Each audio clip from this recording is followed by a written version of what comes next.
Why,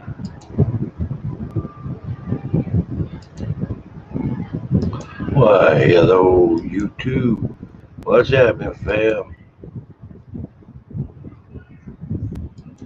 I hope everybody's having a good day.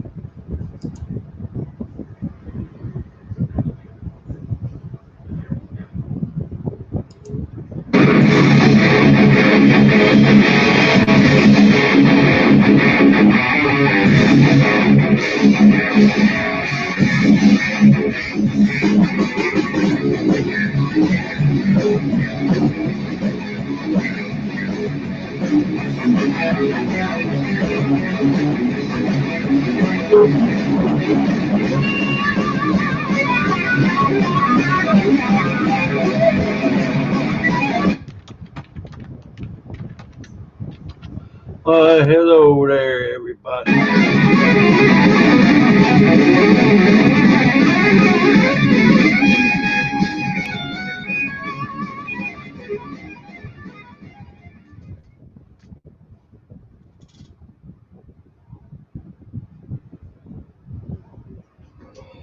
Alrighty, this is Cloud's Paranormal Adventures here at Cobb Cemetery. This is a place where something let out that god awful roar that night. We know it wasn't a dog. Don't think it was a bear. It was tree shattering. The growl was so loud. But we back. VA's here. I've got my spirit box going. There's a hellhound out here as well. Now glad everybody could make it. Hello, Reaper Valley. I see you in about 5.5 minutes. 6 tops. Glad you made it back. Hope you're safe. Hello there, Fleming Werfer. Hello, Juanita, K-Pup. How you doing there, Fox? Glad y'all can make it. By God. Hey, what I'm fixing to do, I'm gonna share this video out real quick. I hope y'all hit that like and share button. Let's get this party started.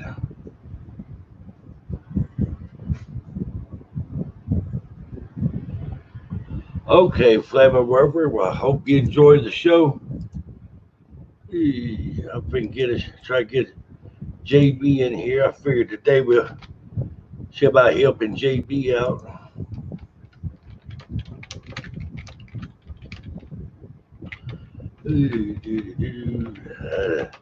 Do something for Venomous Friends.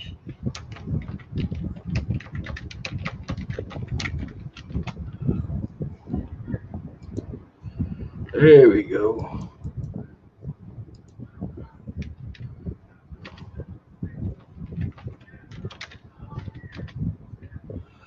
All right. Let's share this out again.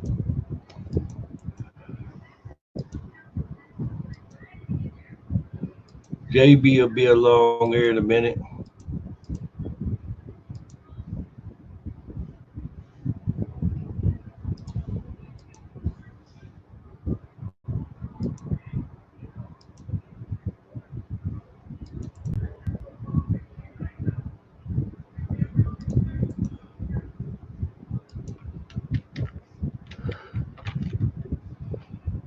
I ain't shared with there.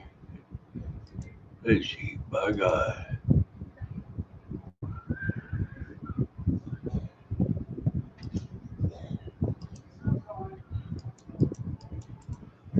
All right.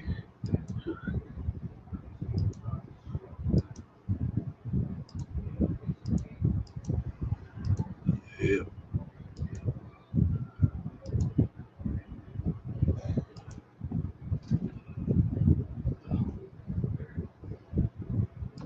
All right, everybody. Hey there. How you doing there, Mama? Hey, JB. Glad you could make it. All right. But Let me put this up. I'll start out a video job. JB's here just in a second.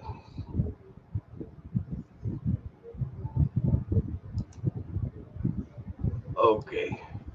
YouTube's changed things around where you can't click on channels no more. So it make it harder for me to share y'all's channels out on the in text. So what you do, you come in, you see this where it says it's Clown Media on Twitter. You have a Twitter account. DM me on Twitter to Clown Media, all in one word. You let me know who you are. You come in here to the channel, and I can about start promoting your channel. I can drop your link out in the text bar. Either that, or y'all gonna need to search for each other's channels on YouTube, which is a lot of fun. Yeah. All right, let's get the show started. Tonight, everybody's just tuning in. I'm gonna show a couple of videos from JBD Camo Man 73 with his permission, of course. Can make a run out by JBD's channel there on YouTube. Check him out. He's an awesome guy, good sense of humor. Damn it. He practically give you the shirt off his back there if you needed it. Real good guy there. I hope y'all check his channel out. But on Twitter, he's JBD Camo Man 73. Funny thing, on YouTube, he's JBD Camo Man 73.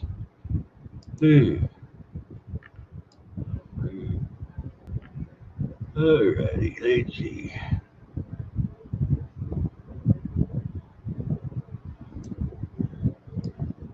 Let's find something, yeah.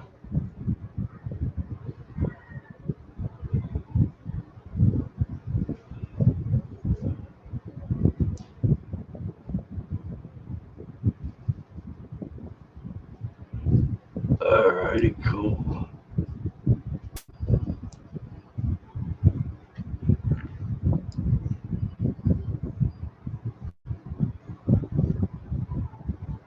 Here we go. I found a good one. JVD, this is a good one right here. Hope y'all don't let all that crap JB talk make you think he don't know what the hell he's talking about. Thank you, JB, because JB's a really, really smart guy.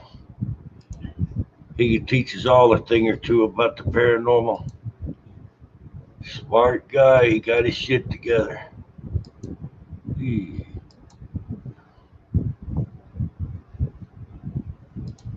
Hello, Dustin from JVD Camo Man 73. Here to talk about residual and intelligent huntings and pretty much the difference. Residual hauntings is basically kind of imagine a video recorder, right? And what happened in the final stages of that person's life. It just keeps getting replayed over and over and over again. And they don't acknowledge you, and they're not aware of you being able to either see or feel whatever their emotions are.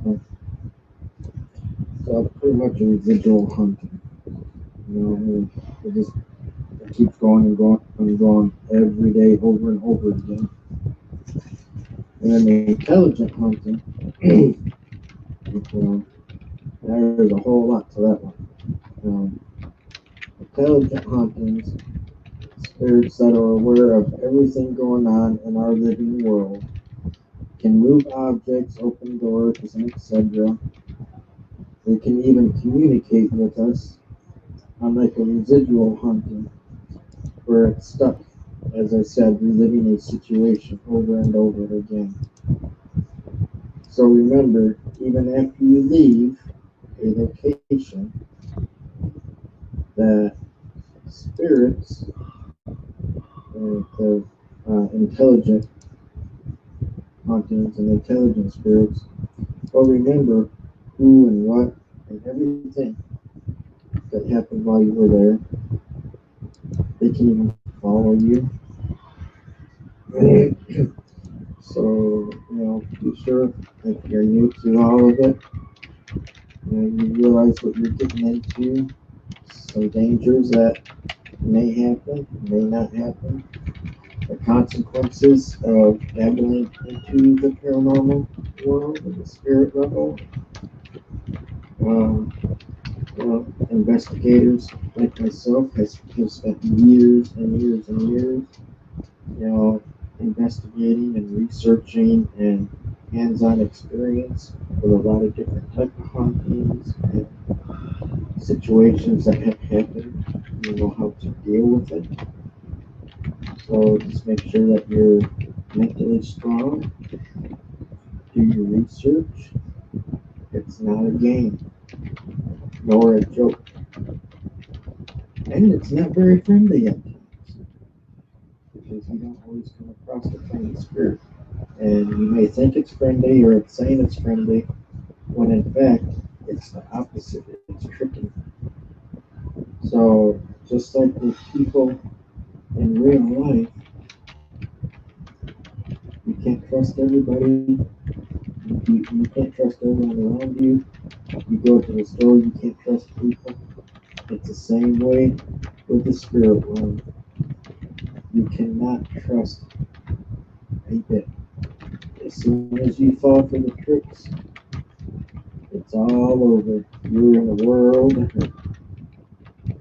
So just remember, before you try to be cool or impress your friends, or you're out drinking and on a drunken splurge and decide to go to a cemetery and seances or whatever you can do, think long and hard.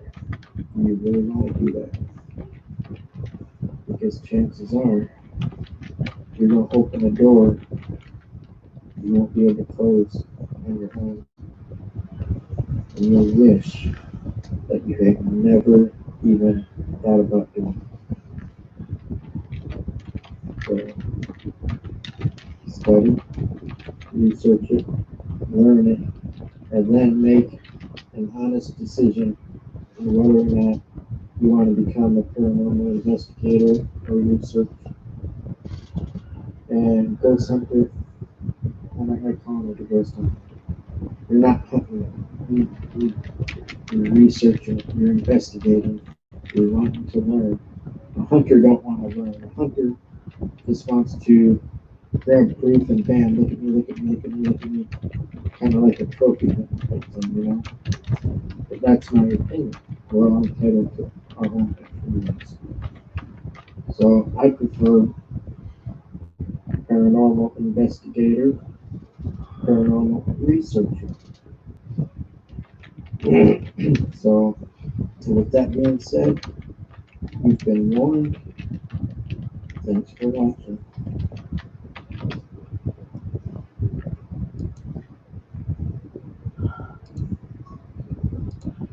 Hey. Yep. There we go. Hey, we're moving on up there, sunbright. Yep, take a lot of help for friends and family. Without the family there, nobody could climb. Hey, Vale.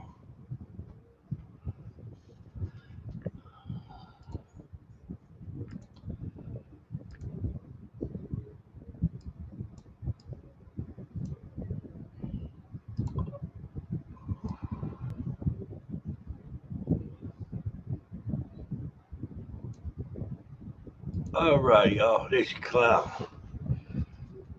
What y'all just tuning in there? You see what JBD was talking about? He telling it right.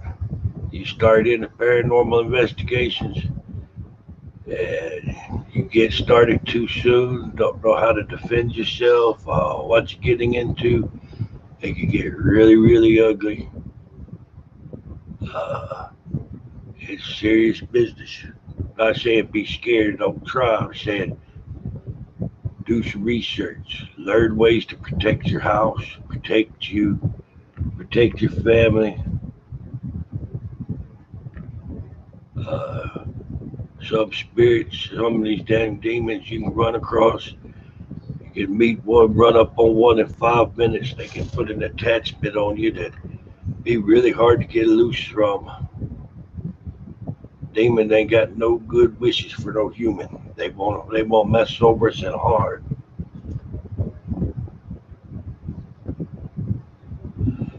I mean, it's that warning there. Just hope y'all don't get scared off.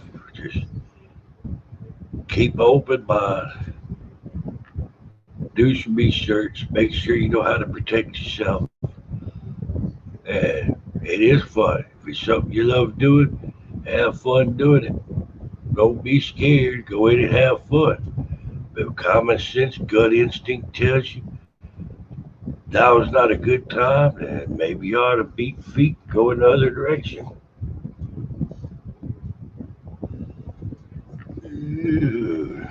All righty. Let's run another one by. There you go. See what JB said. Yeah, JB, your family. And I see. It's, that's wild, man. My God. All right. Anybody want to come up on panel? That's it. Study different religions. Learn the game.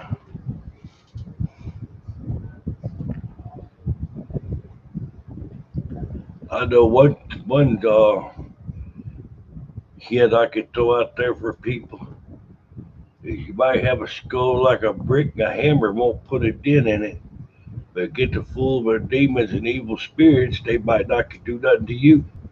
But they'll go after something, or somebody that you love.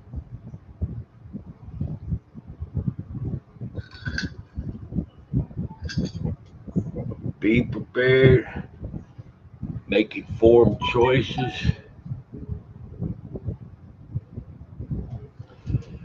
Let's play another one. Let's don't run a be scared to death of the live stream and scare people off. Just a little warning. We want people to have fun. All right. Uh, Here's a good one for JB. If y'all would there, I wish you'd check out JBD's channel. I'm gonna drop a link. 73 here. Hello, Dustin. Let's see. We're gonna play one more from Dustin. Let's go. Let's see.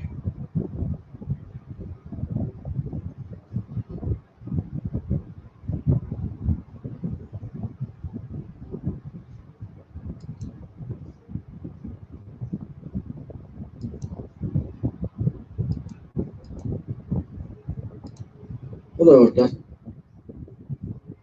73 here. Been getting a lot of people in person, even out and about in public. They're seeing my paranormal investigator sweatshirt that I wear. Then they get curious and want they ask questions. So I'm gonna answer some questions that I'm most frequently asked. Of course, I got my handy notes because if I don't, I get sidetracked and things I want to say, I end up forgetting to say, then I'll say in the end, and it'll just be all mixed up. So we're going to start off with first. We're going to start below. See what I mean? And then you're going to edit this. I'll keep it in so you can see we're not all perfect. We will start out by discussing ghosts. All right. See if I can read my own handwriting here. All right.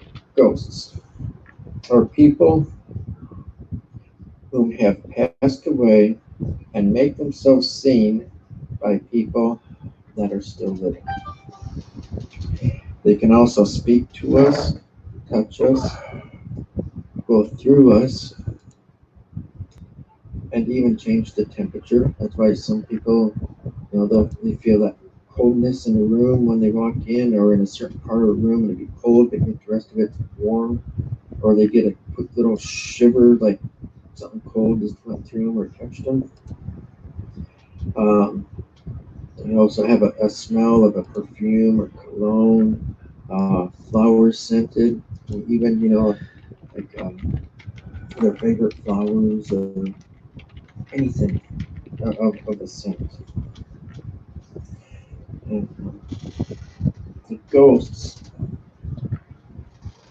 and people that's usually, how to explain this, they enter the afterlife from a sudden death, violent death, unexplained death.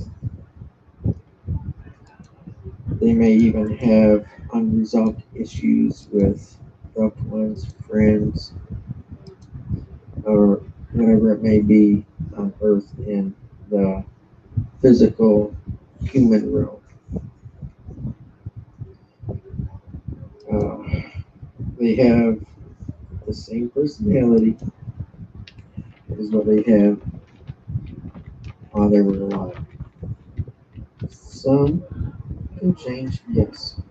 But for the most part, if someone was a very bad, mean, nasty person in real life, they're going to be that way in the afterlife as it goes.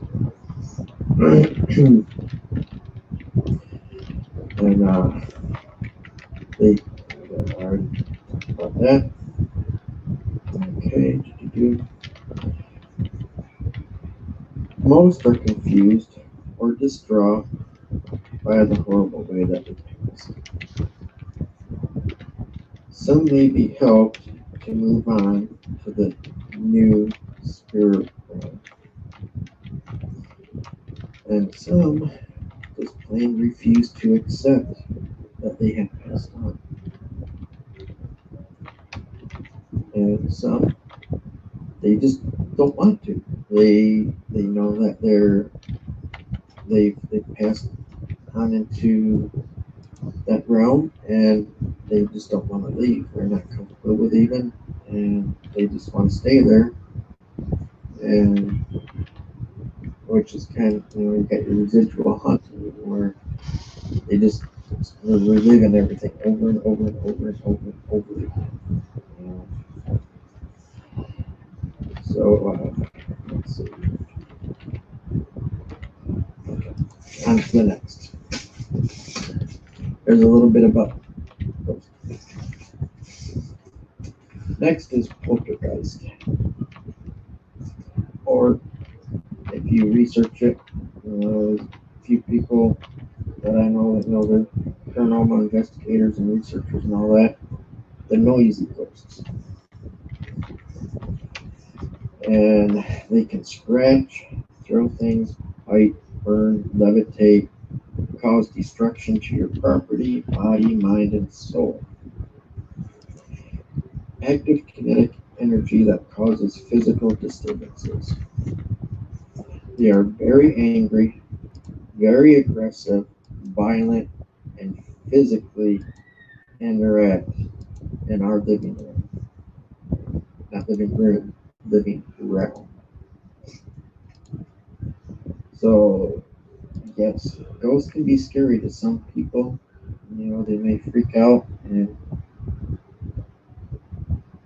I wouldn't worry about the ghost as much as poltergeist or demons and evil spirits. What did I say? But poltergeists are extremely dangerous.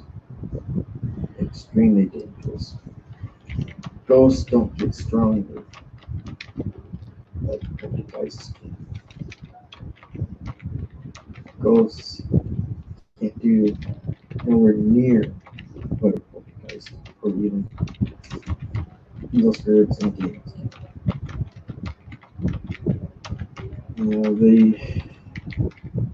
You don't get off on it, I guess you could say. And as with evil spirits and demons, same for both guys. Fear, sadness, depression, and everything just fuels it. Okay. Enough about both guys. This is just a quick rundown. Simple, understandable for people that are wanting to know, that are into it or afraid of it, or what's the differences. Oh, why shouldn't I mess with a poltergeist? Why shouldn't I ask for this or that, or encourage? You're learning. Leave the stupidity to people. And Right. me. The fun one, where some of us stupid people challenge, but we know what we're doing. We are of strong faith, and anyone that has any weakness whatsoever, I never encourage anybody ever to do some of the things that us paranormal investigators do. All right. So anyway, demons, aka evil spirits, or even the devil, Satan, if you want to call it. They are very, extremely, highly dangerous. And just like insidious, very, very malevolent. Unlike ghosts, evil spirits are always a horrible, nasty, no remorse evil that feeds off of every little negativity within you and around you. Off of your fear and the danger of it, the threat is often compared to a poltergeist. We're talking some bad juju here. Bad juju. Anyway, back to it. They can take physical form and trick and deceive you when you're at your most vulnerable state. So weak. And before you know it, they're possessing you because you've allowed it.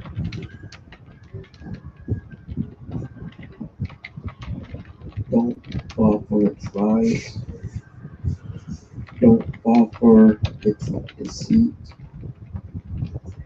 Just like, I'm going to have to mark this as 18 here, but I guess it's when we talk about something spiritually.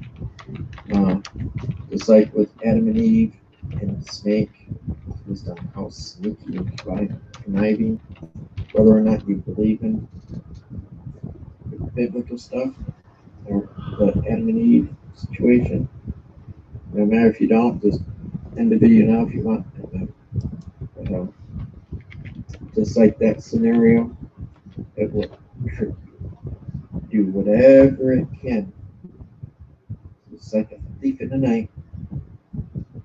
And before you realize that you've given it permission to enter, take full control, it's too late.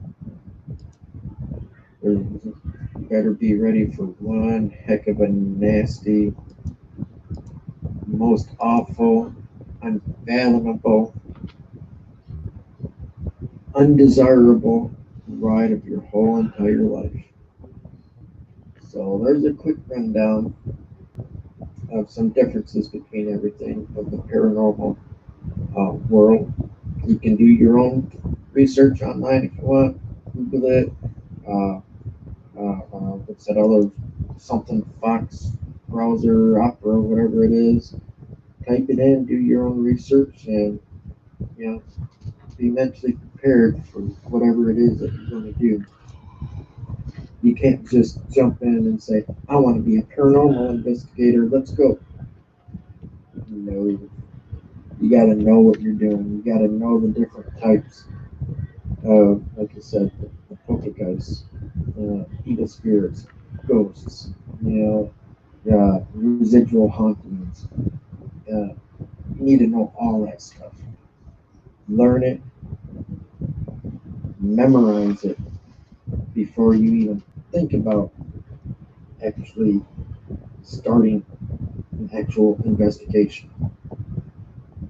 Research the heck out of it first. Learn it. Trust me. You will thank me and anyone else who has told you the same thing later on. Once you start experiencing things, you will be glad that you did. Know what you're doing before you do it. There's a lot of bad juju out there, and that bad juju could give a crap less about your well-being. Just remember that. Always remember that.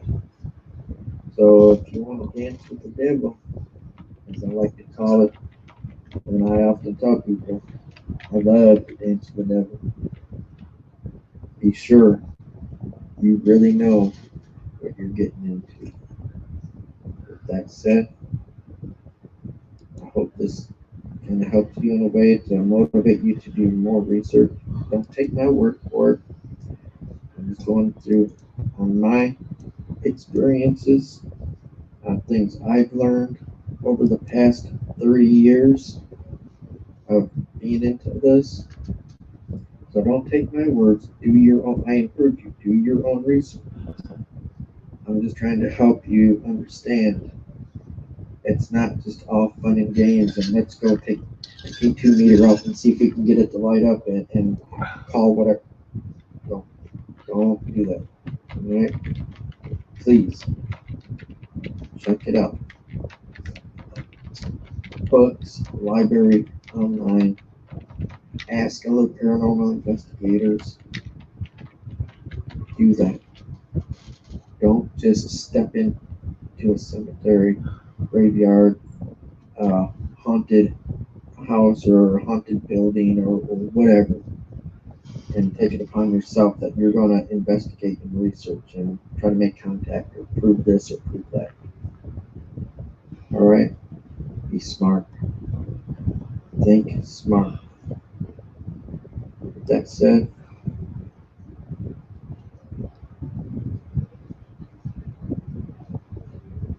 should I say, I will say, just protect myself. I am not responsible for anything that may happen to you while you're investigating or paranormal researching. It's all on you. You make your own will, you make your own thoughts, and you choose to do something. All I'm doing is sharing some information and advising you to do some research and learn it before you do it. With that said, thanks for watching. All right. There you go. Hey, hell yeah, they get all upset. By God. Hey, man. There's some good advice from JBD. He's a good guy.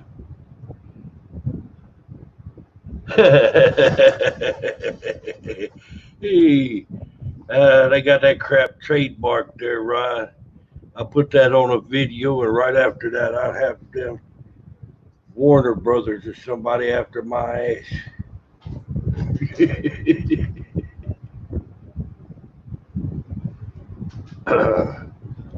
Oh, a lot of it depends on your vibrational pattern, and if you basically on a good side, you ain't never pissed demons off like I have, you can get a hold of good spirits. They don't mean no harm.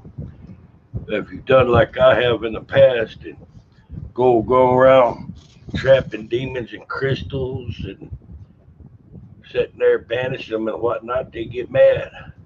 Glad you come by, Ian. Appreciate you there, fam.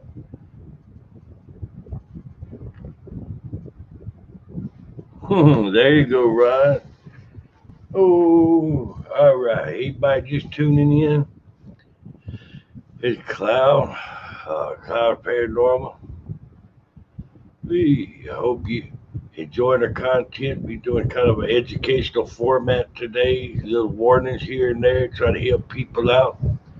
Uh, sure hope that you like the show, that you'll like, share, and subscribe. I'm trying to hit that 1K mark where I can get monetized. I can start affording better equipment for demon hunting, ghost hunting. It could go pretty good going in the gas tank of my car where I can get around and go to these places to make videos for you. Hey there, Satan. Hail Satan. My God. Hey, glad you joined the family, Satan. Alrighty. Now on with the show. How you doing there, Satan? I think go break out one of the Venomous Fringes videos. We're gonna do something on the Dogman. That's one of mine and Ryan's favorites is the Dogman.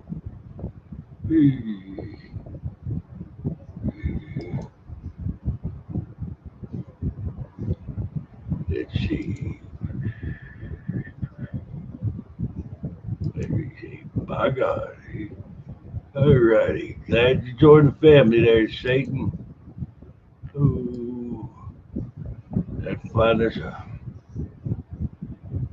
Let's go to the bottom. I think drop links there to the Venomous Fringe as well. I hope you'll go check out the channel.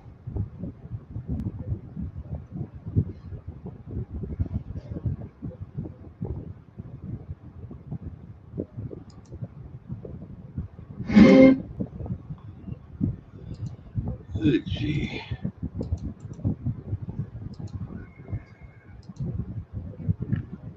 Hey, there we go. There's a link to the Venomous Fringe.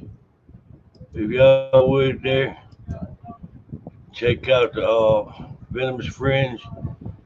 They have some awesome information on the cryptids. This isn't none of that stuff where they tell stories, but somebody submit about an alleged thing that happened and blah blah blah. This is real life encounters with cryptids. Some stuff's been captured on pictures and videos.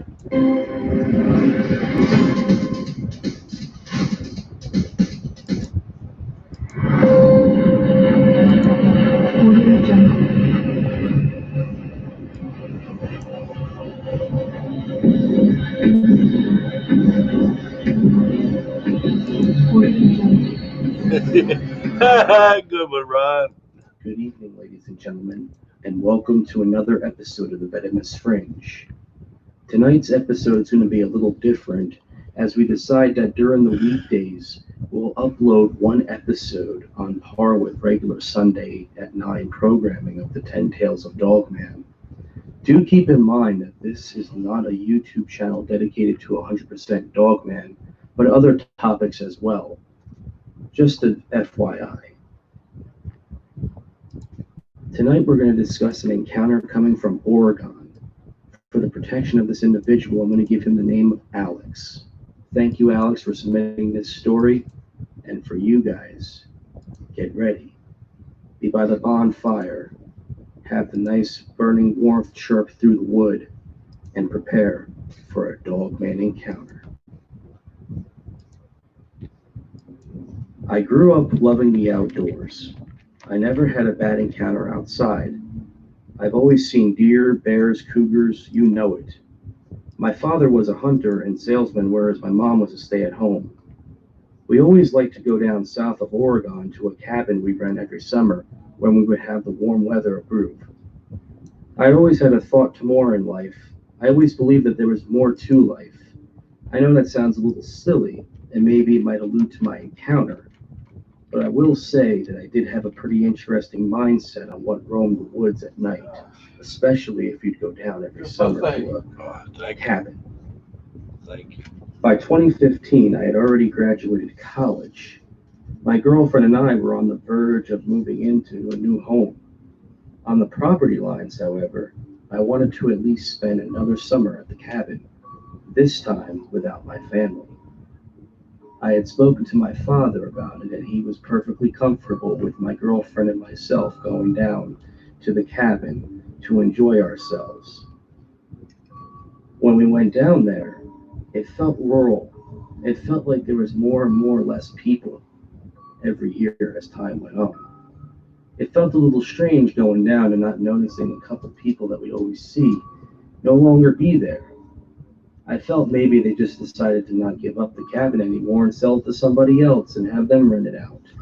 But even no renters were coming in either. That was a little strange, but when we came down to our ends of the cabin, we were lucky to be there in paradise, as always. By dusk, we had a small campfire, telling spooky stories and enjoying ourselves. We had a beautiful lake surround us from behind. On top of that, where we stood, we had an amazing view of the sunset, with the birds chirping and the animals in the background far in the forest running around. We were having a relaxing time. By 9 p.m., we put out the campfire and proceeded to go inside. I felt a weird presence before I left and went indoors. It felt mysterious, but it was right when I was putting out the fire. Something told me, or something in general, something mysterious was watching me. Maybe that was a slight bit of paranoia, who knows, but it was quite mysterious for time being. We went inside. We decided to lay down. We had a no residential Wi-Fi, no nothing in these cabins. So we only had our phones. So we decided to watch a little something on a portable DVD player that we had bought from ages ago. After watching a few movies and by time it hit 11:30, we decided to go ahead and crash. We crashed for a little while, my girlfriend dead asleep. I myself was up for a little bit time being, and by 2 a.m., I woke up instantly. For some mysterious reason, I just got up and I didn't understand why. It was right then and there where I sort of realized that I felt like I was being watched again. But I kept my instincts to myself and I kept quiet. We had a couple windows open in the cabin and I decided to shut them as it felt a little too chilly. My body temperature probably telling me to shut them down, whereas my instincts were telling me otherwise. When I shut all the windows and went to go grab myself a glass of water, I took a couple gulps and proceeded to head back to the room. The hallway has a window facing straight ahead, so you're going to look straight ahead before you make the right into the bedroom.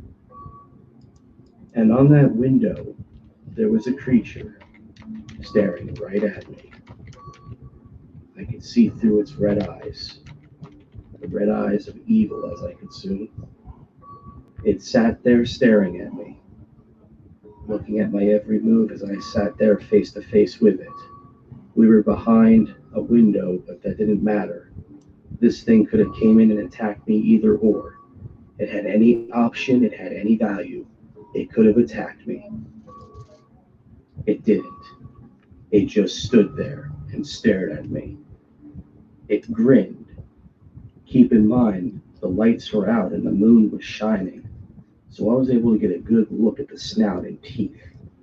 And those things looked terrible. They looked like they were monstrous and something you'd see out of a hellhound. But the mysterious part about it was the red eyes. The creature, what felt like a 3-minute encounter, was actually 60 seconds. Ran off. And before it did, it let out an awful howl. A howl that was very disturbing. And you can hear screeching from the woods padlock left.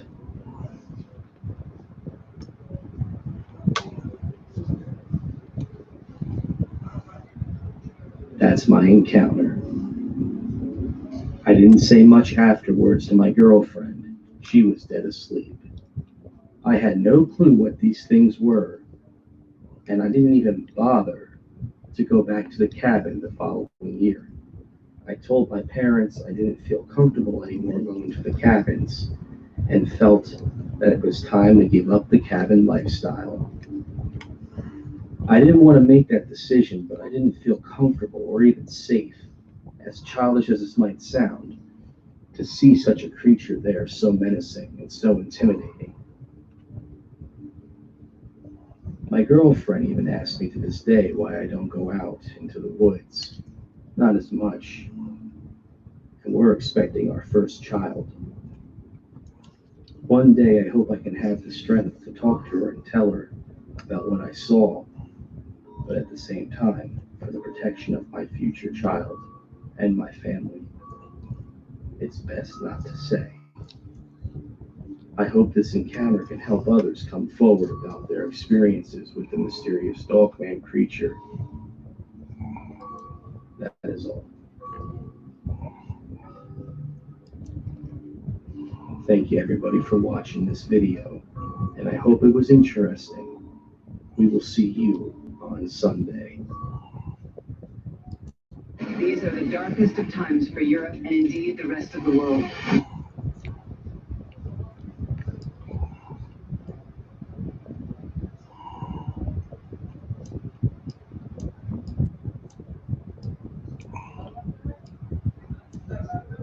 All right.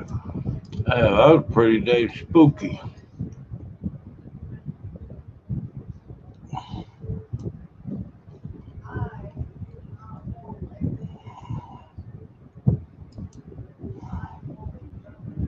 Florida homeowners, if you have a power meter like this on the side of your house, you can get paid to go solar at no cost to you. The solar panels actually make your meter run backwards, which will make you erase your energy bill so you never have to pay electric bill again. Plus, you'll get paid thousands of dollars back from the federal government for going solar this year. These incentives expire really soon at the end of this year, so you just want to make sure you click the link in this video to see if your home qualifies. Not every home qualifies, so just click the link and we'll take you to another window. You can still watch the video.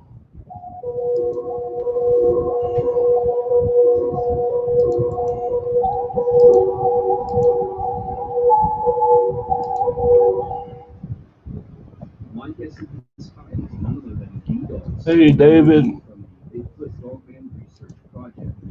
Over close to 10K subscribers on YouTube and plenty of content dedicated to the research of Dogman and Sasquatch, and a lot of David. relevance and reference to the two topics. D, thanks for coming on the Venomous Fringe. It's great to have you here, my friend.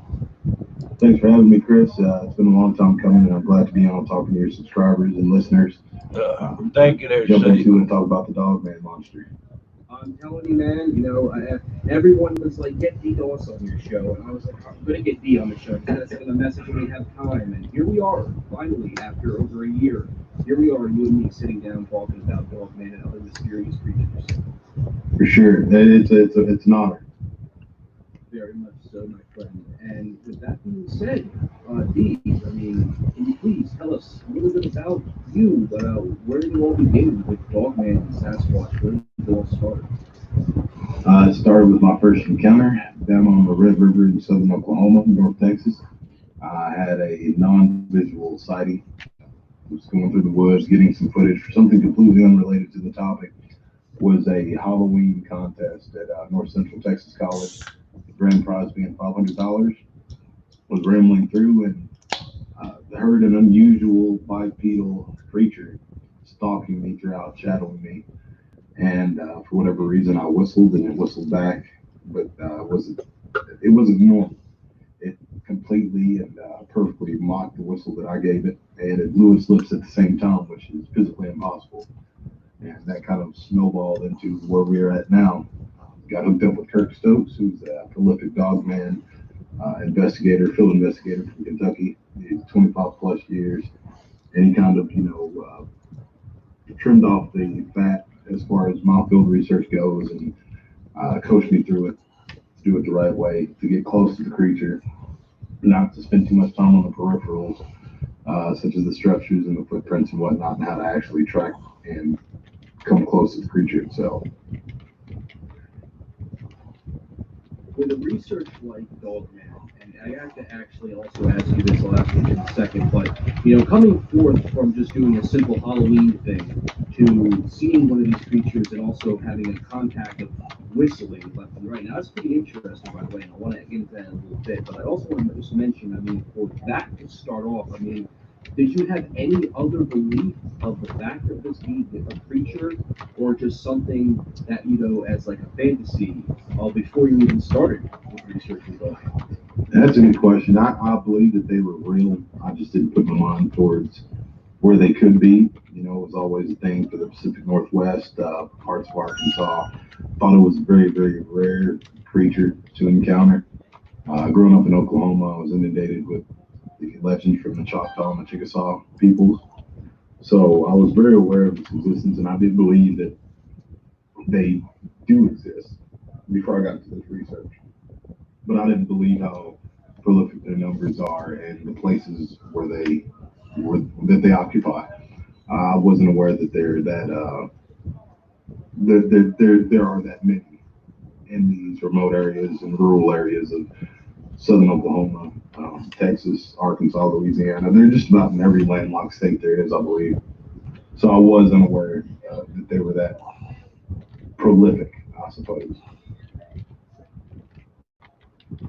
That is also something that is pretty interesting to me, because a lot of people who have seen these things or have had a small encounter, they never fully believe in the existence of the fantasy of monsters, and that's obviously a good fact, or something that's believable, because we don't buy into this whole belief that monsters do exist until we see one. Now, when it comes to that, though, a belief that was already initiated beforehand, even though it was something that was kind of out of the blue, but that was my same philosophy as well. Has seeing one of these things, and even in general with research, has it changed your perspective on the world and the animals that live in this world? Yeah, absolutely, it has. When you take, for instance, I'm in the river bottom in my main research area. We're not seeing a lot of wild hogs, which wild hogs are like cockroaches in the river bottoms. They're a problem in southern Oklahoma and North Texas, especially to the point where the state's bringing in helicopters to kill them. Well, when you go into these active cryptid areas, we'll say, you're not going to find a lot of. You'll find tracks and signs of these creatures, but they're not crawling around as they would in other areas that are flatter, that are inhospitable to these cryptids like Dogman and Bigfoot. So you would have to, a thinking man would say, something is uh, predating these creatures, these hogs. That's the biggest sign for me, and that's the biggest thing I point out to any skeptic. The lack of uh, hogs and deer that are in an area, especially areas where they should be flourishing and crawling on top of each other, where you can't look, 10 feet without seeing one. We're not finding really any at all.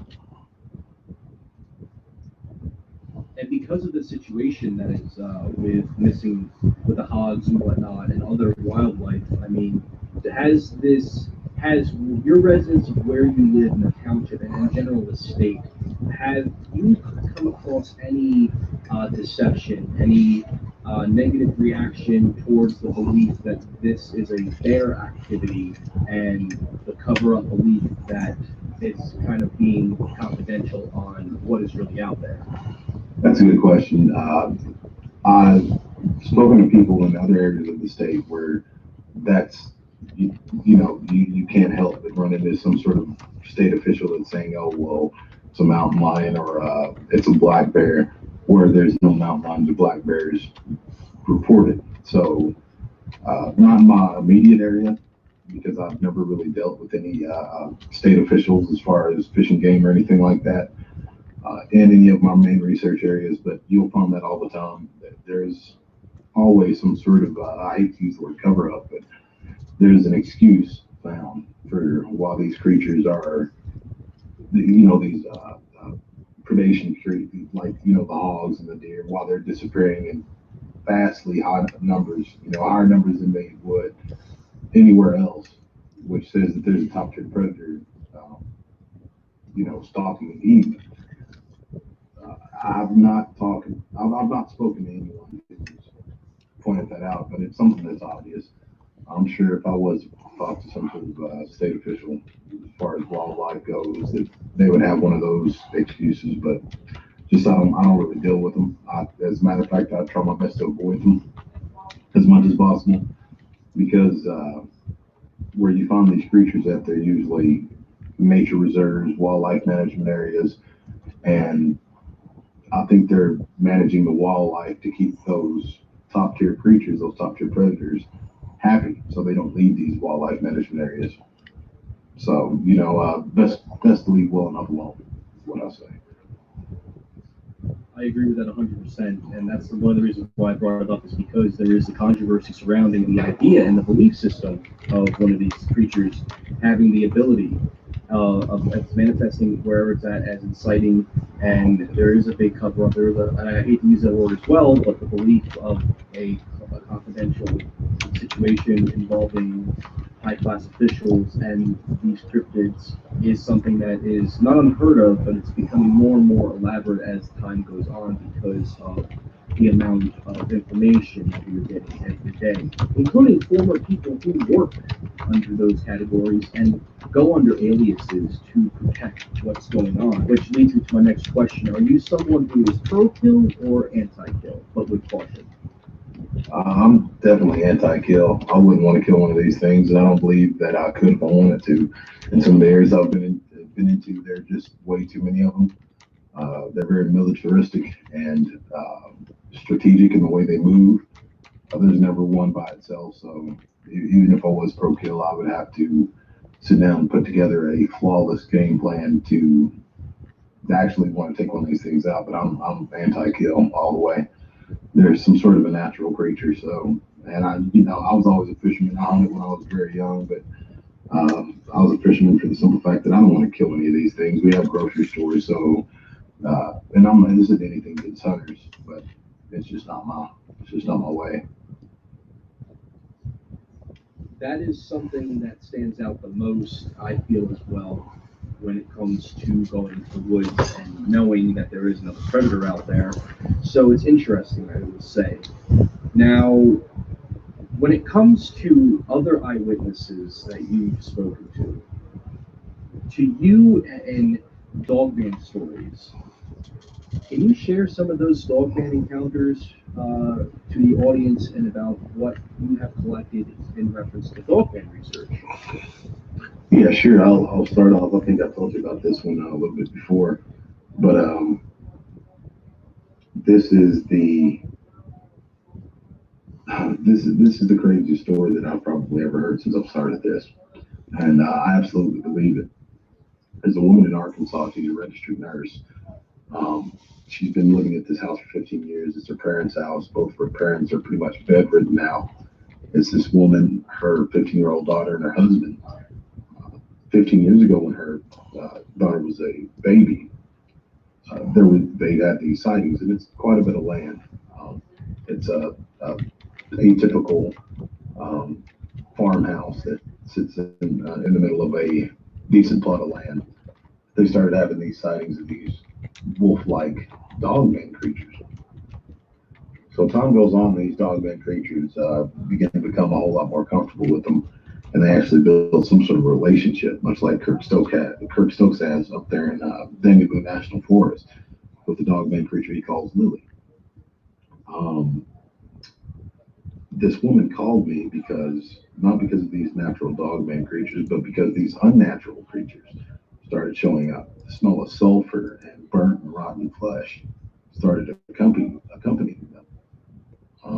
She was sitting on her porch, which is kind of fenced in like any other yard, and then outside of that is, a big pasture. And she looked over, she saw a shadow approaching her. She thought it was one of these dogman creatures that they're comfortable with. And she turned around and looked up, and it was this thing. Its eyes were uneven. It looked like its hair was, matted up in places and full of pus, open scars that hadn't healed back together right. And, they were full of pus and coagulated blood. It had the smell of sulfur, as I said. Now, going back a little bit, the relationship that this woman and her family has with these dogman creatures is unlike anything I've ever heard before. She said that the big one, which I think she registered around 11, 12 feet tall, something crazy like that, would come back and it would have open scars and open cuts, and she would actually feel comfortable enough to go and doctor these things and sew them closed.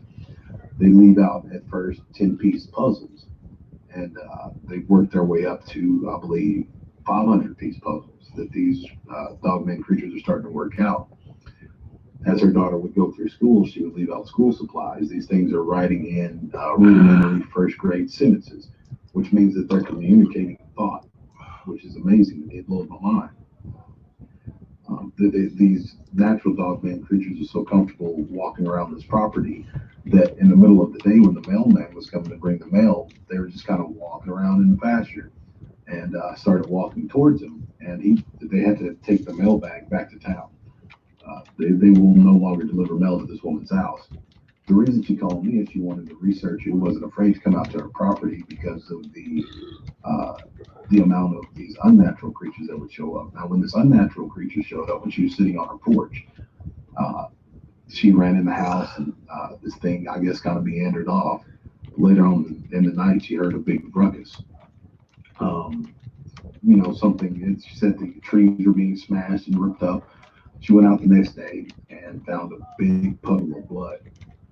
And she followed the blood trail as long as she could. Then it kind of disappeared. But she said that these natural dogman creatures murdered this unnatural one and drug it off someplace.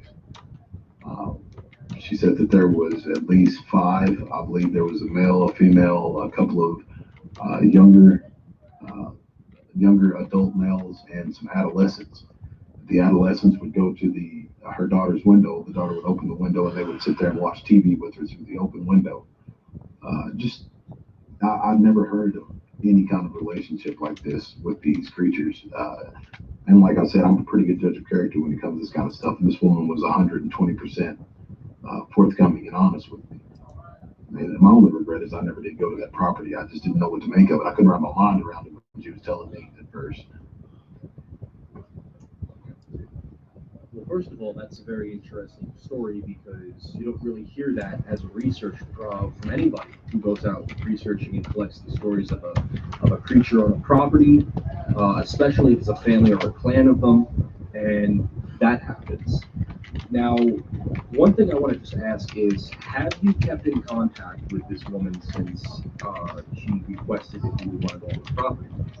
No, unfortunately, I haven't. I've lost contact with her. Well, hopefully, if this episode, when it gets out there, if you are listening to this, hopefully that there is a contact you can get into reach, whether it's through me or whether it's through V again. I mean, V, are you open to go back on the property? Yeah, I absolutely am. It's just that was a lot to take in. Like everything that I've told you was a portion of everything that she's given me, and she went into vast detail about it. And I was just kind of taken back, I really, it's not that I didn't want to go. It was just I couldn't wrap my mind. I needed a couple of days to wrap my mind around the whole thing. You know what I mean? And hopefully everything turned out all right because, like I said, I lost contact with her. I agree as well, and also to note, I understand it can be a lot of stuff to wrap around when it comes to a situation like that because of the fact being you never hear of that from a dogman clan perspective of a woman who basically teaches these creatures how to do an everyday function with what a human would do in reference to puzzle pieces and in general we're teaching them human traits, which makes me wonder sometimes if these creatures are as intelligent as we would think they are in reference to learning common things. And Absolutely. not to be goofy or anything, but I personally do believe that these creatures can no question, if they were given the keys to do this, were to able to operate a moving vehicle. Oh, sure. I mean, it seems like they're able to be taught, and from what this woman's done, they're able to communicate at a rudimentary level. With another thing too, I wanted to throw out there when you mentioned the unnatural dogman. Do you believe that this unnatural creature was there to simply cause a controversy, such as possibly an assault on this clan, or to try and attack any other predators in the area to kind of reclaim the territory as it's their own? Well, I think it was a part of a deception, honestly. I think that these unnatural creatures are putting forth deception. They're deceiving in some way, and you got to be careful with that kind of stuff. There's these natural creatures, and well, just in anything. I'm a born again believer, so I do believe that there is our adversary out there that's going to use anything and everything possible to deceive us and to lead us astray. No, but I believe, like the skinwalkers, like these wicked medicine men or whatever anybody wants to call them, I believe that's a big part of the deception. And I believe that this unnatural creature was just another part of a deception. Whether they were trying to deceive these landowners into believing they were the same type as the ones they dealt with, or who knows. But something that's with lopsided eyes and the hair that's held together with pus and coagulated blood and all twisted and lopsided and stuff. That's not a good thing. Like That is very true. That isn't, and that's the reason why I brought that question up, is because there are some people who believe that when there are other rogue dogmen that are on properties, that they will use some sort of wisdom to try to fight for dominance in an area, such as a small area that is run by, let's just say, a much younger dogman and a young adult, and you have an older dogman who is a rogue or who is a loner who is trying to claim this territory. But if the question of how mangled and how rough this other unnatural one was, it wouldn't be no surprise if it would have tried to eliminate the clan, even though it didn't. As there was, as what you've mentioned about this owner seeing a puddle of blood coming out of the Right. woods, and that's something that's very scary to show the aggressiveness of this creature, of how tough they are.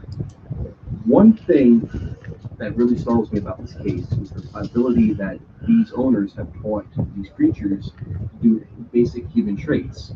Now, is this something that you see as something that has already been common for them, that they can learn, or is it something that you feel is something that they have to be taught under their intelligence to get the hang of, or do you think it's like already there for them that they can do it if it was right in front of them? If you know what I mean. that's a good question. I think that it's something that may be within them, but it takes someone actually bringing that out, if that makes sense. I don't believe that it's something that they're just going to walk up and start trying to find ways to communicate with us, but I believe that they're capable of being taught ways to communicate with us. In this case, especially, it's prolific. It's very, very important to this field because who would have thought that these things? I mean, that's something that never occurred to me. Maybe small ways of communicating, just like we would communicate with a pack of wolves. But this is humanoid level communication. If they're putting together puzzles and they're writing in basic first grade sentences to communicate thought, I mean, that's human traits. That is very true as well. Um, have you also collected any other Dogman reports that you've collected, whether in your area or as part of the Bigfoot Dogman Research Project in general? Yeah, I've collected tons over the past 3 years. Another interesting one came out of California, Los Angeles, as a matter of fact. And I'm sure you've heard this before. And this is, that was the case with the natural creatures. This is what I believe to be an unnatural creature of some sort. Um, this lady says that she, by roundabout circumstance, she ended up sharing a taxi with some gentleman. The gentleman she was somehow, in a roundabout way, ended up knowing. Uh, they saw about 100 yards ahead of them would look like giant wolves. And this was a night, not a lot of traffic out in this part of Los Angeles. And she said that these giant wolves started running at them, and they were like in fast forward.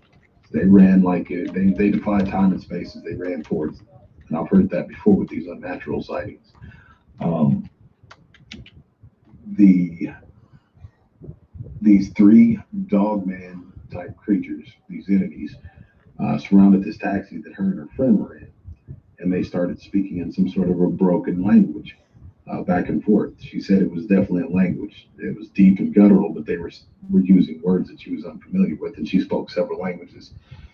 Um, she said that they were like, they were looking in the car. They didn't touch the car, but they were peering in and smiling at them. And after speaking, she said that there was one that was bigger than the other two, and it would seem to be the leader. And they went back and forth like this for a little bit, and then they all ran off together. And that one just sticks out to me because this woman, a year to the day, contacted me after she initially told me this, and she said that this Native American medicine man in Texas had convinced her that this was a skinwalker and that the skinwalker was protecting her. And growing up in Oklahoma, I told her that there's no Native American tribe that I've ever heard of where a skinwalker is a good thing, and it's definitely not protecting anything or anybody. But she said that these creatures were outside of her apartment complex, and she could whistle and they would come out, and she could show them to people. Now I cut that conversation short, so I know that's not a long and detailed one, but that's one that sticks out in my mind. I actually never heard of that one, so that's a pretty interesting case involving that woman. When it comes to these creatures, what is it that you feel in a presence of when you're in their territory? And I know we touched base on it briefly earlier, but what do you think when they are, let's just say, for example, you're in a specific part of the forest and they approach you? What do you think in the tactic of what they try to do? Like, do you personally believe that the telepathic communication that they are supposedly offering to you, or the intimidation presence of you're in my territory? Do you have any thoughts on that belief of what they would try to do, as if it were to be a violent or close to be violent situation, or a sense of just scoping you out? No, I mean, I've been doing this 3 years in the same areas. I've never had any kind of mind speak or telepathic communication. I personally don't believe in that. I believe that it can happen, but again, if that's something else, it's part of that deception. I don't believe that these natural physical creatures are doing that whatsoever.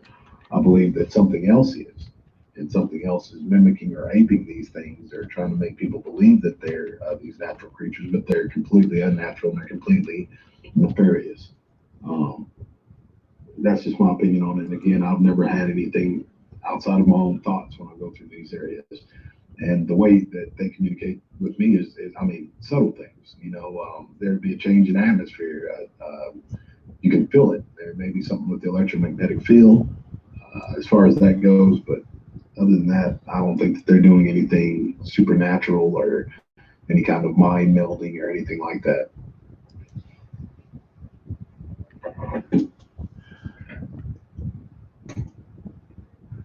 Oh, personally, I agree with that as well, and that's the reason why I also brought it up to you, is because I like your curiosity on the subject, because it really does define. And plus, you've been doing this for a while now, and with your YouTube and what you cover. Now, on to Sasquatch. Have you collected some interesting Sasquatch encounters, or is it just like you hear a little bit and then that's kind of it?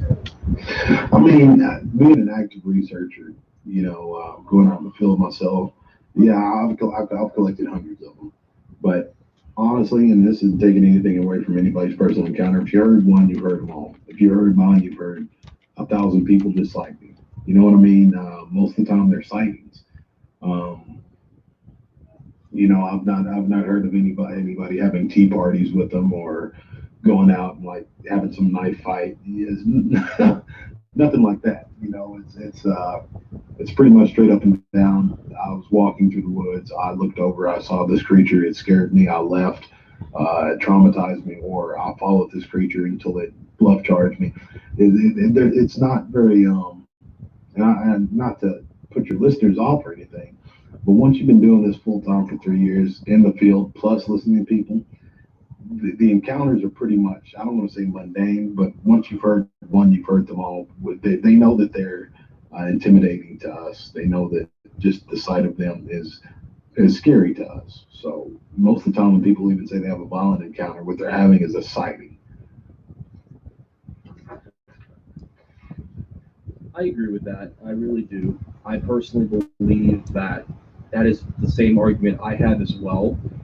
Something also I wanted to throw out there was when you hear the stories of Sasquatch, when you hear the cases of Dogman, does it ever come to you or appear in your mindset that people who see these things, can you tell that for them it's changed their ways of how they see things in the field? Can you like when you speak to an eyewitness, what are some of the things you look out for when you speak to them? I'm also not trying to make it sound like it's a skeptical type of way of going about it, but in reference to when you speak to an eyewitness with these creatures, I mean, when it comes to types, when it comes to descriptions, what are the things you look out for to help enhance your research? Well, there's a couple of things that I learned early on that researchers don't give away. So when they talk to witnesses, they it's something that they all do. It's something that if you've had a sighting that you would see them doing these things or see these traits, but there's no researcher that's giving it away, and I haven't either. But there's things like that. But other than those, and there's just a few things that people would look at as being minor, but every single last one of these creatures does it. So if somebody omits it, then they're probably lying. That's one of the main things I look for. And I respect these old school researchers for doing that, and I'm glad that I had the wherewithal to pick up on it. But one thing I do look for is just the inflection in their voice, how they're telling the story. Because it doesn't matter who you are, when you see one of these things, it's going to rock your world because their physiology and just how they look and what they are is nothing that academia prepared us for. So it's going to be traumatizing even for the toughest person. For people out there whom aren't really known with Dogman, can you tell us a little bit about what do you think is a Dogman? Like, what do you believe is a Dogman? What type of creature it is? If it's supernatural or flesh and blood? Like, in your way of describing one, what would you describe, or what would you think is a Dogman? Well, that's a good question. I believe it's a natural creature, much like Sasquatch. That's what it is. I don't think there's any right or wrong answer. I think it's an upright walking candidate of some sort. It's no different than your wolf or your wild dog, except it's maybe evolved or adapted to the point where it can be bipedal or quadrupedal. There is that type, but there's also a supernatural element to it. There's also the supernatural being that where you see these things, you hear these stories of these creatures disappearing and the unnatural fear and dread that comes along with them. I do believe that that's 100% supernatural, some sort of an ethereal or non-corporeal being, a non-physical being. So you have both types, and I believe that they are at least similar enough in appearance to where people get confused. But there's absolutely a physical type, and there's absolutely a non-physical type. Beyond that, I couldn't tell you, what its scientific category would be. You know what I mean? Like a lot of people say that it's an evolved dire wolf. A lot of people say that it's a werewolf. Some sort of a mutated or malformed human being. The cynocephali is another one that's been reported for thousands upon thousands of years. Upright walking dog-headed humans. That's something I've been looking into here lately, the cynocephali. But again, I have no idea what they are, opposed to an upright walking canid of some sort.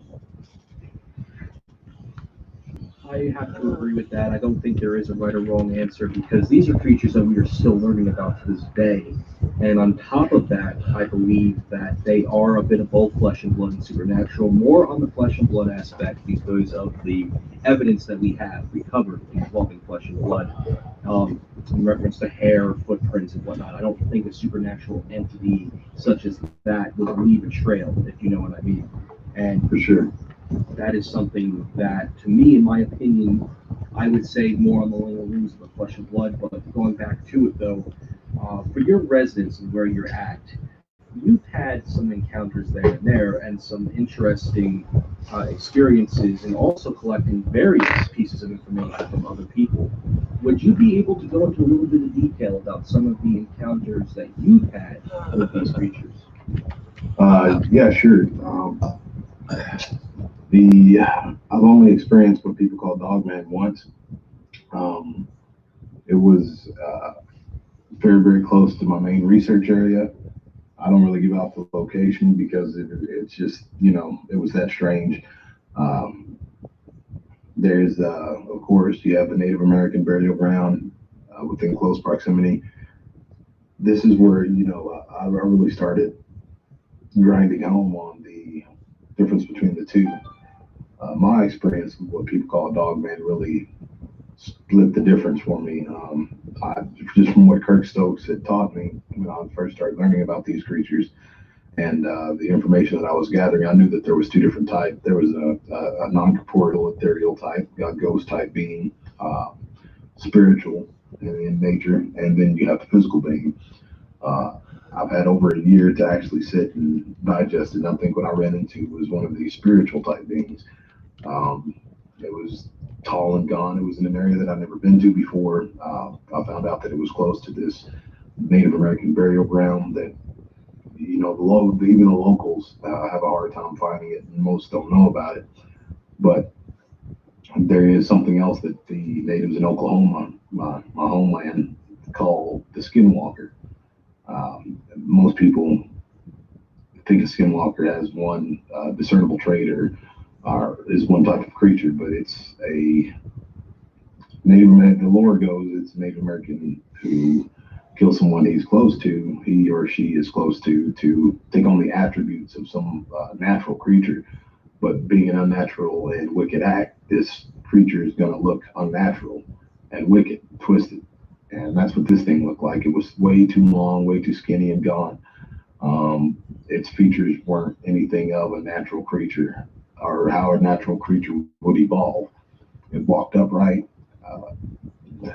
It was over 6 feet tall. No skin, or I'm sorry, no fur really on the stomach portion of it.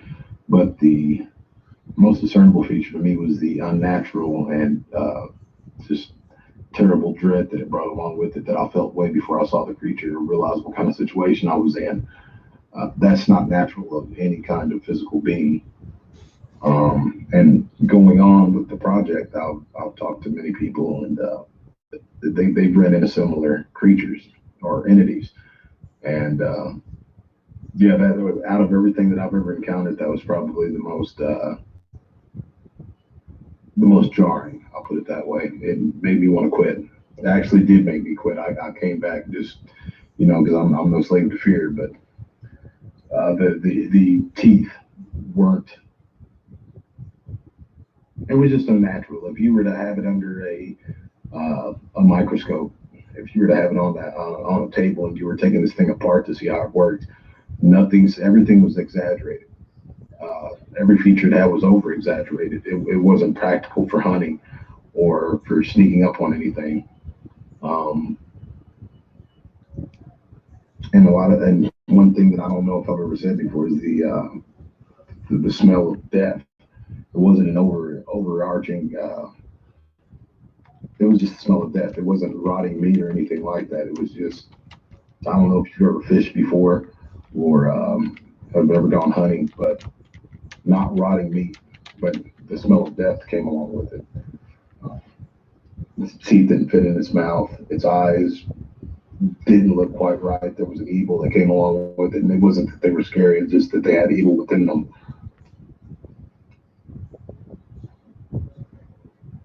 Yeah, that's something right there that really could change someone's perspective on difference of how you see things. I mean, if it made you step back for a little bit because of how terrifying it was, that's something that can be totally understandable because it really it's hard to get people to understand exactly with these creatures where it comes down to be because they are of a mysterious force in them.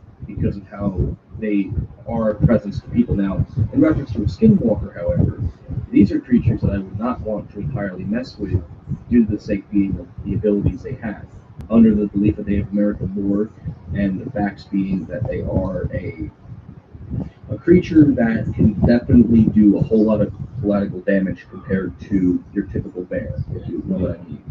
I know exactly what you mean. But again, this wasn't one of these physical creatures. I don't believe it. It just it doesn't fit into the paradigm of all the evidence that I've seen. Even the pictures that I've taken when I thought they were Sasquatch in my main area, and I pulled them out, and they look like just giant wolves. It didn't fit into that paradigm. It was something completely different. And when I'm walking through there, even when I went through by myself at the very beginning of my research, if these natural dogman creatures, as I've seen in my evidence, and other people who've gone to my area, they were there, but there was nothing close to the type of feeling that I felt that night. So, and that's really what I try to make people aware of, that there are different things out there. There's these all natural physical creatures, and then there's this other stuff. The other stuff I try not to mess with, but unfortunately, if you're in these areas, you might have to because they occupy the same space. That is true, 2D, and that's something I also agree 100% to when it comes to the discussion of these creatures as well. Which also, just to dive into, have you ever had any experiences with a Sasquatch? Oh, absolutely. I've had multiple up close encounters with Sasquatch. It's completely different than the one quote unquote dog man. I would call it dog man for lack of a better word right now, even though I don't believe it was a physical dog man. They were completely different. They were benign. I've been bluff charged by what I call the teenager in my main area. And as jarring as it was, I didn't feel any kind of immediate threat of danger or that it would do actual violence to me. It lifted my heart rate a little bit, but it wasn't anything like running into this ethereal or skinwalker or whatever anybody wants to call it. Somebody's going to have to convince me that it was a natural creature that night, this dogman creature that I ran into. Again, it doesn't look like any of the evidence that I'll pull out, because sometimes you'll hear movement, you'll snap a picture, or you'll see something 60 yards away through the brush and not know what it is, and then you get it back and clean it up, and wow, it has ears on top of its head. But this thing was different. But yeah, I've in front of 4 strangers, the alpha female of my area walked in front of me. I've had 2 sightings of the alpha male of the area, various sightings of the young ones, the adolescents, and the Scardies team, not finding Bigfoot, searching for Bigfoot crew came down and helped me form a better understanding of my immediate area that I research in. And I've been dealing with adolescents and the females for the longest. And on the other side of the river, right across from our research area in Texas, is the hunting grounds that the males occupy. I don't know why they keep them separate, but that seems to be the case. And there's been a lot of hunters, because it's Army Corps of Engineer hunting ground that's locked up, which is against the law, but they keep it locked up. And that's where the males are. The males are over there hunting for the most part. So, yeah, the Bigfoot is mostly what I deal with. And with Sasquatch, do you believe that these are also creatures of flesh and blood or a supernatural creature, or even if it's a Native American lore of a creature like a skinwalker? No, from what I've seen and experienced, they are 100% natural flesh and blood living beings. They're not disappearing. They're going into underground caverns and tunnel systems.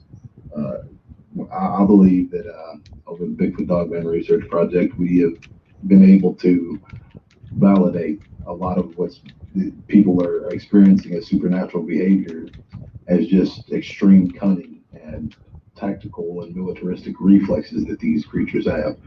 They're absolutely flesh and blood, in my opinion.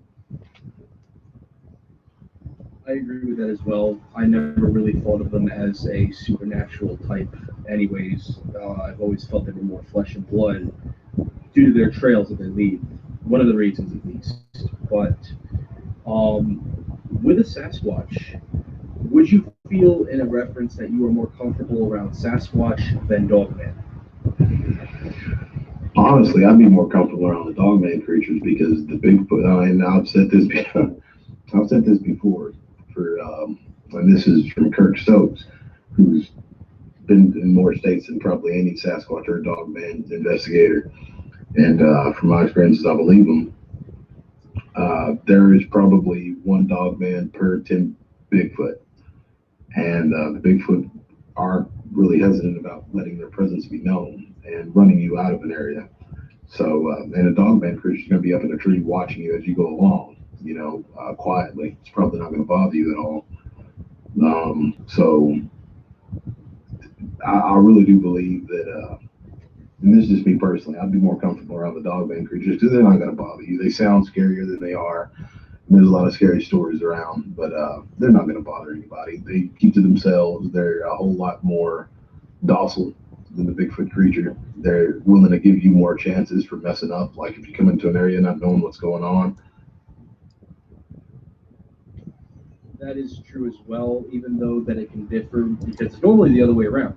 People are more comfortable around a Sasquatch than a Dogman because of how frightening and Dogman are and the intimidation factors at play. Do you believe, under any of the stories that you have probably heard of or what has been out there, do you believe that a Dogman or Sasquatch have killed people?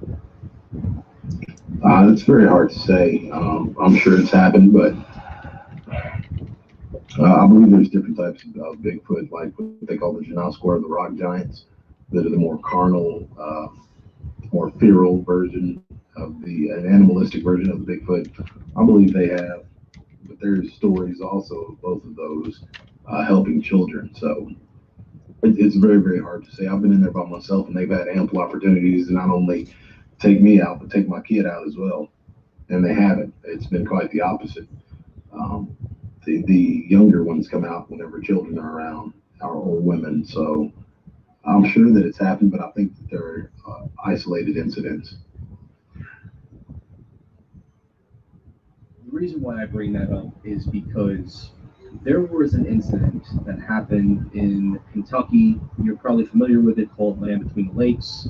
And that incident being one of the more controversial incidents involving a reported Dogman/werewolf killing a family.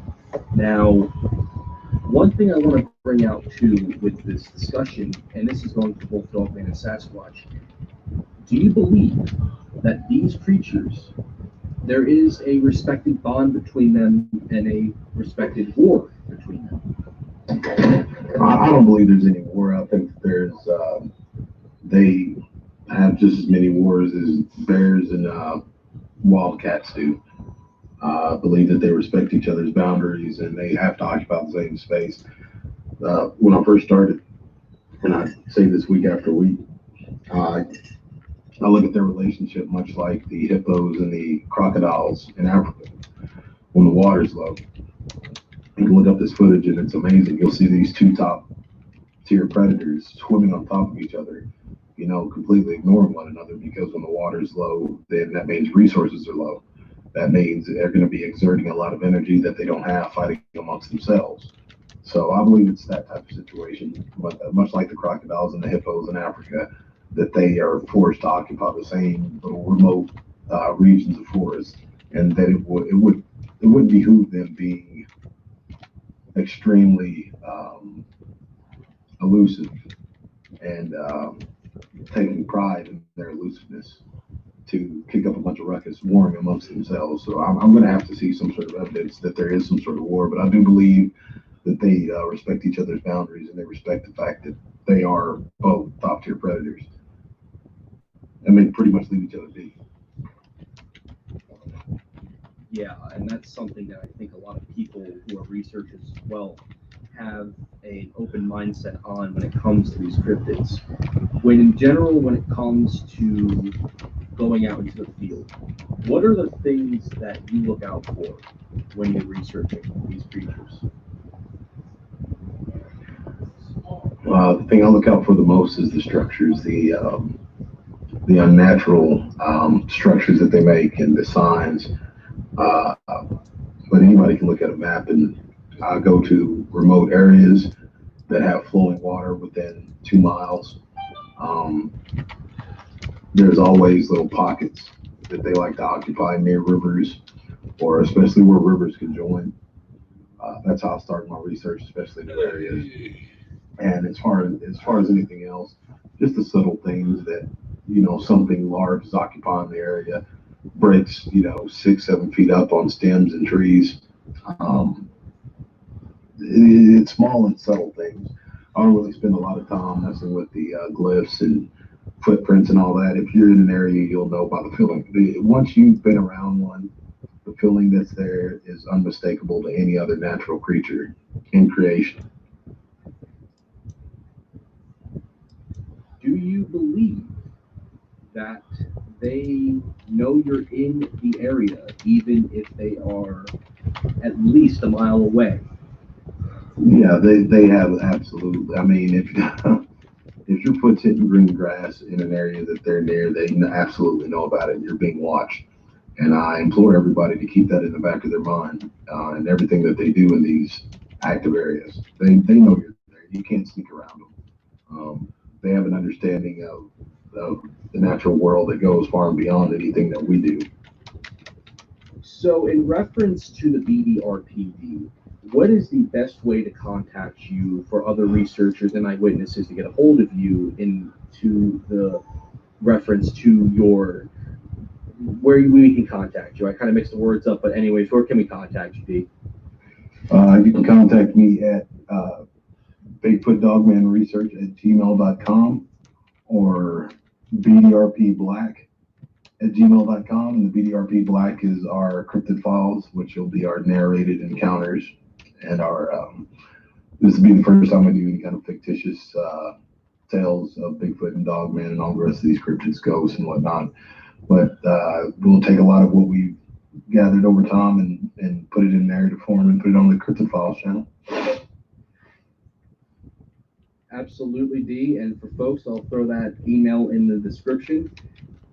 Now, D, before we do wrap up the show, I just want to ask you a couple questions. Are there any current projects you're working on right now that you would like to showcase for the audience to get a hold of or to tune into besides your YouTube? Bigfoot Odyssey, Carrie Arnold. They came to my research area. We showed a documentary that'll be released on December 18th. Besides that, just shooting and scooting, doing our thing. You know what I mean?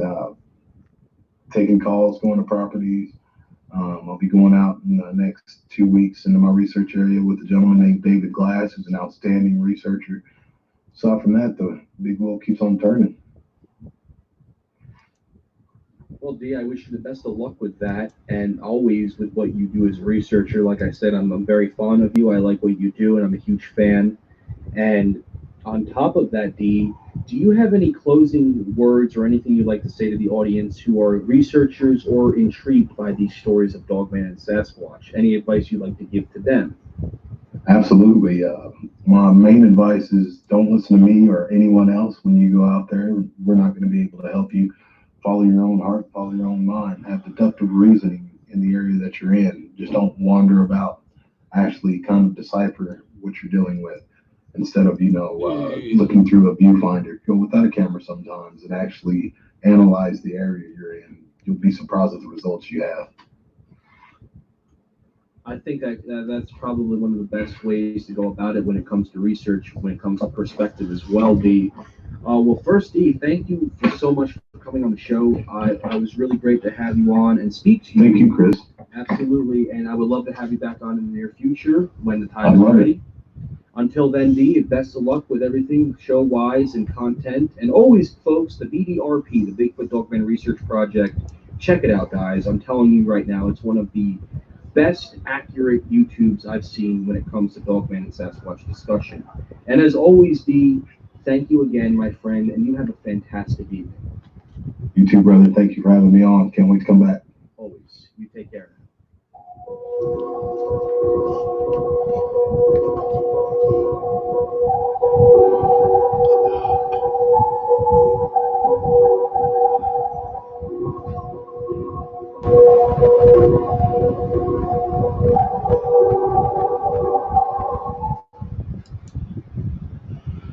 we go. That was Venomous Fringe there. Hey, Ron, I got Chris. They run the Venomous Fringe. It's one hell of a channel. I highly recommend you check it out. They cover all kinds of cryptids, not just the dog, man.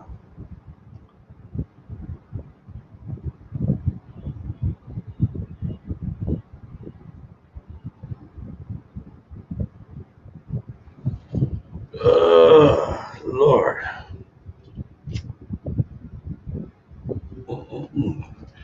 Anybody, y'all just tuning in? We've been hanging around and enjoying the show this far. I really hope that like, share, and subscribe to the channel. I put a lot of long hours in trying to find the best content I can to put out there for your enjoyment. A lot of times I'm out there in the field doing paranormal research and doing things most sane people wouldn't. And some halfway sane people wouldn't either. Maybe I can draw a check for it. I don't know. By God. Welcome back, Fox. Oh, everybody's joined into this channel tonight. Welcome to the family. Glad you made it. You are appreciated here. Ooh,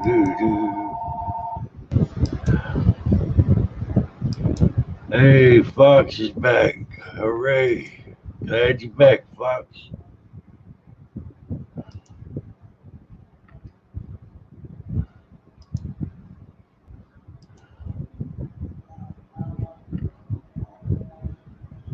My God, let's see. All right. Take care, Allie. God dang, you're cool too. You go out looking for a big damn dog man by yourself. That's pretty dang brave. Hey. Alrighty, let's do a little intermission here. I'm gonna get me some coffee. I'm gonna start up another show here just in a second. I'll tell you, I'm gonna pick one from Holly's Lore. Hey, is Vale still here? Cool. Go for it, Allie. I don't think Vale made it back yet.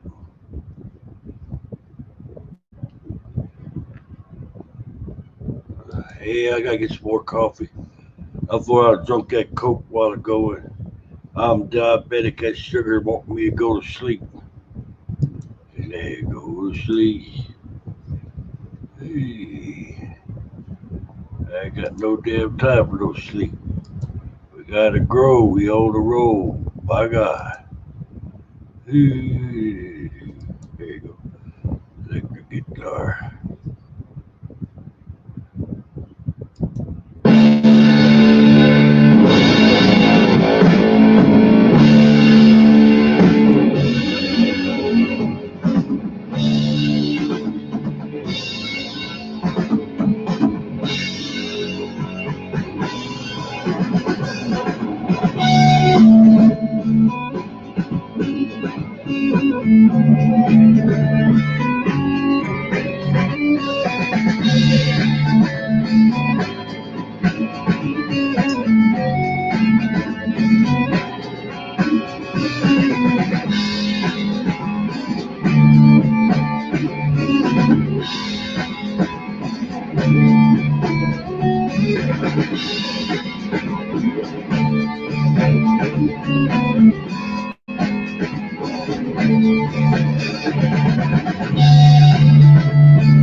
go.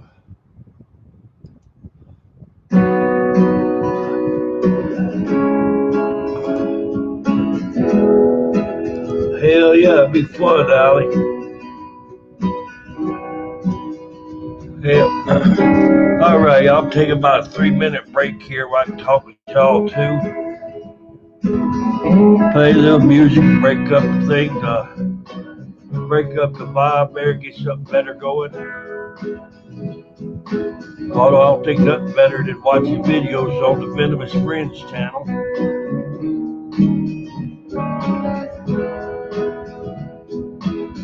There you go.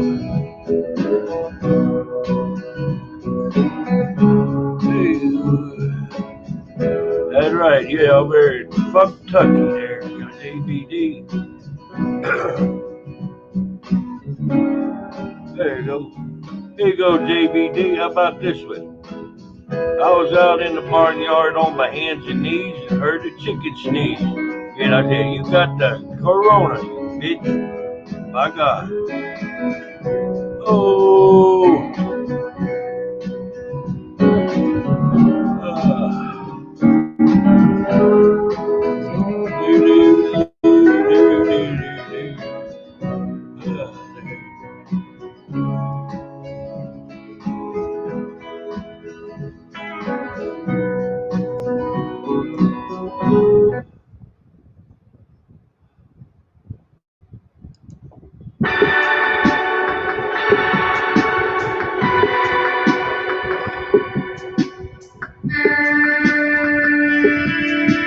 Oh, I hate that one.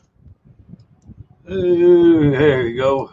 Oh, worst part of a mistake of my life with JB is I got married. I'm pretty sure I married a Dogman. Bitch tastes cars and everything, by God.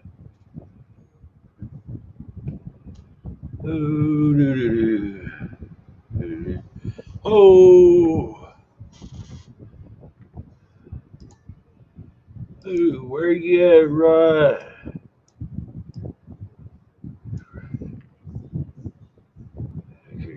By God. Ooh, all right. Hey, Klowns Paranormal. Hope you enjoying the show so far. Some of y'all might have been watching my videos first, just coming to the live stream and going, hey, what happened to the beer? Hey, I donated it to a bald son bitch in Alaska. By God. Oh.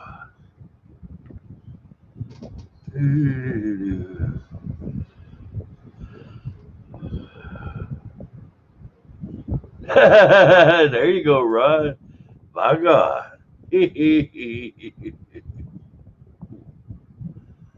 Oh.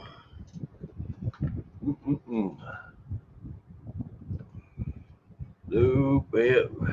I thought the worst pickup line ever was, you must work at Subway. You just give me a foot long. Oh. Oh, brother, JVD, you gotta keep a positive outlook. Share your channels out, your videos out. Keep rocking on, bro. Ooh, you'll make it. All right. Who wants to watch another video from the Venomous Friends?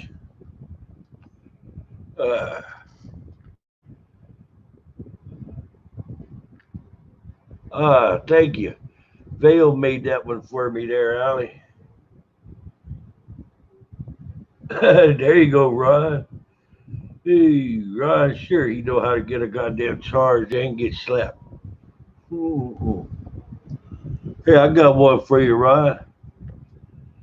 The guy gets married, he a real ass. On a honeymoon there, he takes his pants off and throws them at his new wife, whop, hits her with them. He says, put them on. Before she try, she get both legs and one in pants leg here and they fall out. She goes, well, I can't wear them. Says, you remember that. I'll wear the pants. Bro, she reaches over, yanks her panties off and says, try putting them on, bro. He can't get one leg in them panties. He's trying to pull them on. He goes, I can't get in them. She goes, keep up with your bullshit attitude. I promise you're not going to get in them the rest of the honeymoon either. Oh, go with Ryan. Oh, get back out that damn hole, JBD.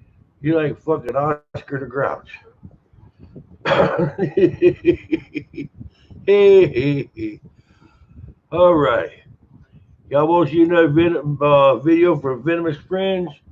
Talk, listen to music, watch one of Holly's videos. Ooh. All right, Allie. Yep, y'all would there. Hit that like, share, and subscribe button.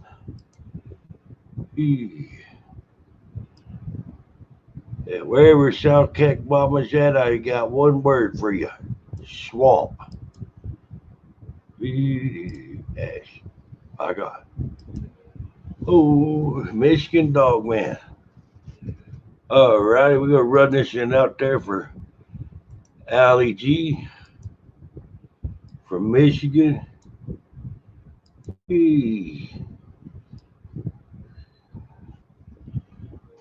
Let's see if we can find Michigan Dogman. I see paranormal activity in Michigan.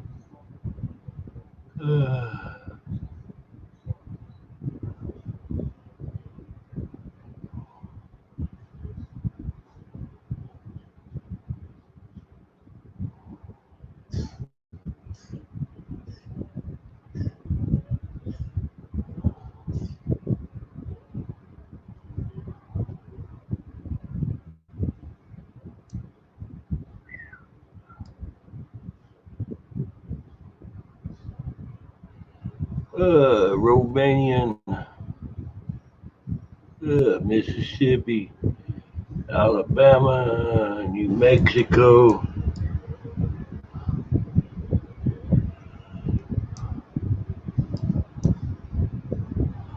Let's go. There we go.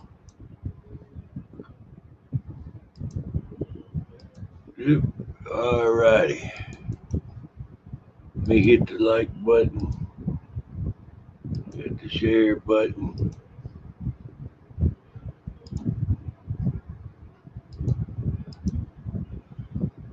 Back here. There's here. Chrome tab. All righty. We'll run this in up the flagpole there for Allie G.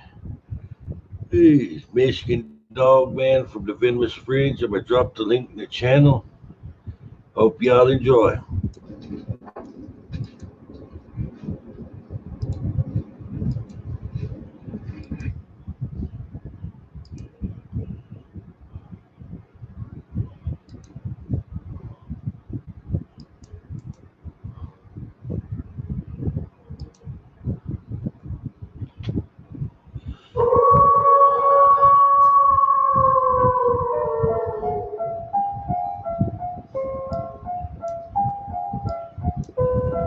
For years, eyewitnesses have been seeing mysterious upright canine creatures they cannot describe, and has left many mystery into the world.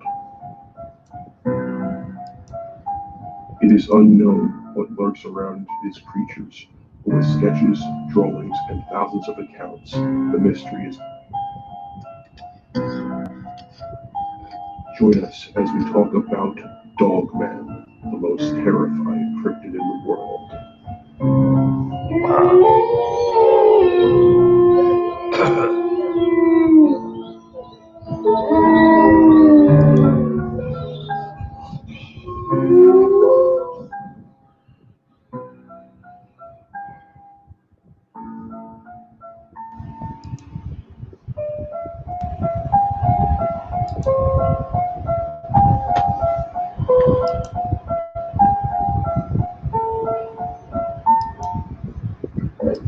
Good evening, ladies and gentlemen, and welcome to another episode of the 10 Tales of Dogman. I do apologize for Sunday's episode, how we weren't able to upload because, unfortunately, the audio for that episode was a bit of a bust. So instead, we are doing this episode tonight on a Wednesday, but you're still getting on Sunday night an episode of the 10 Tales at 9 o'clock as always. So, folks, do not feel warmed out. Do not feel left out. We have 2 episodes this week, and I can't wait to showcase them both. My guest at this time is none other than Michigan researcher David Kyleman. David, welcome to the 10 Tales of Dogman. Hey, glad to have me. Glad to have you on this show. Whatever, I'm here. I'm here to talk like always, and hopefully it's a good episode. Just one thing I wanted to bring up was the YouTube issues right now with the cryptid world, and that's one thing I wanted to talk about on this show since it's so popular. But I'm sure there's a lot of other questions you want to ask me, so just go ahead and like thank you, buddy. I'll answer it here. No problem, David. Thank you, David. Thanks. Yeah, the YouTube thing, it's pretty wild. I was going to actually mention to a lot of the viewers about what happened with Dogman Encounters Radio. I know that Bigfoot Eyewitnesses Radio was removed from YouTube. I know Vic Cundiff has unfortunately had to make the decision to cancel YouTube out and now put it all on his website. I know it's a rough situation right now. I mean, I was a little leery of doing this show even in the long run because of the new algorithm guidelines. But real quick, if you want to touch base on that, David, I mean, what are your views? What are your thoughts on the whole YouTube controversy surrounding the Dogman or the cryptid world, as you mentioned? Right, it's like they're almost censoring the truth. Like the more you're getting noticed, the more views you have, and the more popular you become. That's the shows are cutting out. It's not the little tiny YouTube shows with 1,000 viewers. It's the ones with 50, 100,000.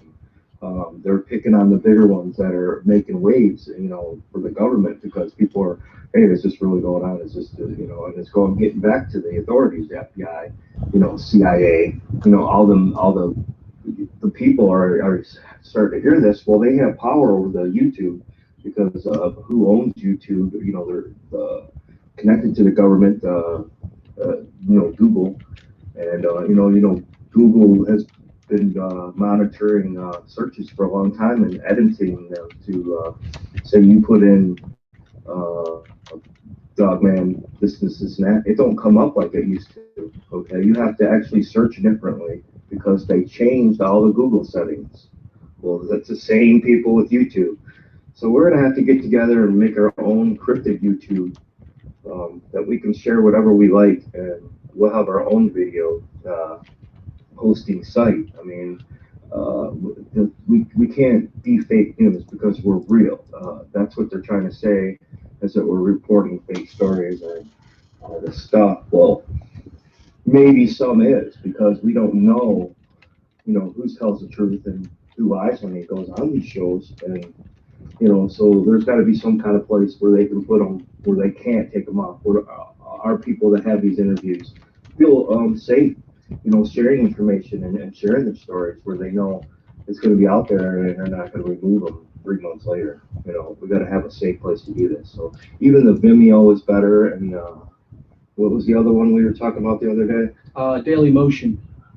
Daily Motion. So those are ones where they don't remove your video. So maybe when I make stuff, I'm going to start uploading it to all the other sites besides YouTube and sharing them from all them other sites, because I'm seriously thinking about not sharing anything on YouTube and just uploading it somewhere else. I can upload YouTube and make my own YouTube and they won't be taken down unless they shut the whole site down. So that's another thing we got to deal with. But all I'm saying is there's got to be a place to educate people about cryptids. There has to be, somewhere where we're not being censored, where we can say whatever we like.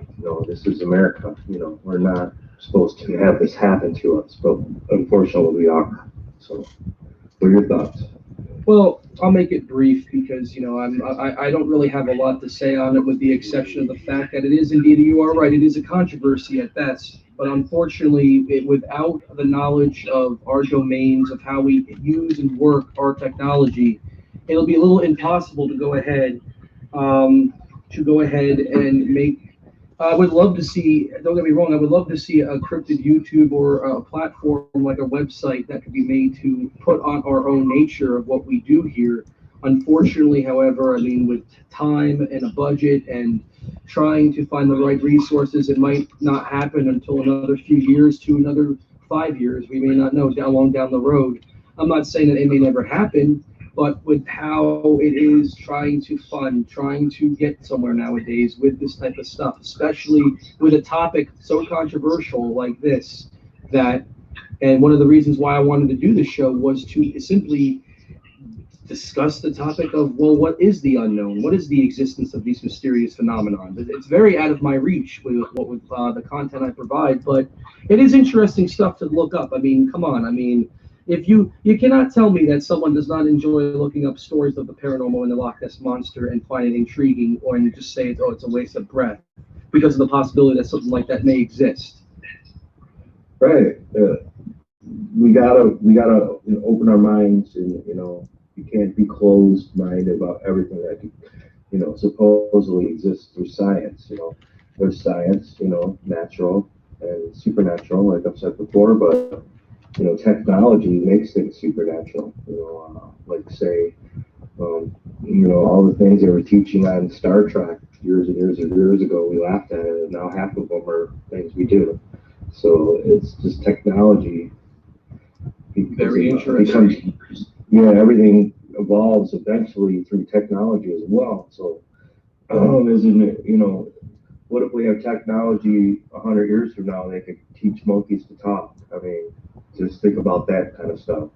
There is going to be technology like that, and it's going to be, you're going to be able to manipulate brains and DNA and all this stuff they're talking about now that the government's doing, blah, blah. It's going to be out there in 100 years. Maybe they'll shut out the aging process and people live forever until they have an accident, or anything can happen. I mean, it's science is, the limits are endless. Don't think that the supernatural is not natural, because it is. It's just we haven't figured it out yet. We haven't to put that puzzle together, for our minds to comprehend. Like the other dimensions and all that. That's all part of science, and it's been proven. Our minds just don't comprehend it all yet. That's exactly why we can't understand. Why some people see ghosts and some others don't see ghosts, and they could be at the same place and one will see it and one won't see it, or one will feel it and one won't feel it. It's a matter of who has opened their minds and more. Just like the teachings of Buddha and the shamanism and all that. They enlighten themselves. They call it enlightenment. Well, some people are enlightened naturally, like through just some kind of gene they have in them. I think those people are the ones that have more sightings with cryptids, Bigfoot, Dogman, ghosts, all that's related to that. I agree with that statement as well. Well, David, we can go on this forever talking about this type of stuff. It's very fascinating information, but of course, on realms to, of course, the Dogman topic. Let's dive into it, man. Let's dive into it. So David, just so everyone's pretty clear with who you are and what you do, can you give us a little bit about yourself? Tell us a little bit of a bio on who you are and how long you've been with the field. All right. Well, first of all, I was a sociology student in college. So psychology, sociology, biology. So I was always interested in that stuff. And then I moved up north here from the Detroit area after my education, and my Marines was over and all that stuff. I was in the Marines for 4 years. And then about 93, I moved up here from the Detroit area to mid-Michigan, which I call Osceola County, Dogman Central here. And, there's 3 main counties where most of the Dogman sightings have been in Michigan. And I'm close to all 3. I'm like in the middle of them. There's like Mecosta, Lake, Osceola, and some in the northern county up above us. But I saw a Dogman in 1994 after I came up here. I was driving to work. You may have heard the story on Big Kind of Show when Dogman Encounters 5. People always ask, they say, hey, what happened? driving to work. It was barely getting light out, and I was going to get coffee, like I always did before work at the gas station. That's right past work.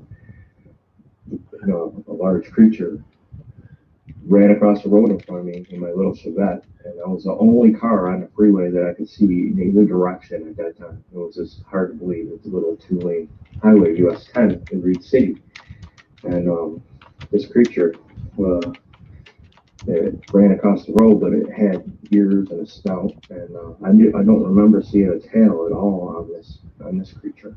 And I said, man, I must have just saw Bigfoot or something. And when I started looking into it, I see this little phenomenon around here, the Dogman, Michigan Dogman, and Steve Cook and all his stuff. And I started going, wow, there's something to this, So I really got interested. It wasn't until about 7 or 8 years ago that I got on Facebook that I started spreading the message through Facebook, and going through the Bigfoot community first, and then making my own Dogman groups, or joining every one I could find. Since then we've grown a long way, and made some enemies and made some friends along the way. But sometimes you got to make decisions, that aren't popular with everybody, and what's good best for yourself. You got to, after all, these are my and my friends' groups. We're not out there to please everybody. But I'll get back to the sighting. When I saw the Dogman cross the road, okay, it went to the other side of the road. It stopped there. It turned back around, and it's crossed the road in 3 steps of 2-lane highway, and it was like about 7 foot tall, maybe about 330 pounds, maybe, but it definitely didn't have a tail. It was brownish, like a Bigfoot color, almost like an auburn brownish. I don't know, there are a couple of different colors in there. But the eyes, I really didn't, there wasn't glowing eyes. It was more like they were just normal, they weren't glowing, but they were very, very, you could see the eyes. And it definitely wasn't a person in a suit. I just had, it just went through my mind, wow, what did I just see? Everything. I never believed in no Dogman, back when I was young. But we always thought about Bigfoot. When I was a kid, I'd always go walk around the woods, and not in Isabella County, which is not too far away from here, maybe a half hour.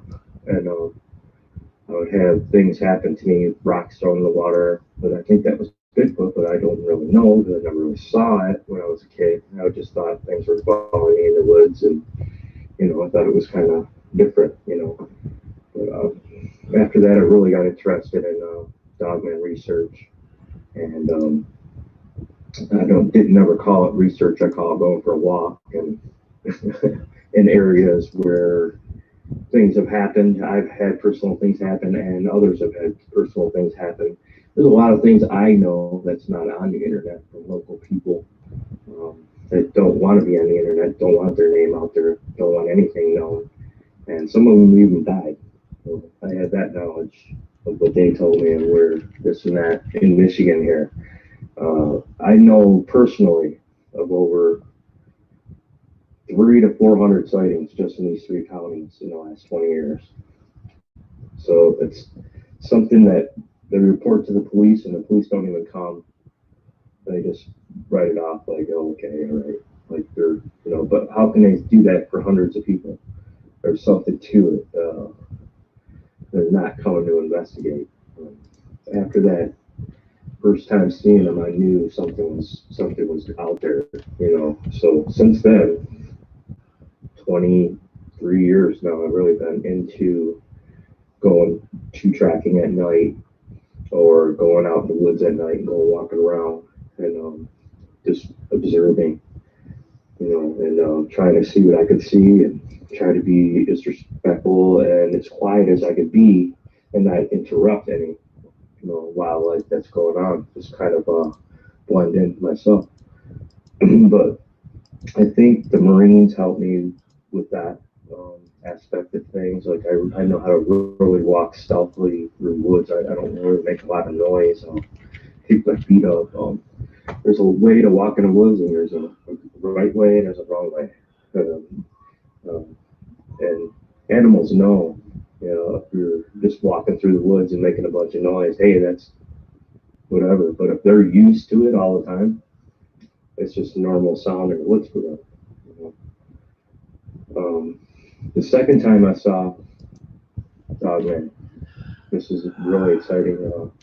I shared it on Dogman Believer site the other day. It was called The Vanishing Dogman. And this is why I got into the paranormal aspect of researching,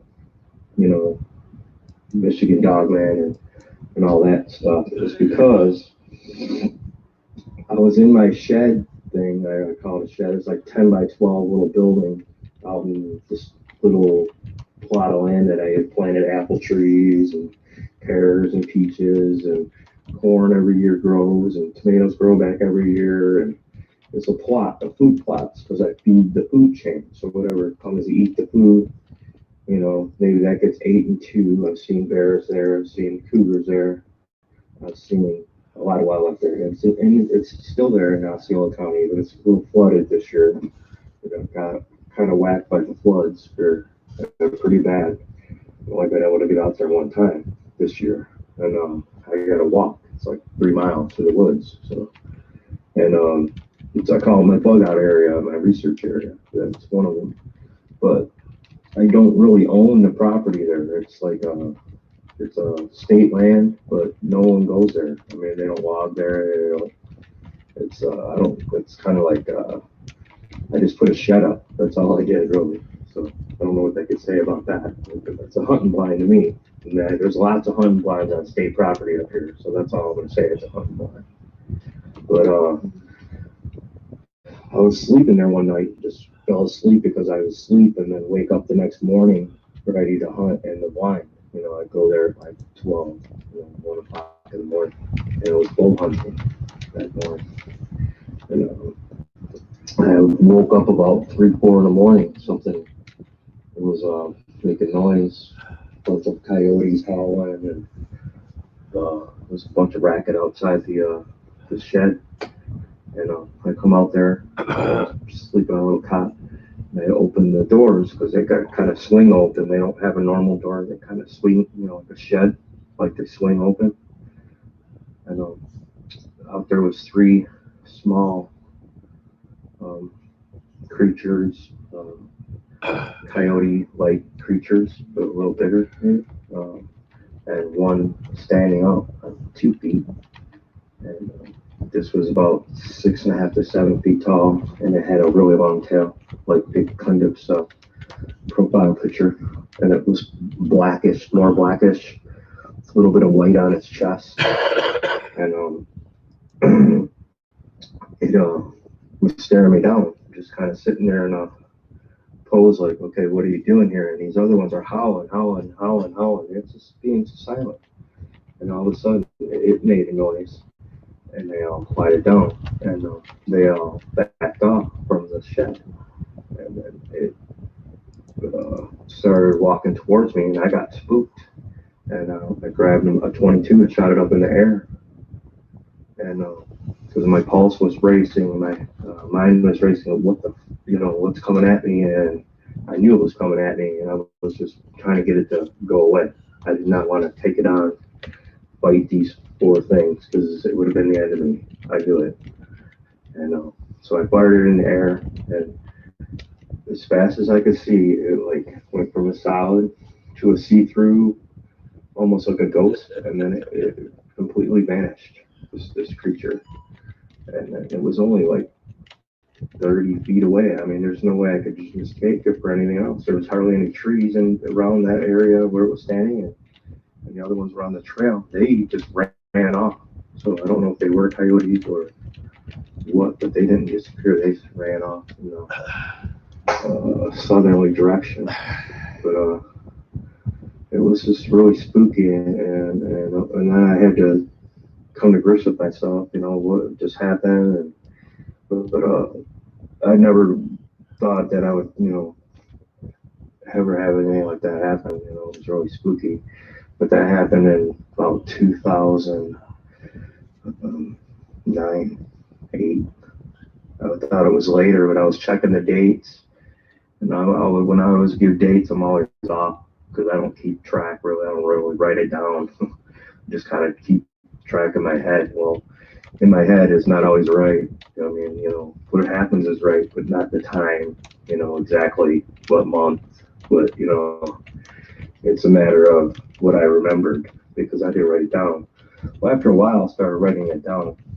And that was a few years ago. And that became part of this book that I've been writing and writing and writing and writing. Well, I think I'm going to end it. Part 1 and a part 2. Because part 2 is really starting to become active, which is recently. And, when I was staying out in the Luther area, the Tuscan area out there, where they call it Luther Days, and that's where Steve Cook talked about staying out there in the trailer this winter and spring. And I just would get really bad feelings all the time, like something was around, ghosts or Dogman or whatever. It was just a creepy feeling all the time being out there. And I was really glad when I moved back to town because I went for a walk there one night, and it was really, really scary. I got the shit scared out of me out in the woods there by something I can only describe as like a Goodway, and there was another creature there as well. It was the first time I ever saw 2 at one time. But I followed the one, and I kind of followed the one, the smaller one, and then when I ran up on this big one, and I blacked out, and I didn't feel good for days, and I don't know what happened really, but I managed to get back to the trailer after seeing this creature, and then I had to process what happened after because my memory was like freaking ruined for a minute. I just couldn't. It was like I was stunned. I couldn't remember anything that was going on, and this was recently. This was this year, and I didn't feel good for like 3 or 4 days in a row.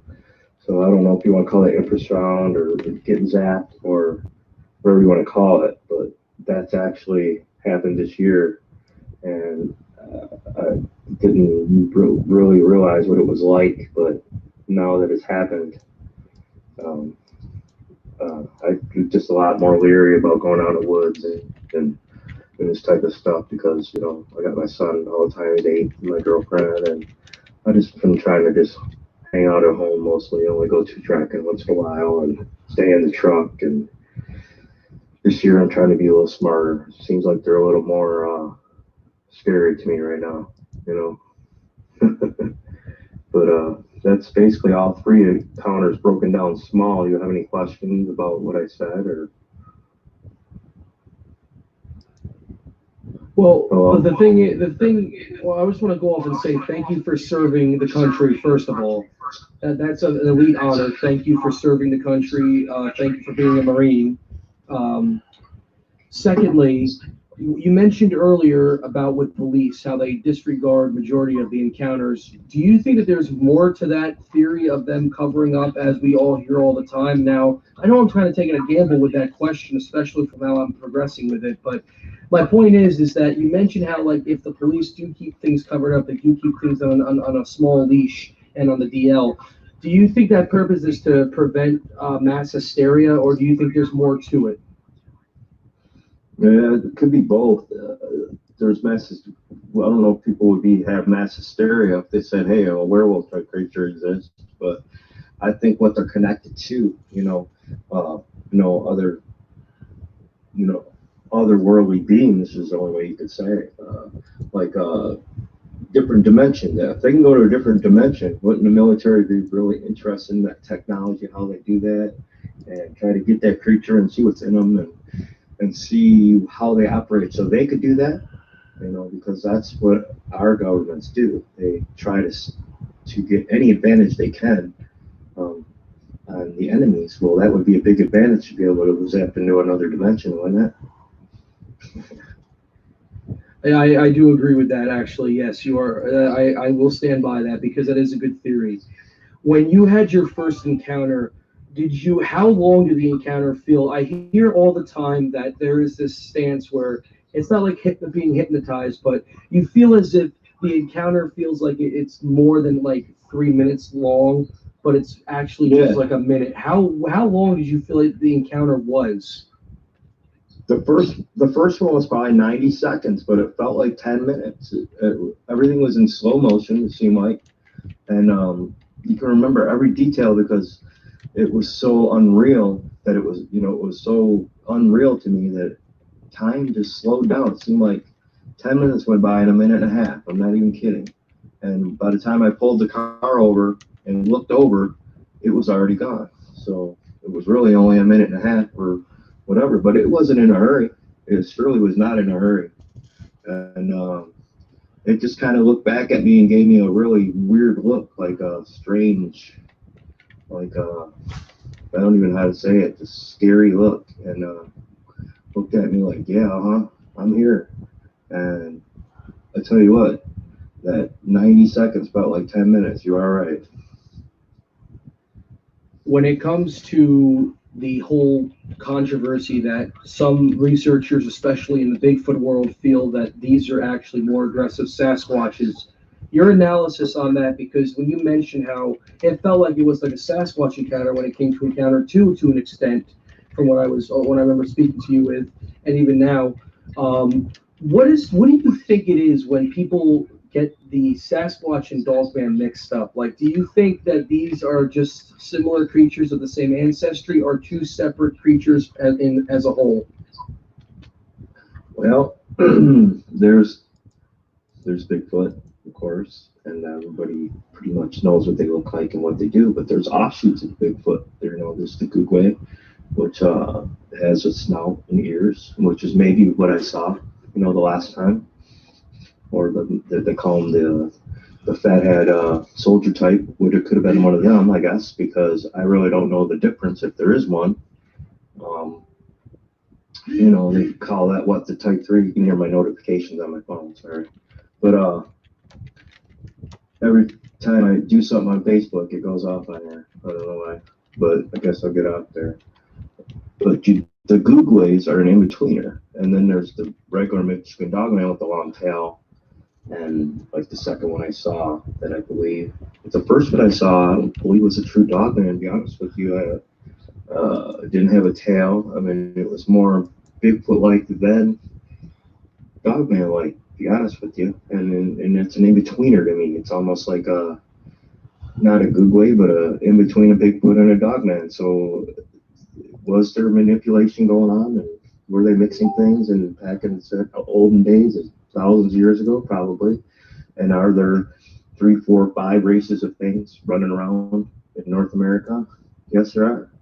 And there's many more than that. If you look at all the Native American legends, skinwalkers, Thunderbirds, there's all kinds of things that exist in this other dimension, that humans can't get to right now. But every once in a while they come to our dimension. And I think that's a lot to do with ghosts, it's the same type of thing. But a lot of people say, oh, they're all flesh and blood. Maybe they are when they're alive, But I think there's some dead ones out there that's making appearances that people are saying, to be honest with you, the way that I hear the experiences and what they went through. Because if they were flesh and blood, they couldn't do all those things that they're alleged to do. And the flesh and blood ones, yes, you can find them, but they're so rare, it's retarded. I mean, it would take you 20 years going out in the woods every single day just to see one, unless you get unlucky or lucky, whatever you want to call it. But there is a way to do it. It just takes a long time, and you got to be very persistent and very, very, very, very dedicated to it.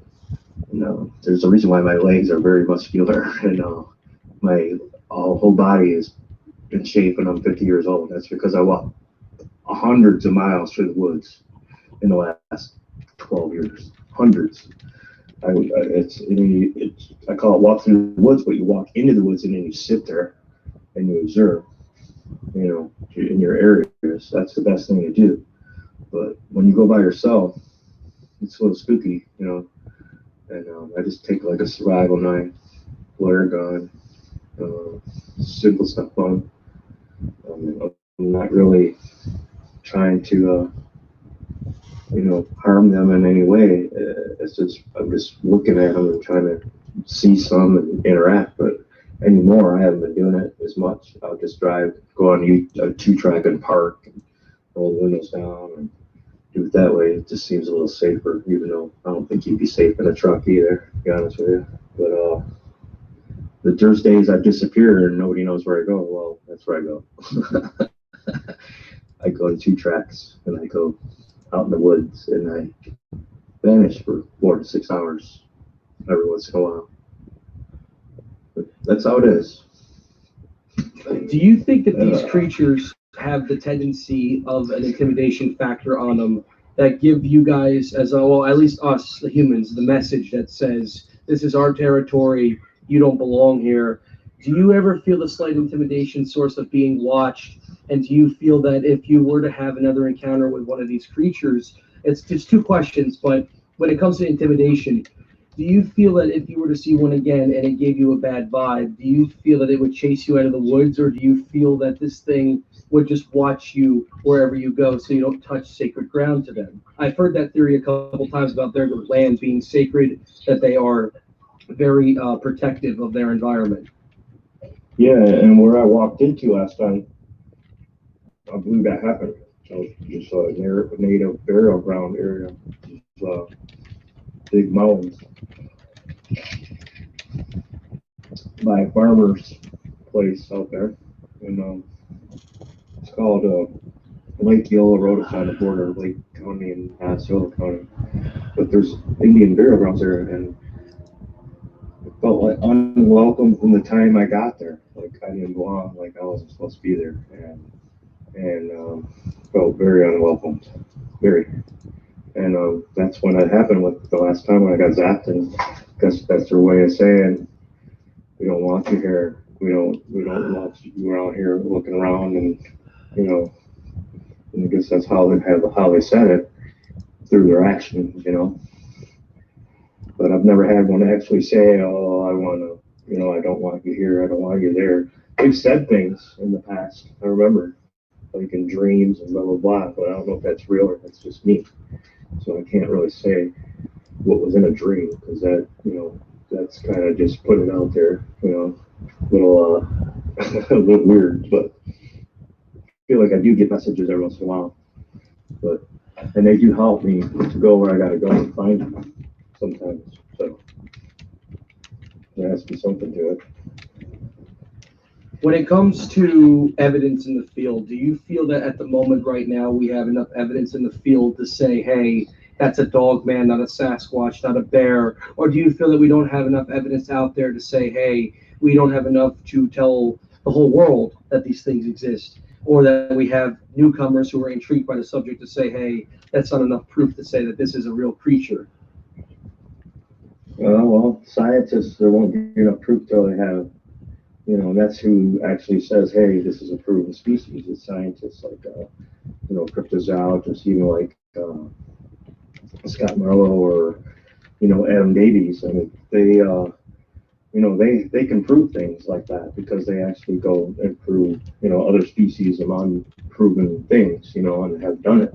So, I mean, he found evidence of the Orion pendek, Adam, and that's just something, because they actually found hair, they actually found and had it tested and found the prints and found where they lived, and you don't actually have to have a body to prove them, but they'll still say the Orion pendek is not proven because they don't have a body, but they do have physical evidence. Now, Dogman, there's been physical evidence tested, but apparently we can't get the result of it, and nobody really knows.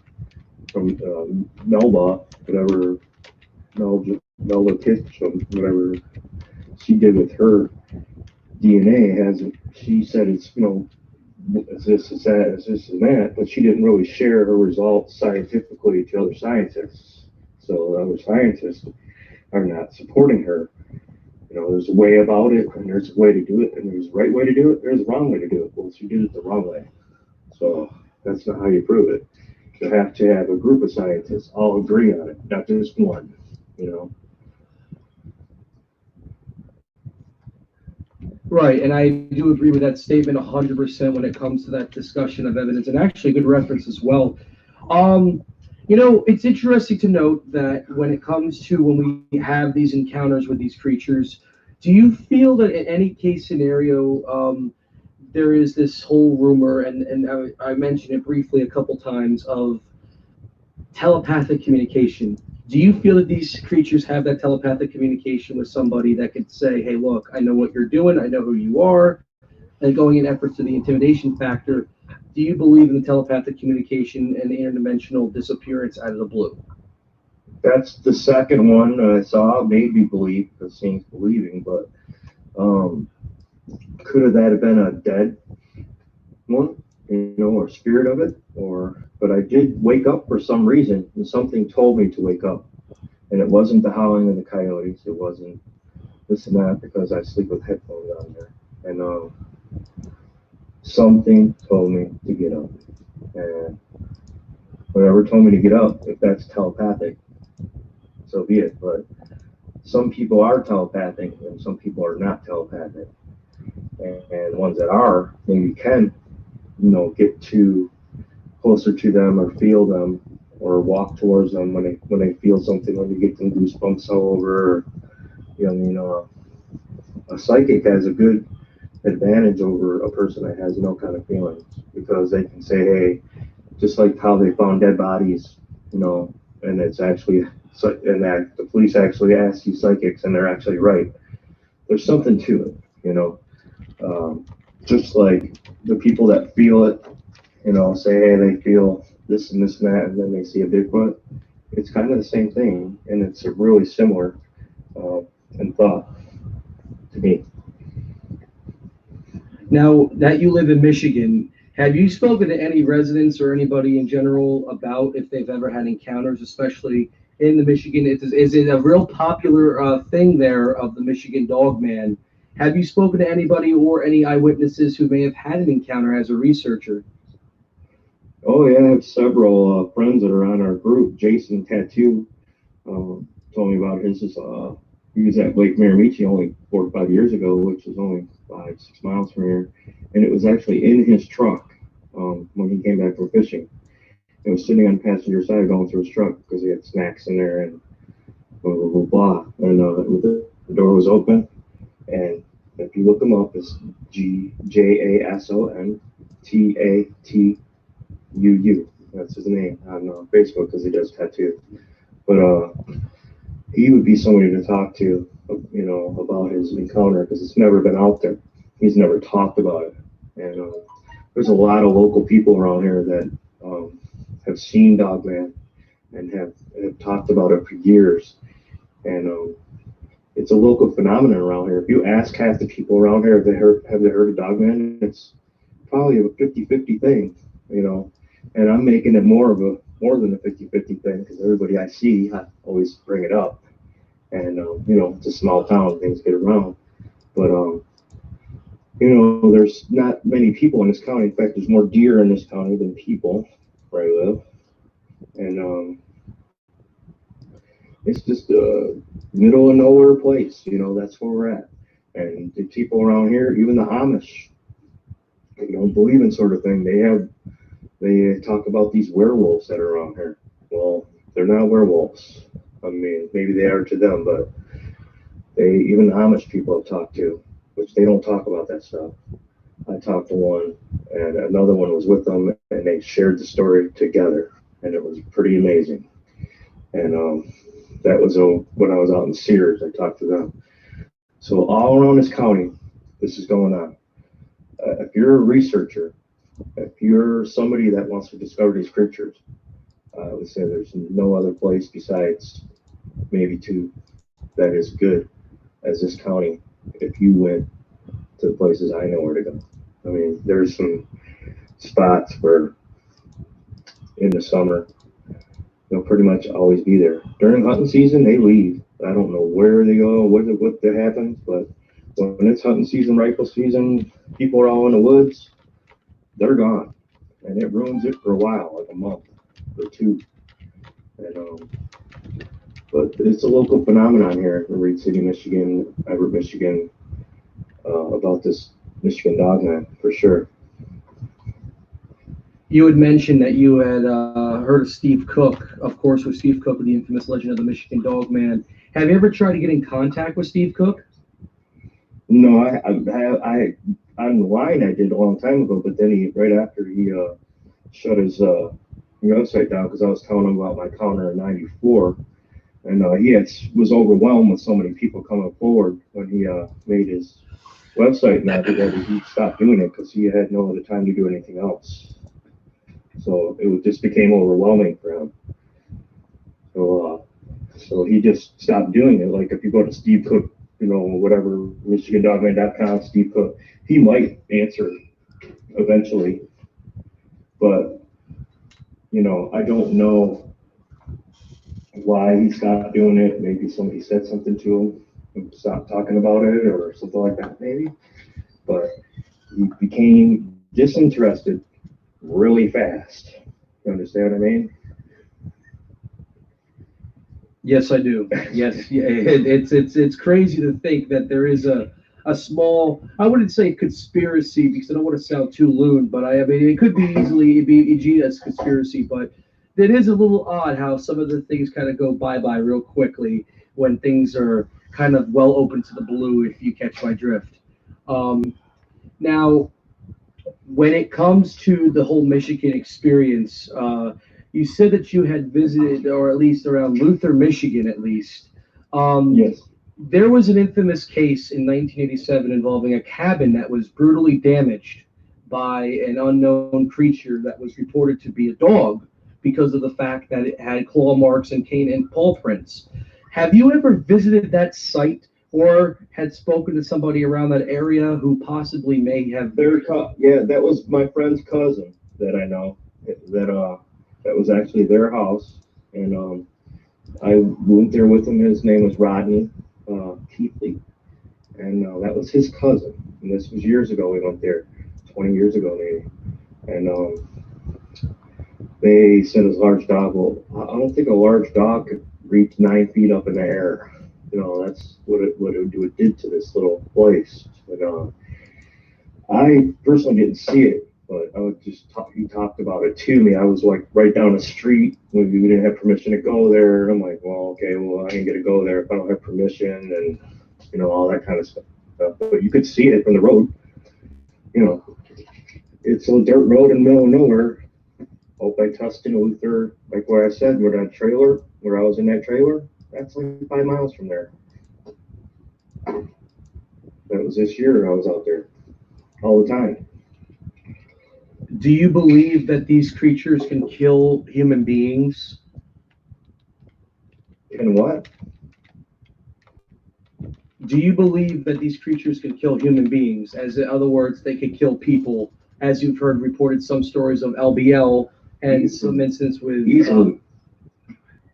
They could kill us like they're snapping their fingers. Snap your finger and snap your neck. They choose to just try to stay away and not cause waves because they know if they kill somebody and it's found out about that, they definitely will have repercussions where the authorities can come or somebody will come and look for them because whatever killed them is dangerous. That they know from what bear killings, cougar killings, this and that. This is so around here. Like a bear kills somebody, DNR goes searches them out and takes them down. Well, I've talked to some DNR around here, and I was about researching one night, and I said, "Yeah, I'm a Dogman Bigfoot researcher," because he pulled me, he came up and said, "What are you doing out here in the middle, 7 Mile where nobody ever comes?" I said, "I'm a Dogman Bigfoot researcher." He said, "Well, you're in a really good spot for it." That's exactly what he said. So what's that tell you? The DNR know. Yeah, I was just going to say, the DNR and all of them, they have a great feeling about it following the Wisconsin Beast of Prey Road. Um, you know, when you conduct your research, what is the main perks you look out for? In other words, when you speak to an eyewitness or when you're out in the field, what is it that you're looking for? What is your main ambition besides obviously finding one walking upright? Do you look for a stool? Do you look for hair samples? Do you look for paw prints? I don't record evidence, but I look for it. A lot of times I won't even take my camera with me, or I compile all this for myself, really. But I had been where I take a phone and this and that. Okay.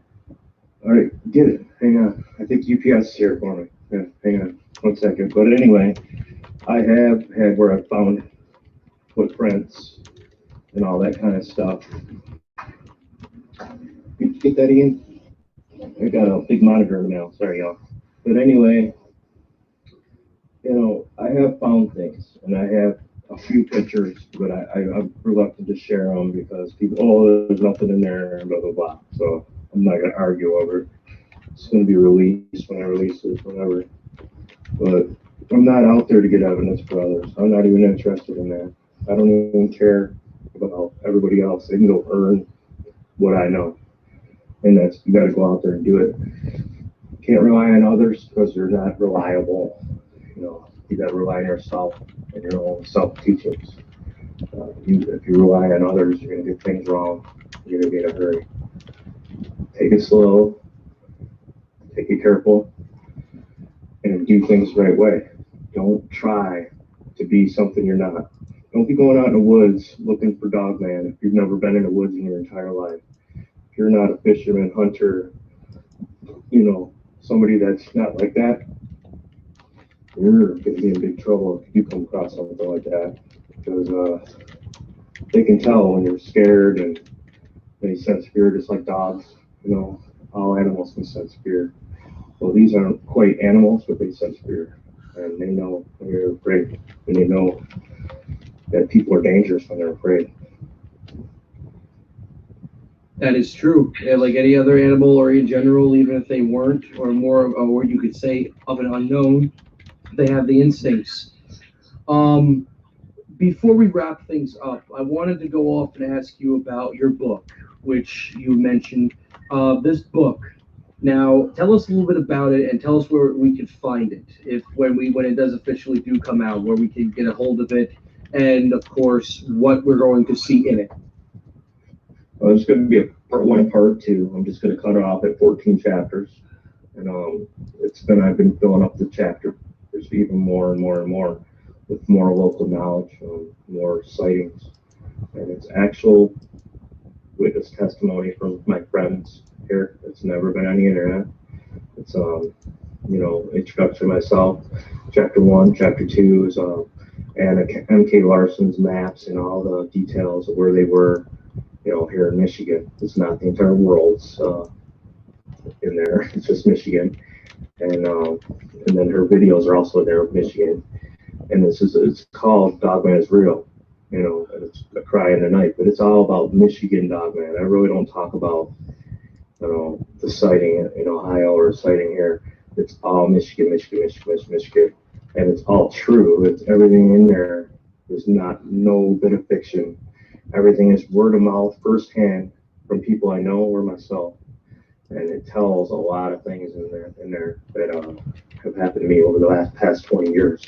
It's basically a journal that I had to edit and fix all the grammar, and so there'll still be a little bit of punctuation mistakes and dots here and there, like I'd always write, and that's okay. But, I put out 3-4 chapters, and people seem to enjoy it. So I've been, working on the other 10 and completing them.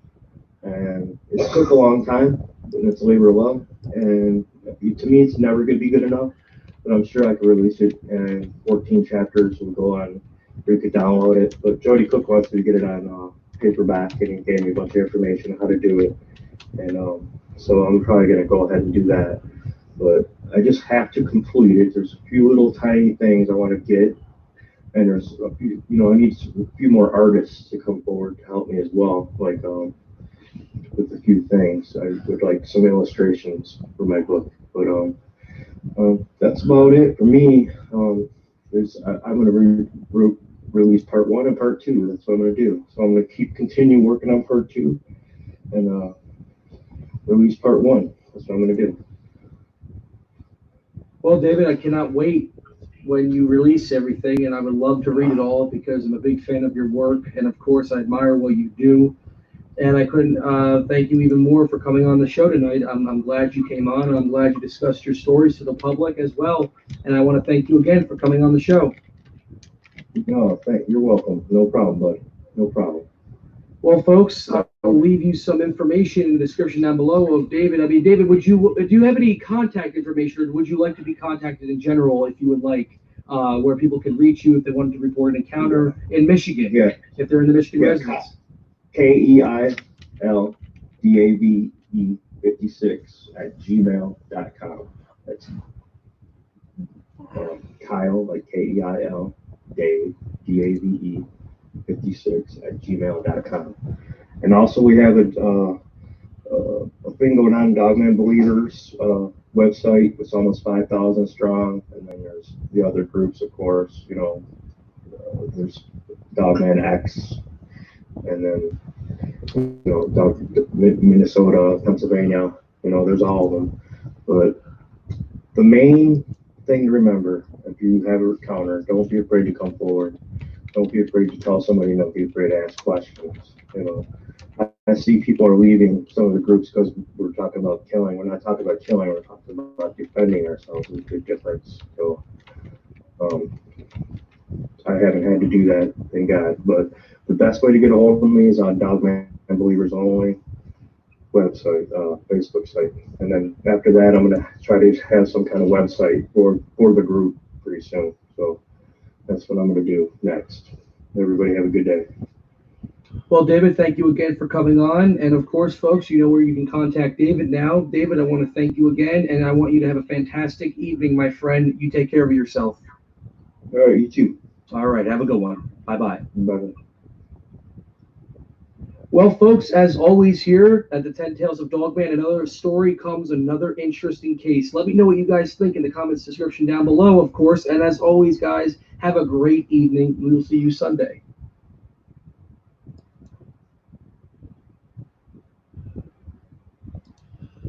Ooh. Oh, go ahead, Allie. You're natural, huh? Ooh, that's good. 30-30s are good. Oh, what caliber rifle is it, Allie?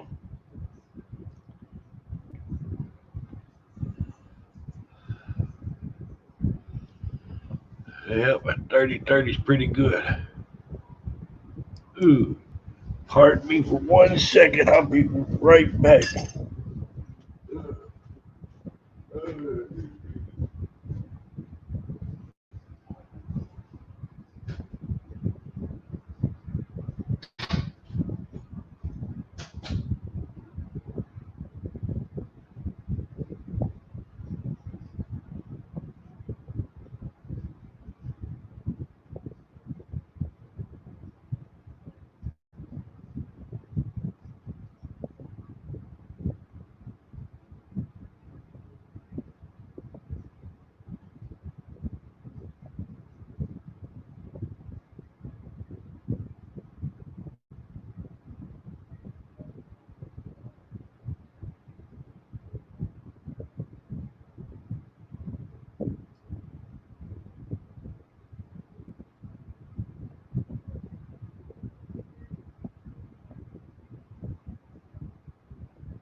Damn it. Alrighty. Had to step away for a second.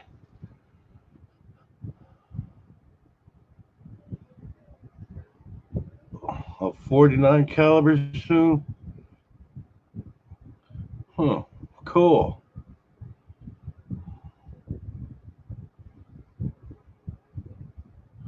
That's it, Ron.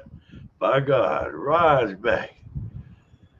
Yeah, Ron, we just got to watching another episode of Venomous Fringe. Sorry, I had to take off quick. Had to take care of a little something there. All righty. For everybody watching there, check out the Venomous Fringe. Really awesome channel.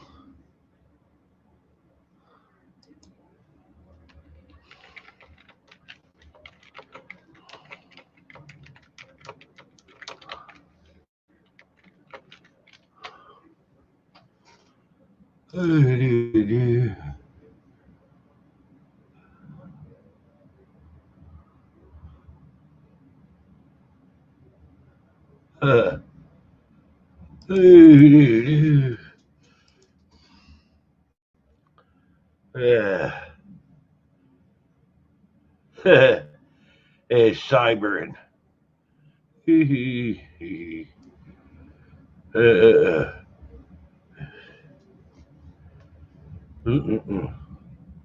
Hey, points to ponder. Does Dogman do it doggy style?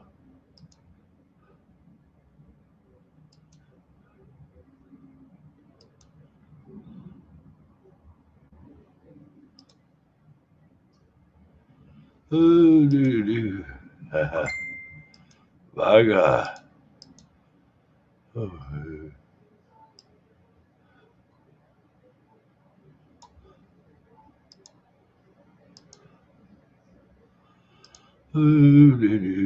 right.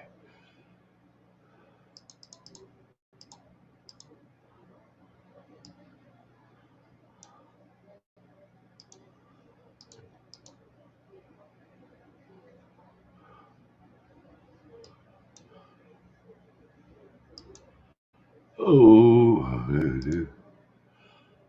all righty. Here we see. I check out our Twitter. Good one, Rod. Oh, Like,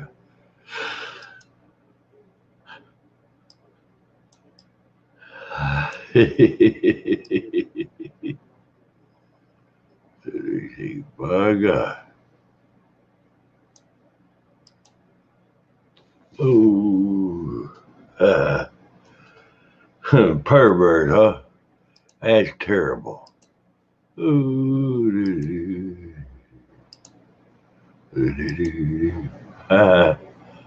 ooh, yep. Hey, Vale, what's happening? Vale's back, my God.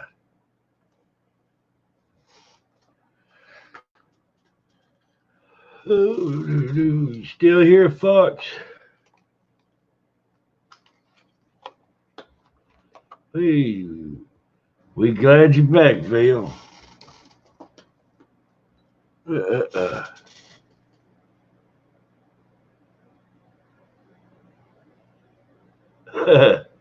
Ooh.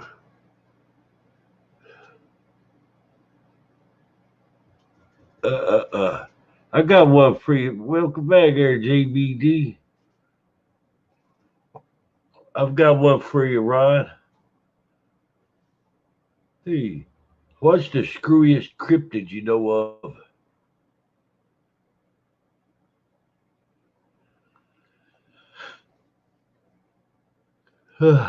Yeah, so what's the weirdest cryptid you know of, Ron?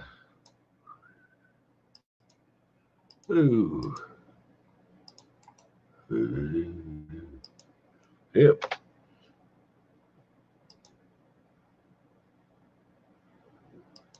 Go ahead. The bunny. Hey, what the hell is a bunny? I've heard of a so-called as a cross between a cat and a rabbit. I remember back when I was a kid, there was a guy talking about he'd hit one with a car. It was on the news. Is that what you're talking about?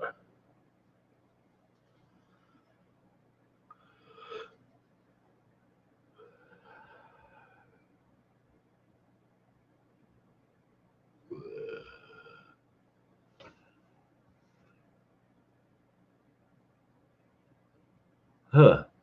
That would suck for them.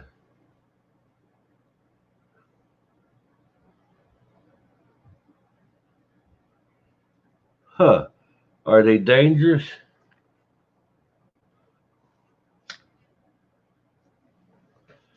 Damn it. Shit, I only know of a few of the cryptids here in the United States. Ryan knowing about them from all over the freaking world.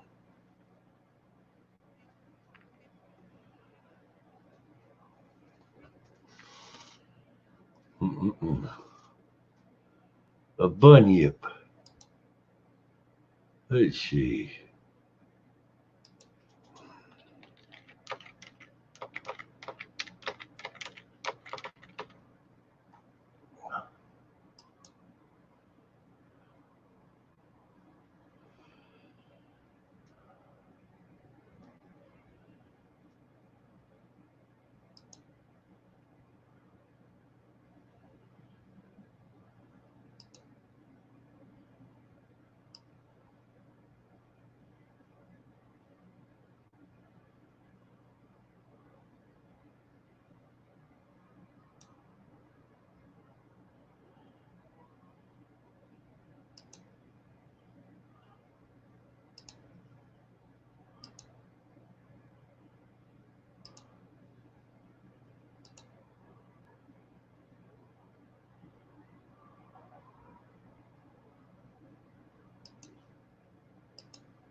Yeah.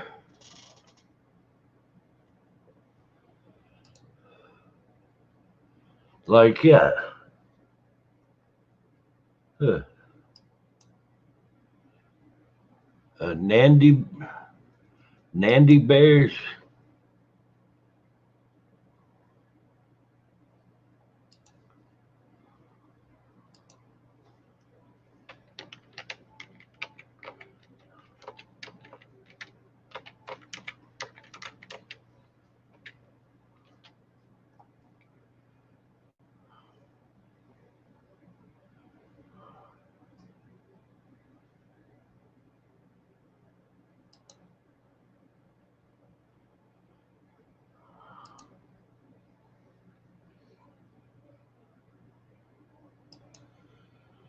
Ugh. Look like a friggin' horse. Or kind of like a zebra. Got ears like a damn zebra. With one eye.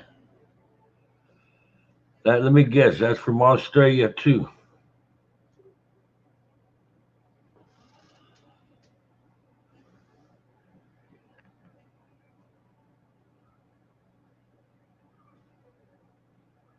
Huh. Huh. Wonder if he's tasty. Oh, Africa? See, put a little garlic and onion to it, they might taste pretty good.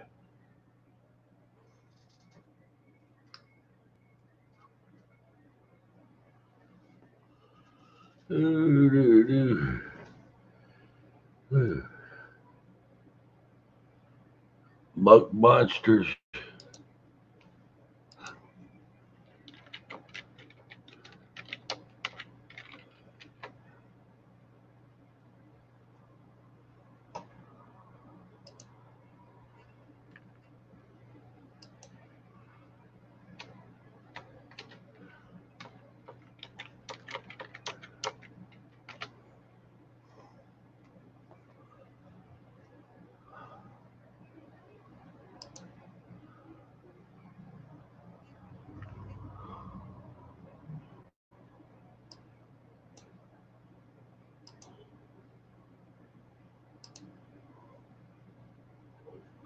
That can't be right.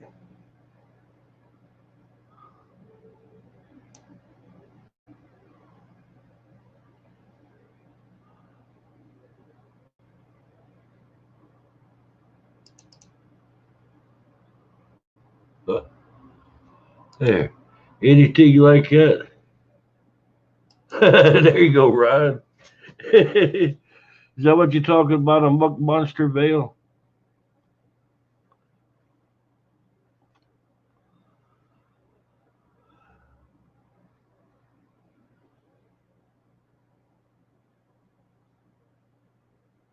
That's probably all it is a damn blob of mud or veil.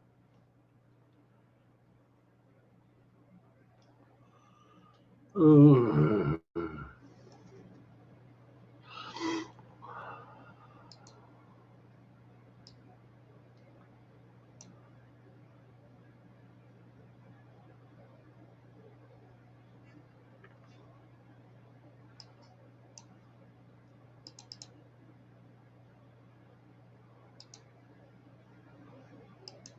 More beef jerky, huh? Brazil, Chile.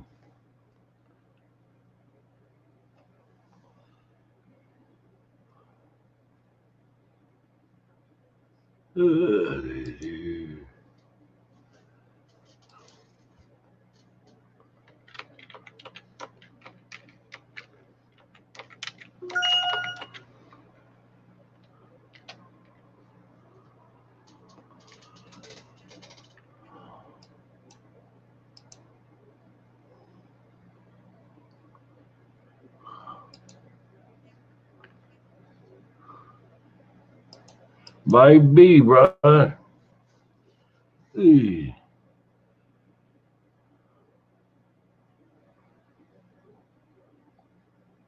huh. So you think a werewolf look anything like that on Ron?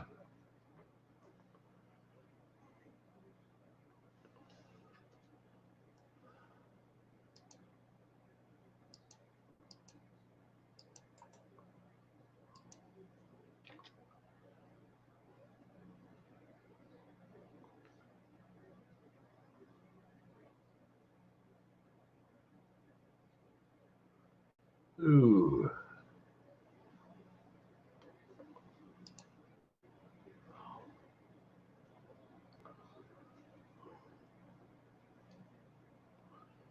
Uh, uh, uh.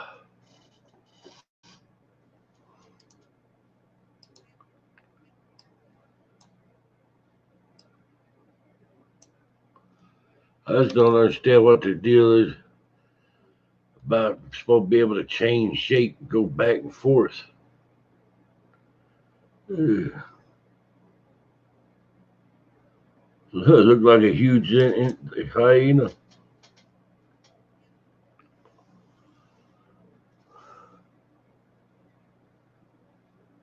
Oh, thank you so much, Penguin. Be glad you're here. Definitely glad you're family, Penguin.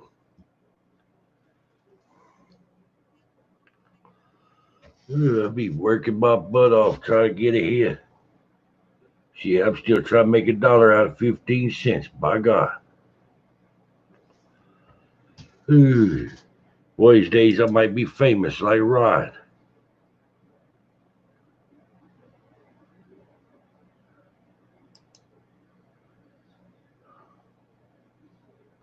Why don't y'all come up on panel and talk about it, Rod?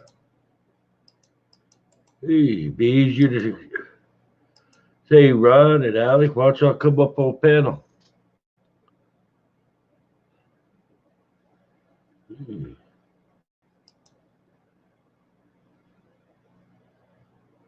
Hey. Hello there, Hensley Paranormal. Yeah.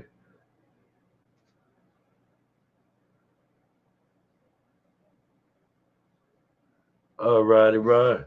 Yeah, it'd be a lot easier when you on panel and people is listening. They can hear what you're all saying.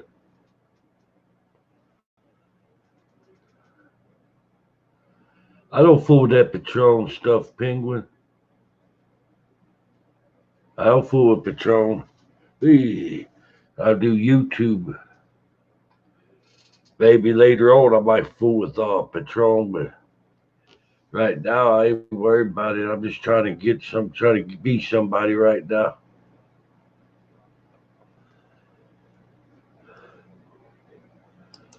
A black and grayish brown.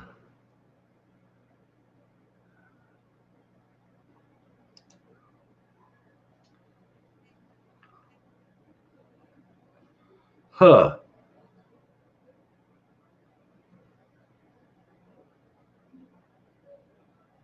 That's cool there. Hey, the muck monster. That's out by St. Louis. What you doing there, Hensley?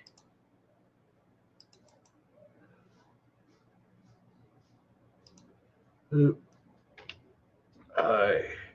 Anybody want to come on, Pandle? Shit, how you doing, Cindy? Thanks for stopping by there. Hope y'all hit that like and share button. Glad you came by, Cindy. Shit, I wish I could go do something with Omar. All righty. There we go.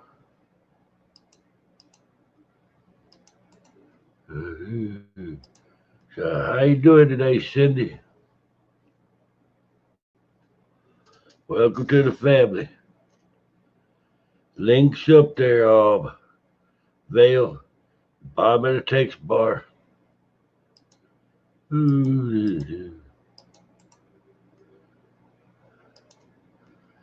Vale, you want to come up? Hensley.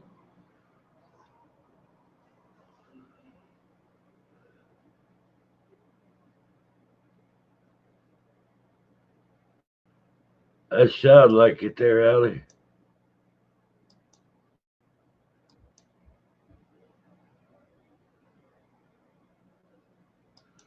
Oh, that's not me there, Penguin. I pay attention to everybody. Although I will admit sometime I might go a day or two before I think. Check your comments.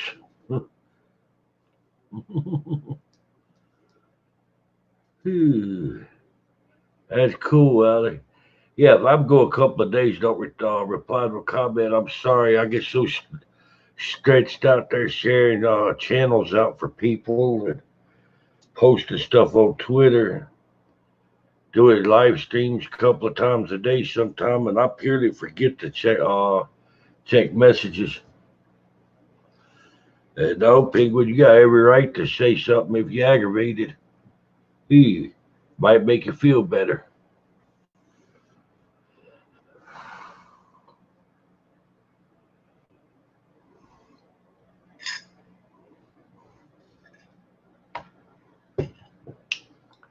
It would be fun.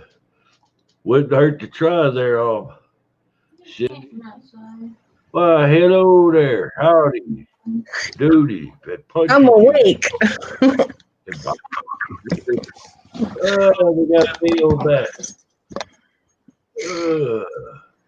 Yeah, I might try that, Cindy. I always did like Omar. Omar's crazy. So what you doing there, Vale? Waking up again. Hey, yeah, took them fucking all pills. Yep. Come here. Oh, okay. I thought you just molested a cat with a fork there for a second. I heard that, yeah. No, I got the tater.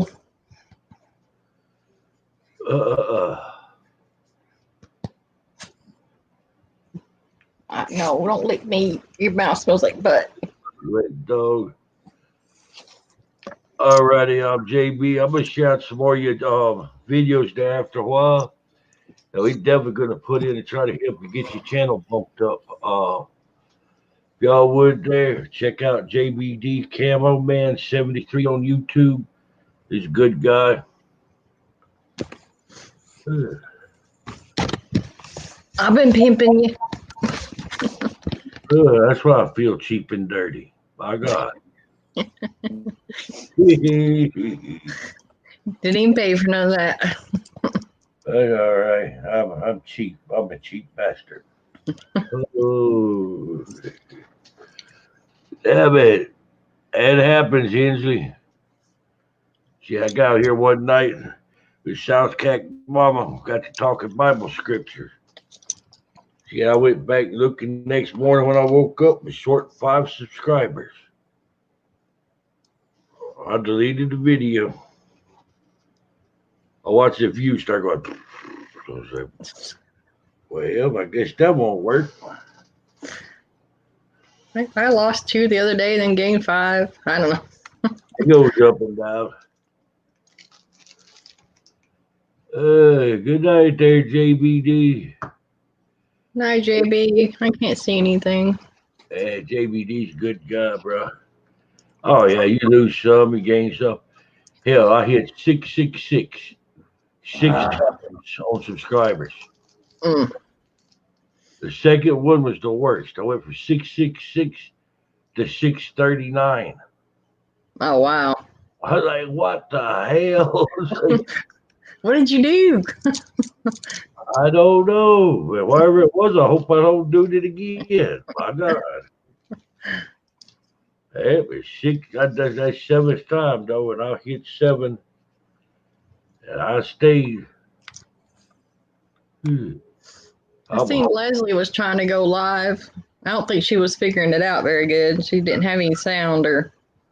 Oh, that sucks.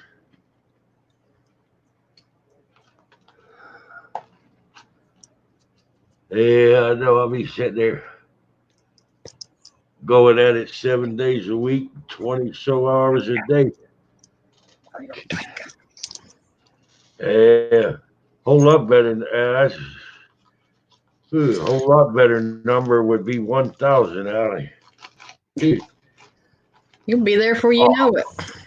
Oh man, I hit 805 day before yesterday, and the last I looked was at 821. Hey. That's moving up pretty quick.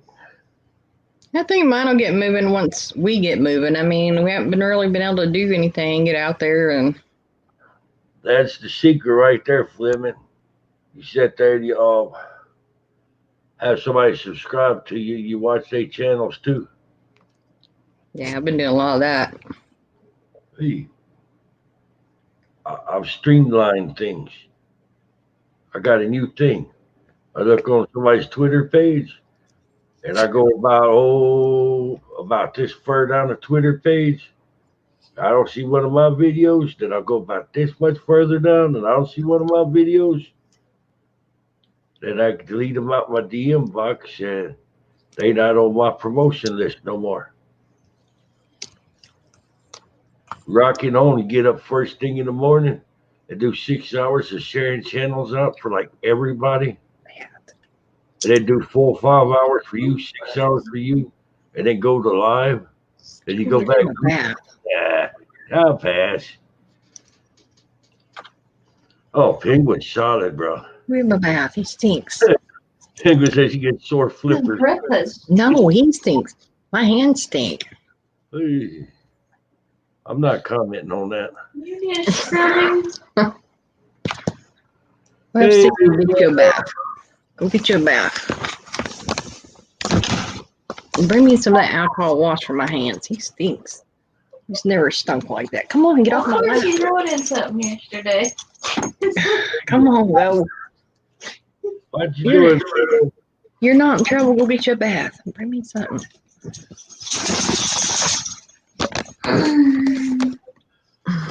Hey, Venom. Yeah, that's just so I posted a video. They were looking for their dog to give him a bath. It was like a little beagle type dog, small dog. That's what he is, like a beagle. Well, this dog was to the right of the doorway and up on his butt and up against the wall, sucked back. He looked around left to right. He was hiding from that bath. You don't want no bath? They fat a 4-letter word. Oh.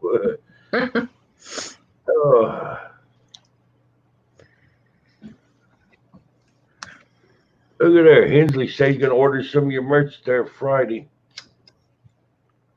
Mine? Yeah. Awesome. Gosh, we sure appreciate it. My heart's kind of misshapen there. There. There you go. Good luck there with your videos that are coming up, Venom. Shit, I'm going to redo all my damn merch. I was there, done it like 2 or 3 times, and it's not selling. Yeah, I went to a cheaper site. I wanted them all in black, but whenever I got to looking at, I ordered a few products, just as samples. It looked like, my image was actually glued on there. It was like gray on the black, and I didn't like it, so I went with the all white. It's like the old saying, get what you pay for. Yeah, I had some really nice, heavy cotton ones ordered, but they would have been like $35 for y'all, and I think that's much for a shirt. I really do. Yeah, it is. That's kind of pricey. Yeah, so I was like, no, I'll either get them made up here at the shop and see what kind of prices I got. For now, we'll go with the white ones. They're nice. I have one. Oh, cool, Venom. Yeah, Venom, DM me there at Clown Media. I can try to keep track of you. My new gig gonna be people that comes to the lives. I'm gonna be paying special attention to make sure to check your channels out. There we go. Yeah. Yep, y'all coming on the lives there. Y'all sit there and DM me at Clown Media on Twitter. I'll make sure that I can get around to checking your channels out and sharing your videos out. Yeah. Somehow that went over my head between my knees there, Clown. But people like me, like you've been DMing me on Twitter. I check your channel and share your videos out. Oh, okay. I learned me a new trick. I set up a damn like playlist. Mm-hmm. Videos that I like, and I just sit there and share them like videos out. Just click, click, click, click, click. Like popcorn. Pop and click. Yeah, absolutely.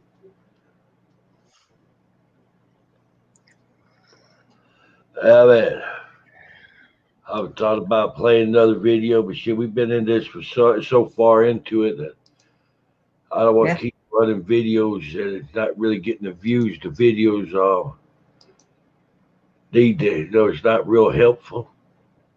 Then they play the same video again, and everybody's like, "Oh man, I see that one." Gotta keep it new.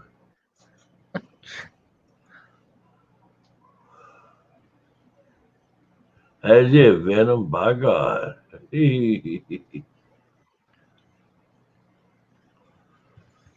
So where are you going to go, Clown, when all this is over with? I've been talking with Ryan about going to Arizona. I'd like to swing out by JVD's there in Kentucky, hang out for a while. Hey, somebody come around messing with the clown, they fixing to wind up with lead poisoning.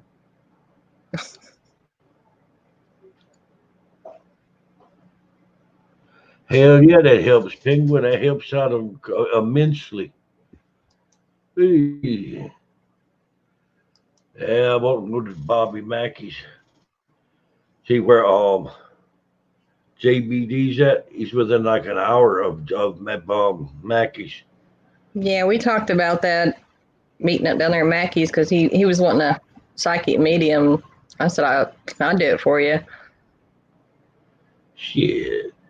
It don't hurt to have psychic. I mean, there's a lot of stuff I can do, but I know people that can do more.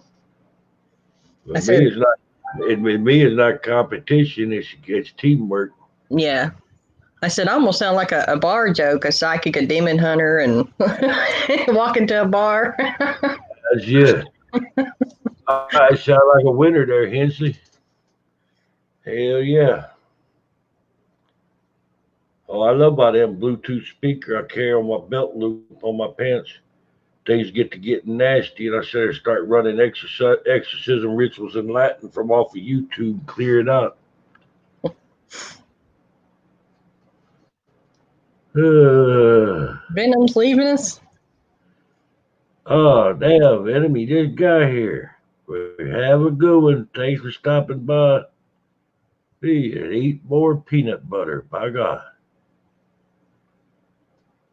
There you go. Say, Ryan asked you, well, why do you call a midget psychic on the run from the police? A small, medium, at large. That's not even right.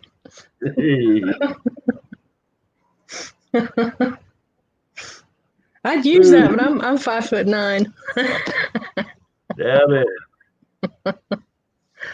I don't know about where fishing places at. Oh, I'm sure there's something around there in Kentucky to go fishing at, though, Penguin. Go to the LBL if y'all want to go out there. Hell yeah, I've got the hardware. I got the kind of shit there to give goddamn John Rambo a boner. I used to go fishing at the LBL all the time, camp and. Yeah, but I'm on those concrete bunkers. Go get in that some bitch. How you gonna fish from a concrete bunker? I'm not. I'm gonna go catch me a damn LBL. So bitch can't get you from the sides, the top, or the back. The only way it comes you. All the way they come to you is at the front. Mm. You hear that? Brian says they got a lot of dogman activity there. I'll bring them a stick and teach them how to play fetch, Ryan. Yeah, you don't never want to try to teach a dogman to fetch his slippers because some bitch might start wearing them. Hmm.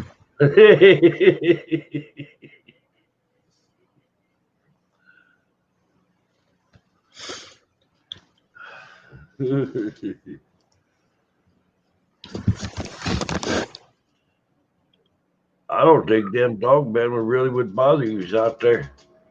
I think they would try to steer clear of you. By God. There's many people go in the woods, and you don't hear more reports of dogman sightings. I think it probably would dodge you. Yeah, I played that one on from Venomous Fringe on here. Ryan, if I remember right, they said one of the women in the family were wearing perfume, and they think that might want to had kicked it off.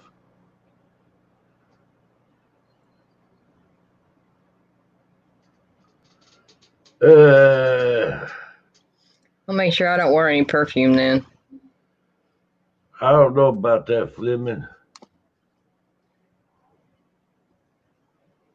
I think the Mothman was some kind of extra dimensional entity.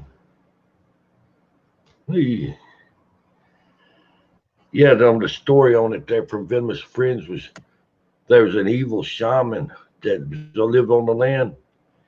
Mm-hmm. The first time they killed him, the first time, but they believe he summoned that LBL monster.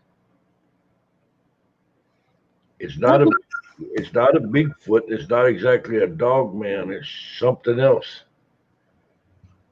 I might have to look into that because I've lived in the area forever, and this is the first time I've heard of it. That's why I was like, what? Well, according to the story on it from on Venomous Fringe, was after the family got killed, allegedly a military unit got sent into the woods to go find that thing and kill it. At least that's what some of the locals around there were saying.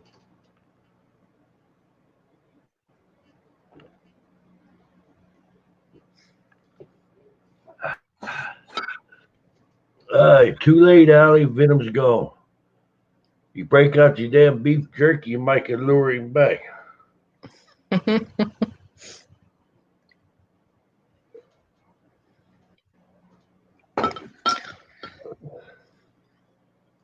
I got all. Well, go ahead. Oh, I ain't say nothing. Okay. I'm just vocalizing. I was like, oh. Oh, okay. I was say we got all set up down there at the garage, so I was tired today. Done work in the garage. Well, setting up for that live stream tomorrow with R2. Yeah. So you're gonna leave C3PO out? No, I'm gonna have him running while we're doing a live stream so everybody can watch the orbs and stuff that we see. That sounds cool. I do a little voice box session, bring out the grid lights again, and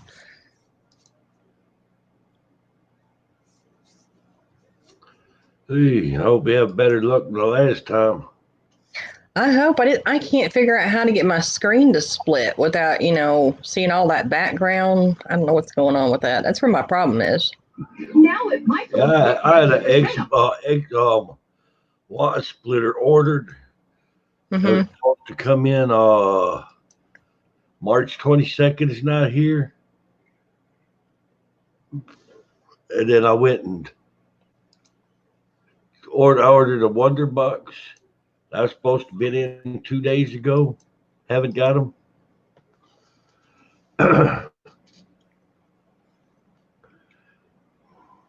I sent off to have my SOS sensor fixed, and I ain't seen that in almost 3 weeks. Well, I'm hearing other people's orders stuff hadn't come in. Hey, Venomous Vixen, how you doing? Hello, Venomous. Hey, welcome to the family there, Venomous Vixen. Hey, we do paranormal and cryptids here. Yeah, I thought about doing a sideline, maybe doing on into UFOs and aliens. Hey, maybe ET, the extra testicle. I don't know. E.T. phone home. Oh, okay. Oh, okay, Ryan. You know Venomous Vixen then. So, what do you think the damn? Oh, okay. I didn't know that. Well, I'm glad you came. Yeah. Yep. Anybody that's just started watching there, hope you hit the like, share, subscribe button. Check out the Venomous Friends. That's it. Vixen's in the house. By God.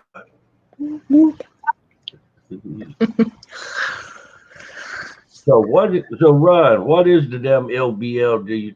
What do you think it is? Venomous is his internet wifey. Roche got an internet rolling pin.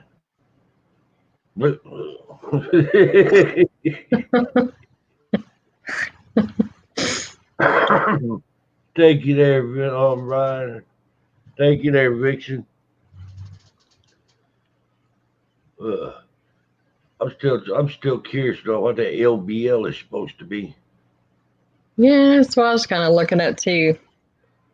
I've been meaning to do that, but I have to wonder if that isn't something that damn shaman didn't turn into, kind of like a skinwalker. Mm-hmm. Some kind of shape shifting. Then again, it might be something he summoned in. Oh, he says it's a type of aggressive Sasquatch.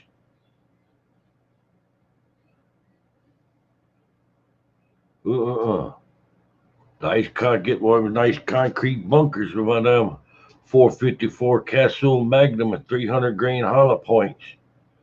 Go there with a camera and try to get videos. He try to get audio recordings. He won't get froggy. That could be fixed.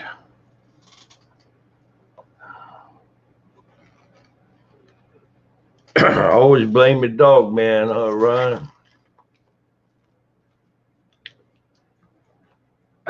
Might have been a good way.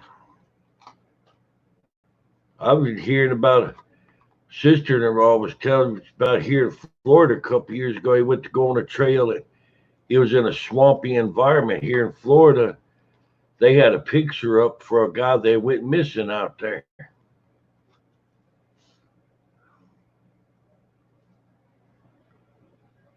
Might have been a damn good way got him.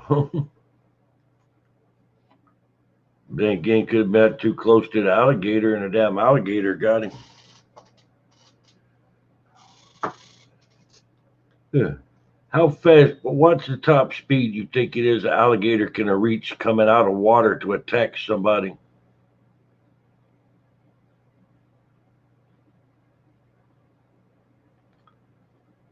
Vale?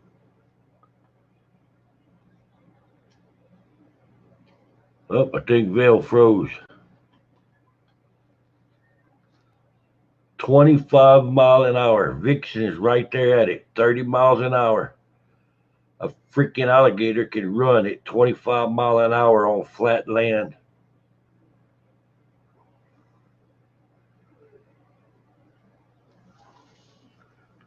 Would help I unmute my mic, eh?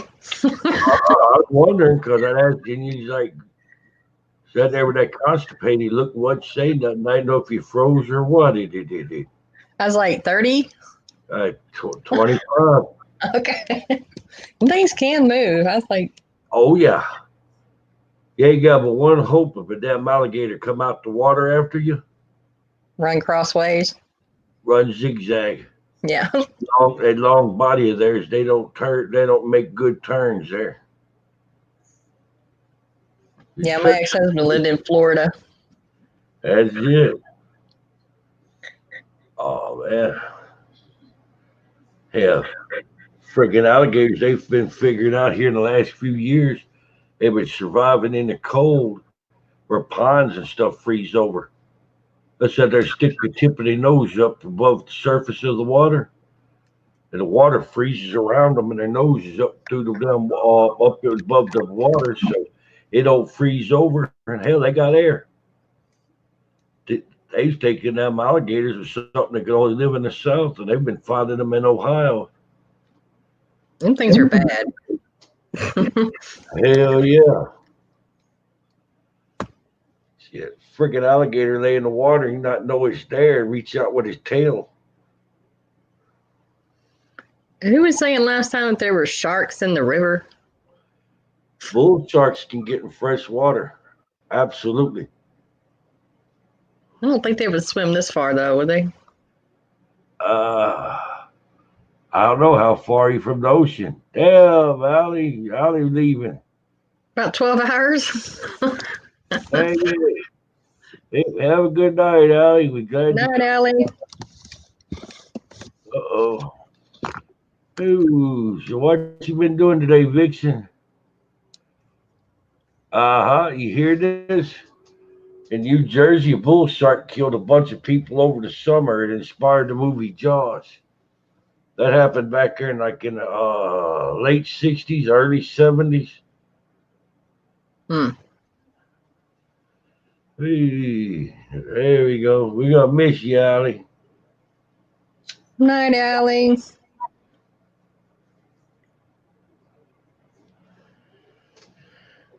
Hell yeah, I was a damn missionary in Africa, was in a fresh body of water to bathe 500 miles from the ocean, and a damn bull shark killed him. Happened in the 20s. Vixen's got it. Hell yeah, that bull shark ain't nothing nice. They very freaking aggressive. Ooh.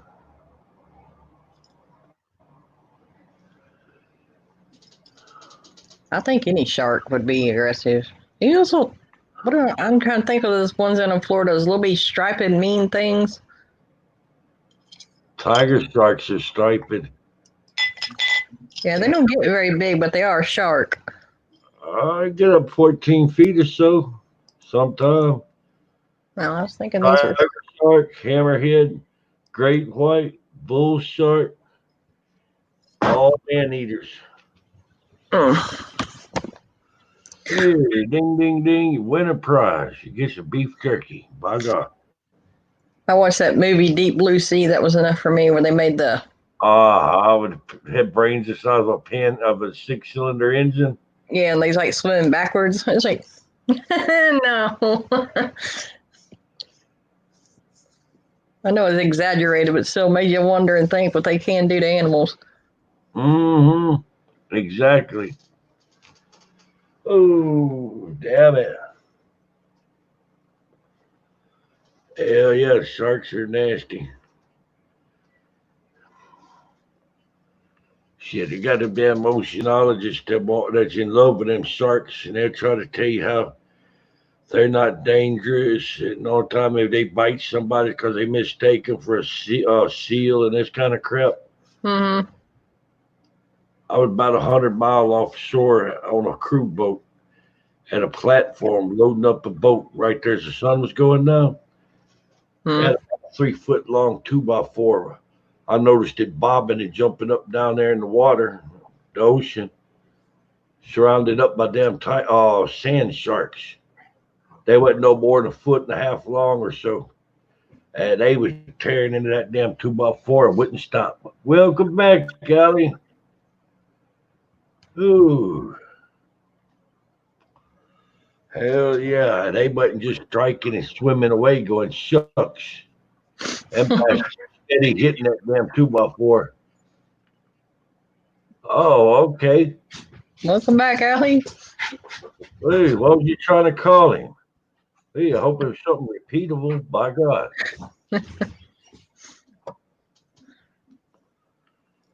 Ooh.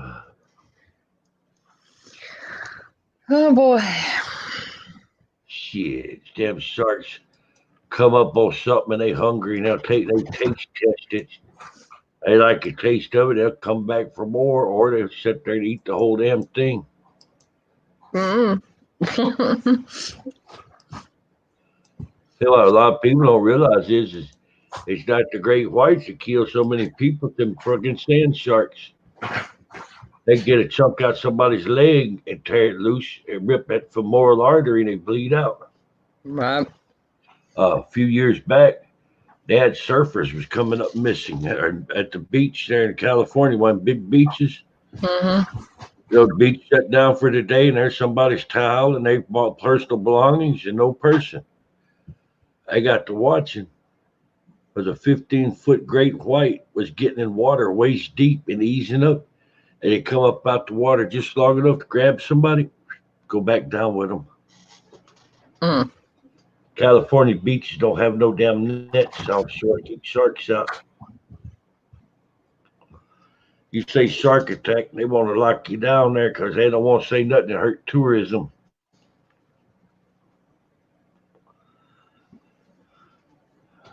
Hi, Inslee. All right, Hensley, don't run too much. You might get tired. By God. Oh, there you go. Mm-mm-mm. Been on a while today, clown. So it looks like you. Yeah, 3 hours and 38 minutes. Mm-hmm. Hey, Ryan's proper name. I can't use Ryan's proper name there. I had to sign a non-disclosure agreement there, Vixen. That sounds all mysterious.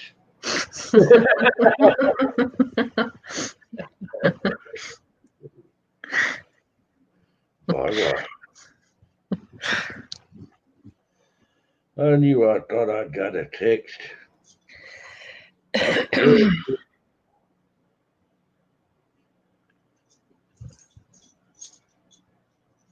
Oh my God, I'm not even reading that online. Can't do politics, but that's a good one.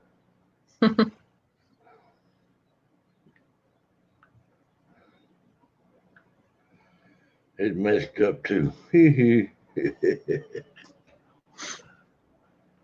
you go. Erectus Assholeus Maximus.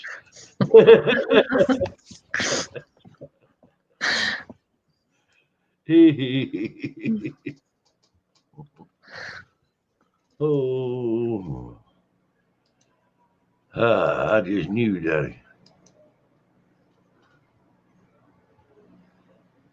Yeah, you came on this morning. My daughter was sitting here. She says, "Clown got clothes on." I'll have to. Can you run that and by me again? Oh, there's Allie. Oh God, what's happening, Allie? Honey. Hi. Don't want me to blow dryer. No, I was saying you came on this morning and she seen you and you were sitting there just your coon cap. She said, "Is he naked?" I was not wearing a shirt. I'm on the second floor in this condo, and the Uh-huh. ceiling air is actually a little bit on the small side, so it gets warm up here. Yeah. I've got a fan over the air conditioner vent blowing air under the desk to cool off, but it's not quite enough. It was hot yesterday, and out there today it was actually a little cool. I'm like, make up its mind. Same here. Same here. It's like 90, 50, 80, 30. Over here it'll be like 60, and then all of a sudden it just goes to 40, and then it starts raining. I'm like, seriously? Yep, like spinning a big wheel of weather. There we go. Oh, Allie. Glad Allie's back. Yeah. No, I'm not screaming naked there, right? Yeah, it's only lie. I got pants on. Oh, I don't give nobody no complex. Oh.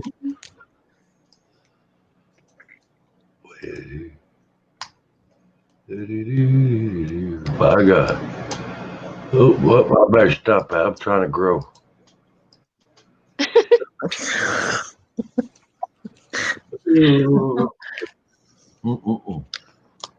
Last time I was doing that crap kicking loose, and I lost a few subscribers. I lost 5 subscribers. Oh, I think Venomous. I think Venomous saw that. Oopsie. Hope you don't unsubscribe because I showed one picture there of Venomous. By God. Don't do it.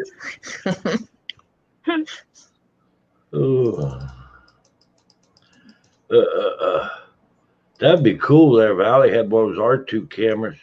So you set it up on the back porch to scan the damn backyard for Dogman. Yeah.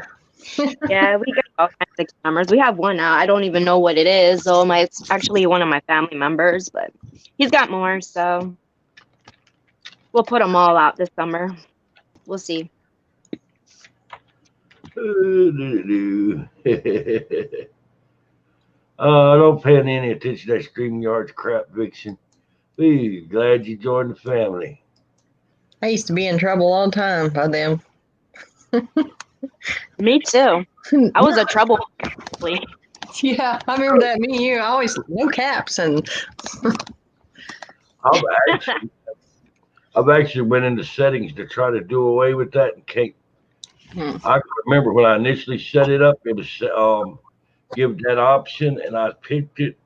Now I want to change it and don't know how. And it don't do jack shit. Ooh, shit! I started getting a lot of attention from damn YouTube when I started showing cryptid videos. That ooh. There we go. They're both fun to watch, though. Boy, that's the wrong thing to say. I went boy. Those things away from my head. Well, you fit right in with the crazy family there, Venomous. Ooh, Vixen. Ooh. You see that movie Airplane? Where Captain asks a little boy on the plane, says, "Oh, Johnny, ever been in a Turkish prison before?" Oh, Lord, Clown. Oh, I can't tell the whole stick. I'd end up with YouTube on my ass. I can't say the you know what I'm talking about too. My God. You're a troublemaker, clown. Hell yeah. And proud I've of only been on a few months, so I'm not a troublemaker yet. Question mark, yet. it. Yeah. Hey, Kevin. Although some tips from my brother, he's like, be good, don't start trouble. Yeah. How you doing, Kevin? I don't know why you come in here advertising for somebody else's live stream though. That's kind of screwed up. Can't read it. Oh, Kevin popped up in here. And first thing he's saying is Judy's live. Who's Judy? Yeah, who's that? Vale. I have no idea who that is either.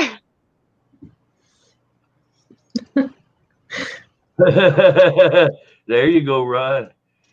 This day you say you better spit on it first, by God. Mm-mm-mm.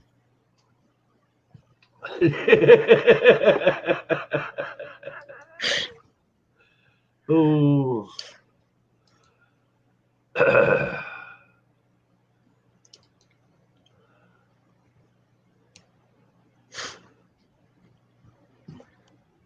What is he doing? Licking his toes. Oh.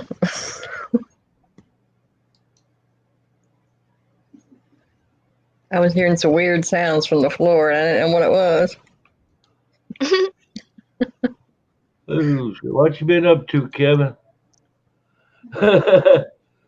Uh-oh, Vixen says she spit her tea out. I know. Oh, no. That's a shame. Dang it. You know what they say, spitters are quitters. Yeah. Somebody used to come to this live stream there, Ryan. Right up till I got to notice that she come on and views were dropping. I'd get 2 or 3 instant messages from off of Facebook, 3 or 4 texts from people saying, I'm going to quit. I was like, don't quit. She sat there on the panel, and everybody come in, hi. And somebody say, oh, I had a bad day today. I had a bad day too. Or whatever did you say happened, she had happened. Then the next minute you hear what happened with her. You know the kind I'm talking about? Yep. Well, okay.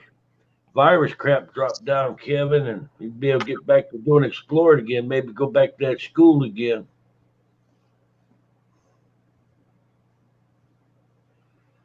Yeah, I hope so. Yeah, see. Oh, I remember now. Translation, evil eye.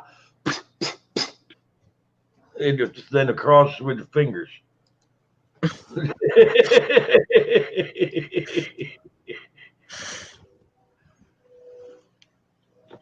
I swear to God, I went and looked at one of her lives. She come out and had chocolate milk all under her mouth. Yeah. And she's on there talking about wanting to do lives and don't know how to do edit videos. And somebody says, you got something under your chin. Oh, I was drinking chocolate milk. I forgot to get it off. She's sitting there scraping and it's flaking off in her hand. I was like, oh, it's just so fucking attractive. Nice. Ooh, she'd kill a Ron Jeremy boner. Oh, it was like that old joke there. Well, it get better when it's in the dark. And there'd be some motherfucker going, man, does it get any darker than this? God.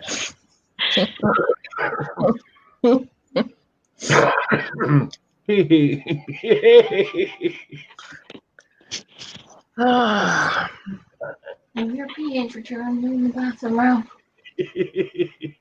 Cloud.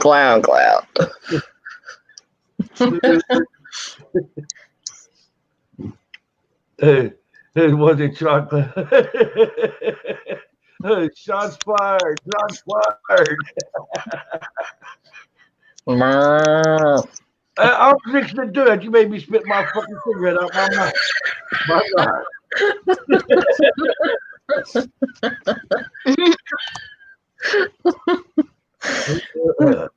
Sorry about that, Cloud.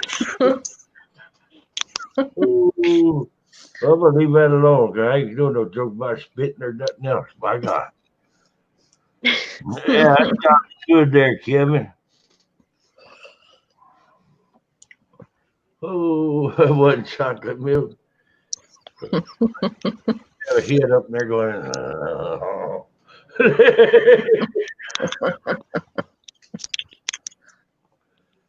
Ooh, man. Ooh.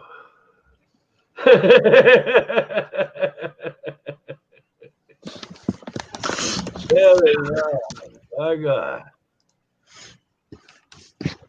It's the quarantine friskies, by God. I was going to say something, but I will leave it alone. Fail. Yep. Damn it. But I don't want to get in trouble. It might be offensive to some if I say it, so I'll just leave it alone. Same here. I was sitting here thinking, so how about them Mets? My God. Ooh. Hell yeah. We doing good there, Kevin. Mm-hmm. Room. Vixen on the way. Ooh. Yeah. Let me see if I can do something here. Yeah. Hold on. All right, here we go. JVD's down in the dumps. Clown, I might open up my Twitter tomorrow. I hope so. Yeah. Hey, that'd be awesome. Yep. There are good pictures and stuff. I could DM them to you. Definitely. And then I can show you the pictures what I captured last year on the stove. That'll work. Yep.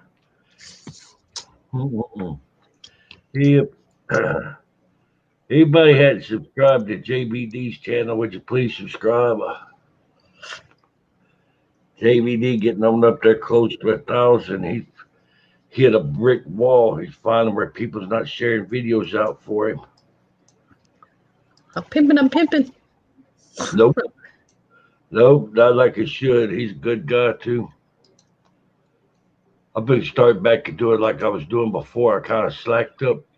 I was doing about 4 or 5 videos of his a day and shared them out. All righty there, Kevin. Hey, glad you come by. Hey, hope you come back again soon. Yeah, I don't know what you're using for your facial there, but it's doing work wonders for you. By God. What was that TikTok thing that was going around that was scaring the kids or doing something? What was that? Thank you, Penguin. I don't know. That's TikTok. The Momo monster, is that what it was? Yeah.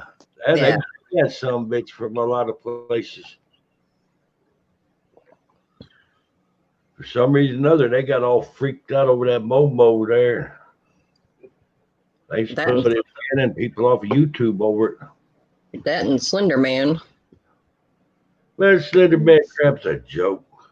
I know those girls, they went out and killed that one girl over that Slender Man thing. I seen that on some kind of crime show, and I was like, what?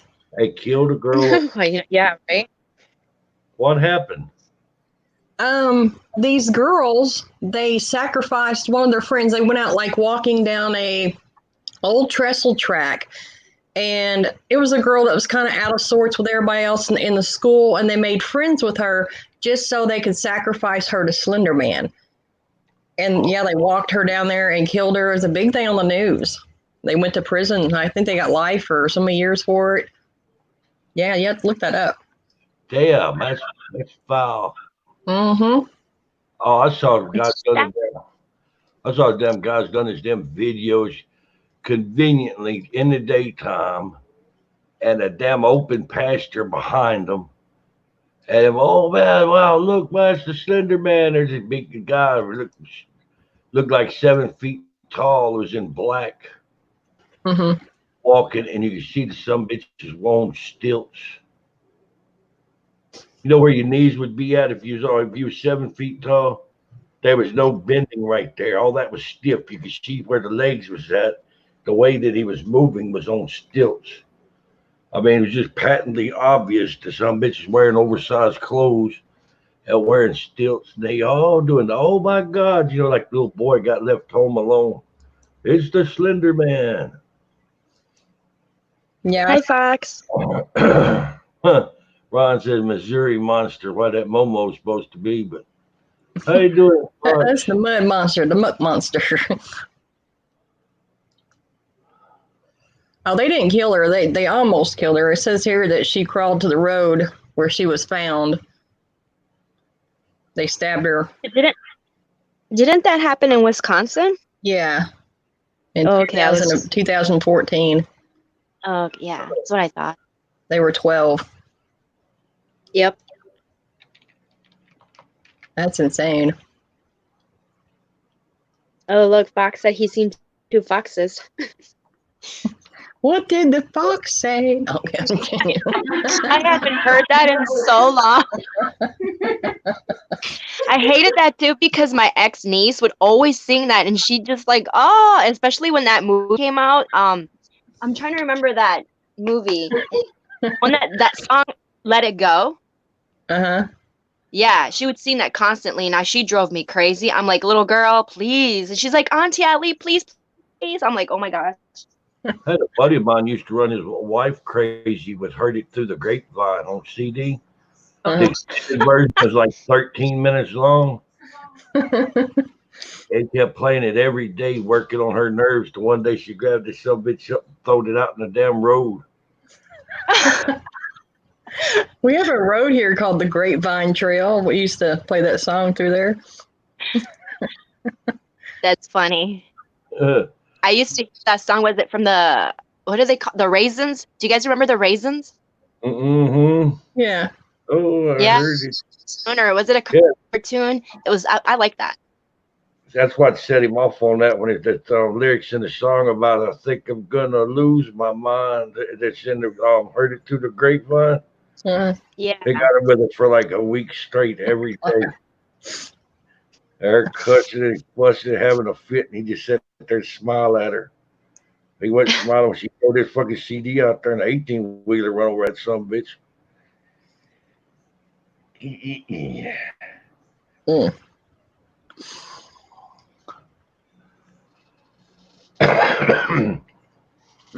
lately, I've been hearing people try to say that spirits can't interact with electronics. Oh, they can, all right. See this? See this? Cox remote. Yeah. Standard player Cox remote.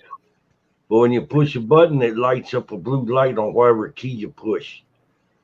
I'll play in the exorcism rituals and Latin around here a lot to clear the place out of shit. I was just following me home. And for like 2 weeks straight, every so often the TV would change channels or something would pop up on the TV. And I'm sitting there looking at the remote on the bed out of reach from me, nothing on it, nothing on the bed, and it changing, the colors lighting up. Oh, wow. Picture tube went out on the TV. Clown, you forgot to stage yourself, huh? Oh, no, I ever get to stage myself. I should maybe been staging the fucking TV and the remote. The joke's on them. I got a bigger TV up here now. They'll be up there at home. Right? Just rituals more. I should have played them rituals more to make sure the place stayed clear. JB was right when he was in their videos. He talked about being careful starting out in the paranormal work because you can find yourself getting attracted to you, and then you wonder how to get it unattracted to you. I know I've got the guts for that damn Cobb Cemetery enough that I had to look outside. It was like Grand Central Station, the shadow figures moving around the damn condo, around the sidewalk, around the front of the house. Go outside, I seen a shadow figure trying to duck behind cars, hiding from me. Hmm. Oh no, look, Penguin says that Fox ate his chicken. Nice. Okay, Penguin. Yeah. Yeah. I'm trying to shoot it. That's funny. They said that people don't joke about it, about everything tastes like chicken, and it's kind of strange, but it seemed like it's true. If it tastes like chicken, I'll eat chicken. I love chicken. I love chicken. That's why I like a damn big thick steak with the fat around it. No, steak is good. I don't like no damn chicken. Yeah. Oh God. You know what the difference between a rooster and a whore is, huh? Oh, what? I'm not gonna ask. So you know what the difference between a rooster? You're right. Did I hear that? Yeah. Oh my gosh. Yeah. Yeah, Only rooster. in Clown Town. Yeah, well, see, a rooster say cock-a-doodle-doo, and a horse say any cock-will-do. Oh my gosh. You're so bad. That's funny. Let me check on my Easter eggs. Oh my gosh, that's funny. Oh my God. Laid out, he spit her beef jerky out. Yes, I did. I did spit on my beef jerky. I need to go buy some more. I lost my egg.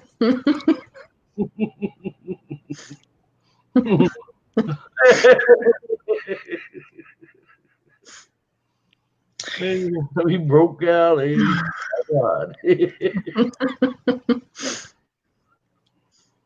No.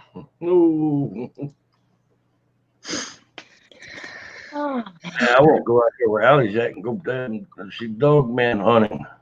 Yes, yes. I want you to come by. I want you to come down here, Clown. Definitely. Go get a damn tree stand set up. Go up there with some damn deer scent. Mm-hmm.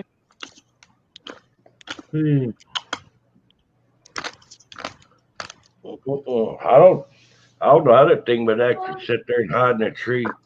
Whether it would try to hide and not come around, or maybe get pissed off and maybe won't climb a tree with me.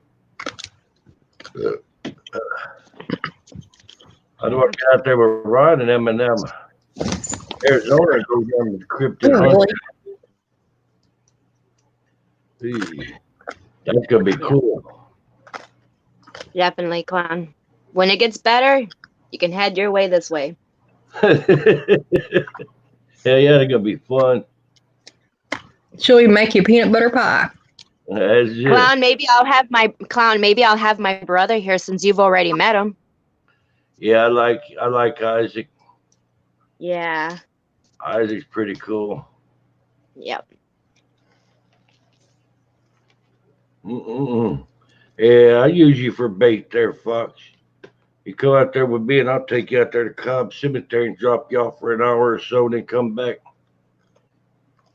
We'll bring Riley's damn dustpan with me. You might have to get together up the remains.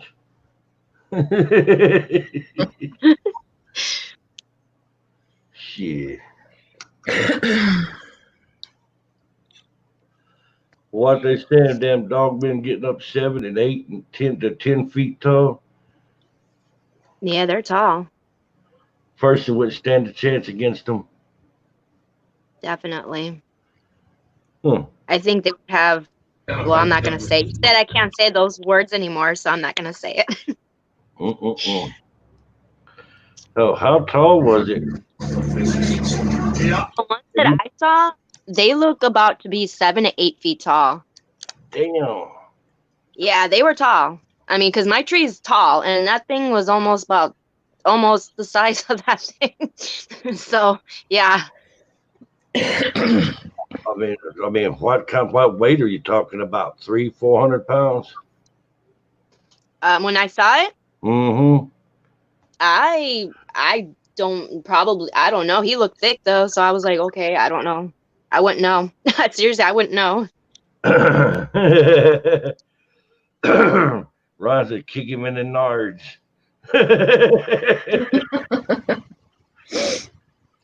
Oh God. Ooh, Vixen. I don't know about that one. He might like it if I do that. Never know. I might float his boat. Hey, come on up, Ron. Come on, Vixen. Fox. Whee. I think Ron getting camera shot. By God. Mm-hmm. Oh, I showed Vixen my other picture that you done for me, Vale. Which one? The one that's probably going to cost me 3 or 4 subscribers. Oh, yeah, well, you might not want to stick it up there.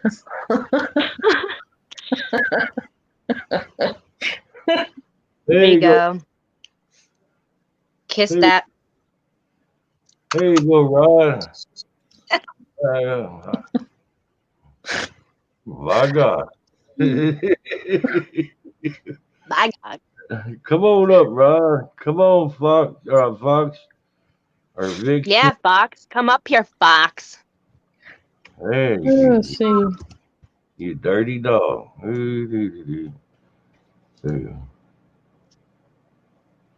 Oh God. Okay. I would rather see that than seeing those other two little things getting it on. I started to put the spider up there. Oh no. Well, you know what? You said you had a new pic of the spider, right? I want to see it. I didn't really. I was messing with you. Oh God. That was freaking y'all out. So I said I'm not putting spiders up no more. Hey. Oh no. Oh, Vixen's in her birthday suit. Hell, they put a dang top on. You have the top on. Just keep both your hands in plain view, by God. I got one here for you, Allie. Huh? I'm getting it. I gotta bring up my green screen. Oh God. Is it a spider? It's a spider, isn't it? No. Well, no. Uh-oh. Oh, you using the green screen there, Vale? Yeah. Shit, look like a lamp and all behind you. I've got mine through my computer background.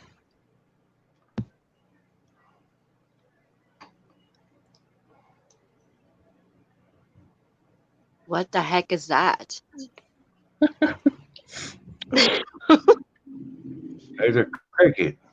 It's a cave cricket. Oh. Well, they're not so bad. They look like giant spiders, though. Yeah, it does. It did from here. That's why I was like, I had to turn my phone to see, like, what the heck is that?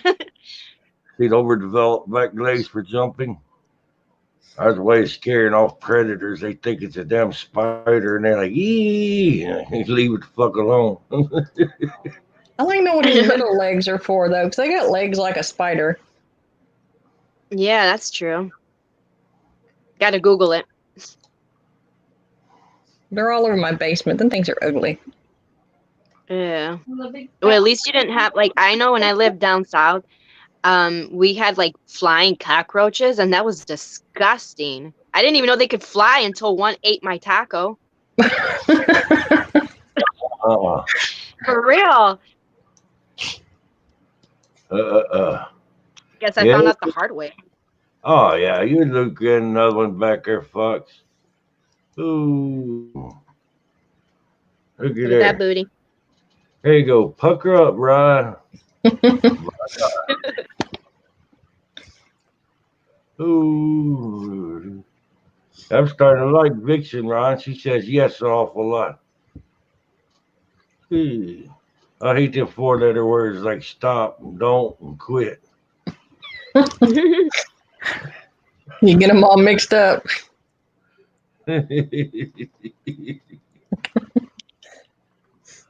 My God. So if things are about 7 feet.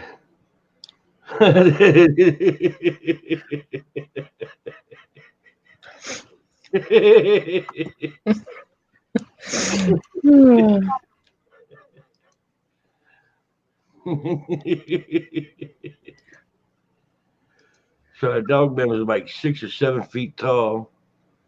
7 or 8. 7 or 8. Damn. Yeah. Yep.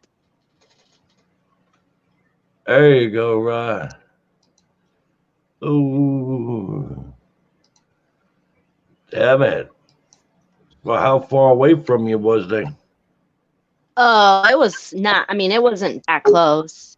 We're like maybe 35 feet away. Damn it, that's close. No, not really, because I mean, I ran. It's better to run than to have the runs. By God. Yeah. Well, I mean, I did because I was like looking at it and I was like, what the heck is that? And I was getting out of my car and I'm like, seriously? I come home to like trying to be all happy. Then I see this thing. I'm like, seriously?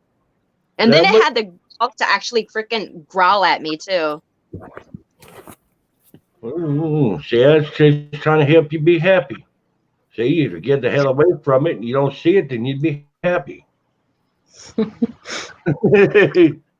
Thank you there. By God. Ooh. Damn it. Ooh, here you go. By God. God. Ooh. I would rather see the booty. By God.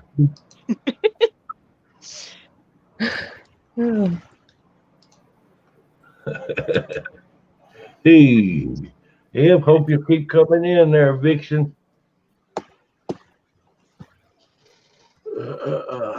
Shit, I'm in the mood. I think to get another Coke. Another Coke.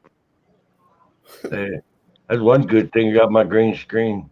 I can get up and down, go get my Coke, and leave you in suspense to whether I'm just missing a shirt or not. Ooh.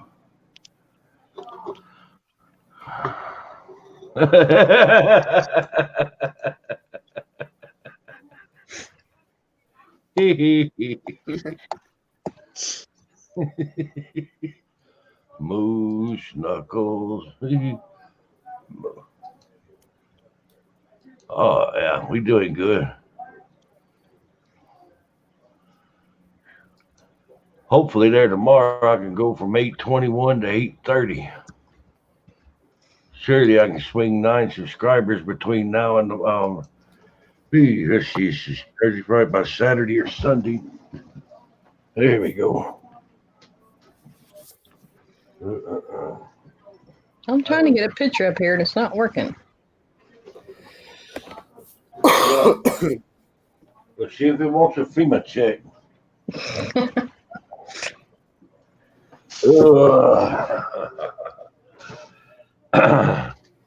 There you go, Whispers. What's happening, Whispers? Yeah, Whispers.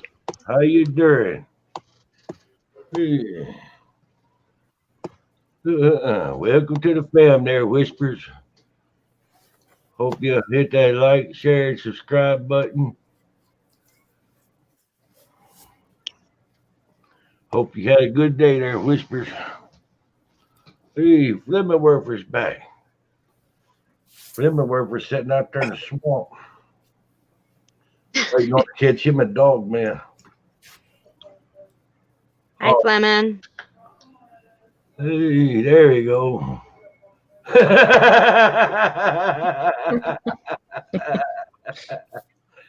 My God. Hello, Fleming. Hey, look at there. Like peanut butter and jelly, my God.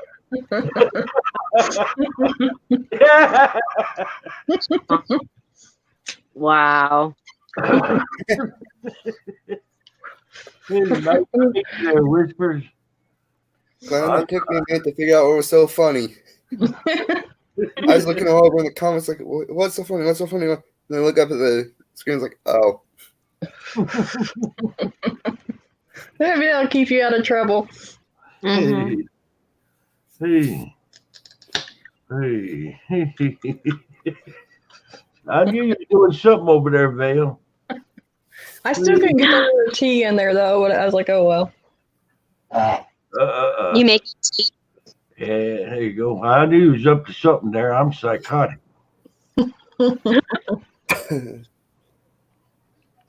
I could go get another frog butt, and we could just plaster it on frog butt. I bet you have a spare one. I made yours. Of course, I got spare frog butts everywhere. Hey, Fleming Warfare. Ooh. What do you think of our new motif there, Vixen? My God. Oh, Flavin.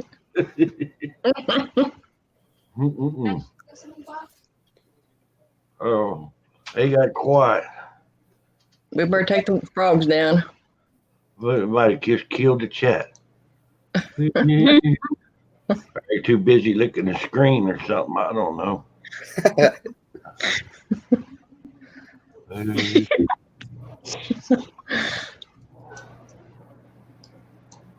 There you go with the Pope Dick Monster.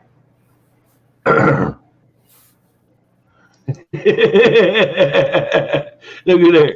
Victor says he loves frog heinies. By God. They taste like chicken. Oh.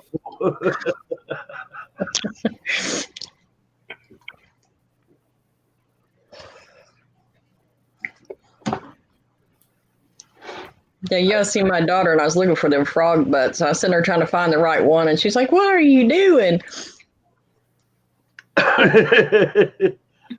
Like the frog butt pervert or something.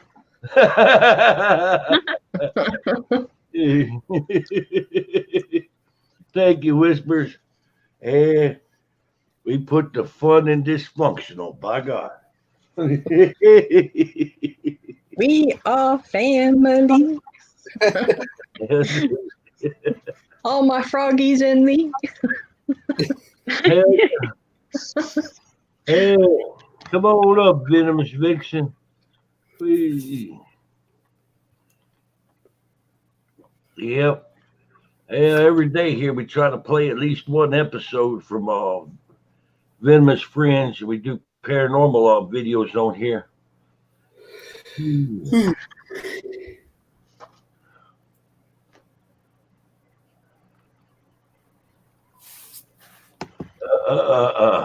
Around early morning when he runs out of coffee.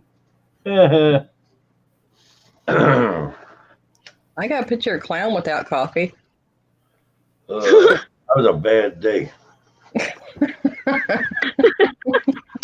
I've got a half a cup of cold coffee on standby.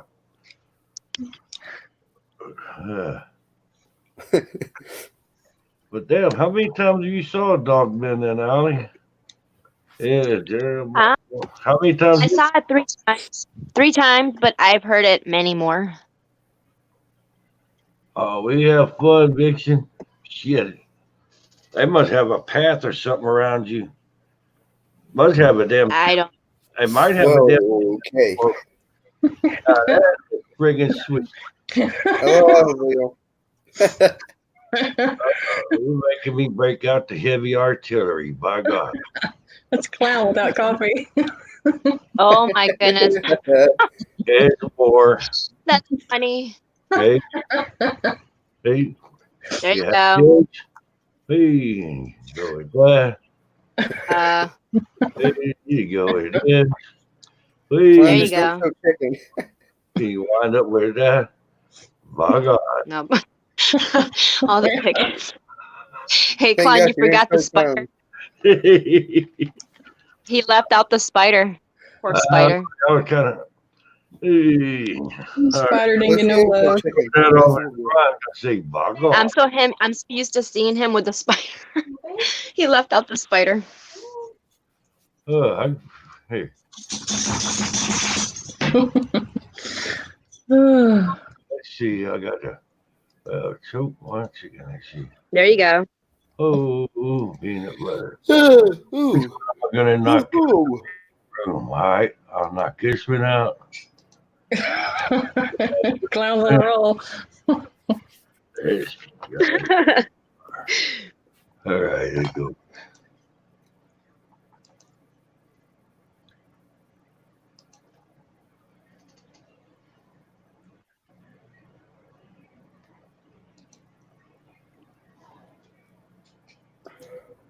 Oh.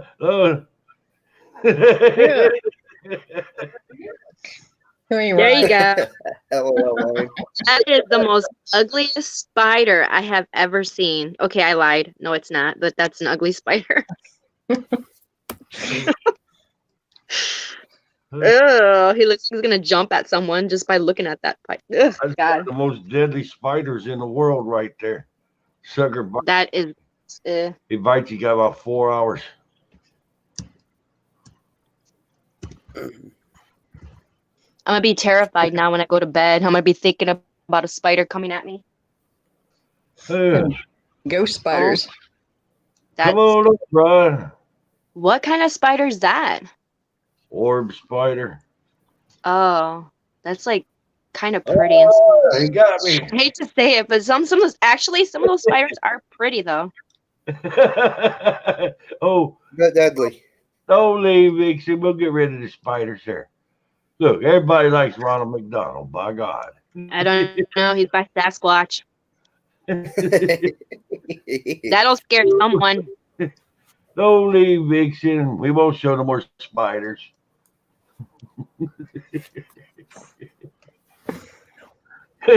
Ron says, kill it with fire. Kill it with fire.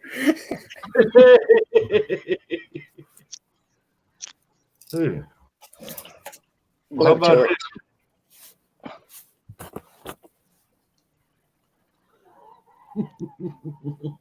Huh? Oh, Lord. My gosh. What the heck? That's how to catch a hood rat. How to weave under a basket. I won't show you a camel spider there, Brian. I might show you a camel toe, but not a camel spider. You think to be shit out of that spider.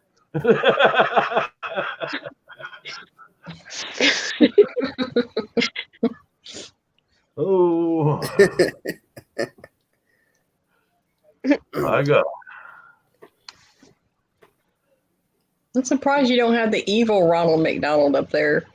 Is there one? Yeah. That'll sound cool. Should do one. I'll show him Evil to you. Ronald McDonald. I.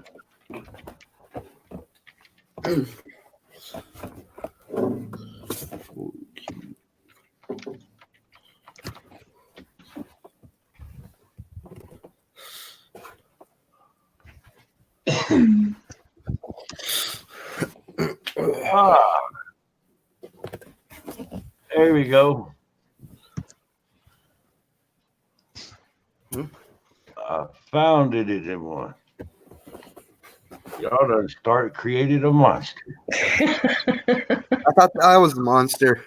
You're a Oh midget. my gosh. What?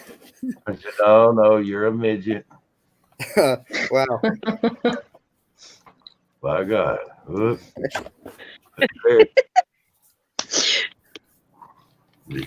P-I-L-O-O-N-A-L-D.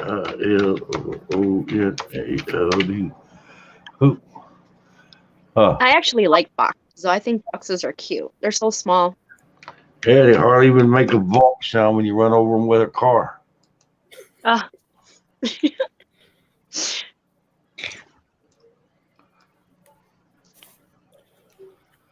There we go. I'd have to shrink it to get more in it, but I'm not editing the video or the picture out. That's good enough. Okay then. Yeah, this is the one I was looking at. That's Oh, wow. I actually like that pic, though.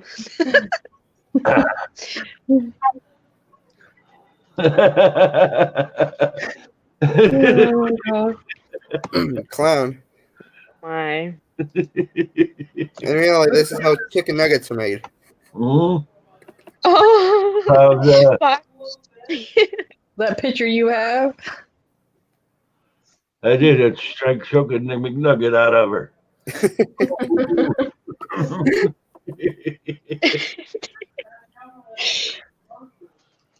Oh, Streamlabs can bite my hairy squatch like buttocks.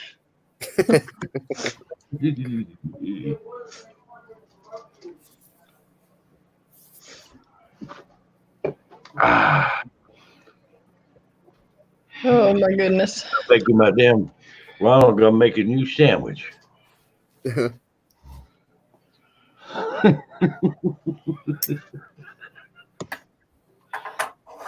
is pretty kicks there. That's crazy, Val. We're looking at the same one I was looking at. Yeah, I was getting ready to slap it up there for you. Damn it. We'll put another one up there. Hey, Hensley, welcome back. Hi, Hensley. Ooh. You know what happens when you mess with too many squirrels there, Clown? Squirrels? Uh-huh. Yeah. You end up going after your nuts. You look like this. Like what? Uh-oh. Hold on. Technical difficulties. Yeah. She's laughing. Guys, that's so funny. That's a good one. Awesome sauce. Wow. That's awesome. I like that. It's a swirly clown. That's funny.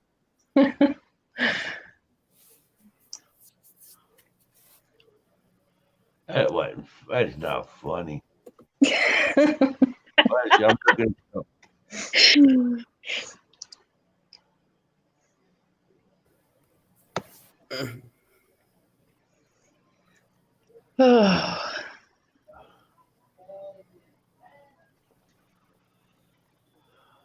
What else do I have up my sleeve? Bye, Penguin.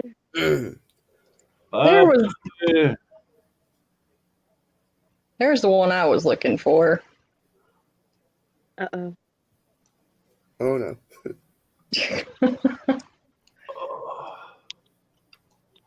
Not that one. Hang on a minute. Wrong one. Technical difficulties here. no, oh my God.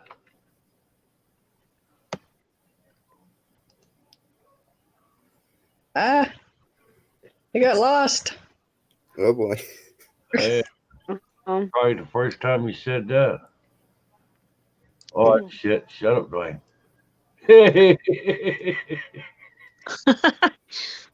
I know that wasn't right. Oh, I'm recluse.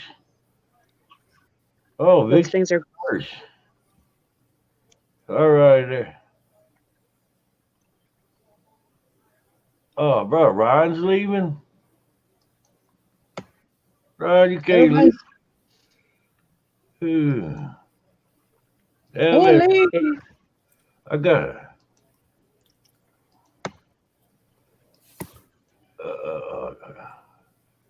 Okay, we have reached technical difficulties, but I'm bringing it up. I swear. Hey, I ain't never had problems getting it up there. Not what I heard. Except for that one that last picture you made me out to change format on it.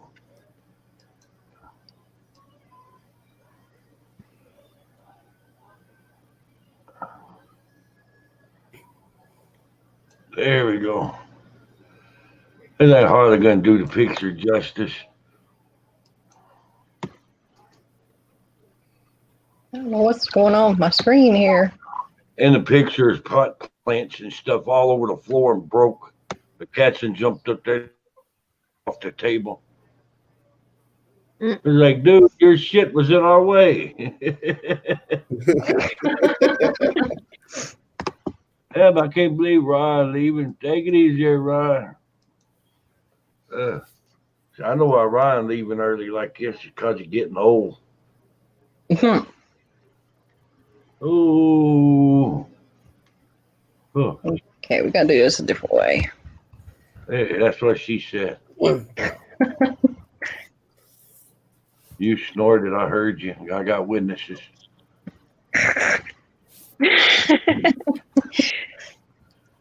Oh, those balls hang down there, hang low. Oh gosh. Can you tie them in a bow? How's that one? Oh my god.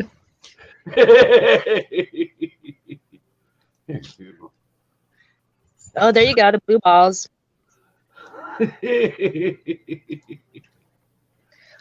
I'm And saving peanut this butter. everywhere but where it's supposed to be. Blue balls and peanut butter. What you doing, Vixen?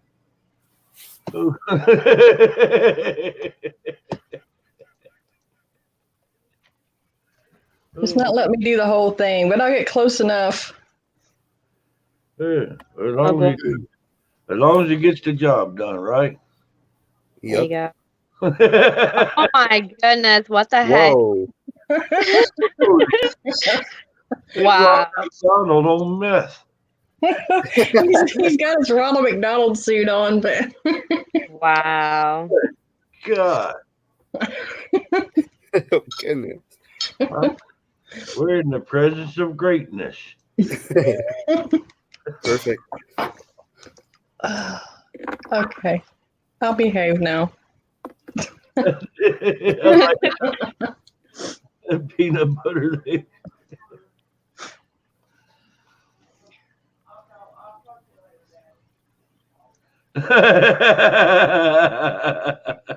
There you go, Lemon. I love it. Oh, God. You get peanut butter legs, all right. Hey, tonight I'm gonna put my TV on route, crank her up, and open my door. You woke me up. Then close your door. I did. Hey, you need to close it tighter. You farted a while ago and I heard you all the way over here. I'm pretty sure you need to go check yourself. I know you checked it. Sounded like a goddamn splatter burst there. Rosie. If that was Rosie done that damn 15-pound dog flew around the room in a little fart circle.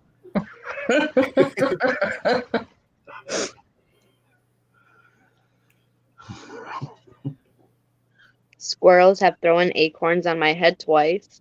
Flamin'. I've heard of it. I never seen it. It's possible. Oh, look at Fox's face.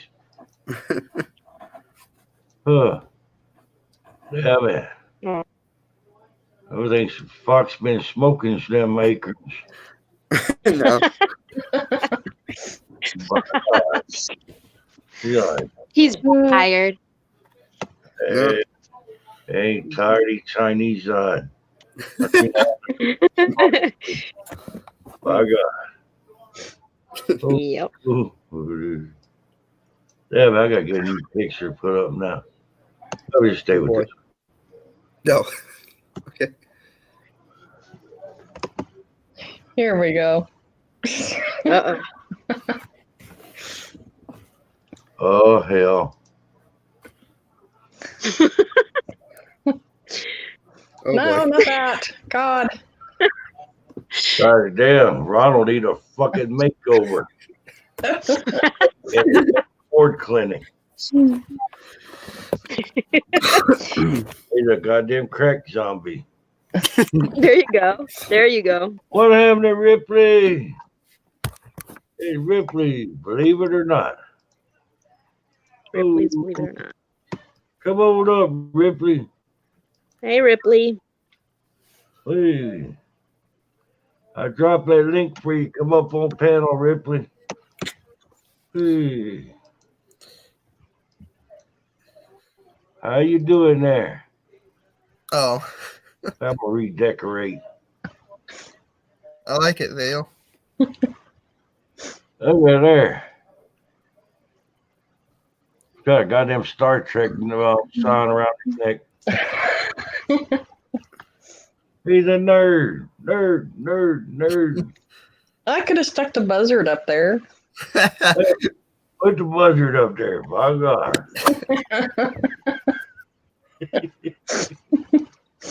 Let's see if I still have it in my files. Ooh, what you doing there, Ripley?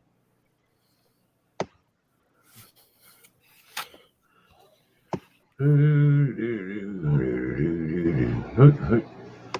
there's one appropriate for this channel right here. Can't wait to see it. That could be about anything.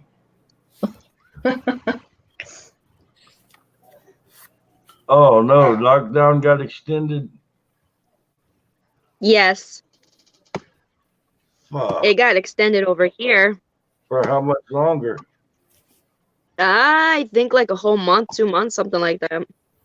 And them damn idiots don't want to quit running the roads. I know. I know. They're probably going to piss some people off this fucker. I'm going to say it anyway. You ought to start checking people. They got that COVID out running the roads, and maybe they ought to lock their asses down in a more forceful manner. They like lock freaking key. Yeah. Ankle. I do. Yeah. I do know where I live, the dispatchers actually do stop people depending on what they're doing. You know, they just like follow them. And if they're doing something, then yep, they get stopped. Oh yeah.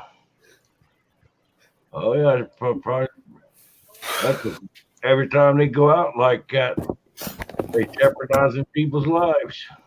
Oh, I know. It's horrible too. I think they even said that here in Michigan, it's 20K now. Huh. Cases. Yeah, it's a lot. It started out 20, as 20 here in Destin. 20K. Yeah, it started out as 20 here in Destin. It started growing. They shut a daycare down over here because one of the infants had it. Oh, yeah, I heard that. I wish there was a bunker. I sure the hell was going to go. Shit, the most I've been is in 3 days. I stepped 2 steps out my front door. I looked left or right. I get my friggin' wonder box in. I come back in and cuss. Yeah. Oh. Okay. As long as he ain't have a cat in his mouth there, Ali would flip out. There's the bunnies. Oh my goodness. He's like, oh, I see it now. There you go. You really got to get a bunker? Vale, you should have gotten one where he's destroying a cat.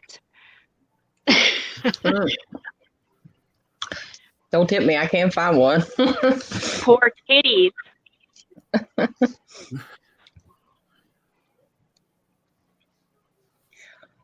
Oh my goodness.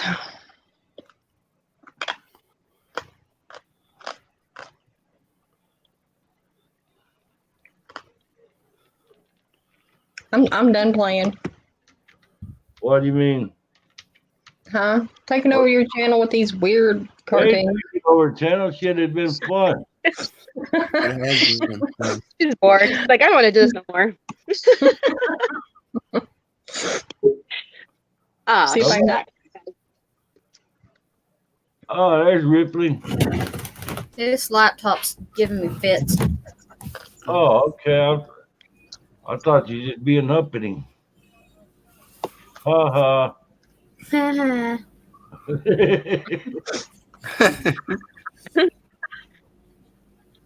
Being a piece of shit right now.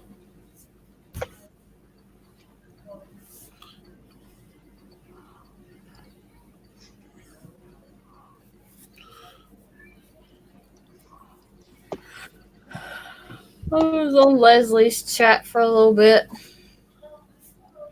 Oh, She finally get it working? I reckon she was on it. I was Oh. on it for a little bit, but I found stopped out. What? And then I jumped out of hers, seen that you was on. Glad you come by. We appreciate the hell out of you coming by. It ain't You're the same without you. That ain't a problem. Damn it. That ain't right. The storms was crazy here last night. I was going to ask you how your storm turned out. Yeah, how did it go? Too. Pretty bad. That's what I heard too on the news. The damn hail balls was the size of golf balls. Yeah, you can tell by hearing.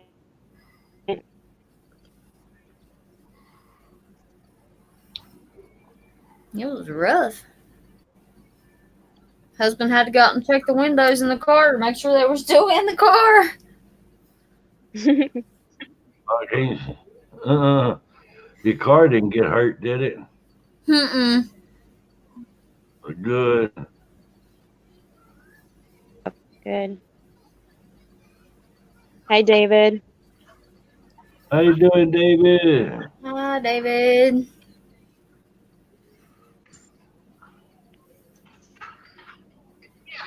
Oh, snow.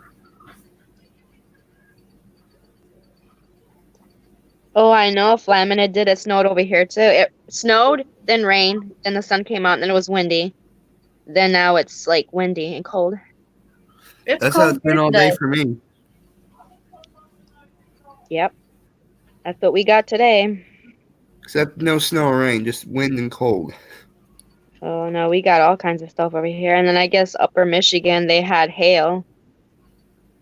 Fun. Right. We just had wind and cold. So, Yeah, snow this time of year. I'd have figured things would have warmed up for you. yeah, no, it did. It snowed. Yeah, It didn't Ben, snow. It snowed a Nixon. little bit. Then it stopped. Surely this is like one of the last cold spots of the year, huh? I don't know. I mean, all the other Aprils, Yeah, I Ben, don't Nixon. snowing. Oh, Vale with that again. Okay. Oh, shoot. I'm leaving you. Please no. Oh my gosh.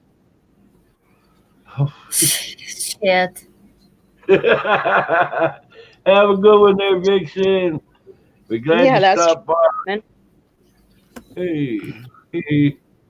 Hope you'll come back again tomorrow, Vixen. Hey, same clown time, same clown channel. By God. Same. I just totally ripped off the original Batman series. Oh, shit. I believe in you. Yep, Conan Warfare. I've heard about the fart to end of marriage before, and I guess that was it.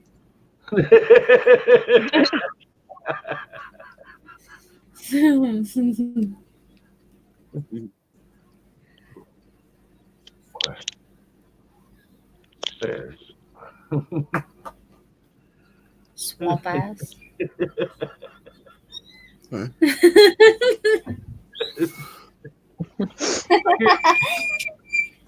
Is I kidding you? And Yes. I think it's time for you all to go to bed. hey, Swamp hey, ass. hey. Oh, thank you, Vixen. Ooh. Mm-mm-mm. There you go. Gee. Hug her up, Buttercup. Oh. Fleming Werfer. Tastes so good. What the heck?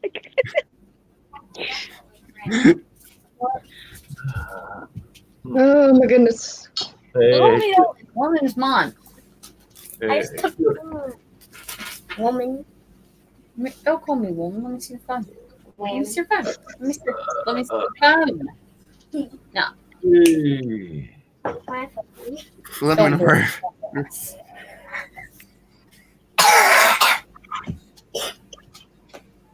Damn it. So you having to do homeschooling for your girls, Ripley? They sent homework packets home with them. And my kids ain't even touched them. I can't tell they go back to school.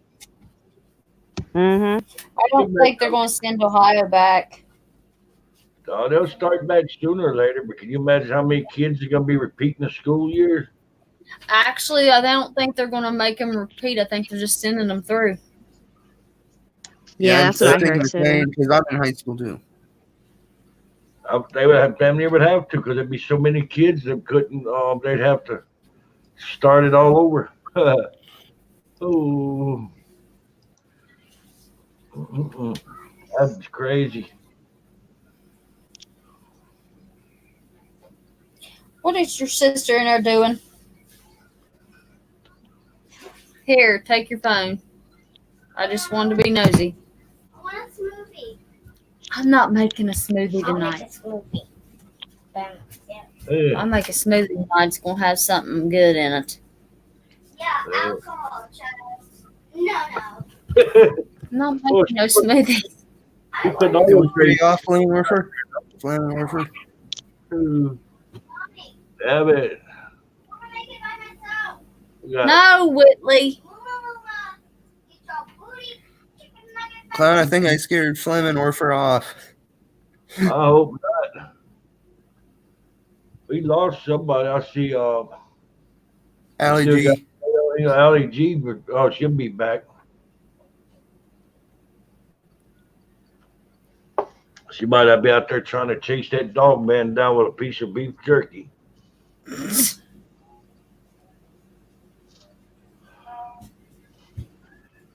There you go, David.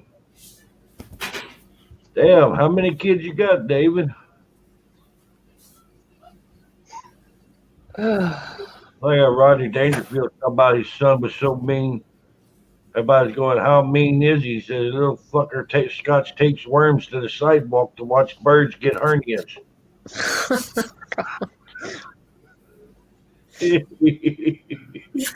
That's bad. I have no idea, Whitley, and I'm not looking. Don't make a mess in there, I'm telling you. Well, Clown, I think I'm going to slip off here a minute and get some things done. Uh-oh. What? I think that's code there for speeding up the global warming. Huh?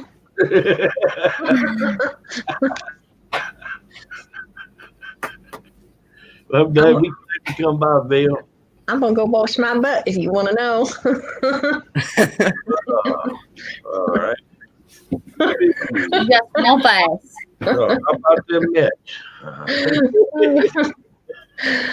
I'll be back, Clown, if you're going to be here. I know you've been here for a while, but... Yeah, we're going to be here. Okay. Yeah. Yeah. Hey, don't jump in the shower. You might fall and break your ass. I probably would.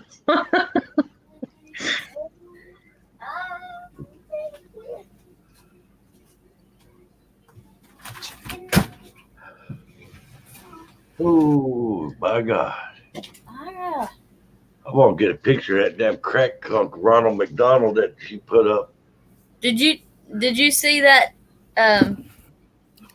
GIF I sent you on Twitter? Let me go check Twitter out. I ain't been there in a minute.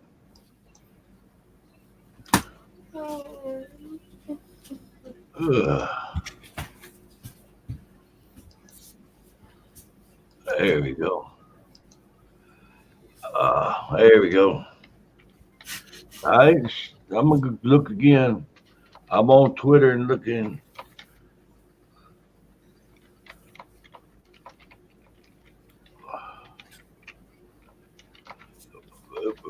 Really?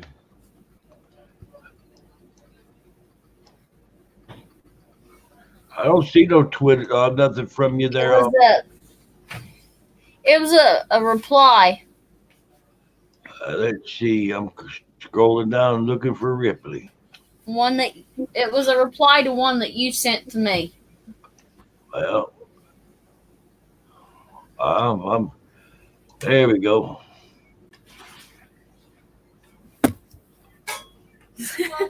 Oh, shit. Try what I'm getting ready to make you. You'll love it. The last thing I sent was. You're not allowed to look over here. It was from the Aliens movie. Oh, that was on Twitter. I wasn't at DM then. I was Yeah.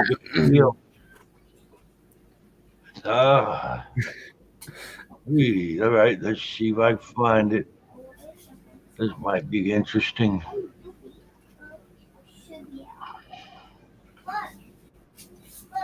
Jenny, I'm making a smoothie for me, you, and Mom. I don't want one. I can carry babies, and I can put a stick, and I can hold them. Poor Haley. I seen her a couple hours ago. She said put something out, try to get some help there, and nobody liked to retweet or retweeted it. I don't think I even seen. I hit it. All right. My phone died. It's on charge. All right. I sure I put the deal on there about the quarantine. Yeah. I'll answer to it. What is the Whitley? Say a wet willy. I didn't want one. Don't make a damn mess. I'll have to go straight to your Twitter account. Oh shit. My ankle bone. No one can use this Hey, anymore. go see if my phone is charged. I think I got in a mess of damn chiggers the other day. Now my legs all itching. That's not cool. I got little bites all over my legs. I'll do it after I make my smoothie. And Jenny's smoothie. Well, one leg. Yeah. Driving me nuts.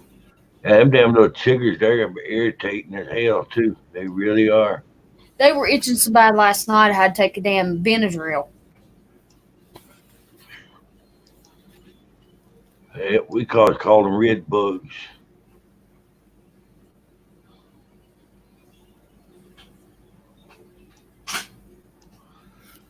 Dude, ain't much you can do with them except maybe rub them down with alcohol. Mm-hmm. Well, I've been putting hand sanitizer on them, and that burns them.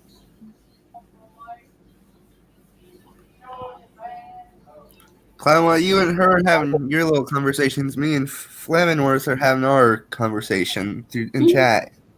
Okay. All right. Let me drop that link for Allie again.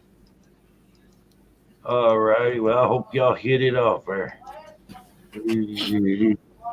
My God. There's that link. You want to come back up, Allie? I didn't see a reply on that. I was scanning through and looking. I didn't see it, Ripley. It might not have went through. Probably when my phone died. A fun laugh. Ooh. Oh, cool. Allie's gonna come back up. Hey, I see you don't have that dustpan up there more. No, I moved that shit.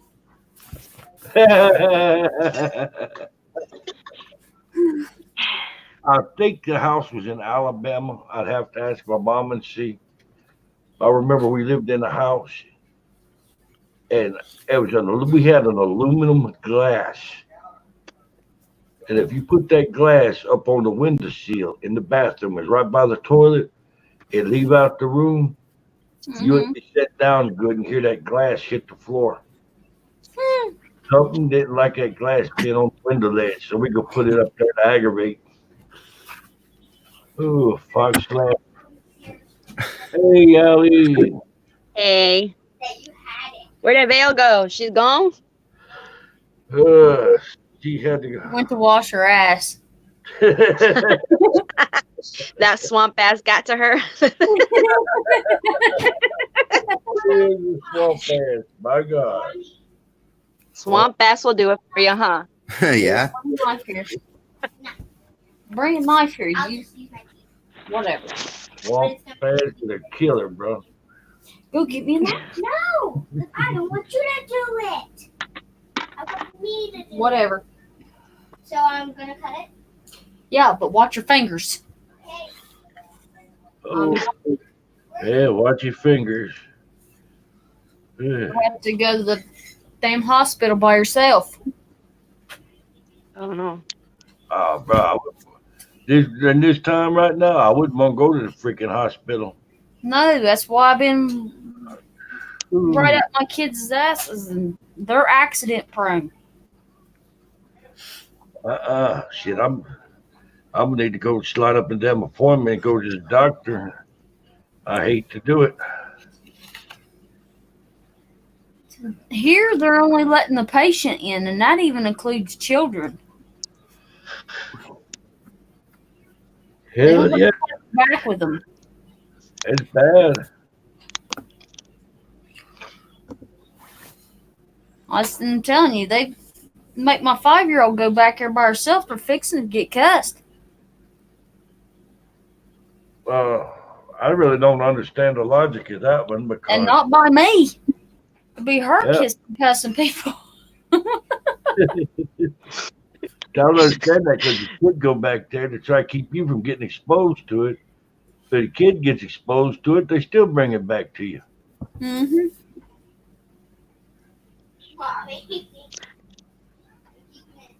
She'd light them up. Wonder where she gets that from, by God. Probably me.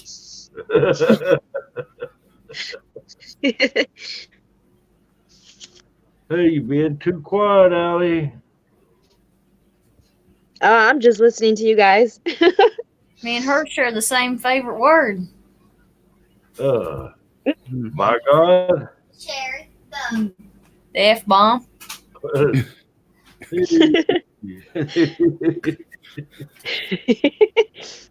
Yeah. That kid's wild. Hey, as long as you don't investigate you with salad tongs there, Fox. No, Flemenworth said he might investigate me. That's what I said. Oh boy. I saw that. What did he mean by that? Oh, because you're the fox. Yeah. That's what I was saying, Clem. Me and him were having our own little conversation while you and her were having your conversations.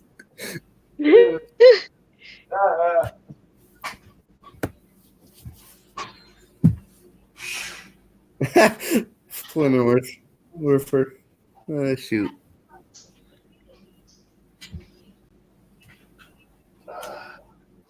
Shit, I'm kind of in the mood to get a damn big glass of tea. I'm going to be right back. I'm going to step downstairs and grab some tea. Okay. Oh, what happened to the coffee? Coffee out. I want some tea. Okay. Tea's good. Yeah, I don't like tea. You know what? I used to hate tea, but now for some reason I actually like it. I like tea too. Make sure you plug that microwave back in.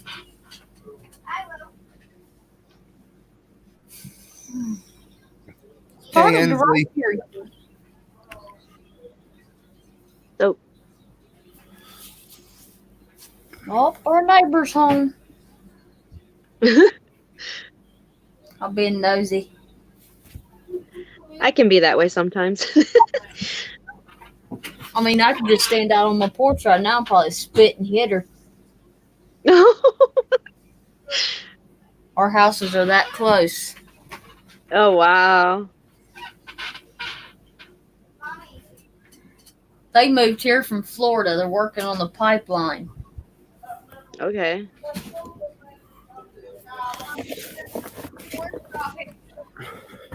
Well, whatever. I need to add a few more songs. Whatever. Add them up. I can go buy more, Rick. Did you go, Fox? Where do you go? Well, I guess it's just you and me.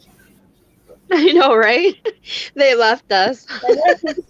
Well, That's fine. We'll crack up the party. Woo! hold down the fort.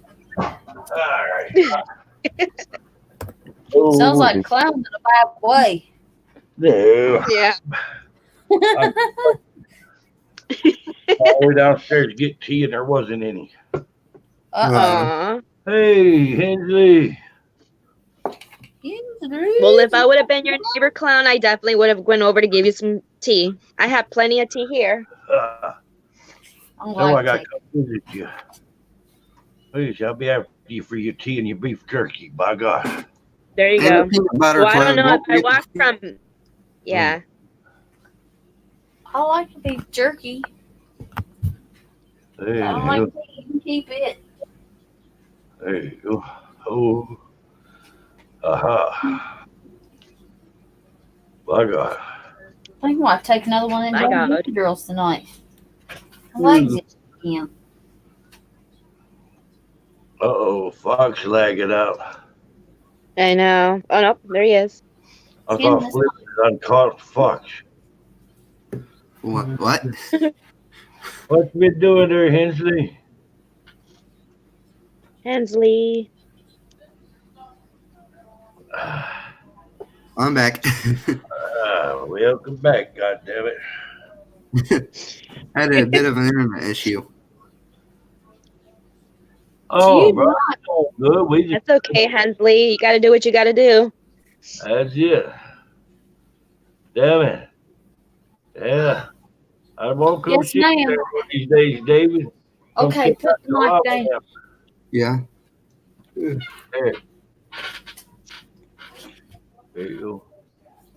Yep, my mama taught me a damn rhyme when I was growing up.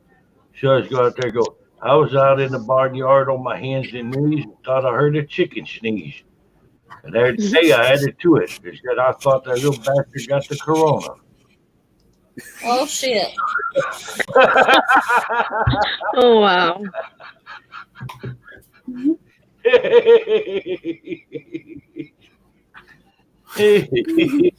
Run away.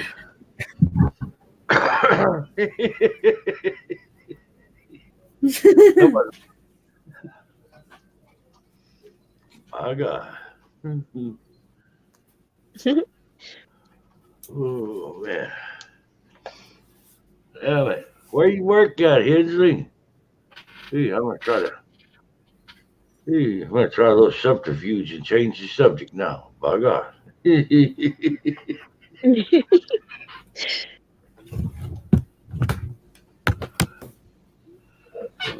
FedEx. Oh. I'm glad you ain't with Like, them. there's an arrow. FedEx, man. They got a pretty good little job, a good retirement. Yep. What, Whitley?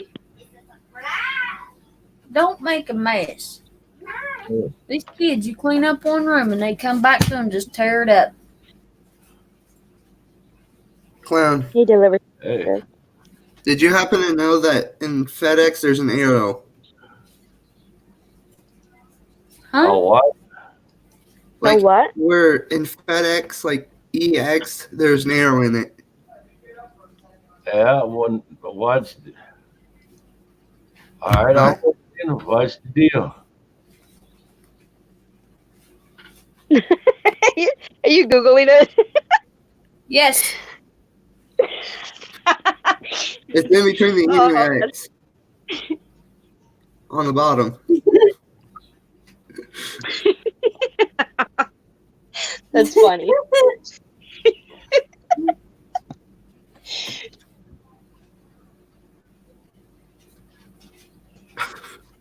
Oh, this idiot! I ordered a damn split screen for my green screen, and he said they're talking about the damn key you need to operate it. I didn't get the goddamn software. Wow, 150 a day. That's cool. Oh man, the best part of that some bitch run down somebody's leg. Oh, see, he said there is an arrow. Yeah. That's sure. Pretty good money. Yeah, I was just on eBay trying to figure out why my damn egg splitter program for didn't come in, and they sitting there messaging me about they sent me to see the damn key you need to activate the software. And I'm telling them I never got the dang, I damn never package. noticed that. I didn't either. Now that you guys mentioned it, I was like, dang. Yeah, I'm supposed to got that damn egg splitter program March 22nd. It's not here. I ordered. I paid good money. I mean, So what does that arrow mean? I made serious money on that damn Wonder Box I ordered, and they're supposed to be in You 2 still days ain't got ago. that yet? No. No. Oh, you did have. Wow. Oh, and I Well, you know, got I think out of that. Clown. I think they said they were gonna back order some of those. I mean, they're gonna come in, but it's gonna take a while. I think because of the coronavirus, they said something about only like I forget what they said. Something to do with medication or some stuff like that is only that's gonna get here quicker than anything else that you purchase. Because I also purchased a few things like 2 weeks ago, and I still have not received them. And usually I receive them within 2 days, but it's the reason why. Same here. So, yep. I guess you're right. It's just everything's on us. Yeah, and I did actually. You know what? I did get an email like 2 days ago, and they said I'm not receiving it until the end of the month. Damn. Yeah, I know. So whatever you guys order, you probably won't even get it for another 4 weeks, 3 weeks. Hell, I ordered a Stevie Nicks record from eBay a month ago before all this shit happened, and it still ain't made it here. Oh wow. Have you tried to communicate with them to see where your package is at, or is it on its way, or? Yeah, it says it was shipped. Oh wow. That's not cool. Kind of pissed about it. That's like one of them Wow. Wonder Box. I look up on the shipping on it, and it shows all it shows is it's halfway here. It's like step 1, 2, 3, and it's step 2. Which is giving me the number 2s. Watch that, Fleming. Oh, I donated it there, Circle. I sent my beard off to a little bald bastard in Alaska. Oh, yeah, you see, Hensley said that they're behind on packages too. Yay!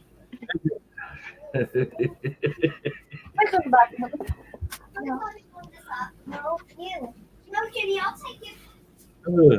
Hey, y'all see what my dad used to tell little kids? Dad got his finger cut off, so this is the most he'd have on a finger on that hand. Look on that right hand. And little kids come up and ask about, well, what happened to your finger?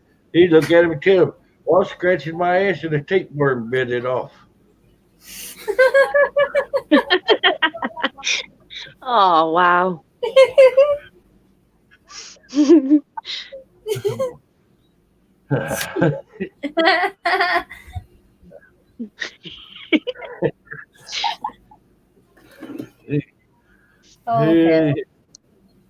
Hey, you got a new look box. What the hell are you talking about? Hey, don't tell me that's not wrong either. My Like God. an Eskimo hat. There's where Clown's beard went to making that hat.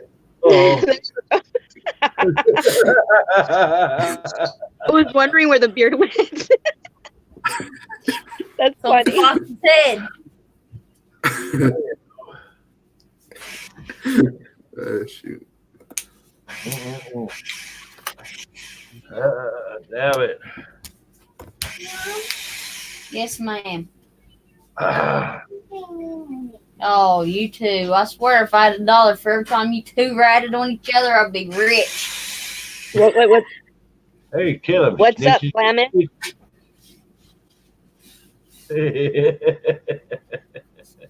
Uh-oh.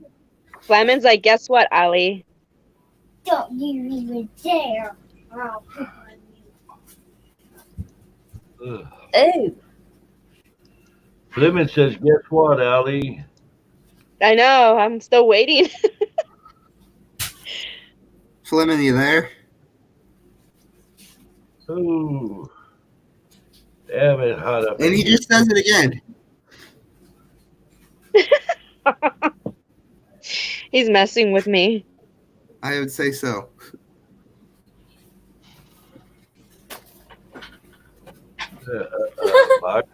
So what's Oh, the God. paranormal circle? Oh, Ryan found you. Ryan found you, Allie. No wonder I've seen the flies out there. A minute ago, I was about to grab my Glock and shoot it down his cave. Oh. Damn it. I wouldn't have to go far to grab mine. I've always got something within reach. That's good, Clown. Hey. I bought you Christmas cookie. He wasn't plating. I'll be right back. I gotta take a child to pee because it won't go by itself. What? Damn it.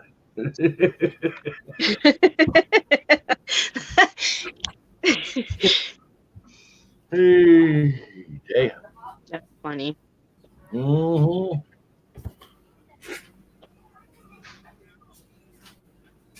What in the world are you talking about, Fleming Murphy? I was a conspiracy, someone to get on that camera. Yeah. They work in a tag team there. There you go. Conspiracy. Well, Yep. whoever it was, they're popular on YouTube now. Yep. That'd be. Damn it.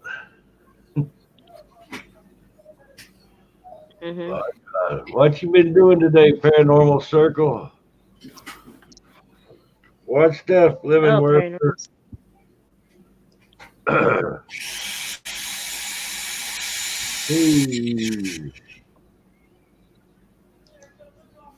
There we go. Flamin's like, everyone, guess what? Chicken squat behind the washing pot. I think Flamin he's up to something. I'd say so. Yeah. Yeah, right. Hey, Fleming, Snell. Fleming Worker. That's what you say, Oxong. Hensley, these nuts. I did. He's nuts. By God. Uh-oh. Hey. See, I learned Oxong. Now Flamin's like, not bad, but all for you. Guess what? Guess what? Ox works for Ryan's. And only that, by God. Only dominant group of before we wear them leather masks. Hey, and leather socks. Oh, By God. God. Was recruited They today. tag it all the time. Yeah, each one of them is issued a red crayon. Oh, What is that? Oh, yeah? Fox, you're working for Ryan now? You know that was a conspiracy, huh, Ripley? What? You stepped out of sight, the other one comes hopped in the chair, goes, hello.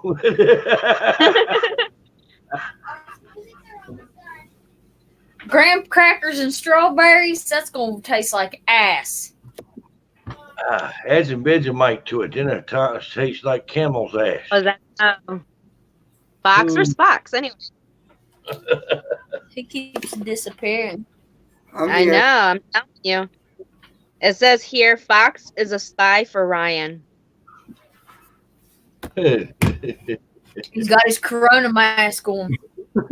There you go. There you go.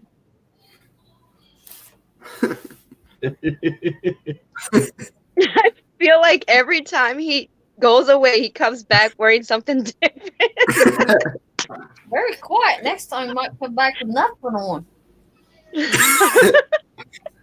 Might scare us to death. Hey, that's not cue for you to go do it.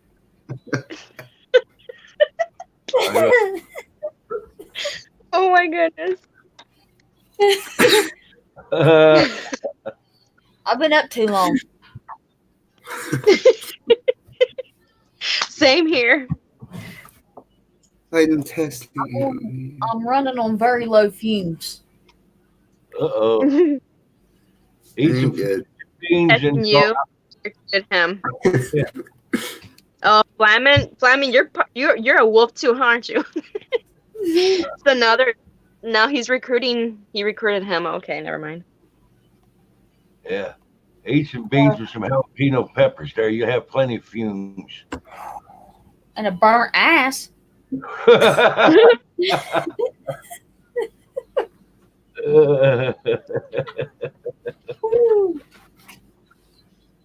tulip be smoking. Damn it. I'm afraid to look when he comes back. I'm wondering. I don't know if I should. I'm gonna close my eyes. No. Yeah. He's gonna come back with a wig on, probably, or a wolf mask. Or an inflatable goat. There you go. Oh goodness, what the heck? Oh no, I'm not. The kid's not mean. Oh my goodness. Like a chicken egg. There you go. What the hell, Willie? It's leaking down the side. Strawberries, graham crackers, and chocolate. Don't make me taste that. Here. Don't make me taste that. Jimmy. I don't want to taste it either. I bet you it does not taste good. Kid, you drink anything? Oh, schools are gonna be closed for another month in Connecticut. I'm surprised they're not even closed for the whole year, David. Ohio is shut down. I heard some places they did. Yeah. Yeah. Until May 1st. Yeah, they're gonna start. I have to start rolling them up into the next grade. All you can take. Yep. All the kids in one back 1 year. It tastes so good. It tastes. Well, I mean, it's what we're already in April. I mean, isn't like the kids' school's last day is like in June, right? So it's like they might as well just have homeschooling and then next year just go back to school and just go up the grade. What I don't understand is why they didn't enroll everybody into that K-12 program they have on the internet. They didn't do that? No. They just sent our kids home with packets. Wow. Talking of packets, I should. Oh, really? Yeah. Why? Because they figure it's cheaper to do a packet instead to get the software and get it set up for online classes. Yeah, for sure. Cost effective. Hey, I'm not supposed to keep track of your paperwork. Kids do get out of school in May. Like Louisiana, end of the school years That in May. teacher's not going to kill you. I'm pretty sure.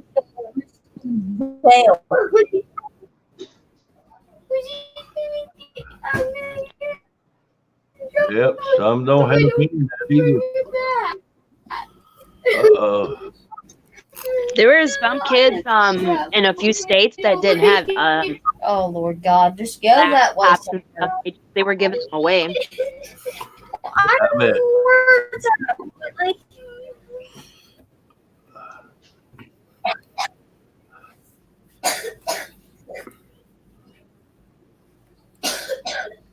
Right, the school I tell went you. to grown up sent their kids home with laptops. Yeah. Laptops and tablets. The school was issuing laptops and tablets out. What are you doing? Damn. Oh, you're hungry. You stay the school was We're not issuing going to laptops. survive this quarantine. Hmm. You guys keep eating the way you do. You said the schools was issuing the kids laptops and tablets. Yeah. Damn. Really? Yeah. Wow. That set that school board back a penny. Plus the tablets and laptops they already had at the schools. Now, if I cut myself on this Skedio jar, I'm going to be pissed. Well, I always heard it was better to be pissed off than pissed on. I don't know if that helps or not. Yeah, you're right. Be careful. Let me see it. Go fix your Skedios and I'll fix this. For the love of Pete. My God. My God. That's it. My God. Glass bowl, Willie. Don't nuke shit in the microwave with styrofoam. Chemicals in There you go. And Chromebooks. I hate them. That's what I got. Yeah. As a Chromebook, and they suck ass. Oh, really? Yes. I like Apple. Yep. Ash is probably the only thing in the world that don't taste like chicken, though.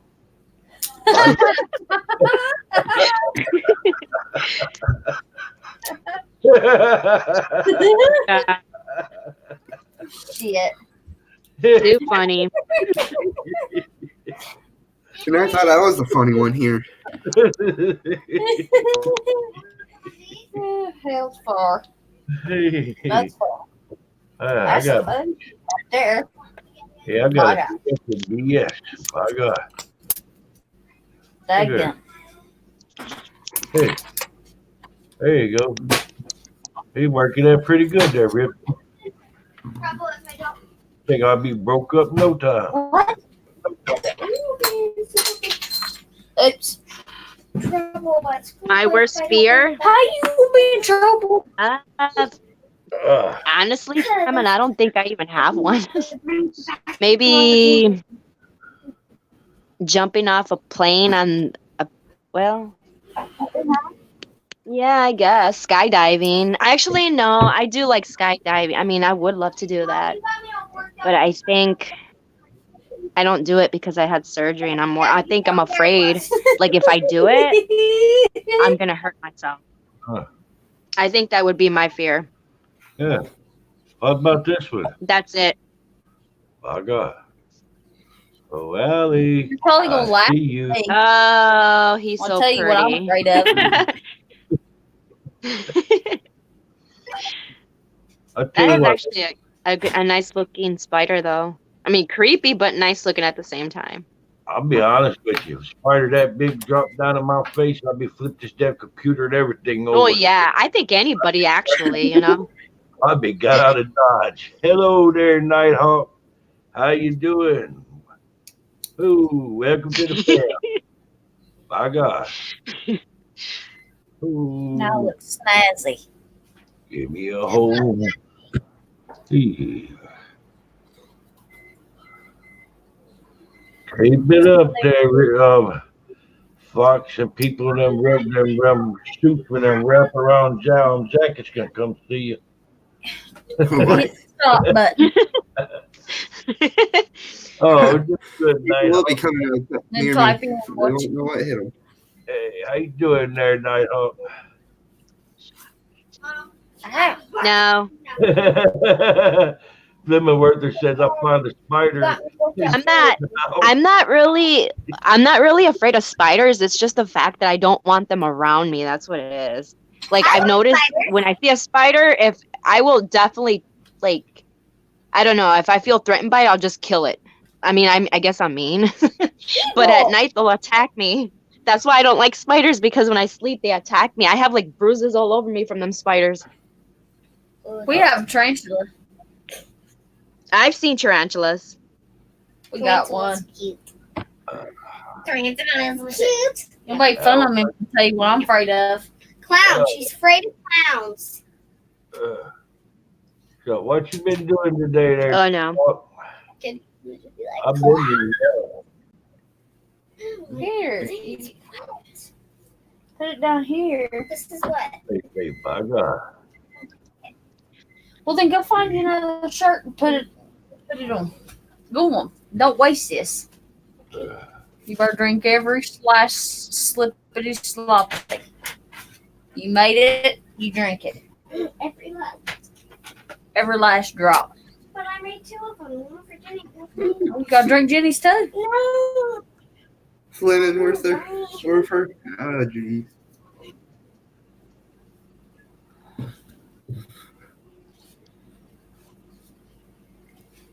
Do I look like a fox?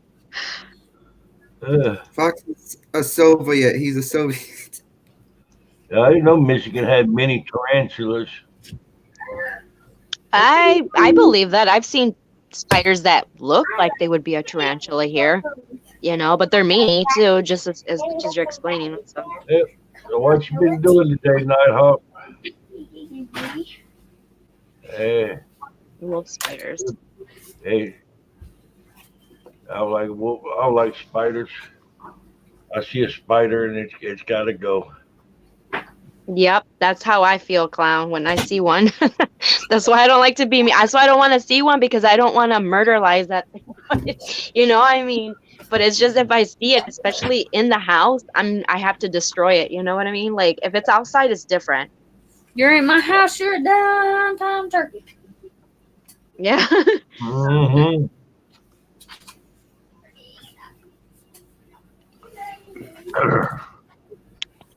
Yeah. So Ripley, you sitting with a wind at your back? It look like a curtain. Yeah. Yeah, that's a window. Yeah. You ever get that creepy feeling like something watching you? I know there's probably something out there watching me. I'll peek back. Was there a big set of red glowing eyes out there? I bet you flip that I'd goddamn shit chair over. myself. You have See full me veil. running to the bathroom. Hurry back, Fox. Yeah, you need to pull the veil there.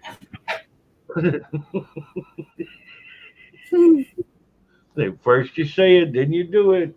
Shit. God,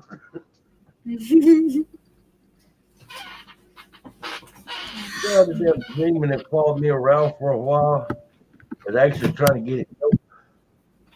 It was something bigger and badder than him was after him. First Yeah, night I that know this shit. it was a haunted church. I was working at a bar. After the bar closed down, and I look out the window, I'm starting getting all the stock in the beer coolers.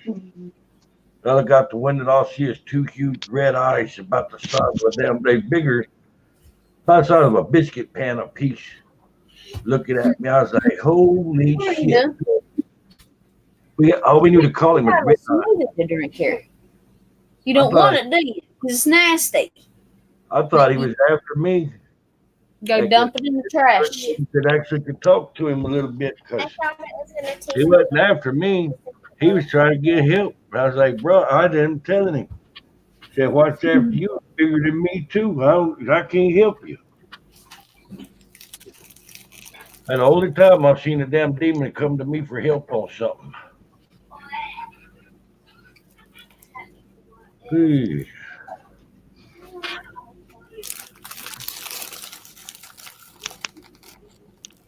Lord, Hey, Flaming, where to see a spider, you can have the house or car or anything you want. My God. Hey, look at that, Ripley. How many clowns do you see? I see 5. That's funny. That's Hi, funny. Daily Buns.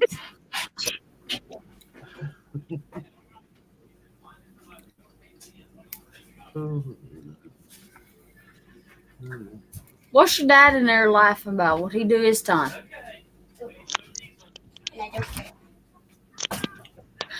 Hey guys, I'll be right back. Okay. All right. Oh, dude. Damn it. Yeah.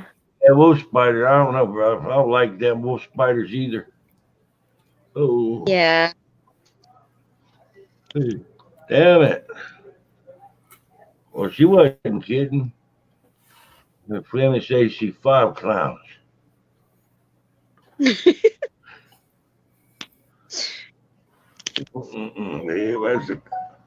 Oh, damn, I got a text this late. What time is it where you're at, Clown? Oh, it's 10:15. It's not really that late. Oh yeah. Yeah, It's 11 over here. I'm fixing to uninstall TikTok. I got it. I looked at it a couple of times. Uh-huh. Like, I'm not starting up no TikTok or no damn TikTok account there. Oh, I know. Someone told me to do that, and I'm like, I'm not gonna do that. And then I seen like a couple people that I knew that were doing that, and they were dancing. I'm looking at them like, what are you doing? They're like, oh, this is for TikTok. And I'm like, if that's what you have to do, then it's just not worth it. I'm not into TikTok. I tell you what, all right, that Fleming worker, I hate to see you leave there, but Hi, Fleming. you sit there and you watch somebody's got TikTok and they TikToking all the time, then watch their subscriber count on their YouTube channel. It stays the same. Really? Yeah, they go TikToking crazy, and they don't really help their channel out. Hell, their channel views start dropping. Oh wow. If you're not putting new content out. Yeah, true that. I mean, hell, I've got I've got over 100 damn videos. When somebody watching all your videos, you're not putting new content out, you lose a subscriber. Yep. I agree. Shit, I stay stressed out with them Twitter and them YouTube. And to add something to Twitter.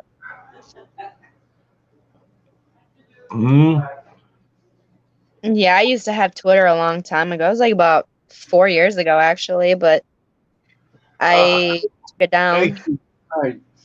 God bless you, Doobie. So you used to have TikTok on Twitter about 4 years ago? Yep.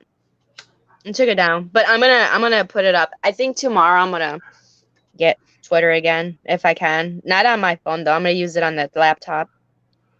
Yeah, don't put it on your damn phone. No, I know. I don't want any more storage problems. I had like over 235 pictures of mine that I actually really liked a lot. And every single one of them, Clown, got deleted because of my storage. And I'm like, you got to be kidding me. I was so disappointed. And I just like all those pictures I had were like memories from when I had gone to Vegas, Arizona, and everybody to visit my family and stuff. And it kind of sucked. So now it's like, okay, I don't want to put too much storage into my my phone. No, it's not. That's messed up. I hate to hear that. Yeah.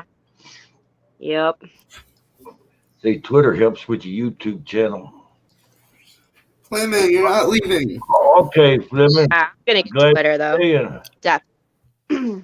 All right, Fleming, but the problem is I'll need to know how to get to your channel.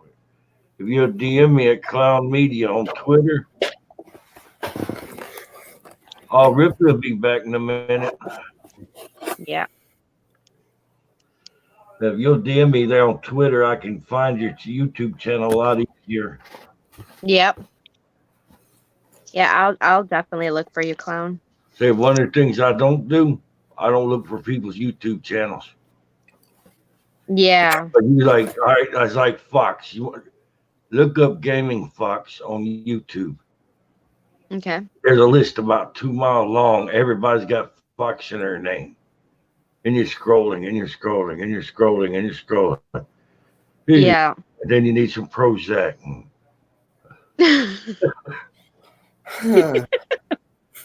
I get what you mean. I'm like that too. When I was on Facebook back, before I actually took it down, I was like trying to look for people like my friends, and I couldn't find them, and I had to scroll, and I'm like, you know what? I give up. So I made them like actually, either request me or message me on Messenger. But I don't have Facebook. But hopefully I can get my Twitter up tomorrow. You don't have to do social media, Fleming. Wherever, if you'll just get something there on Twitter, and that way I can get a hold of you. You do videos, so I can help you share your videos out. Yep. That'd be cool. I don't like how I'm sitting right now. It's just kind of creepy. Yeah. Since yesterday, Twitter or YouTube changed it. I can't click on people's channels no more and go to their on their name in the live stream and go to their channel. Yesterday, I almost pulled a bad one. I reached over there with a I went to do a double click on Fox to go to his channel, show his video. It come within a damn centipede's toenail reporting him for pornography. Oh, wow. No. I was like, what the fuck? Wow. I was in there and I clicked 2 or 3 times and I couldn't go to his channel. I tried other people's. I shut it down, opened it up again, and went back. I was like, this worked just fine last night, and then today you end up reporting people. The whole time I go to somebody's channel, it's gone. Oh, wow. YouTube done that to put a kink in people having them grow channels is what it is. Oh, really? Yeah. You can sit there and try to click on somebody's channel and chat now and won't let you go to their channel. You'd have to sit there and write their name down or be able to remember their name and then go look them up on YouTube. Yeah. Yep. Wow. That's why I've been telling people, if you want to get your channel out there, let me know on Twitter. I can get the link for the YouTube channel and I can copy and paste it and they can drop it in the damn bar or somebody that's got mods. Yeah. I think Fleming Warfare is messing with me right now in chat. You used to could do that, Fleming. You click on that now about try to go around to go to somebody's channel. Like I just clicked on your channel. And it says report, remove, put user in timeout, hide user on this channel, or add moderator. Go to channel is gone now. Wow. I keep getting from Fleming or things like, oh my gosh, don't look out your window. Yeah, your window looks creepy from here. I ain't gonna laugh because I'm by a window too, except for my window is actually closed. I mean, I think seeing Dogman 3 times was enough. I swear, if someone walks by my window, I'm leaving. I'm out. Hell yeah. I've seen something within I'm guessing about 15 feet of me. Oh, God. It wasn't I think it was demonic. Now I'm hearing they got a version of a dog man. What I saw had gray fur. Oh, no. It was covered in gray hair. But the bits of it is I can remember it wearing like pants. Raggedy pants? Yes. Are you serious? Where was this at, Clown? In Louisiana. Is even wearing a raggedy ass shirt. Oh my word. Wow. It had gray fur. It had like a wolf's head, had the ears. It looked almost like Lon Chaney's The Werewolf. Yeah, yeah, yeah. Then the Oh, muzzle, wow. it had the damn two fangs, the two canines at the top facing down, and on either side it had the two canines going up. It had some massive choppers on it. Oh no. Yep, that house was demonically haunted, by the way. I Oh stepped out wow. the porch. There ain't nobody locked that door. Yeah, I pulled the door to, and it locked. Click, I heard it. And I looked and I see this thing, and from about, I'm guessing maybe 15 feet, and the motherfucker smiles at me. Are you serious? I'm very serious. Holy cow, dude, that's some scary crap, dude. Wow. That is scary. It come to me and walked to the end of the porch across from me. And I swear it shrunk in size as it walked. It just tapered off and went out of sight at the end of the porch. For at first, for a split second, bro, I was just froze. Oh my gosh, yeah. And I was at the door kicking and beating on the door trying to get in. And my mom and her sister come opening the door up. I like to bowl them over getting back in the house. Oh, wow. That's crazy, Clown. It looked just as real as looking at a person in real life. Was that thing tall? What? Was he tall? Was it tall? Around 6 feet tall. Oh, yeah, that's tall too. Oh, Living wow. and Dogman loved to smile. I talked to Ryan about it. Ryan said he sounds like maybe something more demonic. That's what it sounds like. I mean, the fucker was wearing clothes. Yeah, that's kind of crazy. Unless it's a werewolf. I don't know where. I mean, all the werewolves. Well, the 3 werewolves I've seen, or that, yeah, they didn't have any clothes. They were just fur. The thing is, you don't hear about dogmen or werewolves shrinking in height. The porch was about 3.5 feet off the ground. It's a high porch, and it just started shrinking and just tapered off. It went below the level of the porch. It didn't hunch over like it bent its spine. It literally. Oh, I mean, by the way you're, talking about it, it sounds like it sounds demonic though. It sounds more demonic kind of spirit or something. I don't know. That's freaky, Clown. I don't know what the fuck it was. Yeah, that's wow. Skinwalker. Perhaps. Wow. Yeah, that's creepy.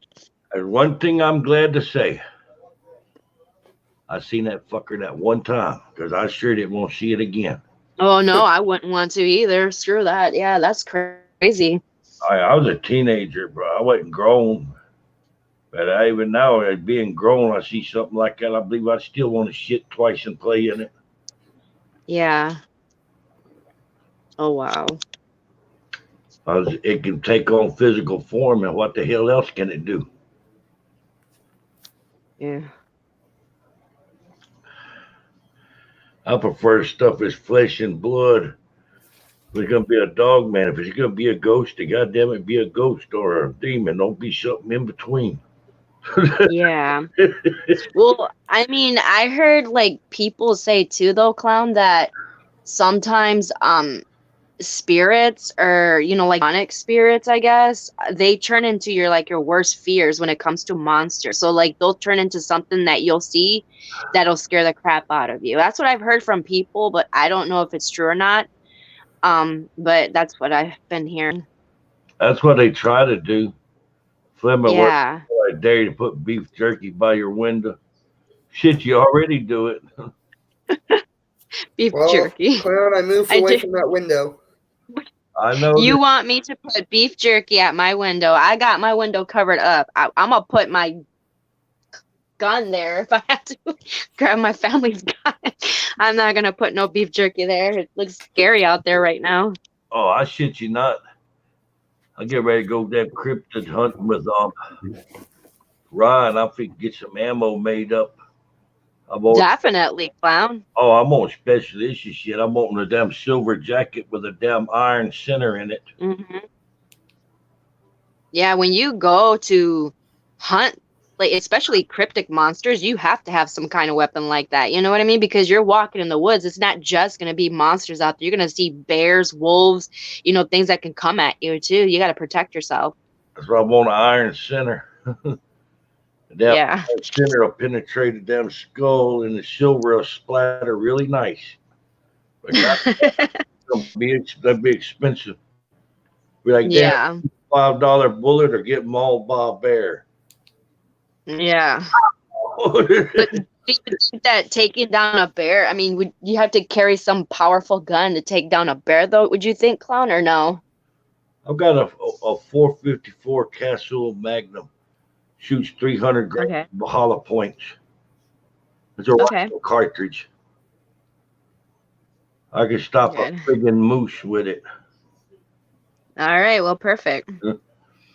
They was designed for people getting in survival situations and maybe need to take down a grizzly bear, a Kodiak bear.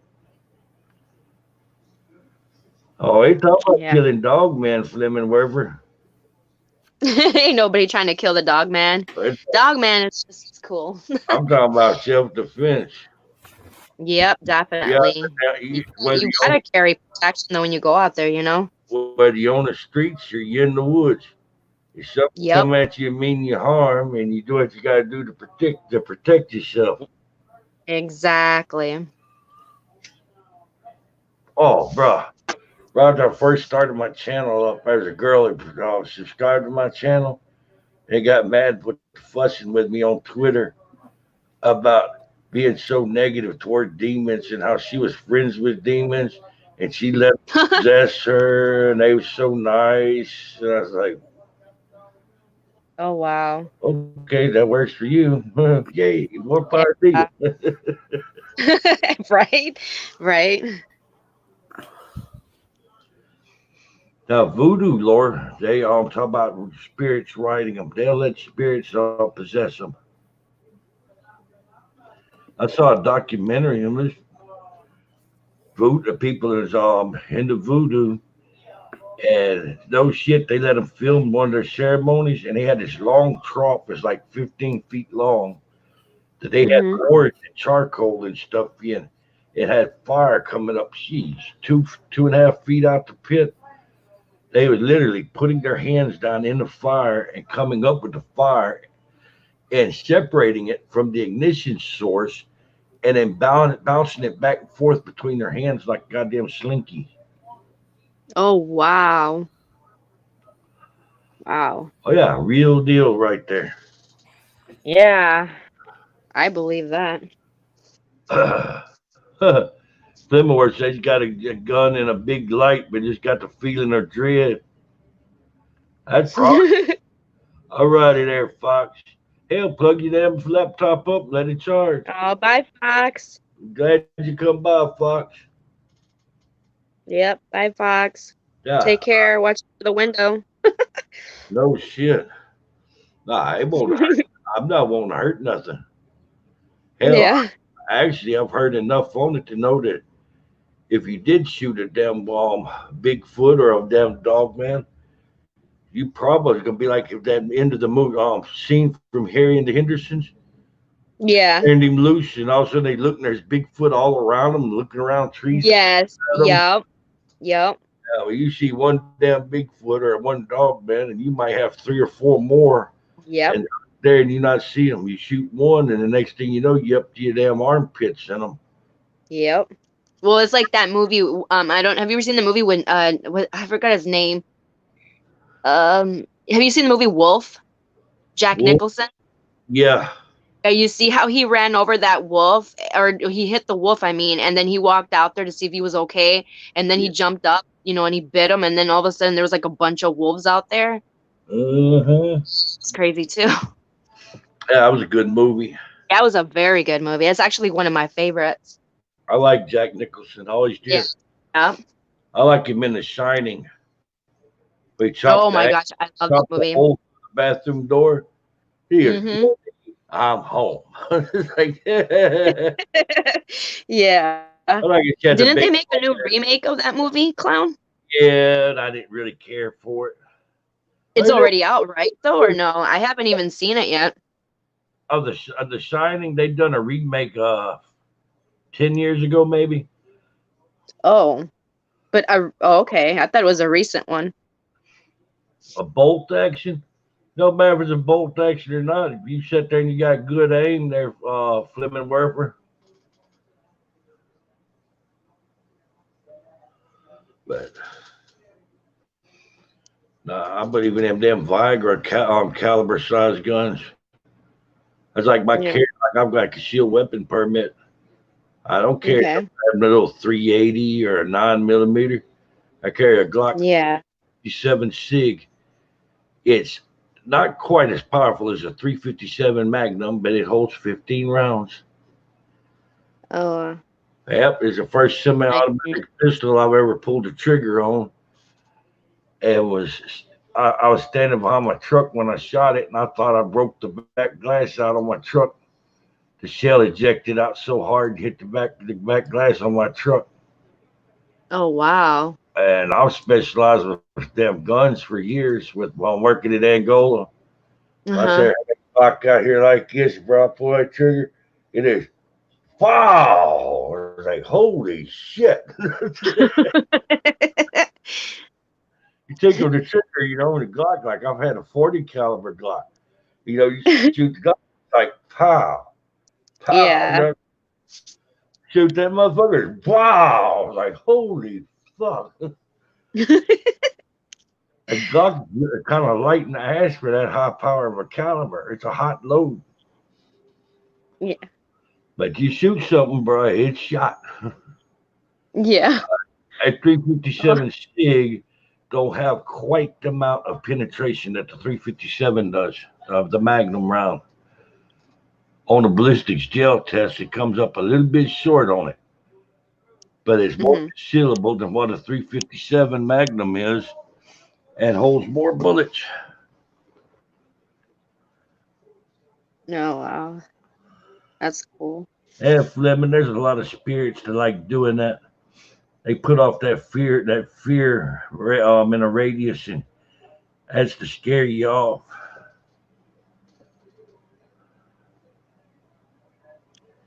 Oh boy, are you in the swamp? Is he in the swamp area? Yep, nice. They smell something like a wet dog.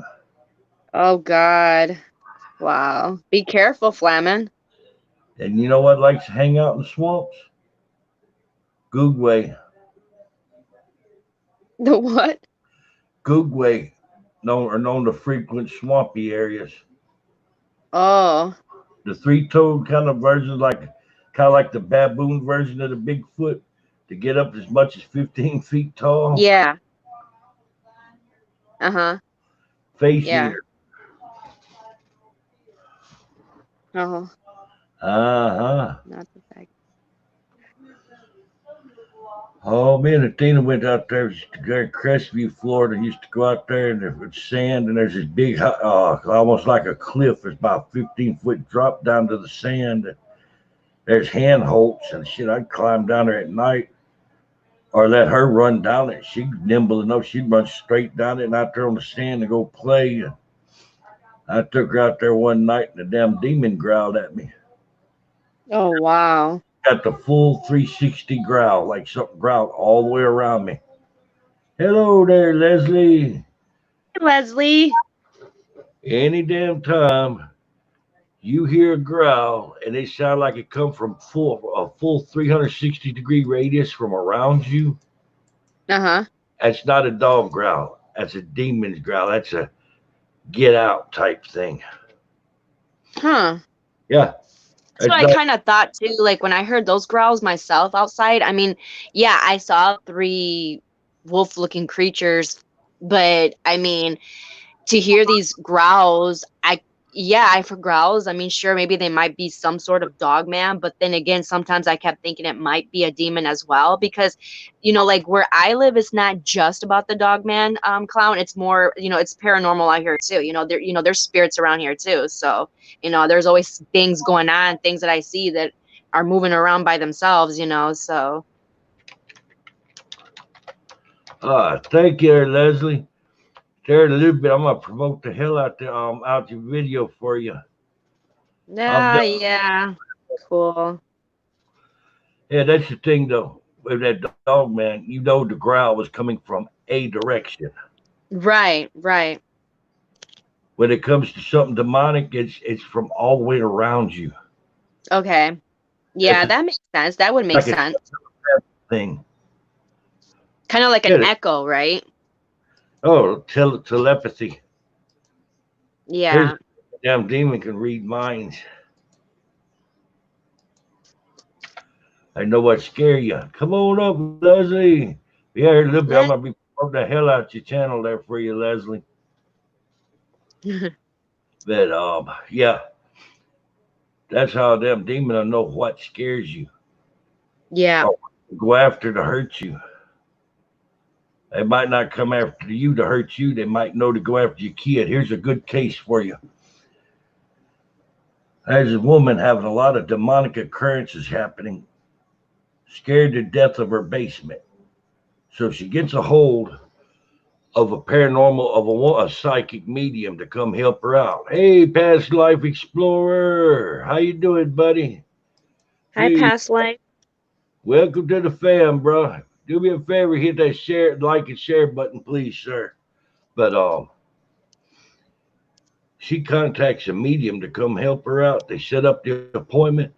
The medium tells her, take baby powder and sprinkle all on the floor around the stairs in the basement, and then go them up the stairs so she don't disturb it, so she can see if it left footprints or any kind of markings. Okay. That psychic goes down in the basement, comes out scared to death, telling the woman, I can't help you. I've got to go. I've got to go. And the woman grabbed her and says, what? What's wrong?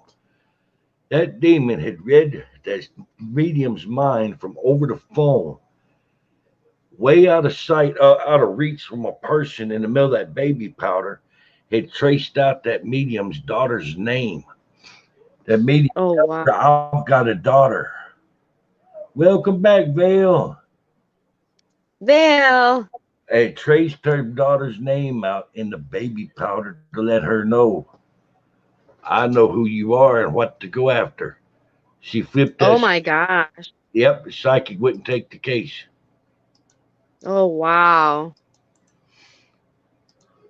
Yep. I saw that one on TV as a haunting, I'm thinking it was. Okay. They used to come on all the time. The haunting? Yep. Oh, she ended up getting some help, but not right away. I dropped that link. Right. But yeah, this.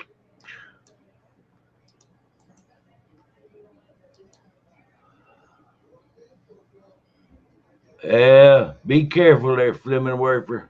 Yeah, definitely, Fleming. Be careful. Hey, I'll be honest. If I wouldn't have a bolt action, I want semi-automatic. I mean, a lever action 30-30, or you can get one in a 357 Magnum round caliber for a lever action rifle. That's decent. Yeah. Bad boy up with hollow points. As fast as you can rack that lever, you can sit and shoot. That's pretty good for defense. Yep. All righty, Leslie. Yeah, that's a good thing. That's good, but I prefer something that's got magazines. That's what I need to do. Is I've been thinking about is getting wanting to get one of the AR-15s in 300 blackout round caliber. Okay. Yeah, shoot a 300 grain bullet, 30 round mag. Kind of shit to make them have fits in California. Yeah. Yep. Yeah, that was funny when Holly screamed, wasn't it, there, Vale? Ooh. 22 can do a pretty good job there, but if it's something that weighs 200 pounds or so in a Predator, Fleming, I wouldn't be at all comfortable shooting something with a 22.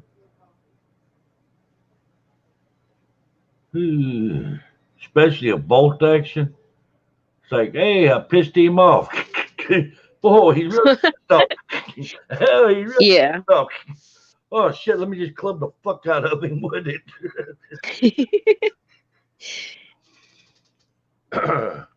Good for snakes, rabbits, and stuff, but Uh-huh. hey, no. Anyway. Only bolt action I could think of I would have would be a damn like one of the damn like Winchester put out that 300 Magnum. Okay. This damn rifle shoots a 300 grain bullet. You shoot something, bro, it's gonna put a damn hole through it big enough you can sling a damn dead cat over your head without its tail 3 or 4 leaks and pass it right on through without touching sides. Oh, wow. Yeah, that's a serious fucking round. Wow. Oh, that Bushmaster puts out a 460. Ooh. A 460 ain't nothing nice. Mm-mm. Shoot, you take a bear down with it easy. Okay. Oh, bear 50 cal. Yeah, but bear. They had only one problem. 50 cals are illegal to hunt with. You have a damn 50 cal out in the woods and a bear charges you, you shoot it with the 50 cal. They have that Fed strike force come out there with the lasers and where the trajectory of the bullet went and all this kind of crap. They still gonna say you out there bad with a 50. Wow. Bro, you didn't know you could shoot a damn cinder block from like 2 miles away with a 50 cal and it makes the cinder block explode into little bitty pieces? You're talking about a damn bullet that's about yay long. Oh, wow. Uh-huh. Yeah. A bullet that? Wow. Yes, ma'am. Some bitch Oh, big, bigger out of my thumb. oh, wow. Yeah, every time you pull the friggin' trigger, that's $5. I had a buddy of mine that spent like $2,000 and bought one. It Oh, come with, really? yeah, he got ear. It come as a gag deal with the guy that was selling the 50 cal. It come with earplugs and a damn 2 Tylenol. Mm. There, Vale says a bear come after her. She wants the bullet out of a Coke can. I know. I just saw that. That's That's like, that's funny. Oh, hey, goodness. that's a goddamn 40 milli. That's a 40 mic right there. That kind of shit they use for stopping them armored cars. That's funny. Yeah, he would stop a bear. You shoot it in the chest, and then it kind of just, yeah, kaboom. Yeah, Like, yup. bear went that away, bear went that way, bear went over there. Yep, that'd be bear all over. By God. All over the place. Have you ever ate bear, clown? No, not against it. Just I don't know no place that sells it. Yeah. I wonder if they even do sell it. I'm just curious because I mean, since everybody's always, killing other animals to eat or hunt down, I was hearing about a damn state and they got a diner there, and I can't remember where the hell it's at. Uh-huh. But anything that you could think of that you want to eat on it, yeah, rain bear parts. They serve it, whether it's elk or water buffalo or whatever. Uh-huh. I'm just not. I hadn't been hunting in a long time. Yeah. My thing about it is I do it in a survival situation for food. Mm-hmm. I can go to McDonald's and get a hamburger. I just see justifying going out and killing animals. I'm not into killing stuff. I know. Fleming Werver, if that was a friggin' googway that's out there by you, you What wouldn't happened? be in there. You're talking about something that'd be smarter than you hiding. So, Okay, Flamin, usually, okay, like, is he still talking about what kind of smell is it though? what kind of smell is it? What the hell? Is it like a dog smell or is it like a rotten meat kind of smell? I don't know what in the hell a cooter stew is. Wet dog? That sounds funky there. Of course, stew. I don't know what that is too. That sounds interesting. He says wet dog. I was wrong. I mean, I'm sorry. it's turtle stew. Okay. The only thing I know of is called a cooter. It wasn't a turtle. It was just, I'm like poor turtle. Vale's going, I don't know, Flamin. I mean, if it's a wet dog, I mean, it's possibility that could be like a dog man. I mean, you're in Michigan, right? I mean, we are known as dog man territory, but it could also be maybe a wolf, maybe, or a coyote. I mean, maybe there's a pack out there like trying to creep up on you without making noise. I don't know. That sounds kind of scary, though. I shouldn't say that. I'm sorry. I wouldn't worry about them wolves and coyotes because wolves and coyotes ain't gonna fool with an adult. Yeah. I wouldn't. Unless packs, I heard that if they're in packs, they will come at you. But if it's just one or two, usually they don't bug you. A small kid or a small animal being a bond, them coyotes or wolves come around, or not wolves, coyotes or wolves, bro. That pack of wolves could take a damn grown man down. Oh, I know. Those wolves are huge, especially around here. They're huge. Yeah, coyotes gotta steer clear of people pretty much. Now, we entertained her there a few months back, did fine, and this is true, believe it or not. But here in Destin, a damn coyote come padding up by us and stopped about 25 feet from us. And he's just standing there, just no fear, staring at us. And I was having to drag her back because she's wanting to chase it. And so many people here that got alarms and they got them security cameras and whatnot. And I said, bro, if my dog got loose, chase that goddamn coyote, wind up in somebody's $1 million houses back in their backyard on a $50,000 manicured yard and tear it up, and there'd be a big stink. Oh wow! I don't think a coyote gonna smell like no wet dog, Flaming Werver. Yeah, I don't think so either. No, I mean, he said he's afraid it might be a cougar, but I don't think so either. Well, it reminds me, I need to get my infrared scope down, take the batteries out of it, or they maybe go bad and ruin it. Shit, I got about a $1,500 infrared scope, one of the better ones you can get for putting on a rifle. Mm-hmm. Where you see through that son of a bitch so nice at night. It gathers light up. It's one everything's green. Yeah. Want to hear a funny story? A true story?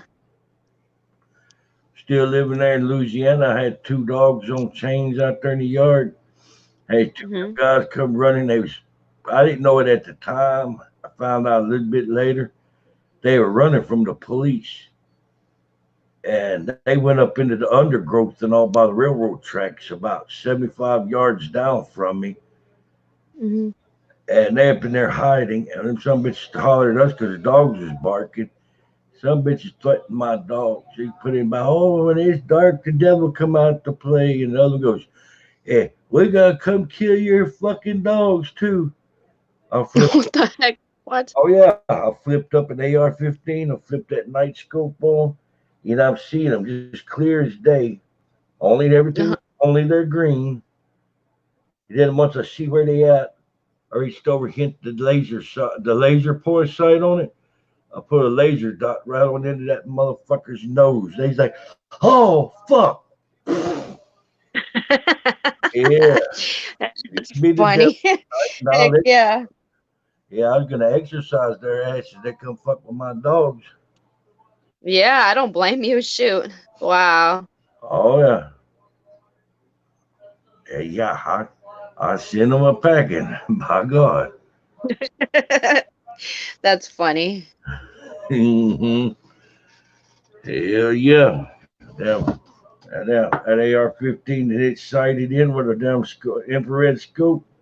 I wasn't gonna shoot them. I just want to put the fear of God in them. It worked. Yeah. That's funny. Hey. Like them house I was living Fleming in. still worried. Yeah, cougars are ambush predators. It's been about 2 years ago. A bicyclist got jumped by a damn cougar and was using his damn bicycle, his damn mountain bike to keep the cougar off from him. Cougar just shredded him up badly. Oh my gosh. Wow. Yeah, we Yeah, do have cougars around here, that's for sure. yeah, damn house I was living in was right in the middle of where them crackheads is at. Damn Mm-hmm. trailer come up for rent next door. This guy, his old lady, 2 sons, put in and rent the trailer out. They had Mm-hmm. moved the first thing in that trailer. I'm sitting there in my living room watching TV, minding my business. There's a knock at the door. I look through the peephole, and there's this little ratty looking little white guy. I see a little ratty looking little white boy, look like about 16, 17. As in the daytime. I don't know these some bitches. Bro, drew the door back, took a half step around to the left where the door had me shielded. Had a Uh-huh. 44 Magnum cocked and pointed at his fucking belly button. They put it falling off my front doorstep. We were in the next door, a place next door. We were staying in a motel till we found a place to stay at. Somebody stole my wallet. I want to know if I can borrow $40 or $50. I was like, bro, you coming to the wrong place about wanting to borrow stuff. You get something from me, but you ain't gonna like what you get. They're gonna make a lot of goddamn noise. That's funny. Oh, I ain't come back around. yeah. That's some bitch out there right there Christmas time putting up inflatable Santa Clauses and stuff. Mm-hmm. About their schooling my dogs had me mad. They out there inflating up Santa Claus and Rudolph and whatnot. I'm about to Uh-huh. put my own Christmas decoration up. There's a damn sign that said, warning, all trespassers will be shot. Survivors will be shot again. I'm off a damn rope where it's right over the fence. Separate Uh-huh. the party or the fence between the yards up there tapping out where they can see it. Oh, wow. Oh my goodness. Yeah, Dave says, Dave. Yeah. hey, Fox. Oh, Fox is back. Oh, yeah. Fox. I had that boy sit there and cuss my wife. I was on the way home and heard it over the phone. He said talking about getting a brick and caving my damn Athena's head in with a brick. And she had to tell him he better not her on a chain and in our yard. He was talking about hitting her. And I was almost to the house. I told her I'll be there in a second. And I got there to talk to him. He want to stay on the other side of the fence and talk froggy with me. I told her, son, bitch, you just get within reach of me. I'll be having you wishing that you hadn't never. I went there and talked to the deputy chief of police and told him what happened. Told him somebody stand on the other side of a fence and cussing me out and threatening me. Said that some bitch do it again, I'm gonna drag him over that goddamn fence and beat him half to death. The chief says, do whatever you gotta do.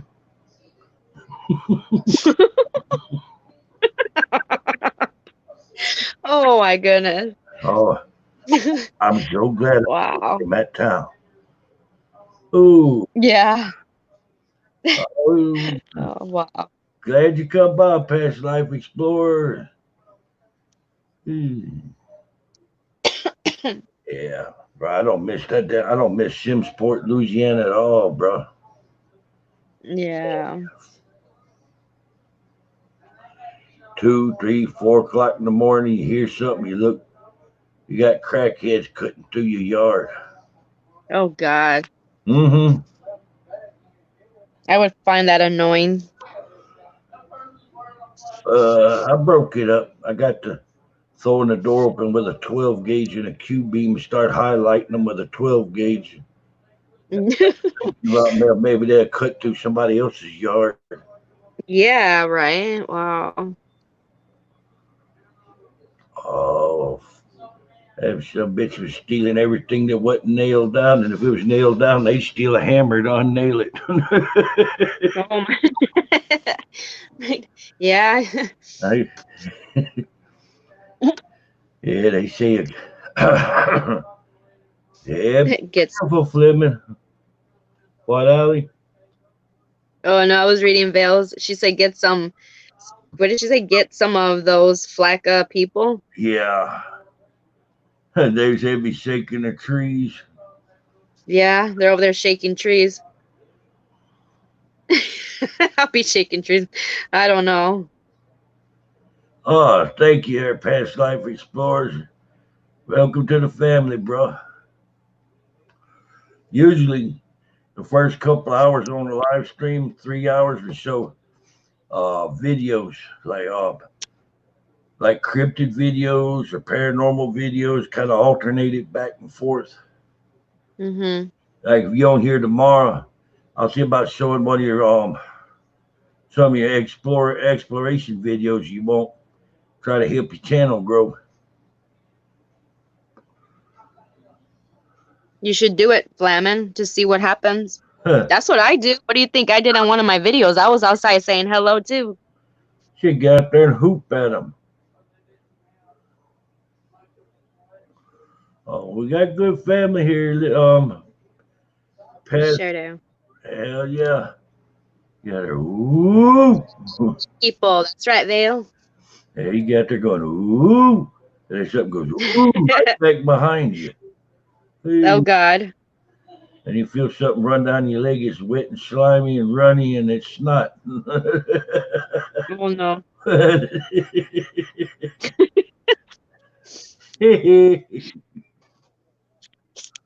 Hey, Big Cole, how you doing, bro? Oh. Hey, thanks for stopping by. Yep. Well, now, Bell clown. Clown. I've been chastised, by God. How you doing? That reminds me of Mm-hmm. Evil Witch. Evil. Yeah, it ain't the same without evil here. I know. Mm-mm. Wonder where she is. My evil. No bugs, no birds, or nothing. That's not good. Okay, I'm just warning you there are no bugs, no birds, nothing. That's creepy. Yeah. Get your damn tree limb and beat it against a tree. Try to do some knock. There you go. What does Bigfoot smell like? Maybe they smell like swamp ash. Oh man. It probably does. They had a video. Maybe like What? probably like skunk, maybe. I've heard them say they said it smell like a cross between like rotten garbage and meat. To describe even sometimes as a skunk. Here in Florida, they say smell like a skunk. They smell, Yeah, what is it? The skunk ape, right? yep. Yeah, they get like 6 Yeah, my brother told me about that. They smell like Team Spirit. Hey, it might There smell you like. go. Yep. It's all reflection. It might smell like the ass of a coon. I mean, Cassius perfume. Uh, they smell pretty bad. Perfume. Go out there, give them some Chanel. Hey, here, you put some of that on and don't you stunt. Hey, they'll thank you later. Oh, thank you. Here. There you go, Fleming. You see him there, let him see that, tell him kiss it. By God. That's funny. We're gonna get him in trouble by whoever's out there. Poor Fleming. He's like, yeah, I'm pocketing my phone. Yeah, I guess Bigfoot don't really do too much about bathing then. No. I mean, you would think that if you see a Bigfoot, though, oh God, you would think if you see or hear a Bigfoot, wouldn't they be throwing rocks at you, though, Clown? I always hear people telling me that whenever it's that they go out there, they're always getting rocks thrown at them, and they assume that think it's a Sasquatch. Sometimes they throw rocks, sometimes they just watch. So, we lost Allie. Sometimes they, from what I've heard there, they do some tree knocking and some hoops out, them letting them hoops out. And they'll be gathered up around you and you won't know it. Welcome back. I thought the Bigfoot got you, by God.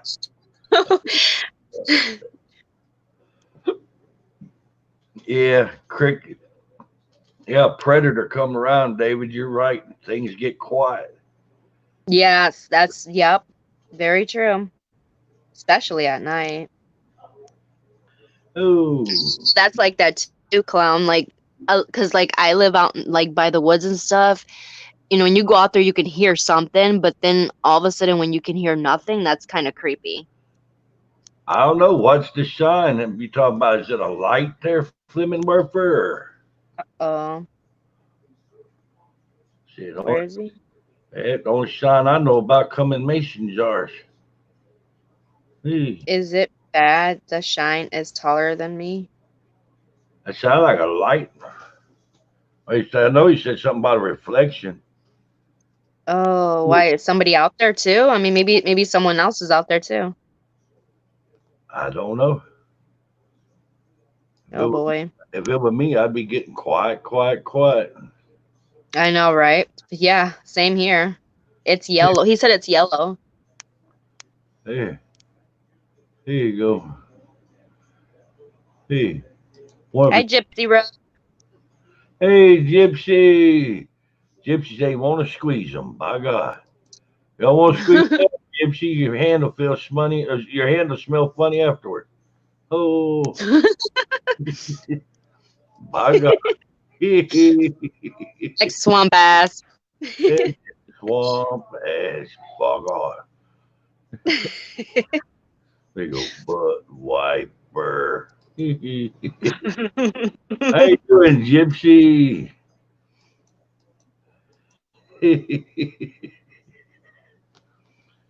Hey, everybody, it's Gypsy Road. He's a cool dude. Gypsy. Yep. Hell, I was actually on panel with him today. Supposed to be going back in a couple of days. All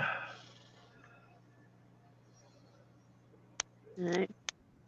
Fleming, I think that's spiritual. Hell yeah, your show's good, awesome every day, Gypsy. Oh. He said it's out of the range of his light. Uh-oh. It's out of range of my light. That's a usual trick I learned on the movies. You turn everything out and you sit there in the pitch black and you wait a while, then you strike a match. Oh, yeah. It's something. Yep, I've done that too, though. I've done that. Yep, no, it's true. I agree. I've done that. Hey, Ripley. The internet's messing up again.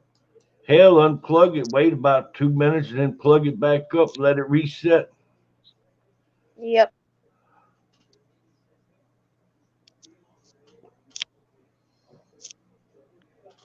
I've had Bod do that a time or two here.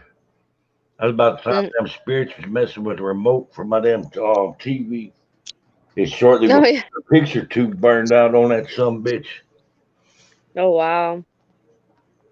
Although to be Yeah, I what? saying that. I'm sorry. Oh no, I hear people saying about the remotes getting burnt out because of some spirit or something that happens. I've heard that before from several people. At first I had experience with that. I remember one Yeah. day me and my wife was arguing real bad. I mean, real bad. Mhm. And the stereo come on by itself. It's kind of in the cabinet with the glass door in front of it. Yeah. And it just clicked on and started blaring out a damn mute CD. Flipped us. Oh wow. It was just trying to help you guys. Yeah. Hey, welcome back, Ripley. Fleming, be careful. Oh, you might find something out there you don't want to find. Yeah, he's going deeper and deeper. Oh no. Are you recording this, Flamin? Shit. Bro, I wish like hell he was live right now. We could set I know. the camera. That'd be so freaking cool. I'll tell you what though, Clown, if I'm out here one day at night and you guys are live, I'll do that live thing with you guys while I'm out here, like I did last time. That'll work. Yeah, I'll do that on your show, on your channel. That'll work. Cool. Appreciate that. Mhm. Hey, welcome, Nope. Fox.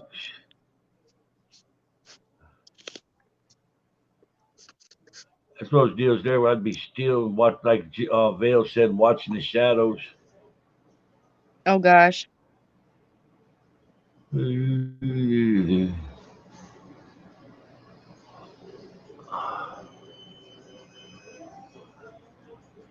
Oh yeah, it was cool. Yeah, Fox was cool.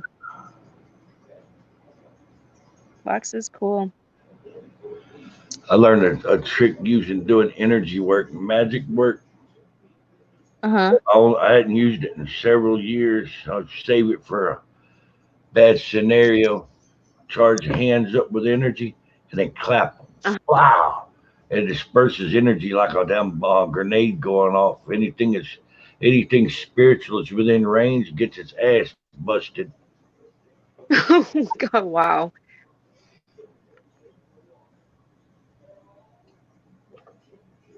You're welcome, Fox. Hey, there you go. Hey, go look out your window, Fox. Hey, it's watching you. Yeah, right. Look out that window, Fox. He probably closed it. The stream goes under the ground and makes. Said the guys, I was wondering about it. Says string goes underground, make it easier to break. Yeah, I'm reading. Oh, okay, cool, Fox.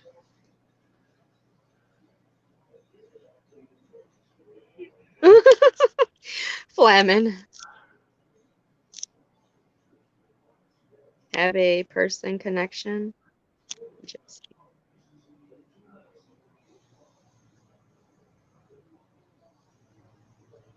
There you go. Watch right back. Mm-hmm.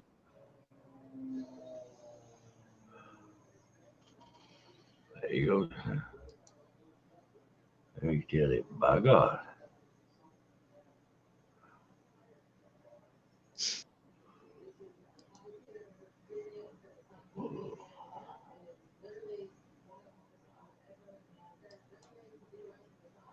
You can ask it anything you want.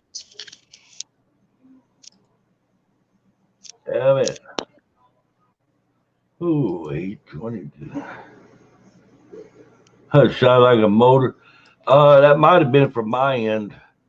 That's somebody with it in a damn truck with damn glass packs come out by. Wow.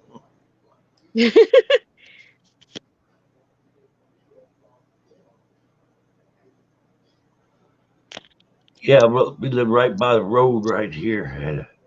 It's a 4-laner. Mm-hmm. It seems like they got more than a share of Florida rednecks out here with glass packs. No. You hear sometimes somebody's out there just the glass packs rattling, them jetting down on like a 25-mile-an-hour road, and they doing like 70 or 80. Cops don't patrol out here a lot. I hear somebody knocking on the door. Yeah. Who's knocking? Fox? Yep. Uh, Lemon said his foot was stuck. Right now? Yeah. Oh no.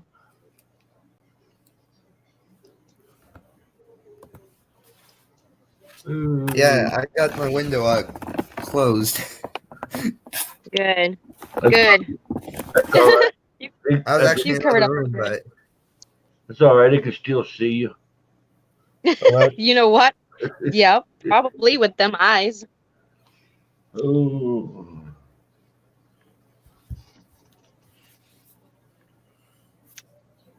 Huh. Damn. Thought I saw something pass through the crack on that door back there. oh boy.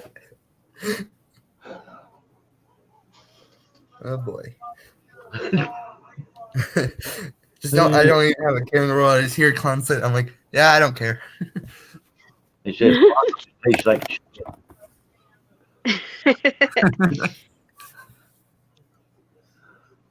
I wonder what a fox would taste like, though.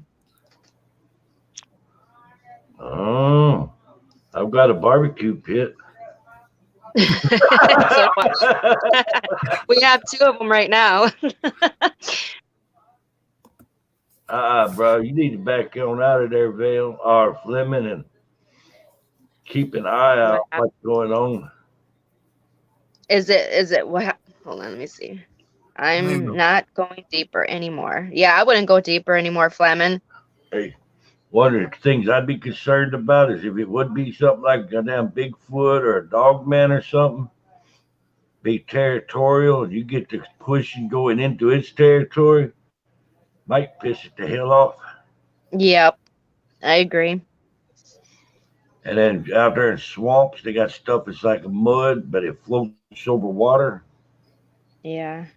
And when you go through and you go under it, and it's hard to get back out of it. Mhm. Yeah. What's it called? Oh, yeah, quicksand. He has to cross the stream.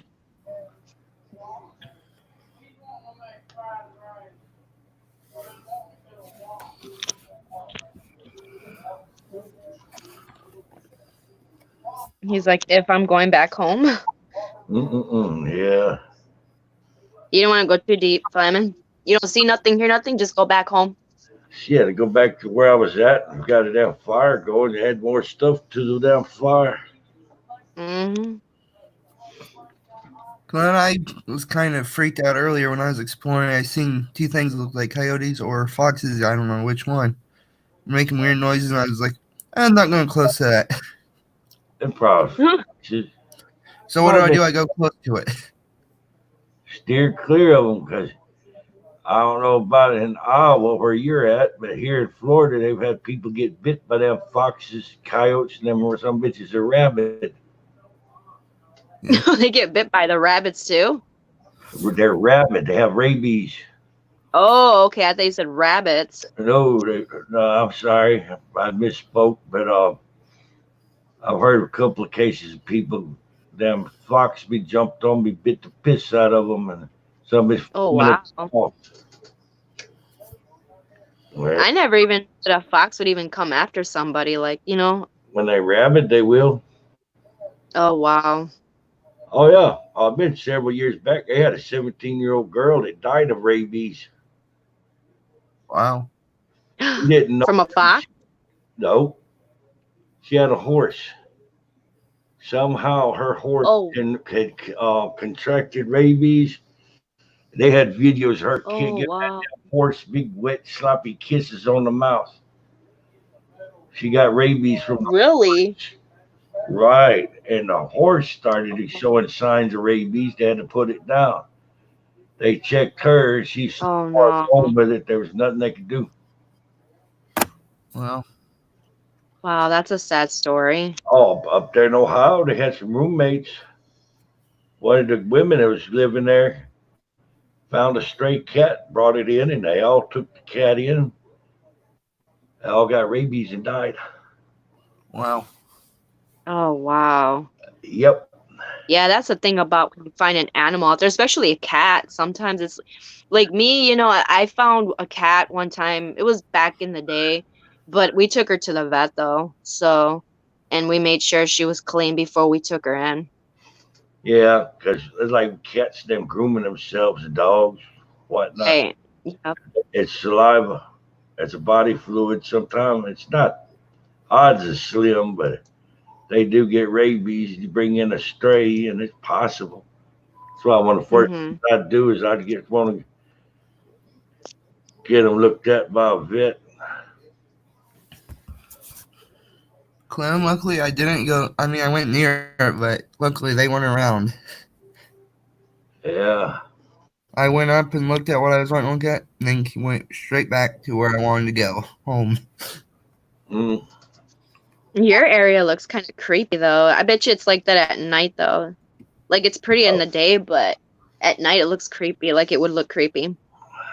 My area? Yeah. Or that It is. area you're always investigating on your videos. Do you live by there or is that Yeah. another place where you Yeah, I live by there. It is creepy at night. Yeah. just Like found I out mean tonight. during the day it looks kind of cool, you know what I mean? But like at night I just like trying to think like, oh my gosh, I bet you at night's like super creepy. You It know, and is. just because it's like all field, you know what I mean? Shit, it's good to me.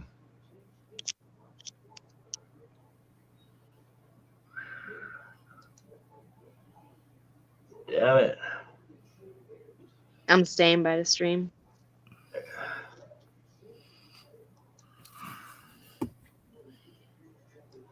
There we go. See? Wow, Bill. There. Good deal. Bill help Gypsy out. Yeah, cool. I was on Gypsy's live stream there today and picked up something was wrong with his brother and told him about it, and he had never told me. And then I'm pretty sure I got it fixed for him. Okay. He'd have a problem with a leg. It's a damn spinal injury, Aw. spiritual type thing. Yeah.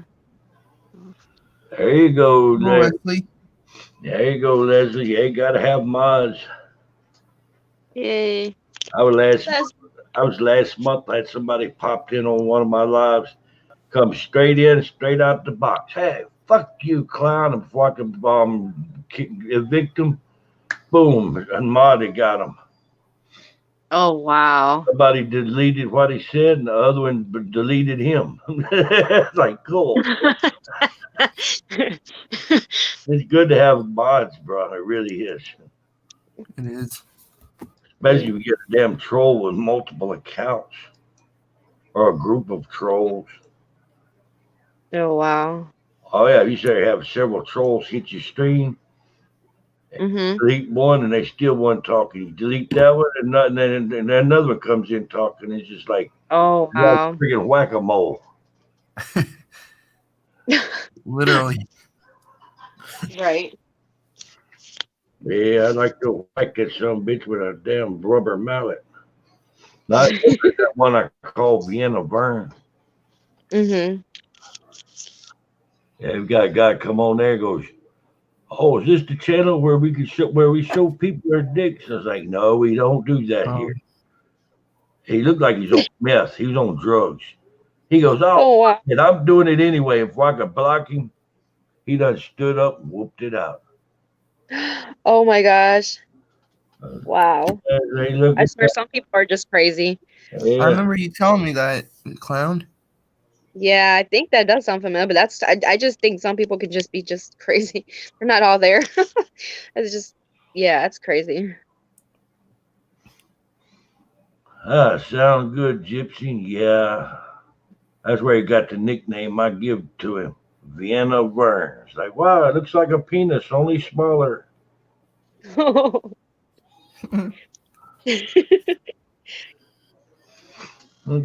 Hey, Clown Flamin said I caught something out of the corner of my eye. What was it, Flamin? Dogman? Sasquatch.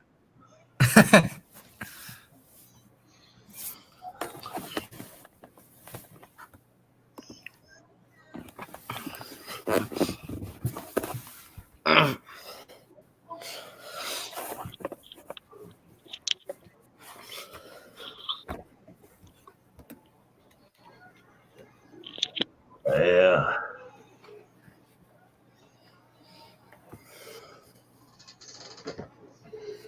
Mm-mm-mm.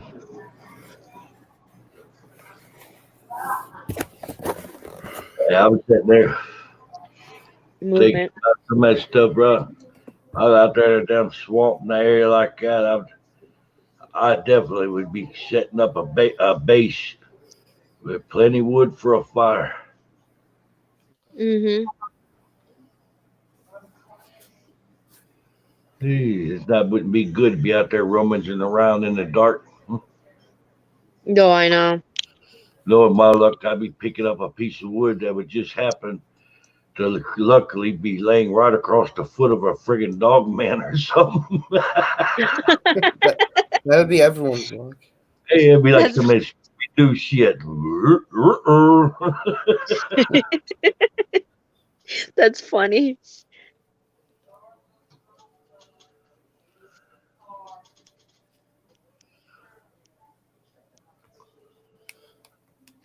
All righty there, Vale. Very glad you come by. Hey, you look. Mm-mm-mm. That's it, bro. You sitting there, get up, and there's a dog man looking down at you. That's not good. Just look up, down, dog. Just look up. Hey, Red Oh Rocket. god.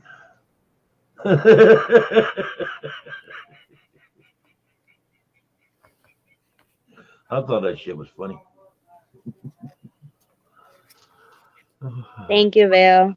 You going? Is she going to bed? Yeah, about Oh, 20. she's at 20. Yeah, about 20. Oh, okay. By God. Let me see something. I'll probably be going to bed soon too. It's already late. All right, there. Ooh, you get your internet straight there, Ripley?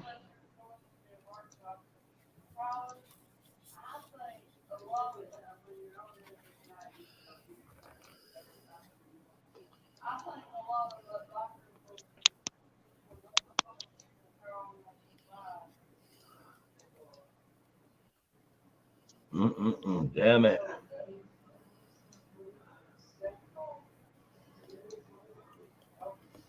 Are you sure they're not yours, Flaming Wafer? You know, tell what that is. It's trailing around him. Say Oh god. something like wet dog. Mm-hmm. Hey. Well, I've heard stories from some hunters where they'll actually walk in the woods and they'll be carrying their rifles, and then like as you know, while they're walking, they can hear other steps behind them, and then they turn around, there's nothing there, but then they continue and it follows with them, and then they stop and then it stops. Wow. Yeah, I've heard that from a lot of hunters actually. That's crazy. Hey, I was just sitting there wondering, does a wet dog man smell like a wet dog? It smells like a wet dog. Hey. Yeah. I wonder if it's their own best friend. My God.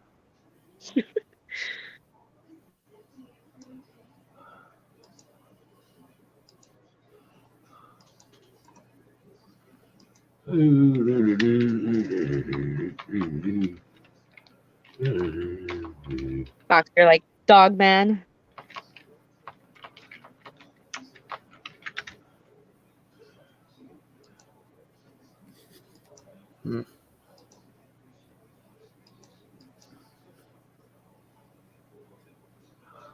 Well, who else could it be? The Dogman. Oh, stray dog. Mm-hmm. I mean, that's where you, but go back the next day when it's daylight where you can see and safer, and then run around out there to look and see if you find any tracks. Yeah. Yep.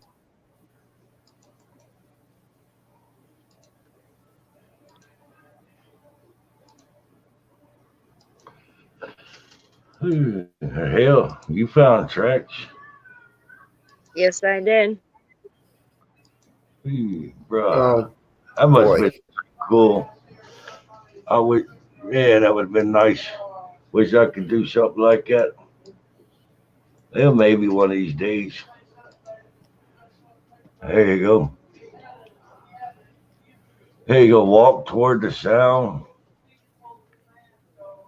Who's walking? I know it's stupid, but I'm walking toward the sun. Flamin', there's actually people that actually will do that. You're not the only. Just be careful.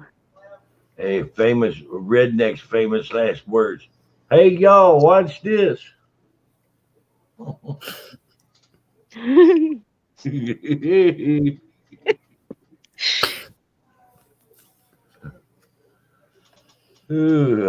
say leaving. Yeah. Yep. Y'all is plural. That's for us. You is +3. By God. Damn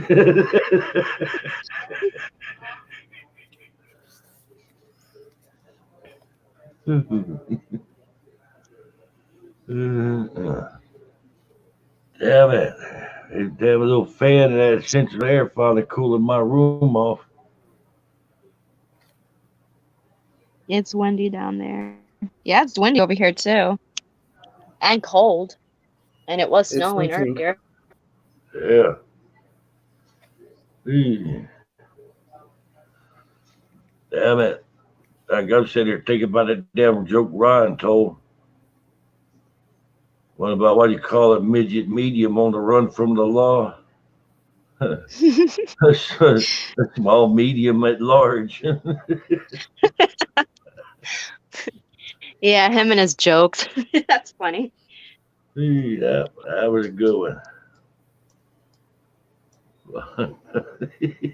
Oh, that's cool, Leslie. I wish it didn't snow over here. Actually, I wish it was hot here all the time, but unfortunately it's not. We get all kinds of bipolar weather over here. Bipolar, huh? I call it bipolar weather. That's where you throw some fucking all peels out there at it.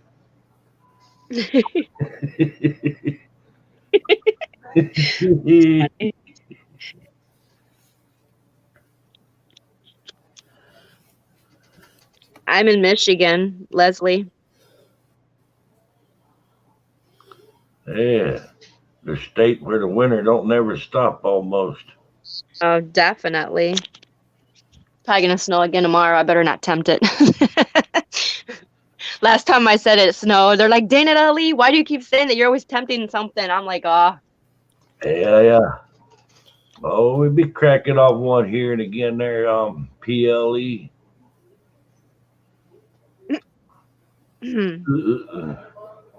Sound comedy hour.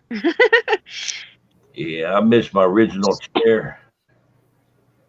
Yeah, each computer chips, my God. What do computers eat? Software? Chip.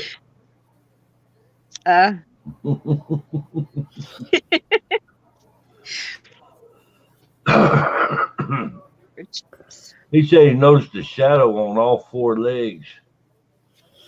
Huh? What? That's what Fleming was talking about. He's almost back at his house. Oh, yeah. So I took a step forward and noticed a shadow on all 4 legs. Oh, gosh. Was it a big, shadow? Large? Yeah. Dog, maybe? I don't know. If it was a dog, it wouldn't have done that, though. I mean, do dogs actually do that, Clown? Would you know? A wolf? Right? A wolf would think, yeah, but not a dog. I don't. I had a damn wolf cross the road in front of me. I was on a bicycle one day. Oh boy. Big son of a bitch. And he shot Oh my. evilest, go to hell, look, just, they never got in a rush, just padded across the road and went off into the woods. I was sitting there going, holy shit. Wow. Yeah, them things get big. I was watching a video a couple months ago on wolves around here in Michigan, and they look humongous. And I'm like, they had a guy next to one, and oh my gosh, this guy was like super tall, and that thing was huge. Yeah, them wolves can get big. I believe that. Yeah, I've got a little sister. She's one of them that know everything. Was living there in Crestview, Florida. Mm-hmm. That wolf was circling us out there in the woods. It was black hair with silver tips of the hair. And it was at a slow trot and going through the palmettos and stuff, circling us. And it was circling us counterclockwise. And oh, wow. Oh, yeah. And it's right there within like 20 feet of us, just circling. She took off after something. The thing that went and chased something off. I'm sitting there with a wolf circling me. I didn't know at that time till about the third pass. I could see in the gap between the palmettos and saw it for that split second. I was like, oh shit. That wolf is circling. That's a predatory thing. I backed yeah. the woods nice and slow, got out with my Glock out, got out there on the sand, called for Athena a few times, and she ain't come back. I was double back to the apartment. The damn dog was sitting there at the front door of the apartment waiting on me to let her back in. Oh, wow. Like, son of a bitch, you left me out there with the damn wolf. Like, wow, big eyes you got, grandma, you son of a bitch.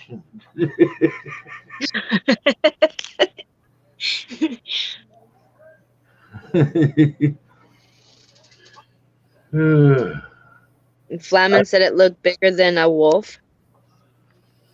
Wolves come in different sizes. I mean, some of them could be up to like 120 pounds or so. Yeah, I believe that. I had a dog that was part wolf and part German Shepherd, and he was huge, like huge. Yeah.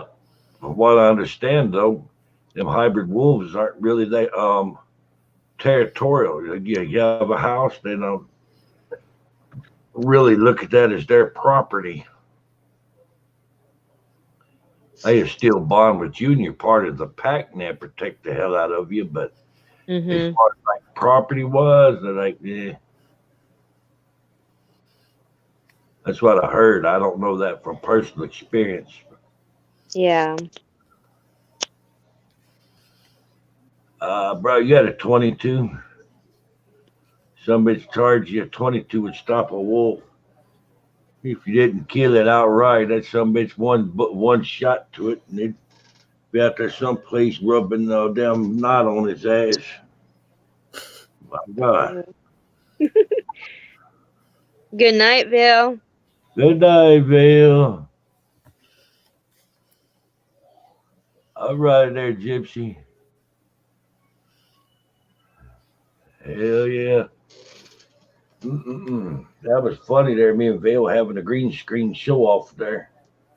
That was. That damn cracked out damn Ronald McDonald she put up there, bro. Oh. That was awesome. I actually like that image. I'm gonna see if I can get her to send that to me. Yeah. The frog butt one. She got a good sense of humor. I really do like Vale. She's solid. Yeah, Vale is nice. I like her. She's cool.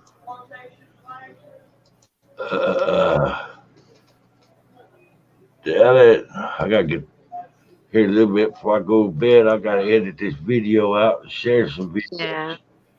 Hey, I think do some promoting there for Fox.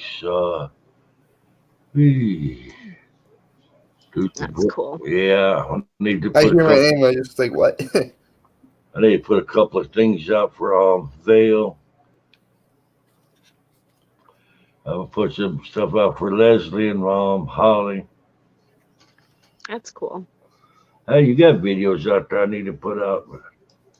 It sure would be a lot easier to find you if I need to see if God by getting you bookmarked or something.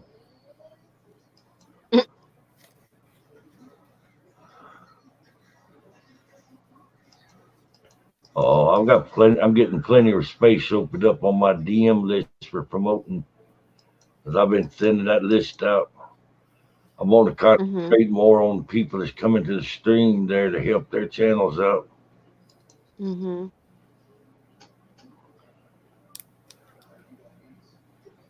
Hey, oh, you got some good people there to help. Bro, you know who I like? I like Show Me the Light, bro. They are awesome. David Vingman, David the Backyard UFOologist. Ooh, there's some awesome ones right there.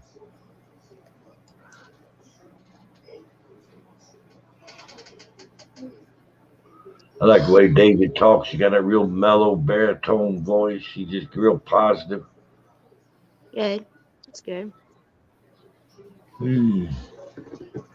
Yeah, but I just can't never see David though putting up a frog's ass. He comes up.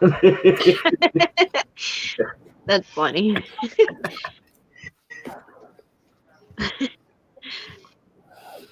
There we go.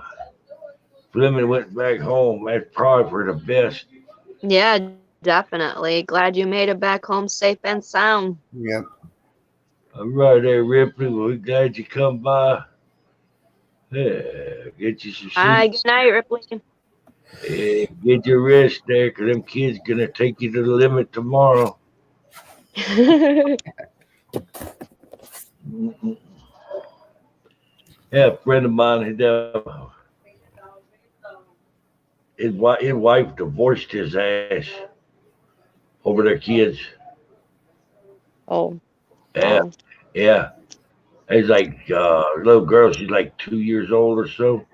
He was down. He was dosing the young kids up with that liquid Tylenol or liquid baby Tylenol, the liquid, or like NyQuil. And their lights out. They come in from work and he can put their lights out and go to sleep. Wow. Yeah, it was very cool.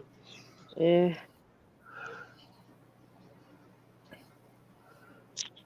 I'll go back and check for footy prints there tomorrow, Fleming Werfer. Yeah, for sure. All them nights sitting out there waiting to see something, he finally saw it.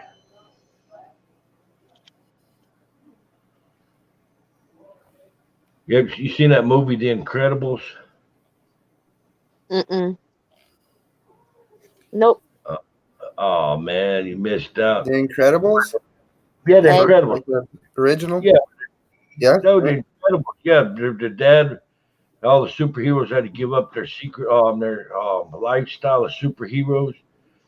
The dad had to get a job as an insurance salesman.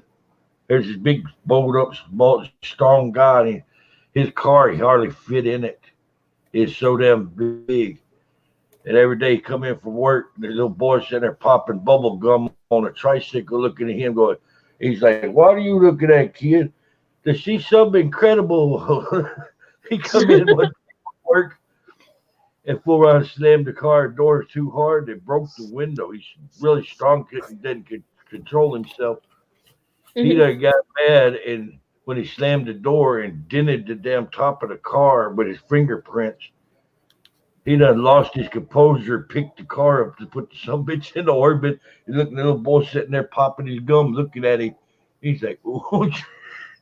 I love that. Wow, I gotta watch that movie. It is good. It really is. It is. Yeah.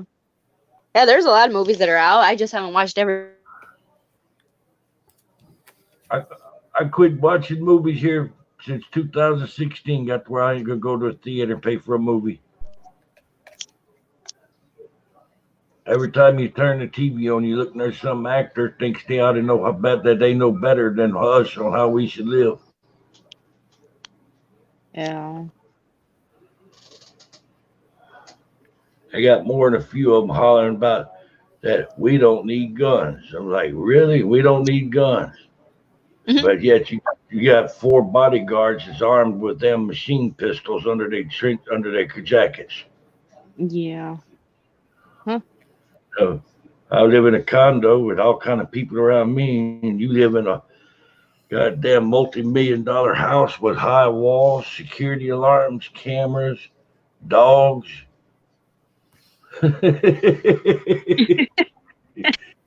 Yeah, I imagine after the night you have living, you probably do need a shower. Yeah, yeah. No shit. All right, Clan, I'm gonna let you guys go. I'm gonna go to bed. It's already gonna be 1 o'clock in the morning over here. All righty. Yeah, I'm gonna sit there check out some of this past PLE stuff.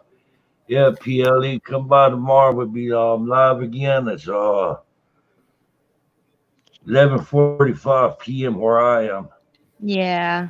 Yep. I'm winding up and running there about 4 or 5 o'clock p.m. there tomorrow. You come by, we'll see about trying to get your channel pimped out. Ooh, yeah. Oh, you didn't right. record it? Have a good night there, Allie. Yeah. You too, Clown. Thank you for letting me come up to the panel. Yeah, it's always good to have you up there and hear your voice. Yep, it is. She ain't mess with you about beef jerky or anything, by God. I'll have a lot of beef jerky when you come down here, Clown. I'm gonna have lots of beef jerky because that's we're gonna need the beef jerky. We go out to those woods. Yeah, I'll be the one wearing.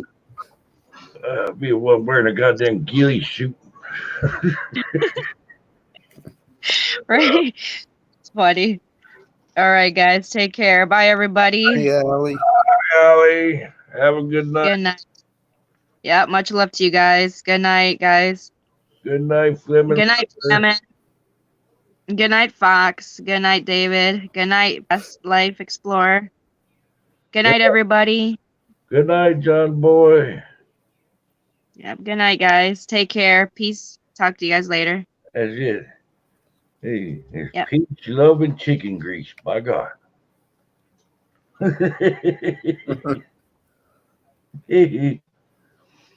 Yeah, man, we done rolled another one into the ground, bro.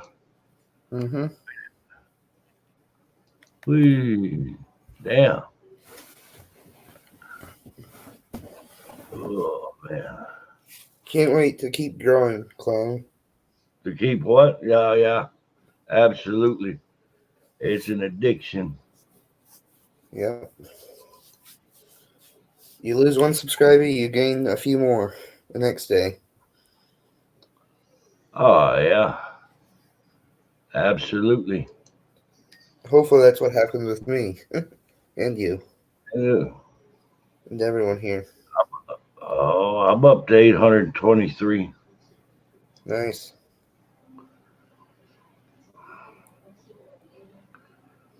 Hey, hitting up my 20-hour days there for a few months in a row, and it starts paying off. Yeah, it does.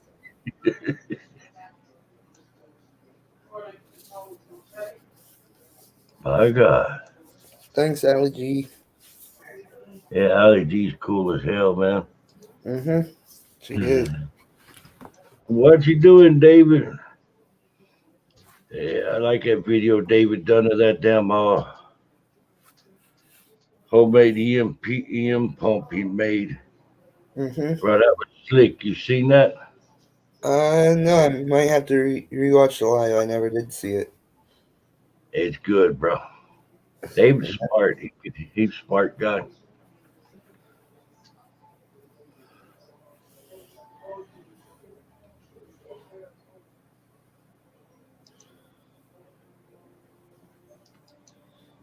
Yeah, she is. Damn it, Wesley. That's true. That's gotta suck. Yeah, it does. Yeah. I tell you what, I've done some talking with David one night for about 5 hours. I was shocked at how damn smart he is. Ooh, he knows about history.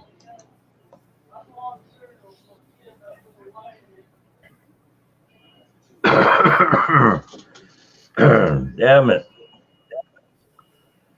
So, I didn't know it was that bad in New Orleans with the weather right now. I'm Leslie.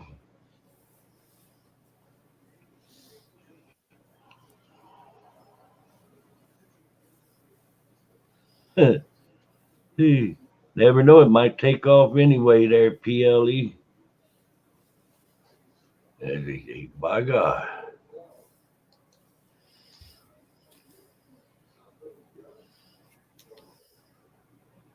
Shit, we still got enough damn viewers. I'm thinking about running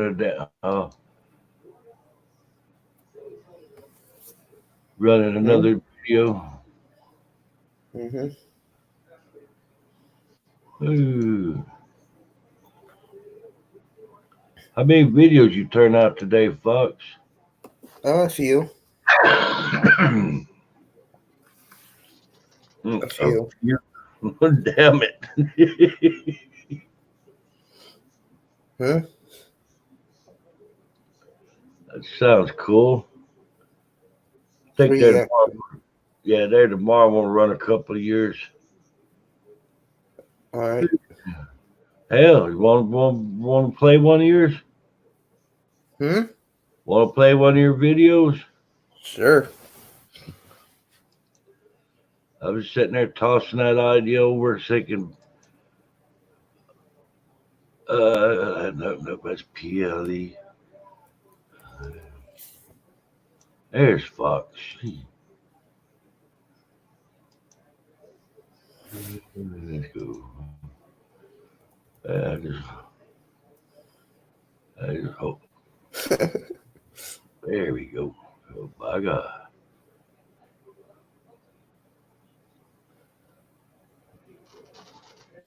Yeah, you done a 44-minute one? That was a live stream, I believe, this morning. Oh, okay. I was there. I'm looking for something around the 15-minute mark.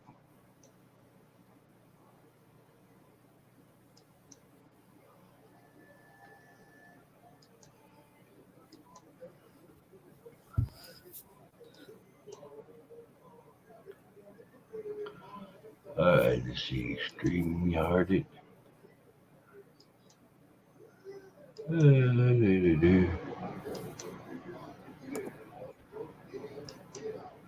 Let's see. That's Twitter. Oh, need that one right there.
It's pretty terrible.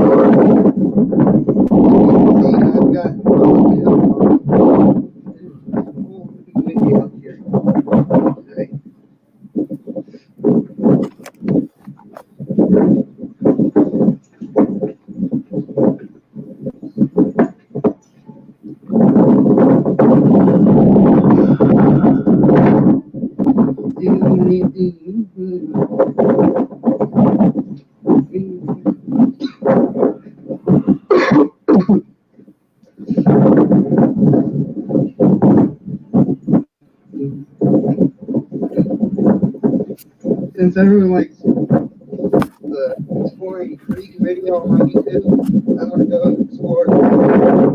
Sounds fun. Do it.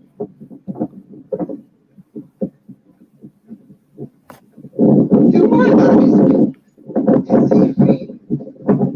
I see all of you. That'd be awesome. This dude could be pitch black. That'd be awesome.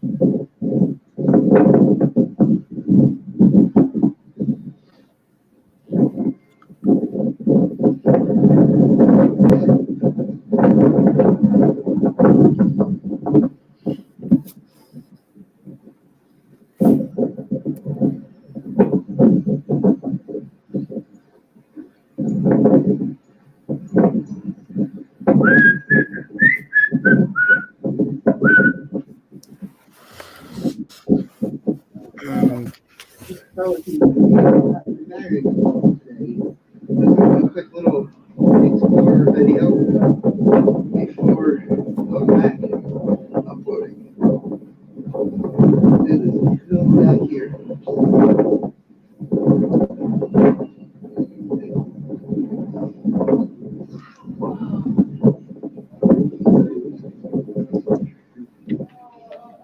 It feels warm down here.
There goes my hood.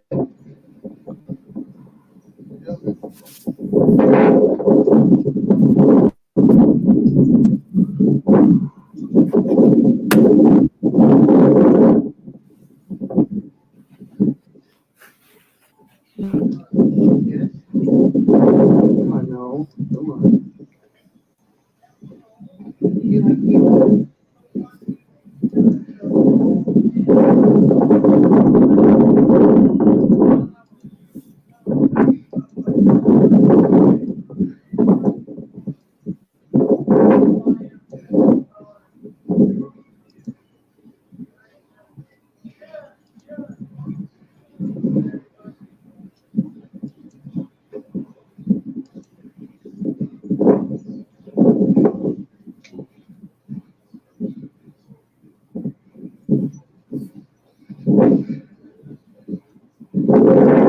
Beautiful view.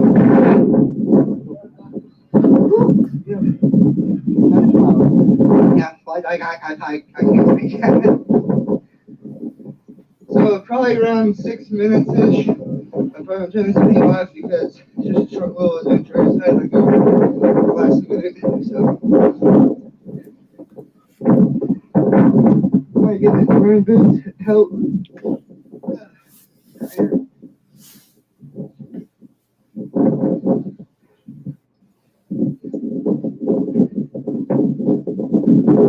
So that'll do it for this video. Well, hope you all enjoyed. It's a little short adventure, but hope you all enjoyed. I'll see you in the next video. Bye bye.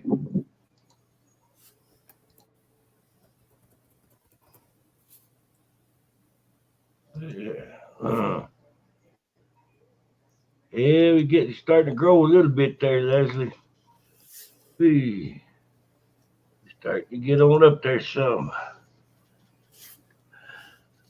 Yeah, that winds makes it rough to get a good video going there. Yeah. Oh, I hate that I was going to start to do a video. Thank you so much, Leslie. Ooh, I hate that so much. I'll go wake up, go, bro, I'm going to shoot a video tonight. Go to ghost hunting. Look out there, the palm trees flapping around. I said, bro, that kills that, because to do a spirit box with wind going, that's a no-go. Tell you what, say PLE, want me to play one of your videos for you?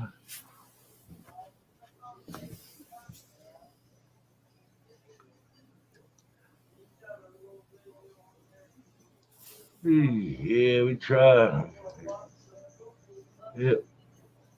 I don't know if PLE's here still or not. I was going to do one of his explorers.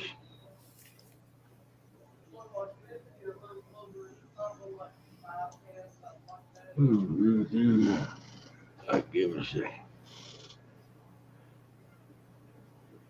Okay. Oop. There we go. Let's see.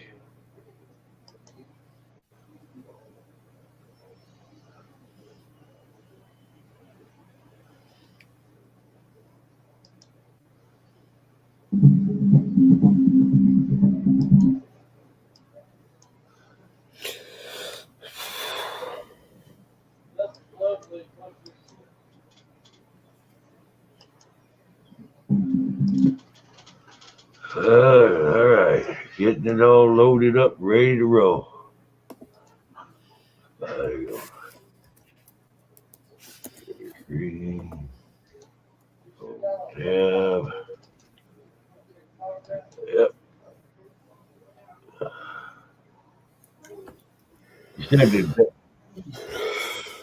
You said the days? Hell, all right. Let's start over. It won't take but a second. It's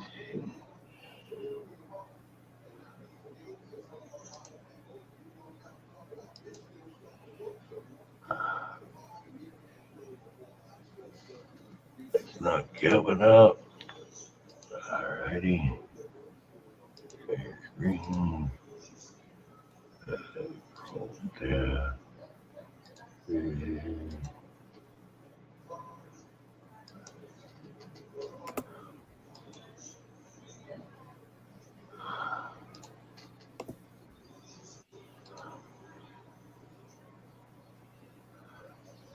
All right there, Fox.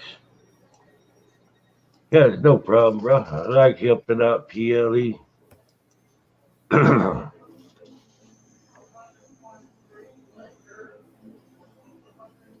Oh, you're welcome. Only thing is, don't ever have no copyrighted materials like music or TV or anything like that going. I can't play it.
Yeah, bro, that was good.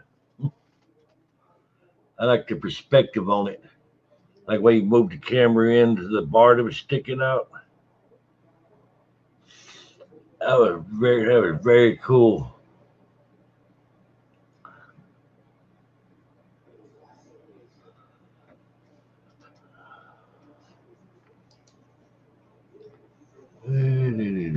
Let's see.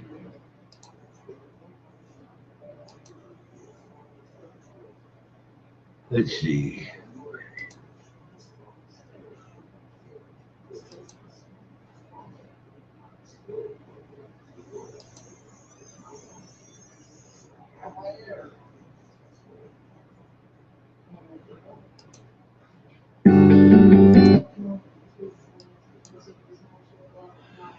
There. Hey, what's happening, Tony Stores? Oh yeah, brother, that's good perspective on that one. That was way cool.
Yep. That was awesome. That really was. That was good work there, Fox. Hmm. How you doing there, Tony? I'm glad you're here. Hey, glad you're here, Ron.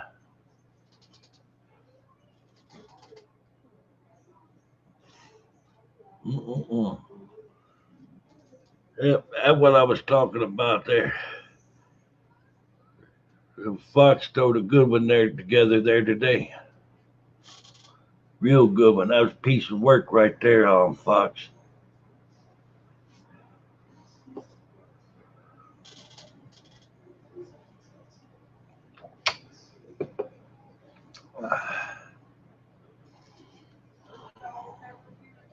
Hello there, Fleming Werfer.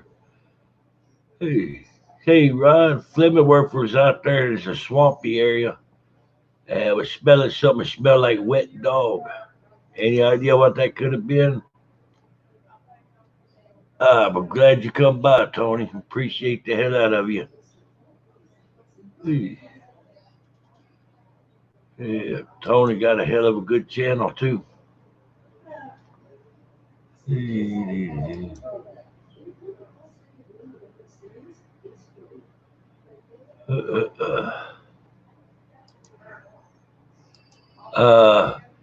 Fleming is out there in Michigan, Ron. He say he saw a black shadow thing on four legs. It was smelling like what he said described as a wet dog.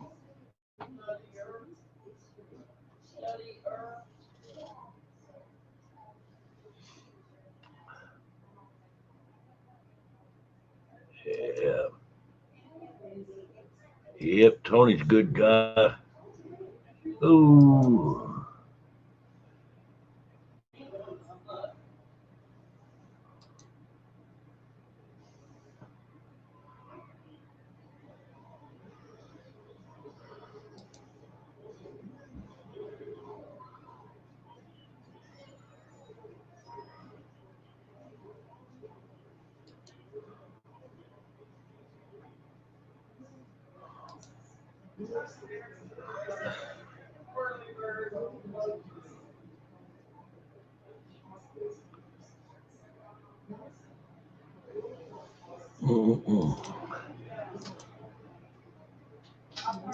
Be cool. Go out there and check for tracks.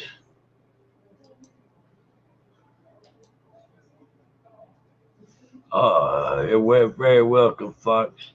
I always like trying to show out your videos there.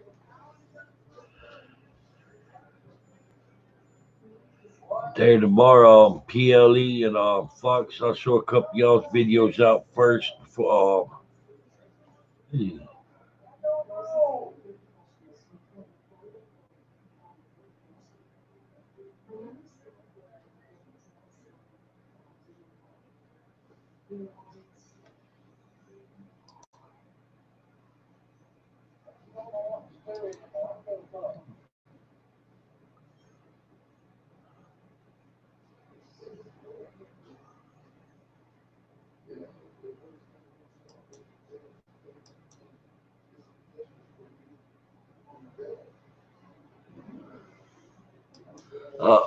They're welcome there from PLE. Come by tomorrow there. We'll sit there and play out some more of your stuff there. I'll see about promoting and trying to help you grow.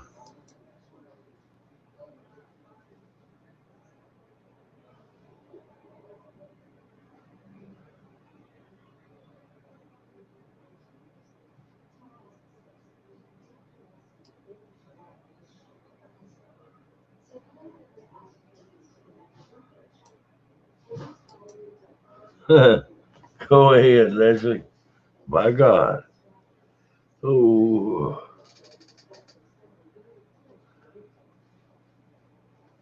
Hey, I'm glad we met too, Fox, bro. You're awesome. Hey, glad I met up with PLE too. Ooh.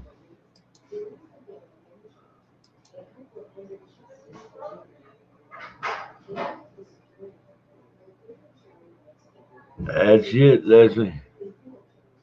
Oh, little.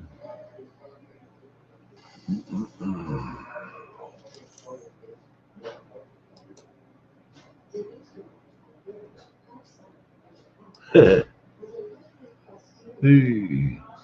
Oh, Fox was closing his window up. He he put the curtain over his window at that time.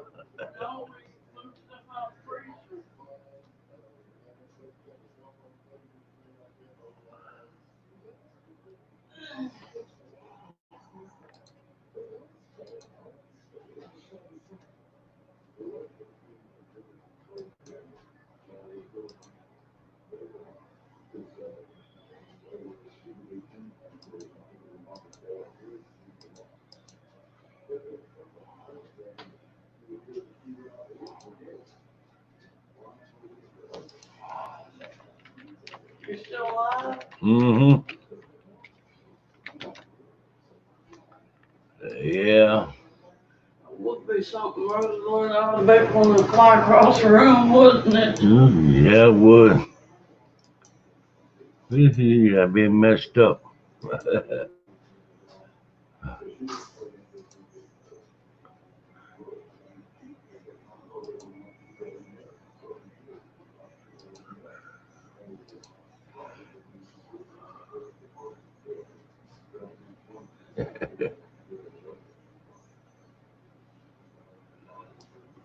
Let me see. Let me see.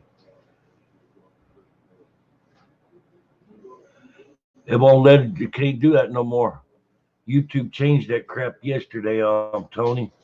I can't even click on somebody's channel anymore and go to the and go to their channel.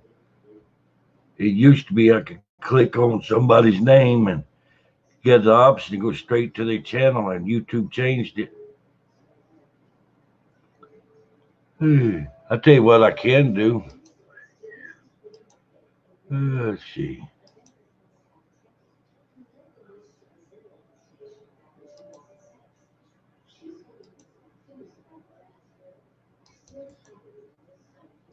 We roll with it like this.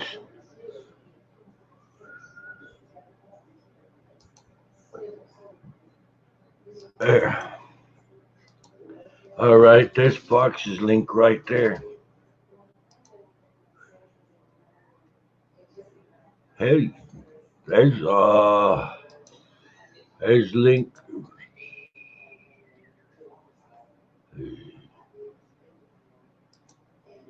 Hey, I'll put it in the stream. That way people can go in and check them out too.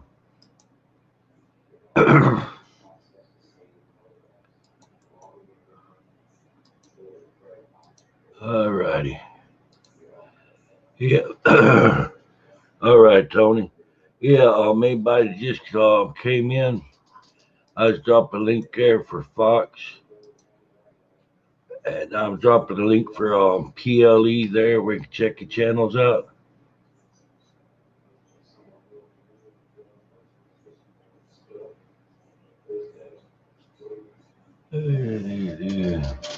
If anybody can get a chance, check out PLE or Fox Adventures.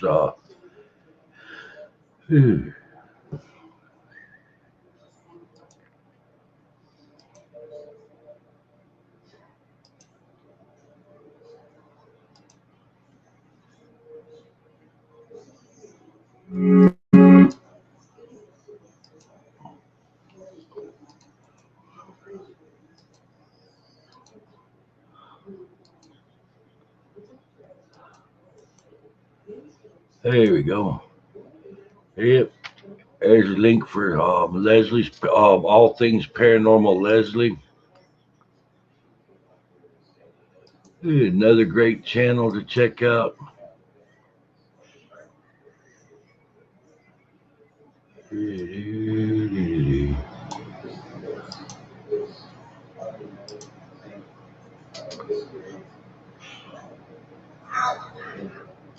That ain't right.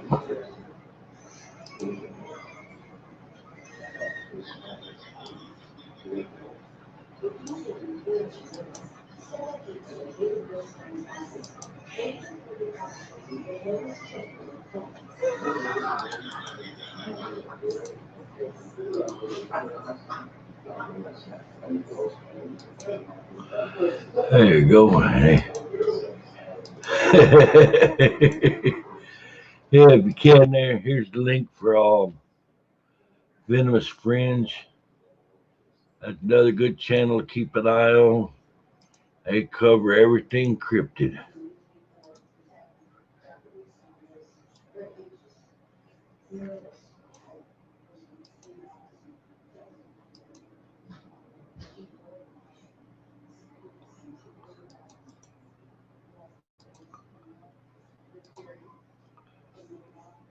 There we go. Yep, and there's a link for Holly's Lore. Check it out. Holly's got a hell of a good channel. Holly's super nice people like Leslie.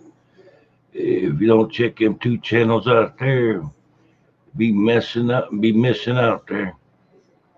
Hate to see y'all miss out on a good channel.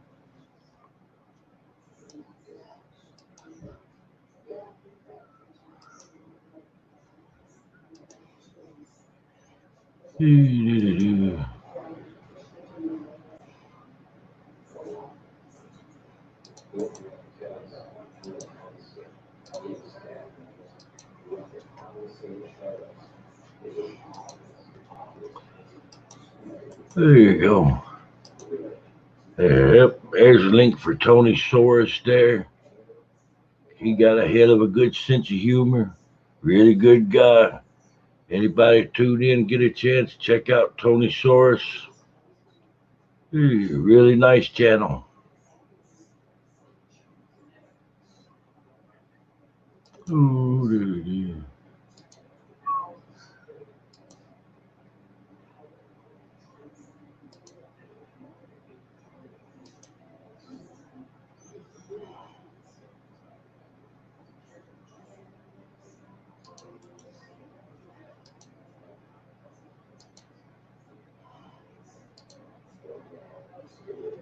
Yeah, vampire.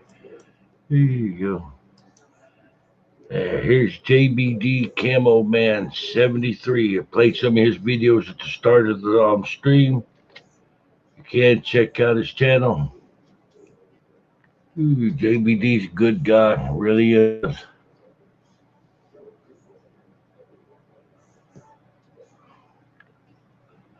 Thank you, Leslie. I appreciate the hell out of that. Appreciate you, Tony. Yeah.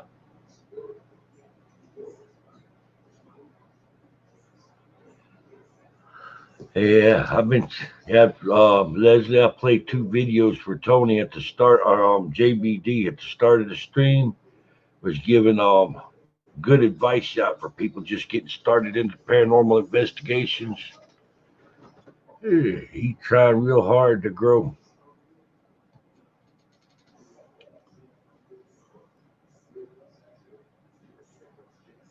That's it, Leslie. Here in a little bit, I think go on a spree there. I figure hit you up on about 4 or 5 different bots sending you channels out, videos out across Twitter. Right. Yeah.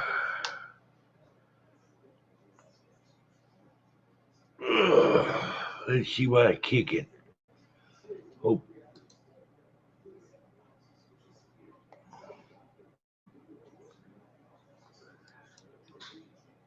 Mm-mm-mm. 8. There you go.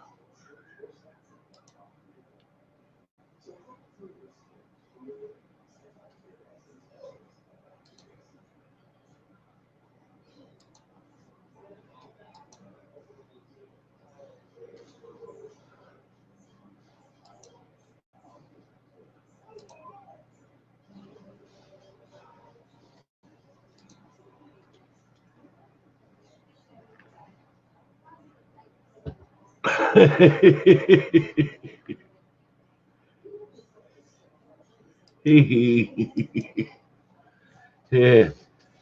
Hey, Ryan probably got Vixen there helping him out. He's Vixen working on one side and then Ryan on the other side.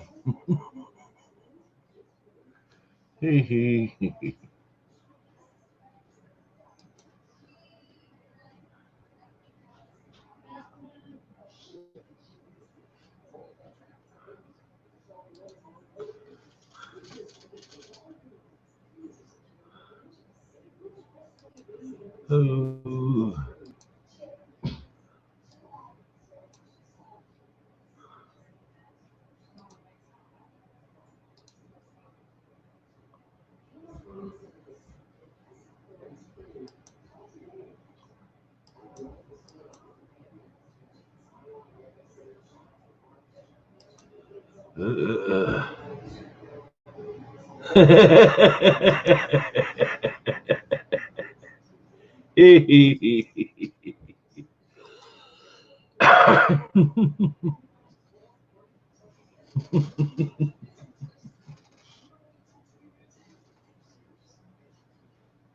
My God.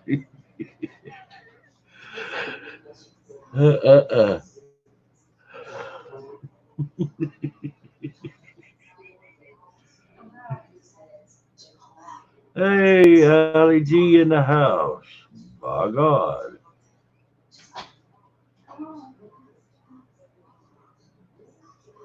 Hey, doing a chat drive by. Hey, glad you stopped by, Ali.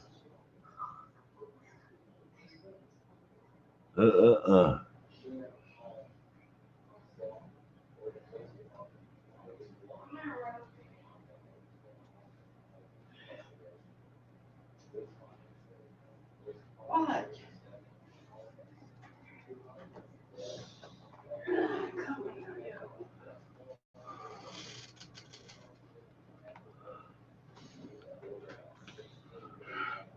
Huh. Yeah. So Fox's house has got carpet. Question is the carpet wet now or not? My God.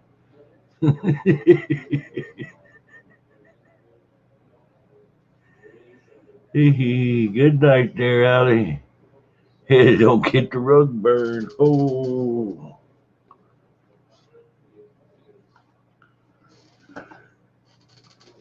Ooh.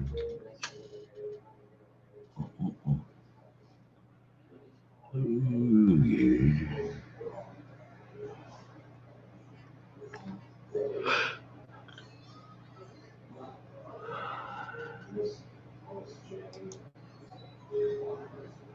That would be cool as hell, Leslie.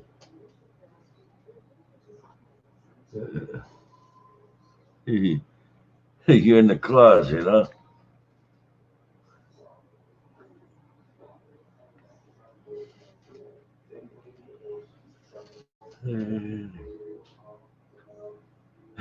I'm trying not to, Fox. You make it so tempting. You talk about you in the closet. My God. Oh, but I didn't.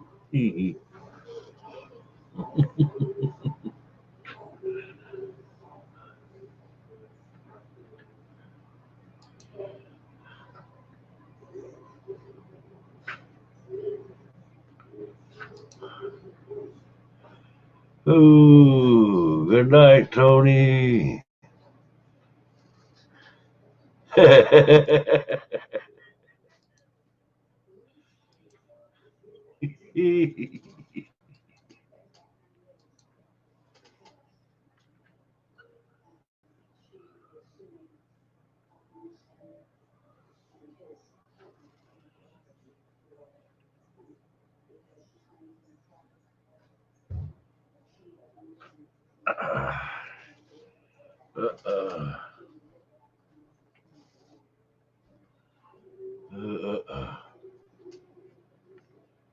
Well, it'd be nice to go to that there Stanley Hotel. Ooh.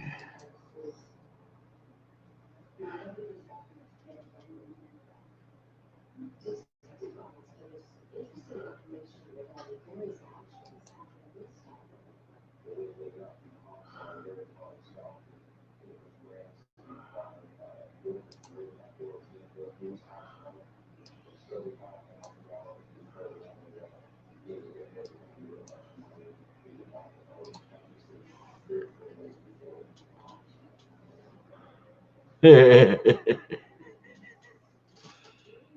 it.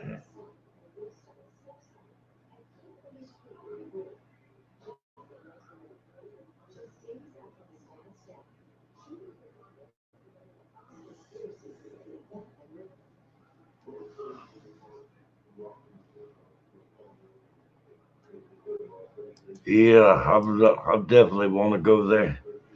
Hey, that and Bobby Mackey. I'm talking with JBD about when his virus dies down, about coming up there to Kentucky. He's about an hour away from Bobby Mackey's, about us going there.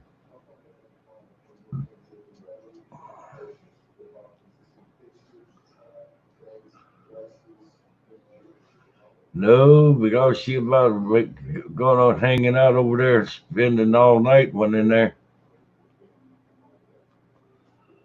Ugh.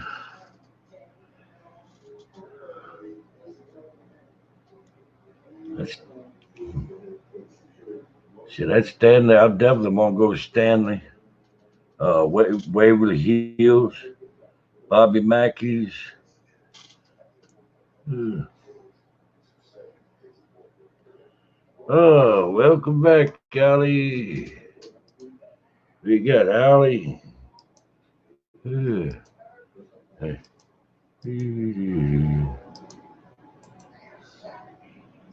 Yep.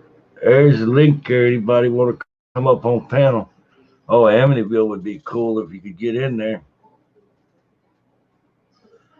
I'm gonna get out there where Ryan is in Arizona and go to cryptid hunting, and then go to Tombstone, Arizona. I'm gonna go to Boot Hill.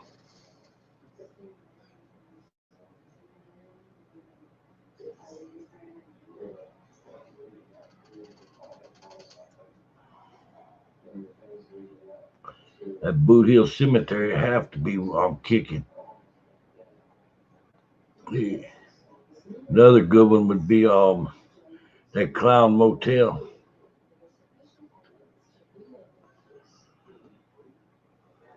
Huh.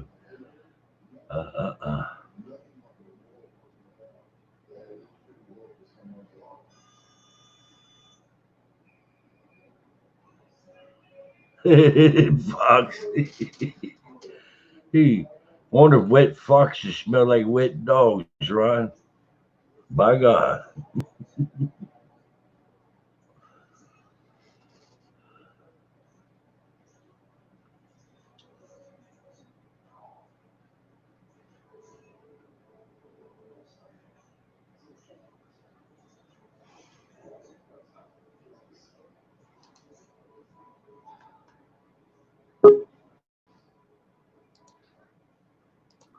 Well, hello there.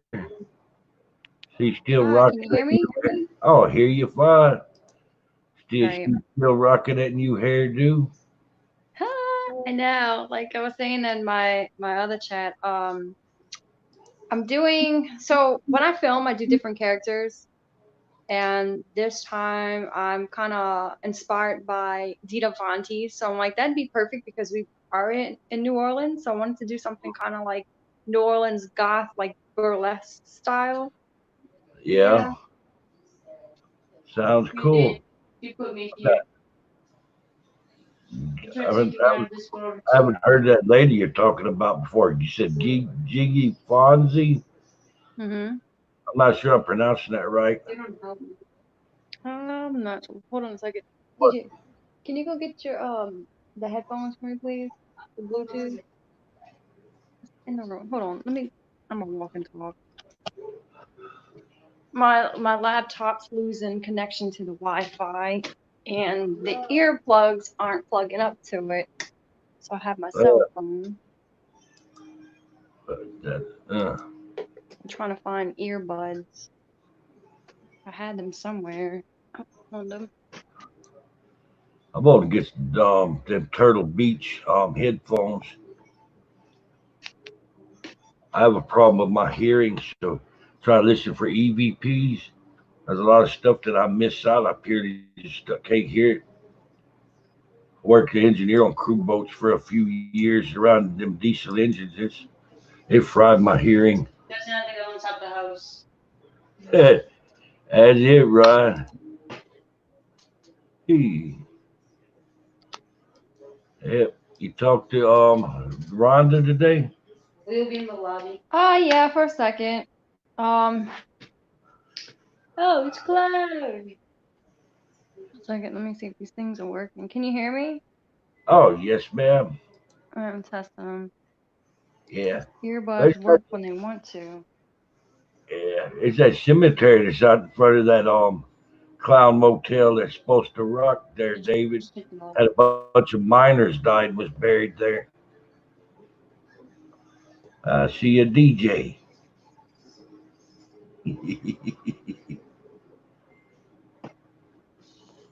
Is he there?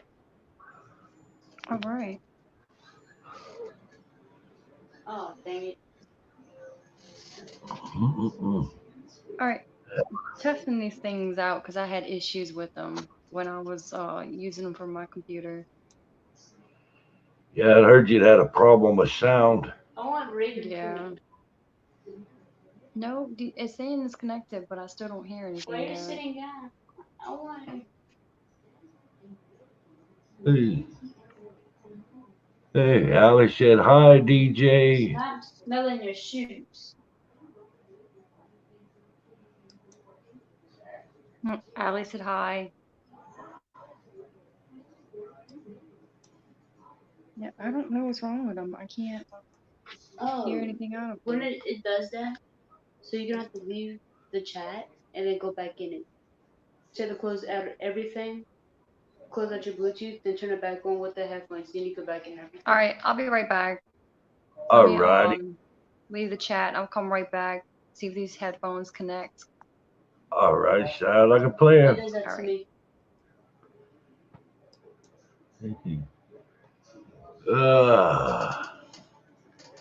But Doobies. Yeah, DJ's awesome. I like him. He got a pretty good little channel too.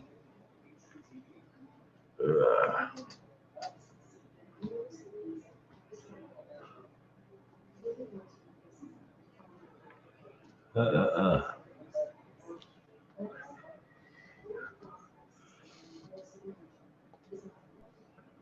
uh, Hit the right house, Fleming Werfer. Hey, my God. uh, Must have scared him worse than you thought. He's in the bathroom. My God.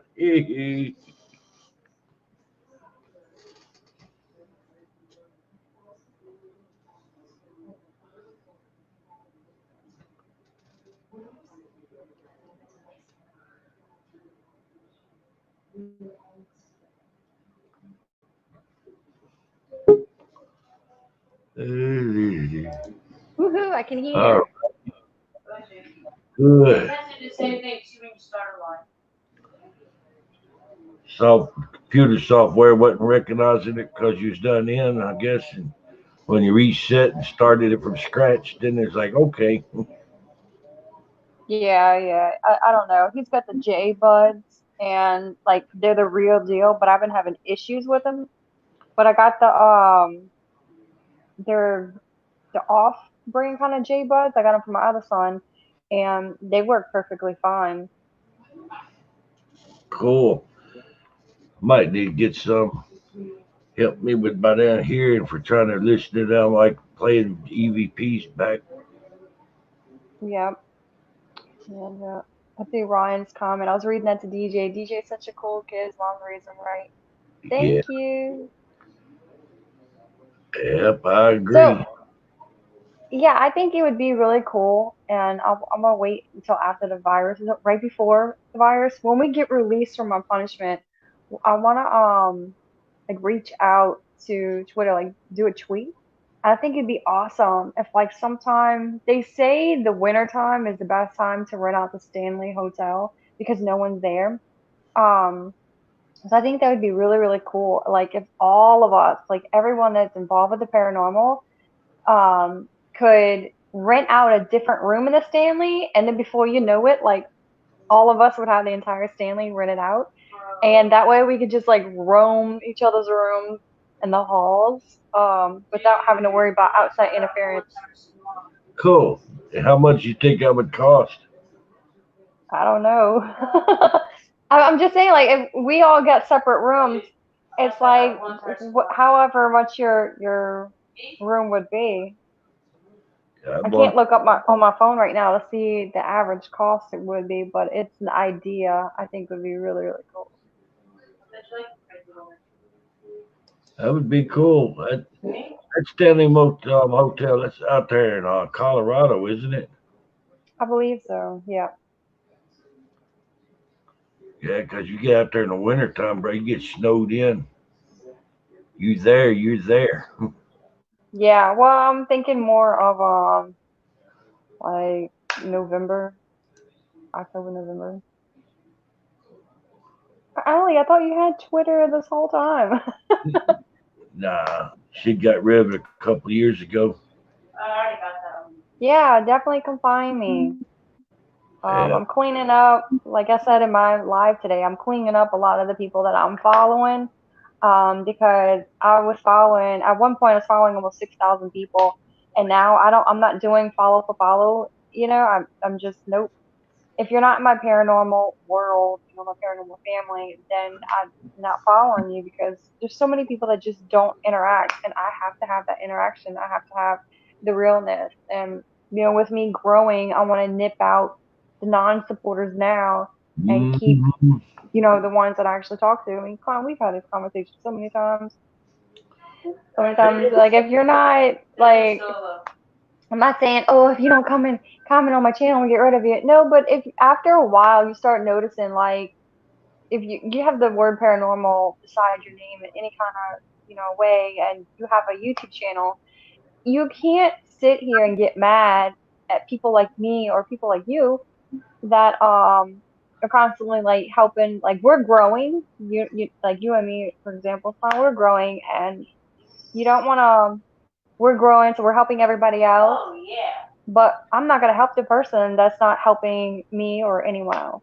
You know, if you're not like commenting on channels, or you're not sharing out channels, if you're not doing shout outs, like to me those are yes, and they're dud accounts. So I'm at the point where we all started this together, and you know, half of them, not even half of them, are gonna finish it with me because it's sad, but there's like 4 of them already that the dumb dropped off like flies. Yeah, I'm spending 5 or 6 hours a day sharing out channels. Bro, I had a list just wow. Got where my hand hurt, wrist hurt, forearm hurting from it. Before I get through sharing out other channels and start doing something for my channel. And here lately, I've been looking, and if I scroll that far down on somebody's Twitter page and I don't see where they've shared out my channel or retweeted something for me, Hmm. bro, that's wrap. I'm done. Yeah, you kind of know. It's like I said, when I started, I came to Twitter last year, a few months after I did my YouTube. Um, you know, everybody we were all together. Everybody was sharing everybody out. And I'm not gonna name names, but there, you know, there's a couple, you know, like a couple, a boy and a girl together, and they no longer like associate with me in any kind of way. But I noticed it started with me, and now they barely associate with anybody. And I saw one of them actually in your chat, and I'm like, oh, he's just there because you know, Clown's gonna thinking the clown's gonna shout him out. And it's funny because you never even acknowledged him, and I'm like, come, and I didn't say anything. Like no one knew I was in the chat. I was in the chat and I didn't say nothing. This is when you daytime chat. I keep an And eye out for people that helping people. When they come mhm. around, I get quiet. Yeah, they only want to be there for themselves. So at the point where I'm about to narrow down, like I'm only about to follow probably anywhere from 500 people to 1,000. You know, being my maximum. Yeah, I've been cleaning my Twitter out some, or getting away from people's doing like promotions and stuff like that. Because when I first started, bruh, I fool around, I was following everybody, suggested Hmm. followers, and just I get a Yep, little. that's how I was. I've got a good I, memory. I could sit there and could look at somebody and say, I ain't see them on Twitter in ages. Now, why should I still be following them? See, that's what got my attention with Fox. Bro, Fox was in there sharing out them video stuff on Twitter, helping people. He just boom, boom, boom. He's all over the place doing something.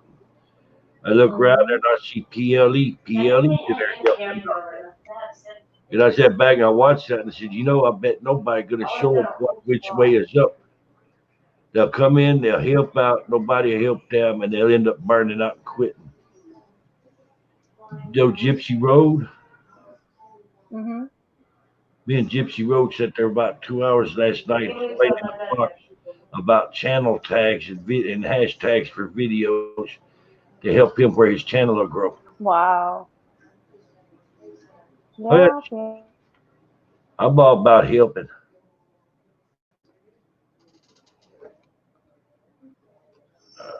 I've always rooted for the underdog.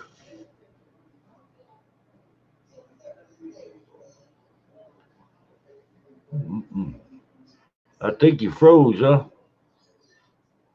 Yeah. Uh-oh. Yeah, you got it. Let me see something. Remove. Yep. Froze. Damn. We lost Leslie. No. Uh, uh, there we go. Yeah, I was like, it kicked me out. It's telling me to hook up to my Wi-Fi. I'm not on my Wi-Fi. I'm on my cell phone's regular data. Like I'm not connected to my router. Yeah, I tried to catch you there real quick and pull you from the stream and then add you back before it kicked you and it didn't work. Yeah, that's the key thing there, PLE. If you don't have your channel tags or your hashtags for your videos, they don't really get noticed on YouTube. Yeah, someone told me about hashtagging. I just started doing it on Instagram. I think I did it on Twitter once, so I'm still learning that. But that's how you get people, like random people. Yeah, I'm not calling a name one of your big YouTubers. I mean, one of I sat Mhm. there and tweaked on hashtags on videos there one day. My video actually went up way up higher on the search result on YouTube than theirs. So I've been having to learn. I'm having to learn how to do the body of the title for the or the plot for the video. Then how to sync that up with the search tags or the hashtags for the video to get the best results. That's crucial.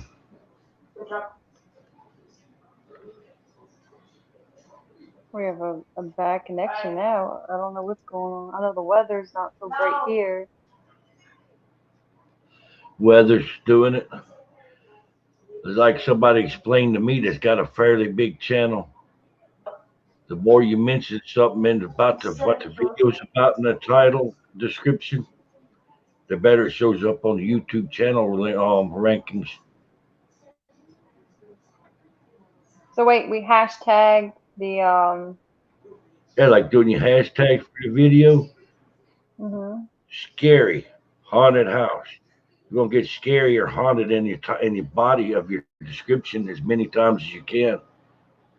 That way, that'll sync up because the first few words in the body in the description is what's gonna hit in the hashtag area.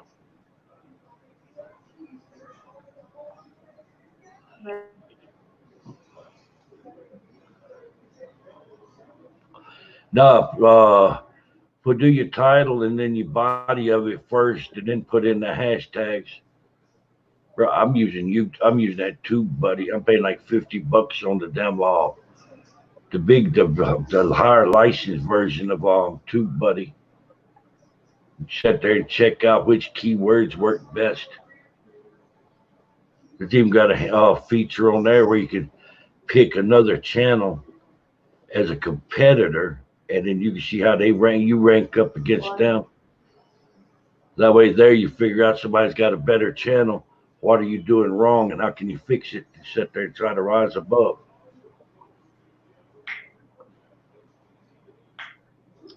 Yeah, yeah. That make a difference. Yeah, Gee. I'm gonna figure it out. Figure it Oh, out. I sit there and look at you, see you absorbing everything I'm saying. You're like a sponge. Ain't nothing get by you. Cool. So I can see what I'm saying. You're absorbing it like a sponge. Nothing gets by you. You're smart. Oh. You hear something, you hear it one time and switch it from there on. You understand what I'm saying?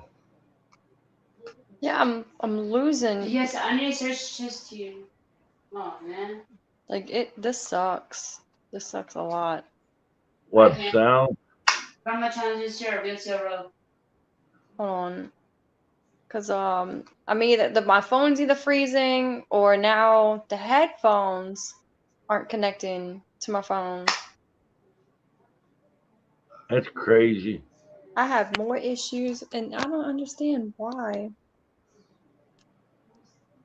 Possibly getting spiritual interference. I need to explore because I need to give one I don't more. know. I may have to leave the live chat. Hope not. Yeah, I know you're busy today. I'd There's somebody in that house. DM'd you a couple of times today, but I said, "Shit, you must be busy." And I laid back. See, today I was trying to get with you and organize and figure out when you was going to release that video, because I sat there for a couple of hours like a hawk watching for the video to come out. Who, mine? Oh yeah, I spent like 3 hours today waiting for your video to come out. Yeah, and you know what's funny? It was scheduled to come out a certain time, and it still didn't. I know, because I remember the time you told me it didn't. I caught it after you premiered it. Been out for like 26 minutes. Yep. I had to go in there and manually put it on public. Like it was supposed to release at 2 o'clock time, Uh-oh. and it did. And YouTube, it just says that things could be not working right because everybody's on their Wi-Fi. There's a lot of people having issues right now. See if I can plug this up and you can hear me. About to test out this headset. I don't know why, but it seemed like newer channels. They try to do it live, and YouTube kicking them out like gangbusters. All right, can you hear me? Yeah, hear you fine and dandy. Okay, cool. Then I can use Like it. So George. Yep. This is a headset I use when I'm editing videos. The only thing is it doesn't have a mic inside of it. So I'm speaking into the mic that's in my phone. Working good. Cool. Because I'm like, I have to leave the live. Yeah. Shit, yeah, bro. I'm sitting here wanting to go out so bad, and everything's locked, shut down. Last 3 days, the most I've done is walked outside to see if my damn wonder boxes come in yet or not, and it ain't, and I cuss and go back in. Right. My forehead looks so flat. Alright, I need to search chest here. This weekend, I think say hell with it. I think hit the woods. Yeah. Want to stay away from people and go to the woods. Maybe I was hearing about a spot there. I don't know if it's true or not. And go check it out. There's a local. Yeah, you need to video. Definitely stay videoing. You definitely got to stay videoing. That's why I do so many live streams. I'm constantly putting out new content. You seen the thumbnail I done today? Which one? For this live stream. I used the laser grid, then put the Dogman in the center. It's really bright, catches attention. I've been noticing them thumbnails make a big difference. Yeah, that's so I'm gonna go live sometime after the 20th, April 20th, because I'm gonna have all 3 of my kids next week. So I want to spend time with them. But when I go live, I'm gonna give out advice on, how I became successful, my struggles, and things that I'm learning, like behind the scenes, a lot of people don't. But one of the things to get people to click on your video is they talk about it all the time, a thumbnail. You've got to have a really good thumbnail. Exactly. I discovered that early on and started put video out that wasn't really being watched. Change out the dang thumbnail and watch it take off. But I've seen times where the thumbnail change didn't do it, change the title and tweak it out. Like the old saying, what's in the name?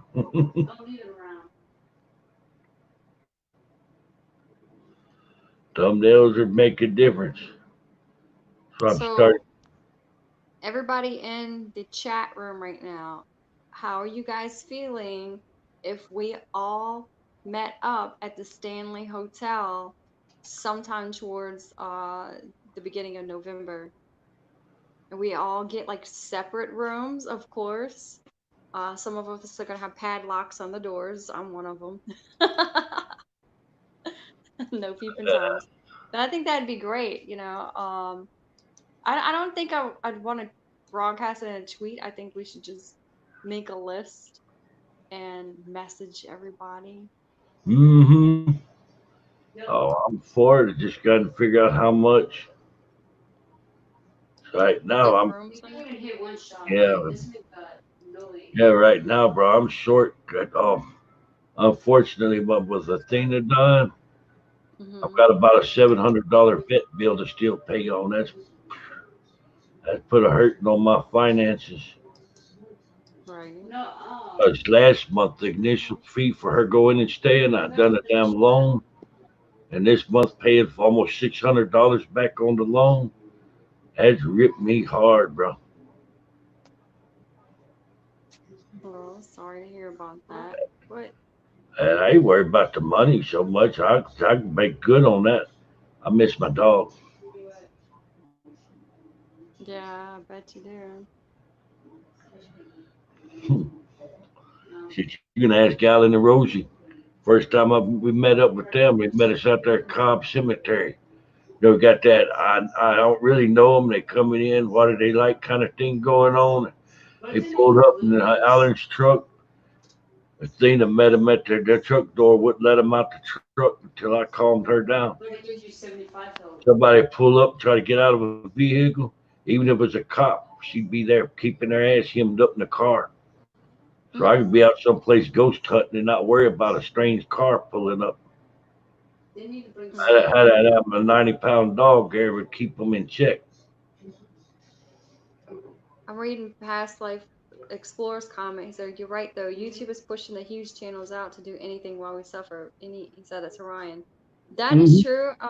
One of the things that I'm gonna talk about when I go live for my advice, I just found out. Well, I already knew. So I hit monetization June 20th, 2019 was when I finally reached my monetization. Now, when you get your 1,000 subscribers and you reach your 4,000 hours equals 240,000 minutes. That's what you need. Once you get to that, you have to apply for monetization, and then it goes from there.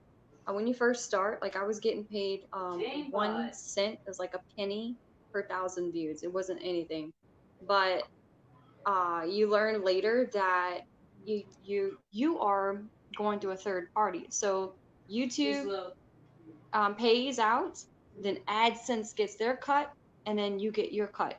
So basically, you're getting like 30% of the money. They say you get 50%, but you don't. You don't. You get maybe like 30%. And then when like when I went live tonight, I didn't know, but I had someone donate $20, and it wasn't until after I got off the live I realized, oh wait a minute, that's money. So I'm googling like how does that work? Because I didn't know. I know you can get paid in live chats, but I didn't know exactly how it worked. I thought it went straight to your bank account or something. So I'm looking it up to find out how did that work, and I found out that it's the same thing. You get paid through YouTube. So even in the live chats, when people donate money to you, YouTube takes 30% of that. So the reason, going back to the whole, bigger YouTubers, the reason that they're pushing, once you hit your million subscribers, the reason that YouTube wants to push them out is because they're looking at it as like, we don't mean nothing. And this is why I'm like, I'm a nobody. It's not just because of the life I came from. It's because YouTube, yeah, they like I went and bragged about, oh look, they're saying I'm doing great because I'm still uploading videos during the COVID, but they're pushing up the higher channels because those are their money makers. Because YouTube is actually making money off you. It's free, but behind the scenes, it's kind of not. It's because somebody's paying somebody. So if we're getting paid from YouTube, they're like, how is YouTube getting paid? Because YouTube is taking everyone else's money. Because when we sell our merchandise, they get a percentage. When we're doing the live chats, they get a certain percentage. They're making money off of Google ads. So it's the ads that's paying YouTube. So YouTube, whoever owns YouTube is making money. But Oh going yeah. back to why they're pushing the bigger YouTuber channels, because they have more of an audience. So they're like, none of us matter until we make it.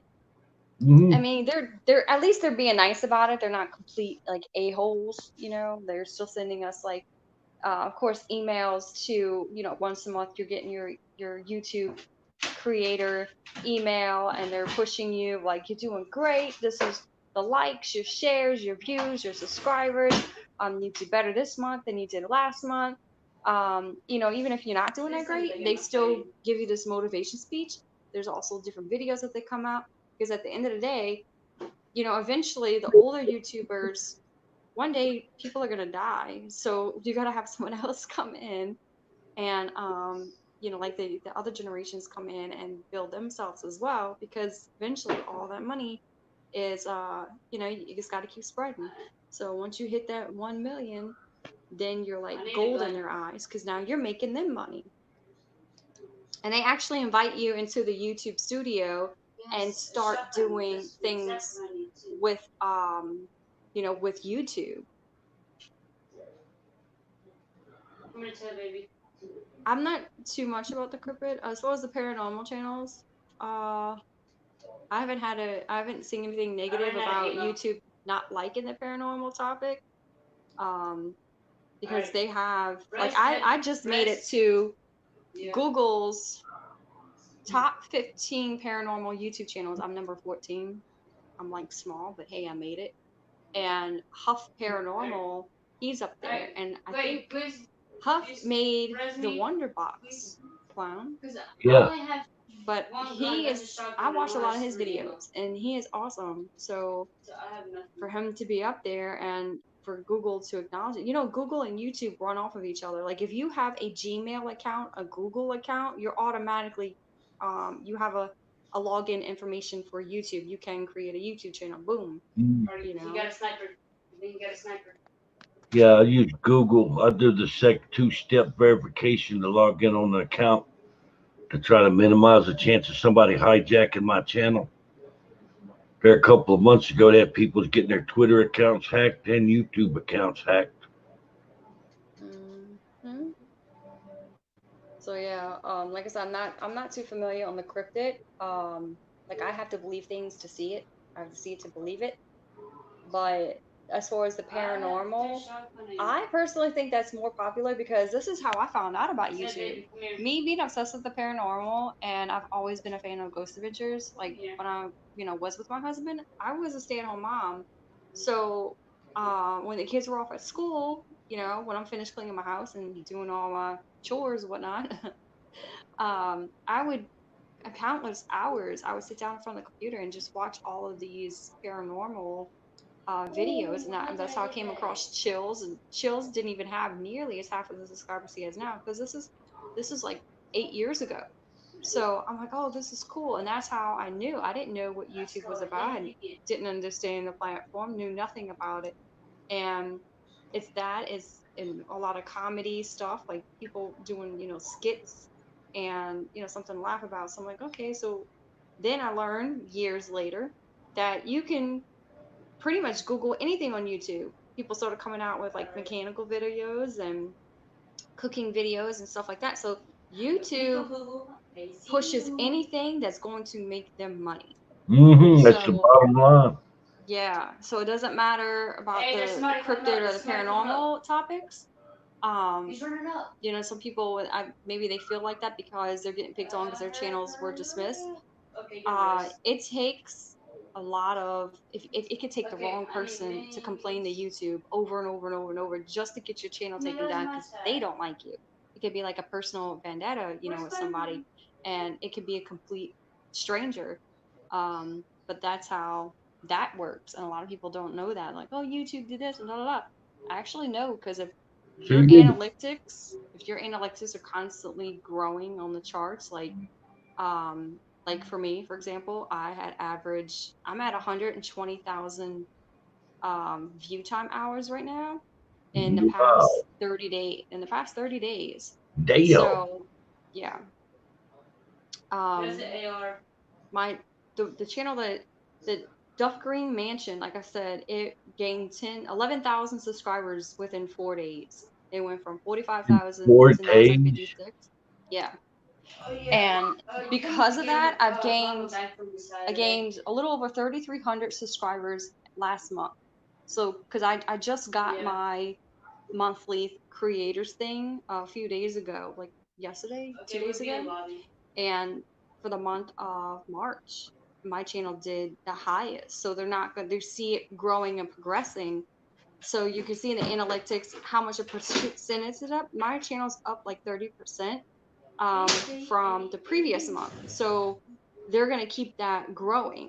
You know, they're going to stand up for you as long as you're not violating anything. If someone would complain on you, they would keep that up there. But if you're like a new channel, you know, beginner, a couple thousand subscribers, you know, if that, and a couple, maybe 100 or something views per your video, then they're gonna be like, well, you know what? People complain, they're gonna take it down. Why? Because sometimes, you know, they're gonna be a-holes. Mhm. Yeah, I blocked the guy off this live. No names on it, but he came on there one day and got to bragging about, you know, if I got your channel took down, if you didn't have your videos downloaded off of YouTube, I could take your videos and make money off from them. I could claim them legally. Said it like 5 freaking times. I found out he was sitting there. It was mirroring my streams out through to him, and then charging people to watch my freaking streams. Yeah, that sucks. I think I remember you telling me that. Oh yeah. Oh, these live streams make a lot of viewing hours, get a lot of subscribers, and they also come with a lot of freaking headaches. Past Life Explorer said, I'm an Urbex guy, but I feel paranormal is hand in hand. I do plan on doing some paranormal as well with my Urbex. Well, let me, Past Life, let me put this out here. I don't know if you ever heard of. So Hey John, welcome to the channel. Aaron. DJ, you got Aaron to subscribe to Clown. Aaron's in the live chat. Aaron. Hey, You welcome got him to to the. subscribe to Clown? Yeah. That's my son's dad's girlfriend's kid, so Oh, there. Hey, Aaron. Welcome to the family there, John. So, anyway, Josh, Exploring with Josh, that's who it is. He's another one I came across way back in the day when I was with my ex-husband. I first came across YouTube, and he would explore like the video that, see how good my memory is. The video that I came across was him exploring his old junior high school, and it was like abandoned places and such. And all he does is explore abandoned places. And I came across him because, remember, I was looking for haunted things, and there's no ghostly things on there. And I'm thinking, this is cool. So I strongly agree that exploring old abandoned places in urban you know, urban explorations is the same thing as paranormal, just without asking any, are you here? Is anybody here? They're at I don't know exactly where they are. I'm listening to you. Yeah, I used to watch. Yeah, I used to watch him all the time too. Him and Steve Ronan. Well, good night, Fox. Good night there, Fox. Yeah, I used to watch the Josh and they I really liked watching when him and Ronan would get together. Bro, they got to going all over the place, bro, like to Japan and China. They actually went to Bruce Lee's old house over there in China and Taiwan. That is awesome. Yeah. So it shows that anybody can do it, and I believe that YouTube likes diversity. They like different races, different sexes, different genders. I mean, you have people like Jeffree Star and who's the other one? James Charles. That you know, they do makeup. They're men that, you know, absolutely, I love both of them, and you know, they play on the same team I play on, and they do makeup, and they're really good at it, and they have millions of subscribers. You have Exploring with Josh, you know, You want to talk about who explores abandoned buildings. You want to talk about made me crap? Mr. Beast come in and commented on one of my videos 5 times. I just ran across his channel, I think 2 nights ago. I was like, oh my God, he come to watch one of my videos. I was like, It's like getting visited by the King of England or something, you know, the president. You know, he's got like 54 million followers or subscribers. He's up there with Dude Perfect and PewDiePie because what I do too is I always Google like your top YouTube channels that had the most subscribers, of course, and that's how I came across Mr. Beast, and I've been knowing about Dude Perfect for a little while. So I'm like, oh look, because I look at different like I said, I think that YouTube is very diverse. And one thing I don't see though is the paranormal channels that made it with the millions of people. The top paranormal channel is a draw between Huff Paranormal and I hate to say it, but Omar Gosh. And Omar Gosh is kind of like he's a mixture between comedy, family vlogs, and the paranormal. So you can't put him just in one category. So Multifaceted. it's definitely Huff Paranormal that's like number one right now. Yeah, I know they. So Yeah, it just, explaining to everybody that any channel can make it. You can do anything, but stick with the theme and go with it. One thing I love about Do Perfect is tricks. They do trick shots. It's freaking amazing. Mr. Beast, they just do whatever. It's like whatever. bro, he got the money. He does shit like he put the red circle on the ground. Whatever you fit in this circle, I'll buy it. I'll pay for it for you.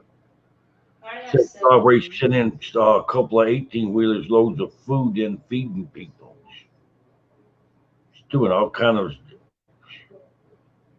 He's not selfish at all.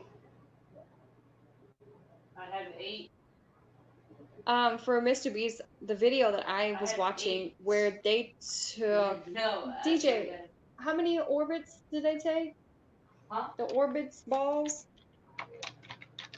Like 4 million of the little orbits balls. You know what I'm talking about? They're like really small. The Orbeez. I'm sorry. The Orbeez. You put them in water and they blow up and they're really slippery.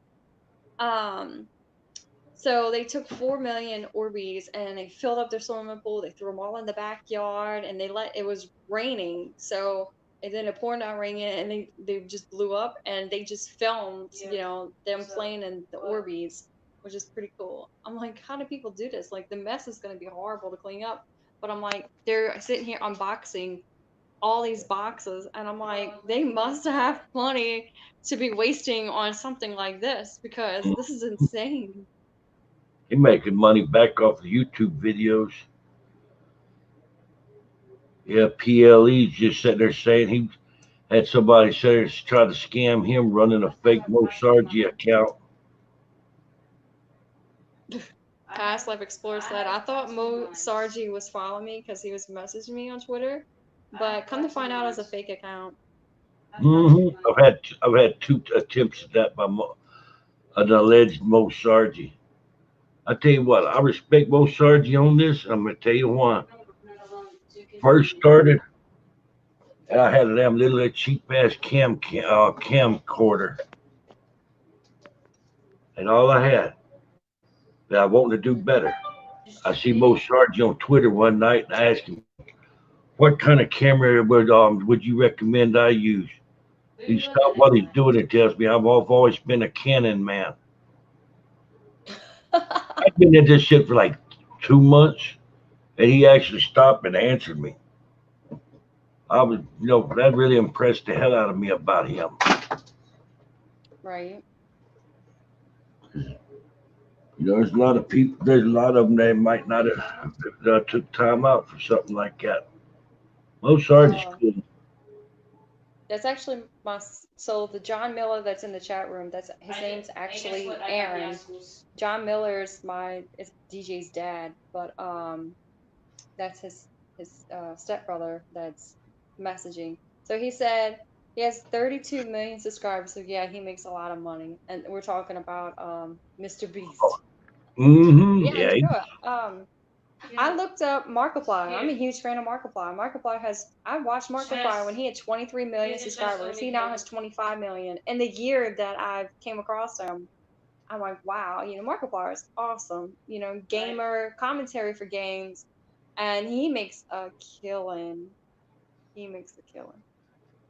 Thank you, Aaron. Thank you. Like, whenever I go by the house, he always says, "Oh my gosh, you have said," like he's my counter. Like he helps me count the subscribers.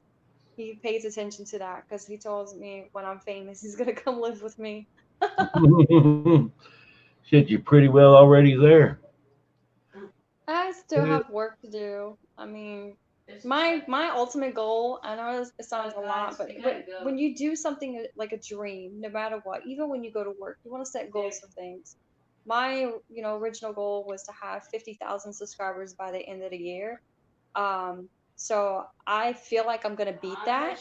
So my goal is to have anywhere from like 60 to 70. It would be great to have 100, but I'm not gonna throw that on there because I have to understand and tell myself I've only been on YouTube. I just got monetization in June.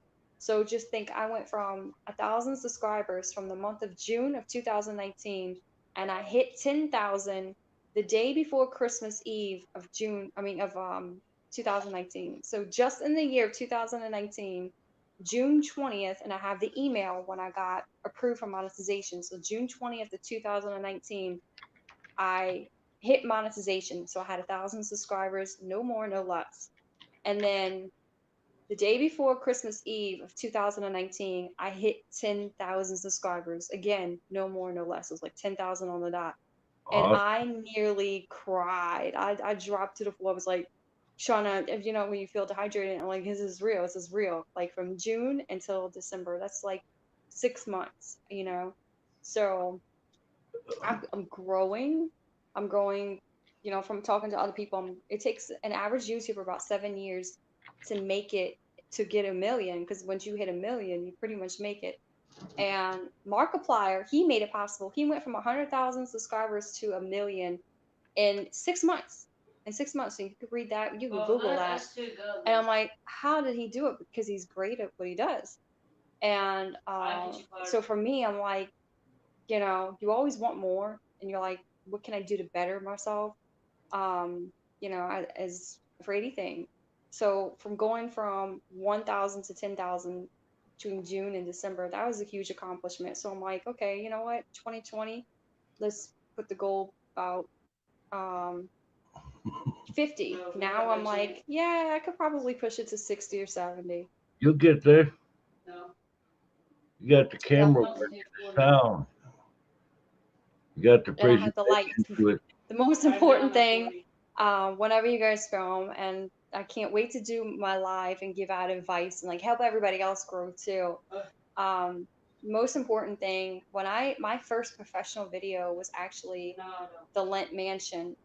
And two things I hate about it is the fact that one, I didn't show my camera person how to make it not blurry, but I didn't realize that a mic helps with everything. And my light, I forgot my light here in Louisiana.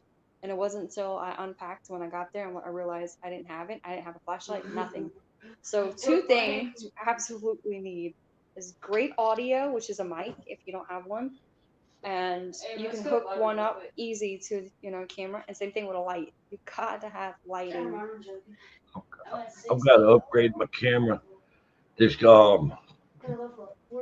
Canon power shot that I have, you can't add that external mic to it. So I have to rely on the sound from it, from the built-in mic. Wow, Mark Plier has 25 million subs. Damn. Yeah, thank you, Alex. She goes, that's cool, Leslie. Yeah, I That mean, would have been so nice. It's Bad Cobb Cemetery. If I'd had that external mic, where that thing roared at us from the woods out the back end of that cemetery, that was just earth shattering. You could hear it still, but the sound that I got from it, it don't convey how loud it was. The closest I could approximate it to is if you like go on YouTube and look up for African bull elephant or bull gorilla when they let out the male gorilla when they let out that roar, it just wow, it's just oh my god, it's so loud. yeah, it definitely has something to capture that. But my 3 rules of when I film, like I said, I'm very strict. I film a certain way. I have like a certain style of filming. It's all about angles, and it's all about like I go in and film, like, okay, the video I released today, as I stated in the video, Ron and I were out there. My new video is review. Hold on, DJ, you're too loud. Calm it down. So I reviewed the SB11, and in there, I state that we were out there for 2 hours just messing around with it, but I ended up getting a good video. It could have been better because my audio sucked. I was recording with my cell phone. The lighting kind of sucked a little bit because, well, I recorded with my cell phone. I didn't have any of my equipment. But I don't want to my main parts of the video is you want to shave your video down, edit as much as you can just to keep like the good parts. Have a little bit where it builds up to the events, but you maybe shave it down to like 2 minutes and then just get to the main point of it, to keep it interesting. Like, I get bored easy, I'm not gonna lie. And I know a lot of people, when they watch YouTube, they kind of get bored. A lot of people live very fast lives. So they're only gonna watch maybe 15, 20 minutes of your video. So I try to make mine between, honestly, about 20, 25 minutes long. I don't like it any longer than, 30 tops. 30 minutes to me is still too long because people, like I said, they live fast lives. And if all they see you doing is like walking around, moving the camera around a lot, they're like going into the woods or the forest or something, it kind of gets boring. Or they don't want to watch a video of you literally sitting down with a spirit box for 2 hours. So my thing is like, how do I make this interesting? And I study a lot I binge watch Ghost Adventures. I'm not gonna lie. How does Zach become so successful for so long? And reading on YouTube, a bunch of YouTubers that give out the advice. That's how I know your quality of your video. So make sure that the quality is great. Make sure you have lighting, and make sure you have so audio, lighting, and your quality of your video. And then boom, like cell phones right now, you guys see me in the live. My cell phone, you Yeah. see the 2 black things like on the side Yeah. of my face. It's because the cell phone was shortening the screen. I was trying to turn it sideways, but the cell phone, it shortens your frame.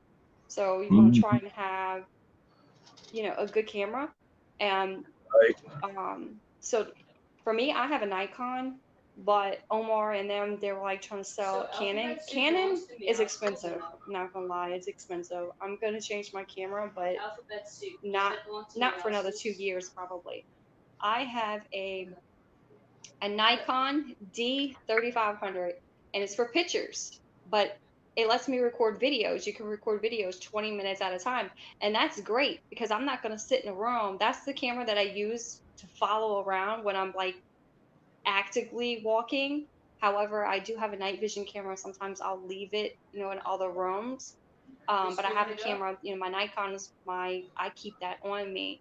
And you would never know unless you were physically with me that I record with a regular camera, like a camera you take pictures with, not a camcorder. And me having the brand new camera, all the bells and whistles, like the camera stand, the camera case, the stuff to clean the camera, all the changeable lenses and the changeable different color lenses, and memory card. You can get it on eBay. I bought mine for $450 on eBay, brand new. And I've had my camera for over a year. Have my little cannon right there.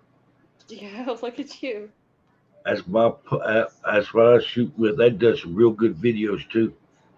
Mhm. Well, one shortcoming on it.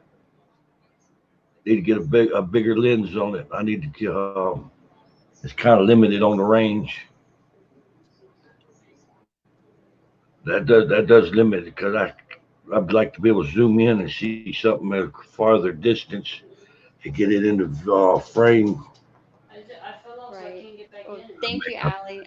I did get back to some of your comments. I have to go and I still have to I try and comment under everyone that leaves a comment. I mean, it's gonna be harder as I grow, but I'm trying to catch up now. So it's pretty I cool. see sometime I fool around and go 2 days without commenting, and then go in and just go to look, and I'm like, oh, you might have 50 comments that to go and check it out. I don't know about anybody else, but I'm not getting notifications anymore from YouTube. I have to pull up my computer, my laptop, and go through the analytics, and it shows me all the new comments.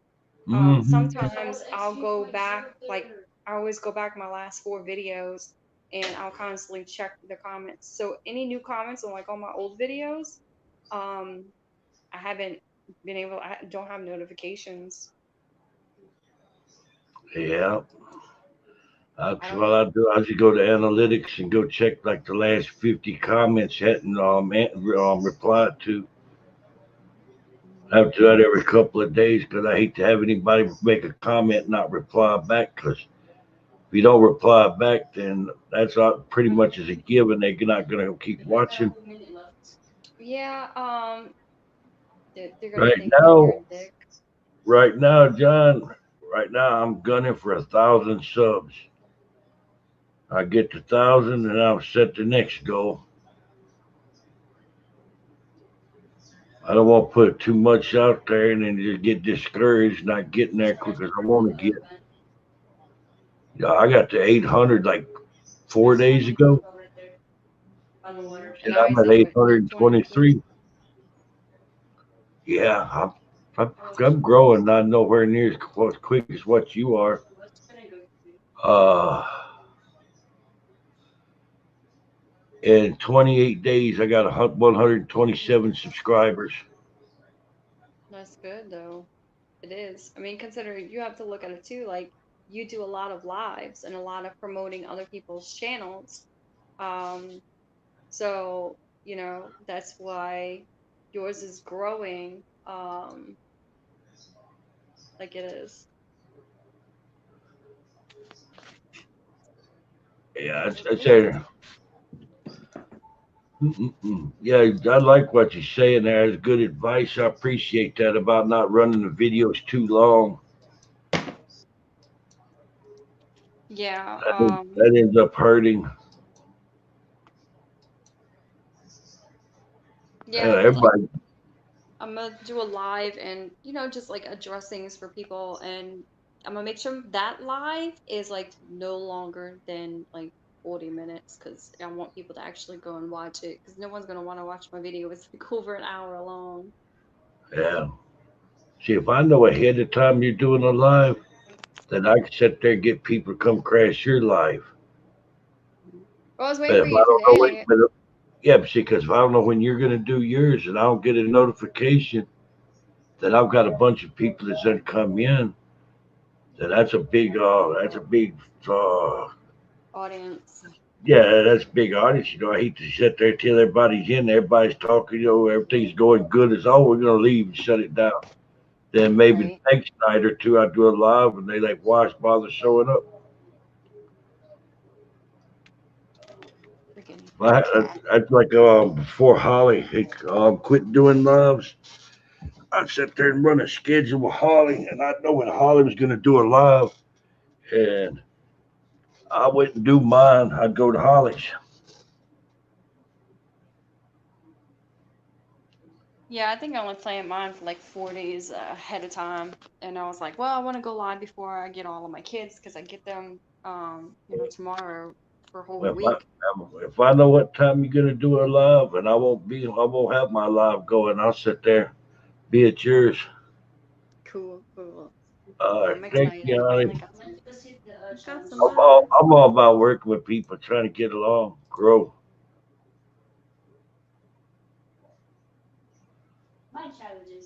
You know, you have a damn three-headed snake. That's something which don't know where to go because it's like this and have everybody working against each other. That's counterproductive. Like I said, it catch your lives, and then everything settles down. Because you like a 3 hour live or so. I can either do one before or after, and hell, I'm still growing. Maybe we kind of get people meeting up. It helps grow. It helps everybody. You know what I'm saying?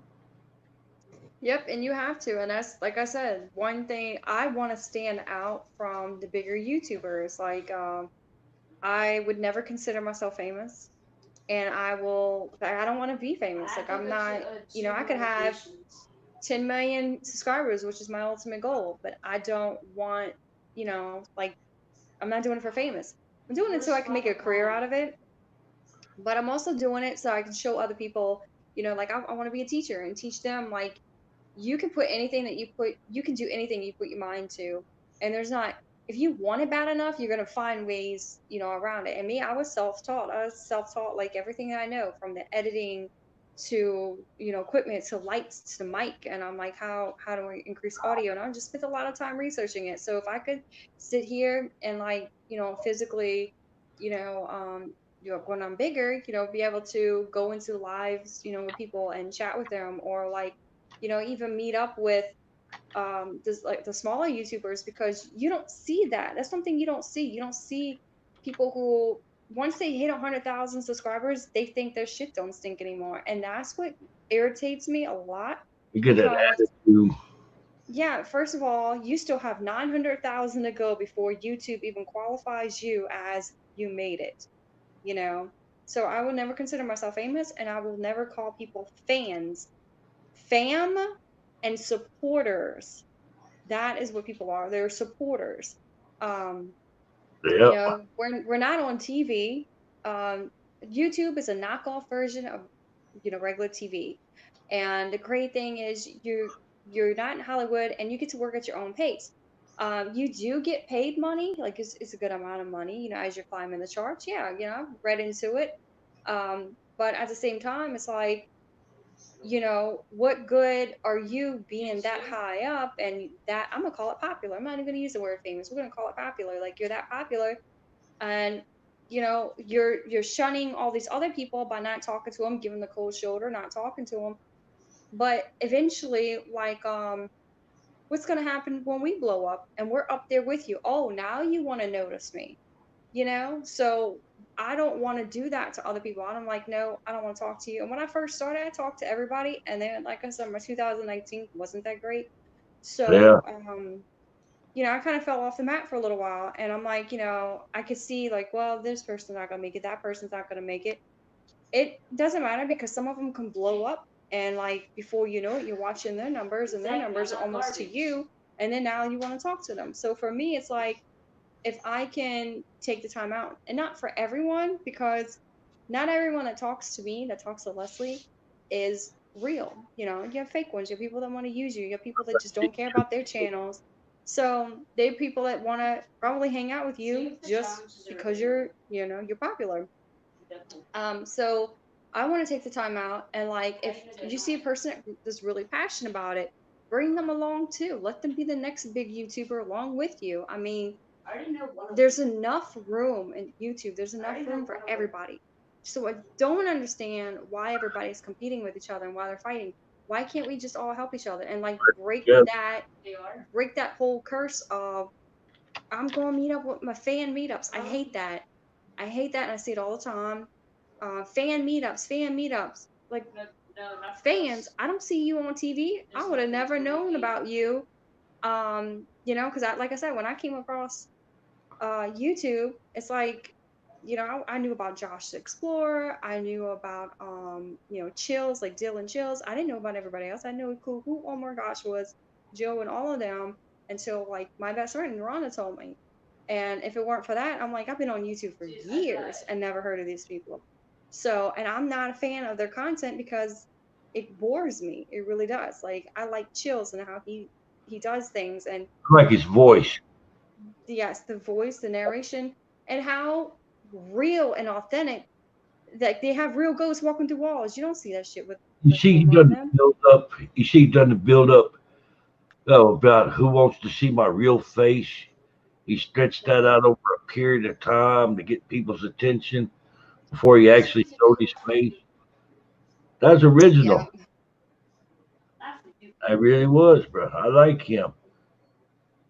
And the first one to give me my damn shot there I met was just like an Good night, oh, Ryan. good night, Ron. Was Josh from Southern Explorers.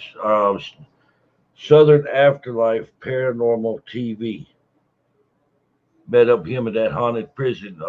Him met with him and Isaac, AK Explorations. Mm-hmm. Bro, I was just tripping like a big dog to meet them, cause hell, they way bigger channels than mine. Hell, you freaked me out the first time you come on live. Bye, Aaron. I'll see you later. Good Yeah, I'll night. get to my goals. Like, so the kids, like, so that's my son, that's DJ's stepbrother. So my kids, my oldest DJ, that his dad and I, we were never married, but my younger two, the ones I'm getting tomorrow, um, they are with my ex-husband, and I don't get in my personal business or nothing, but like I have three kids, two different households, with their fathers, and it's funny because, the kids, even the kids that like my kids' step siblings are like, yeah, they think it's so cool. When you make it with YouTube, you're gonna buy a manor, and we all want our own rooms. We're all gonna come live with you. And we want to make sure they're already naming the cats that I have to have. I have to have this huge manor for all these kids. I have three, Yeah. and there's two at DJ's house. So there's like three other kids. So I'm gonna have like six kids live with me, probably seven, because now my cousin wants to live with me. And they want a room for cats. My daughter, she's 8. She's 8. It's after midnight. She's officially 8 today. It's her birthday. That's why I'm having them for a whole Oh, week. cool. Yeah, happy birthday to the little daughter. And she doesn't really know too much about death and such, but she told me this. Mommy, when you make it, when you know, get rich off YouTube, that's what she told me. You get rich off YouTube. I want a manor, so all of us kids can come live with you. But I want to go to every animal shelter in Louisiana and get all the cats. So, and adopt all the cats, because if the cats don't get adopted, they get put to sleep. And I was so sad. I was like wanting to cry, but I was smiling at the same time, because I'm like, how does she know this, for one? And two, for her to have that kind of heart. Like, she tries to bring in every stray cat she can. I only have one cat. I have Negan back here. He's been with me for 3 years. But she wants one room in this big ass manor with a room full of cats and another room full of dogs, because she said we gotta save the dogs too. I'm like, girl, you gotta shut down all of these animal shelters. And she said that's okay, because half the manor will be for an animal shelter. So it's awesome too, because it's like people don't see. Okay, people don't see.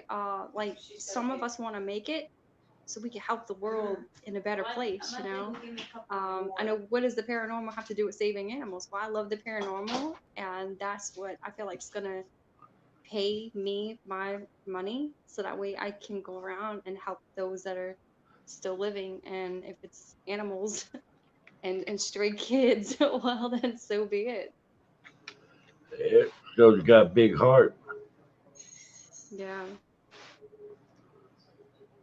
And one thing I figured out with you there pretty quick there is you down to earth. I like that. No pretension.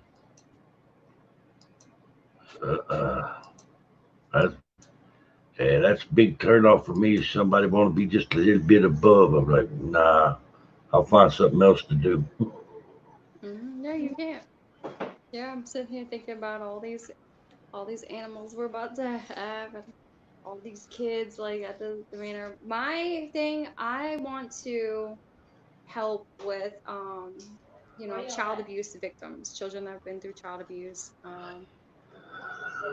single moms with kids that are Yeah. struggling, just everything that I went through in life. I want to find something to help give back. And one thing, and I don't know if you guys know about this, but Markiplier, when I was watching a YouTube, like, I binge watch other people's YouTube channels, and he was doing a Wire interview. You ever heard of the Wire interview?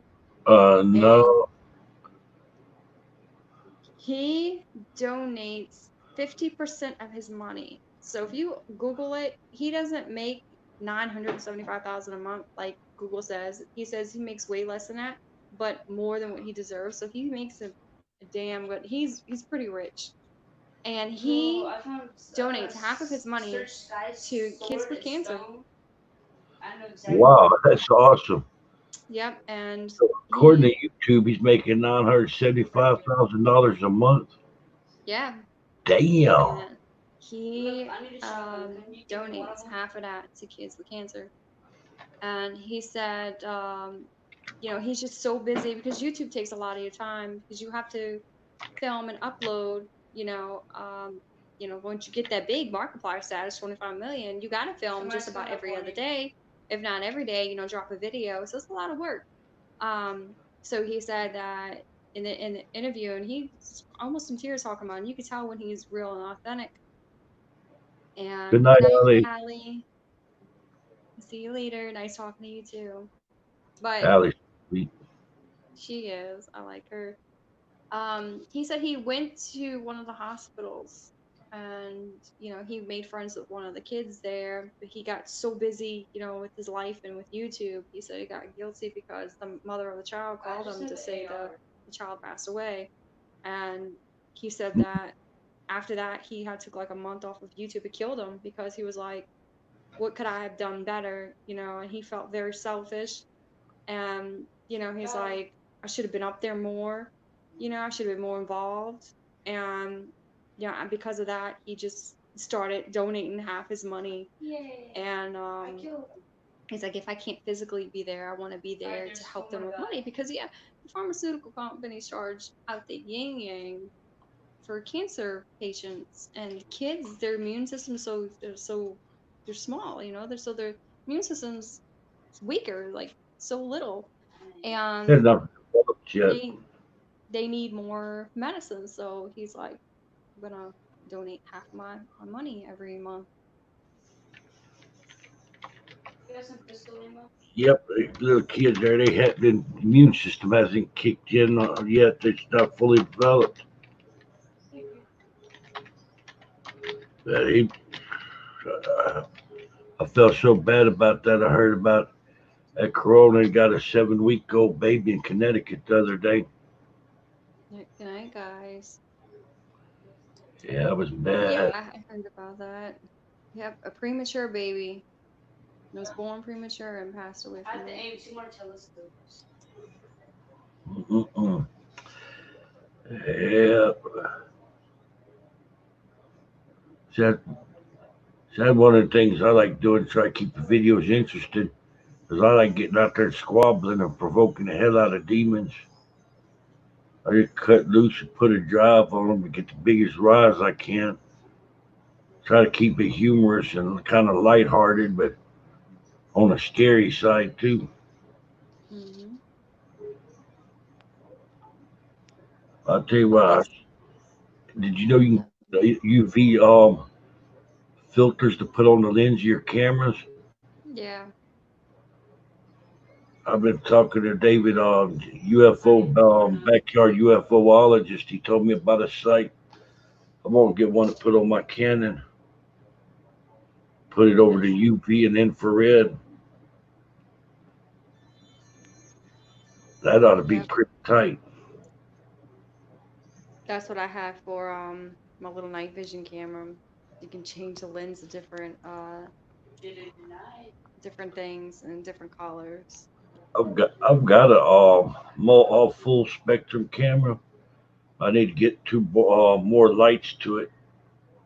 It's got one infrared light that mounts on the top of it, and it comes with like a little flashlight that emits infrared, and it's got the button on it where it'll emit an infrared light itself. The problem with it is the outside environment. There's nothing for the infrared to bounce off from for you to get a good view film with it. You end up with a view of about like this and about 3 feet in front of you, which is just don't work for shooting inside a building. It's awesome. That's why I need to put two more infrared and and put it with UV emitters on it. Oh, it worked good when I went in that dang abandoned house that's over here in Destin. I went in there at night and they've got security guards out there close by the place, got a paw for apartment projects and it houses all around it. And I went in just using full spectrum. There's shit, it come out like looking in the daytime, it's just black and white. Did you know I actually caught there was an orb in there and didn't realize it till I watched the dang video like 6 times? Really? Yes. Little bitty about the size of my fingers, like a little squeaker over there, a little bit of a energy, and it formed up into an orb. And it just kind of done a little number and it, back out it went. Right. The place got no bad. It's got no bad feel to it. I won't go do a spirit box there. What just blows my mind is here in Destin. As soon as you come over the bridge, they got where they have like floating bars out there in the summertime. Place you can get food at. It's called Crab Island. It's a little sandbar. Right. This house is right off of freaking Crab Island. It literally has a pier, and from a big deck on the house, and from the deck to the ocean is about 50 feet. Awesome real estate, and it's all the house is just falling in. Most of the roof's gone. I was just like, brother, I've been in it twice. I've done it nighttime and a daytime, and I'm glad I was lucky because I went in that night visit. I had missed stepping on a damn big nail on from a board outside. I went back in the daytime and spotted it. Hey, welcome back, Aaron.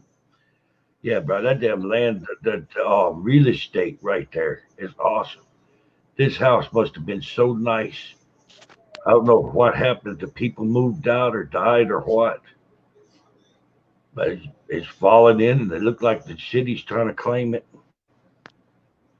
I mean, could you imagine having a house you could sit on the damn deck and look out at the ocean? Yeah. Get blown away by the hurricane too, right there. Yeah. We're sitting here wondering, are we gonna have a bad hurricane season? And that's what my sister said. Watch us have a bad hurricane season right after the corona's over. As long as it's not another Katrina. Mm-hmm. Was you in New York? Katrina wiped out 4 states. Mississippi, Alabama, Florida, and a little bit. No, that's it. Louisiana, Alabama, Mississippi, Florida. Yeah, that's it. I was still working in Angola when Katrina hit. I was bringing parish inmates in from out of New Orleans and putting out there. They throwed us into a big wreck out there of so many inmates. Mm-hmm. Some of that was funny. We had us there going around and issuing them inmates out boxers and T-shirts, socks. Each one of them was getting a razor, toothbrush, toothpaste, bar of soap. One young guy, brother, could give him a bar of soap, just a little small bar of state soap. 2 minutes later, he's over. I looked over there, and that quick, he done carved that soap out and made a damn set of dice. He's sitting there trying to gamble in the middle of the dormitory. I walk up, he's looking at me, Sarge, I need another bar of soap.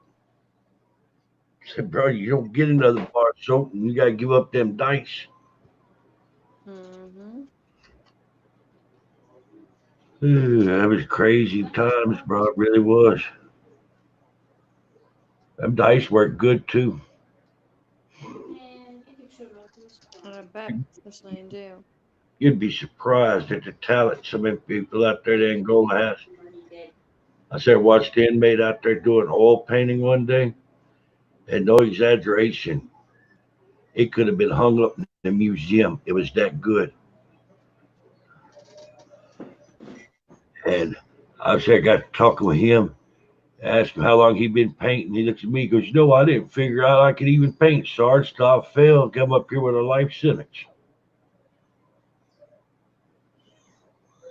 Aaron, how is that possible? A person was so blessed during Katrina that all the houses next to them were destroyed and their house was still there and perfectly fine. It can happen. I mean, everything was destroyed with water. Believe it or not, That's not. Katrina did a lot of wind damage. The water came in with Rita. We blew up our own levees. That's no secret. We had to. We blew our levees to flood out the east and the ninth ward and to save. So we have hit a lot of. So New Orleans itself, the city is. I'm trying to explain this to my son. So our city is knocked off in two sections. You have the old uptown historic part of the city, which is a lot of Magazine, St. Charles, which is on the left side of the bridge. Like when we go over the bridge from the West Bank going to the East Bank, it's going to be on the left. And then you have the actual city with the Superdome. So both sides of it is covered with water. So in order for them to save uptown, which is St. Charles and Magazine, where they have all the parades, like basically Loyola, you know what the Loyola College is? Yeah. Loyola and Tulane. So in order, so uptown, you're probably familiar with it. Uptown New Orleans is where Loyola's college and Tulane's college is at. Mm-hmm. And they're right there by a levee. And then, however, you have the other part of the city with the Superdome and all of, the big high-end hotels and whatever, the city. So in order for them to save the old historic part of town, which if they would have wiped out they wouldn't have blew our levees, it would have wiped out the entire I believe historic it's part of it. New Orleans. Yep. So in order for them to save and reserve old uptown like New Orleans and keep the college from flooding, they blew the levee to the city and let all that water come through. And that's why the Superdome flooded, because they could afford. City had money. They have money. They could afford to rebuild the Superdome, no problem. They did it in a year, but that's why they breached our levee over there to flood that part to keep uptown from flooding, because all those houses, they would have gotten hit. Those were original houses from like the 1900s. There was no coming back from that. No coming back from that. Mm-mm. Yeah, it's because he had the two big pumps for pumping the water out. One of them failed, and when it failed, it was all going under. Mm-hmm. Oh yeah, bro. Check out the history. If I could go to the Ram's Head Inn, I'd so be there. Or Castle Chillingham. Ooh. Wait, Maggie and Maya is supposed to go next season too? But I'd settle for Waverly. Yep. Waverly. That's been my unicorn right there. I'm chasing after to get to Waverly. They have a doppelganger inside of Waverly Hills on the 3rd floor, the 2nd floor. True story. A buddy of mine used to go ghost hunting, and there's a satanic bridge there in Baker, Louisiana I could take you to. But me, my wife, and him, and there's this lady, there's an EMT we met up with from Baton Rouge, was out there at this bridge filming. And me and him was at this bridge a lot. And no lie, he passed right by me. He goes, "Oh, hey there, Bubba." Walks out by my wife. She calls him by name. And he's like, "Wait, the jacket he's wearing doesn't match what he come up here that he was wearing." I was like, "Bro, that's what he was wearing when we was here 2 nights ago." And I look around and holler his name because he's supposed to be off to the left side, off the bridge. Mm-hmm. This one went to the right. And I called him. He goes, "Whoa, what?" There he is in the right clothes. We swivel around to the right. That one was gone. And that one was like right there at us. It come by and spoke, kept on walking. Oh, Aaron said hi. Hey, Aaron. He told me to tell DJ hi. That's freaky to have something like that happen. Doppelgangers is something if you see, you're supposed to die. It's like an omen. I don't know. I've Wait. never seen one. You never seen what? I haven't Doppelganger. seen mine, You see me and but Caleb. We're doppelgangers. No, it's completely different. there's Frenchtown. They got a train trestle. Satanic work was done at. I'd like to go out there again. It's out there by Central. I don't know if you know where I'm talking about. Central Louisiana? There's Central. It's called Spanish Town Road. Yeah, there's a train track, and the road's just smaller. It's just narrow enough, like one car could pass through. And there's a house off to the left. There's like I think 2 houses. There's nobody there. How do you get And they have pentagrams and all that stuff out there. Real Yeah. vibe. Central Louisiana is rumored to be Satanist. And when I did the Satanist tree, the Satanist bridge, I feel like I didn't want to mention on camera, but it's like a KKK rural area along with What's it? satanic worship. Yeah, So what's I'm wondering if the KKK members are secretly satanic and they're sacrificing people of color for their satanic sickness. Yeah. Yeah. I've never heard of the graffiti highway. You said being buried this week? Then there's a 95% chance. Oh no, we lost Leslie. Is the that place I'm talking about? I don't know about the Centralia, Pennsylvania PLE. I don't know. To my recollection, I don't think I've ever been in Pennsylvania.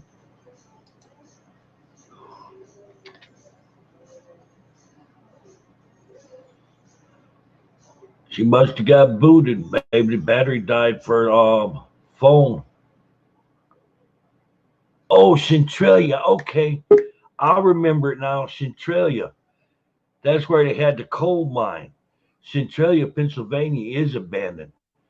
They had a coal mine there and it shit caught fire and it's burning under the town. Parts of the streets is collapsing. They actually still have houses there.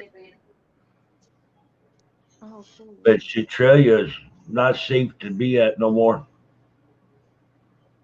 Why They is still that? got a church there and a couple of people in the center part of town, but I wonder no, supposedly, and I've seen this online, I gotta look up again. There's a real Silent Hill town.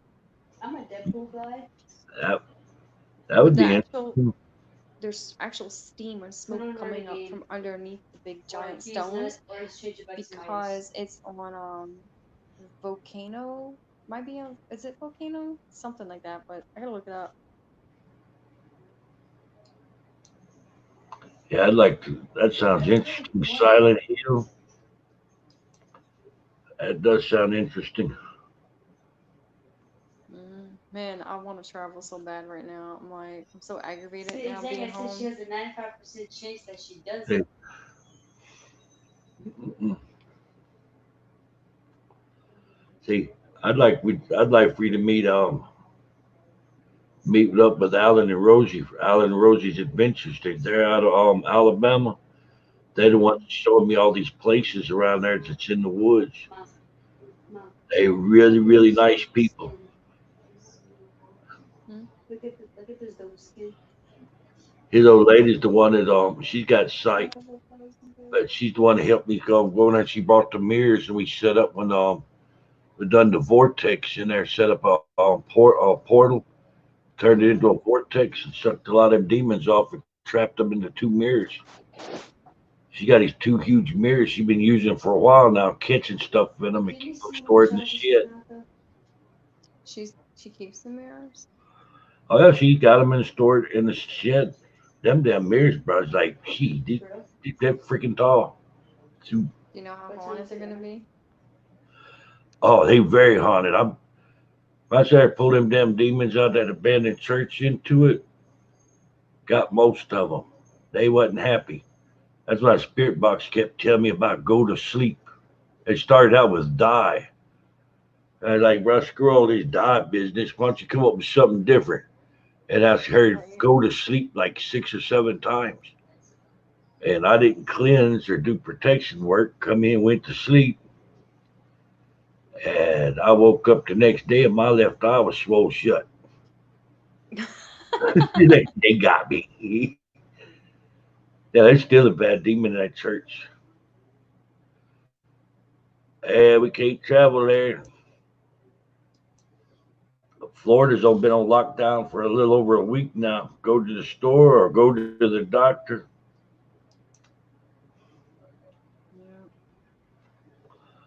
Yeah, don't worry about that Streamlabs junk there, Aaron. All right, clown. I'm about to get off and go to sleep.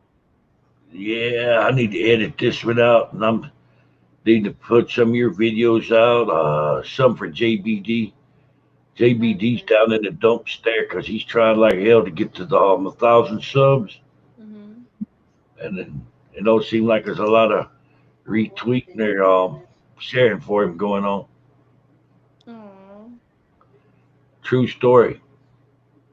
He's sick, got real bad disease. Money's real low, and I set up a PayPal account and I started popping it on there on the chat there. He sat there and sent me money and him needing it. What? Yes, that's how good a guy he is. Man, he's You have a good night too, Aaron. yeah, but I ain't gonna keep talking. You need to get some sleep. I got some stuff I'm needing to do. Glad you come by. If you'll let me know before you do your next live, and I can see about coordinating with you so we don't have live streams clashing. All right, cool. That's awesome. Oh yeah, we're gonna work together all day long, bro. Yep. All right, clown and Aaron, everybody else. You're in the chat room. I don't know. Can't see. Yeah, Well, they. have a good night.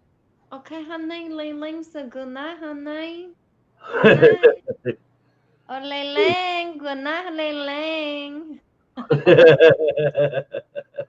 Bye. Yeah, we gotta stay safe there. This mess settles down, bro. I ain't really going out the house. I'm staying around close. I'll show you there tomorrow. There, PLE. Good night, Leslie. Glad you come by. Hey, I'll drop a link real quick.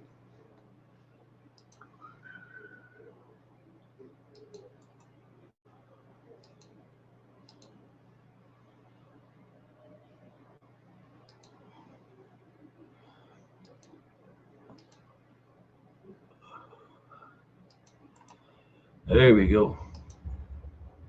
Well, it just thundered. All right, there's a link there to JBD. If y'all can, would you please go check out his channel? Share out a couple of his videos. Good night there, Aaron. If it ain't raining, I might go out and do something Saturday or Sunday and see about doing a video. All right. Thanks so much, Aaron. God bless you. All right. Well, I believe I'm going to shut this one down myself. I got some last minute sharing I need to do on some channels and edit my stream out for tonight. Welcome to the family there, Aaron. PLE. Glad you come in. David, I'm glad you're here. You want to say thank you to everybody that's watched the stream tonight. For family out there that comes in, helps this channel like they do, have fun. You want to say God bless you, like Aaron said. God bless all y'all. Hope you stay safe in these bad times we're having right now. And I'm going to keep rocking on, trying to hit 1 or 2 live streams a day. Keep things going. Hope we can make some people laugh. Give you something to do besides sit there and stare at 4 walls, you know. Anybody that's coming into the live. I'm wanting to help get it set to where I can get your channel shared out. If you'll DM me, I'll see about locking you in on my promotions where I can see about helping your channel out every day. I'm all about helping out. I want to say thanks so much again, everybody that come. I appreciate y'all so much. I'm on Twitter as Clown Media. You go to Twitter, Clown Media. Okay, I'll be on probably about 3 o'clock tomorrow. PLE. See about sharing out some more of your videos. But I'm on Twitter as Clown Media. Hey, you can DM me anytime. PLE, I've already got you on there on my inbox. Hey, I'm gonna go share out some of David's videos, Leslie's, Dustin's. Hey, through the veil. Hey, I hope we can get y'all. Have a good night there. Hey, I love y'all. I'm one and all. I hope y'all get some sleep. And have a good night, and I'll see you in a few.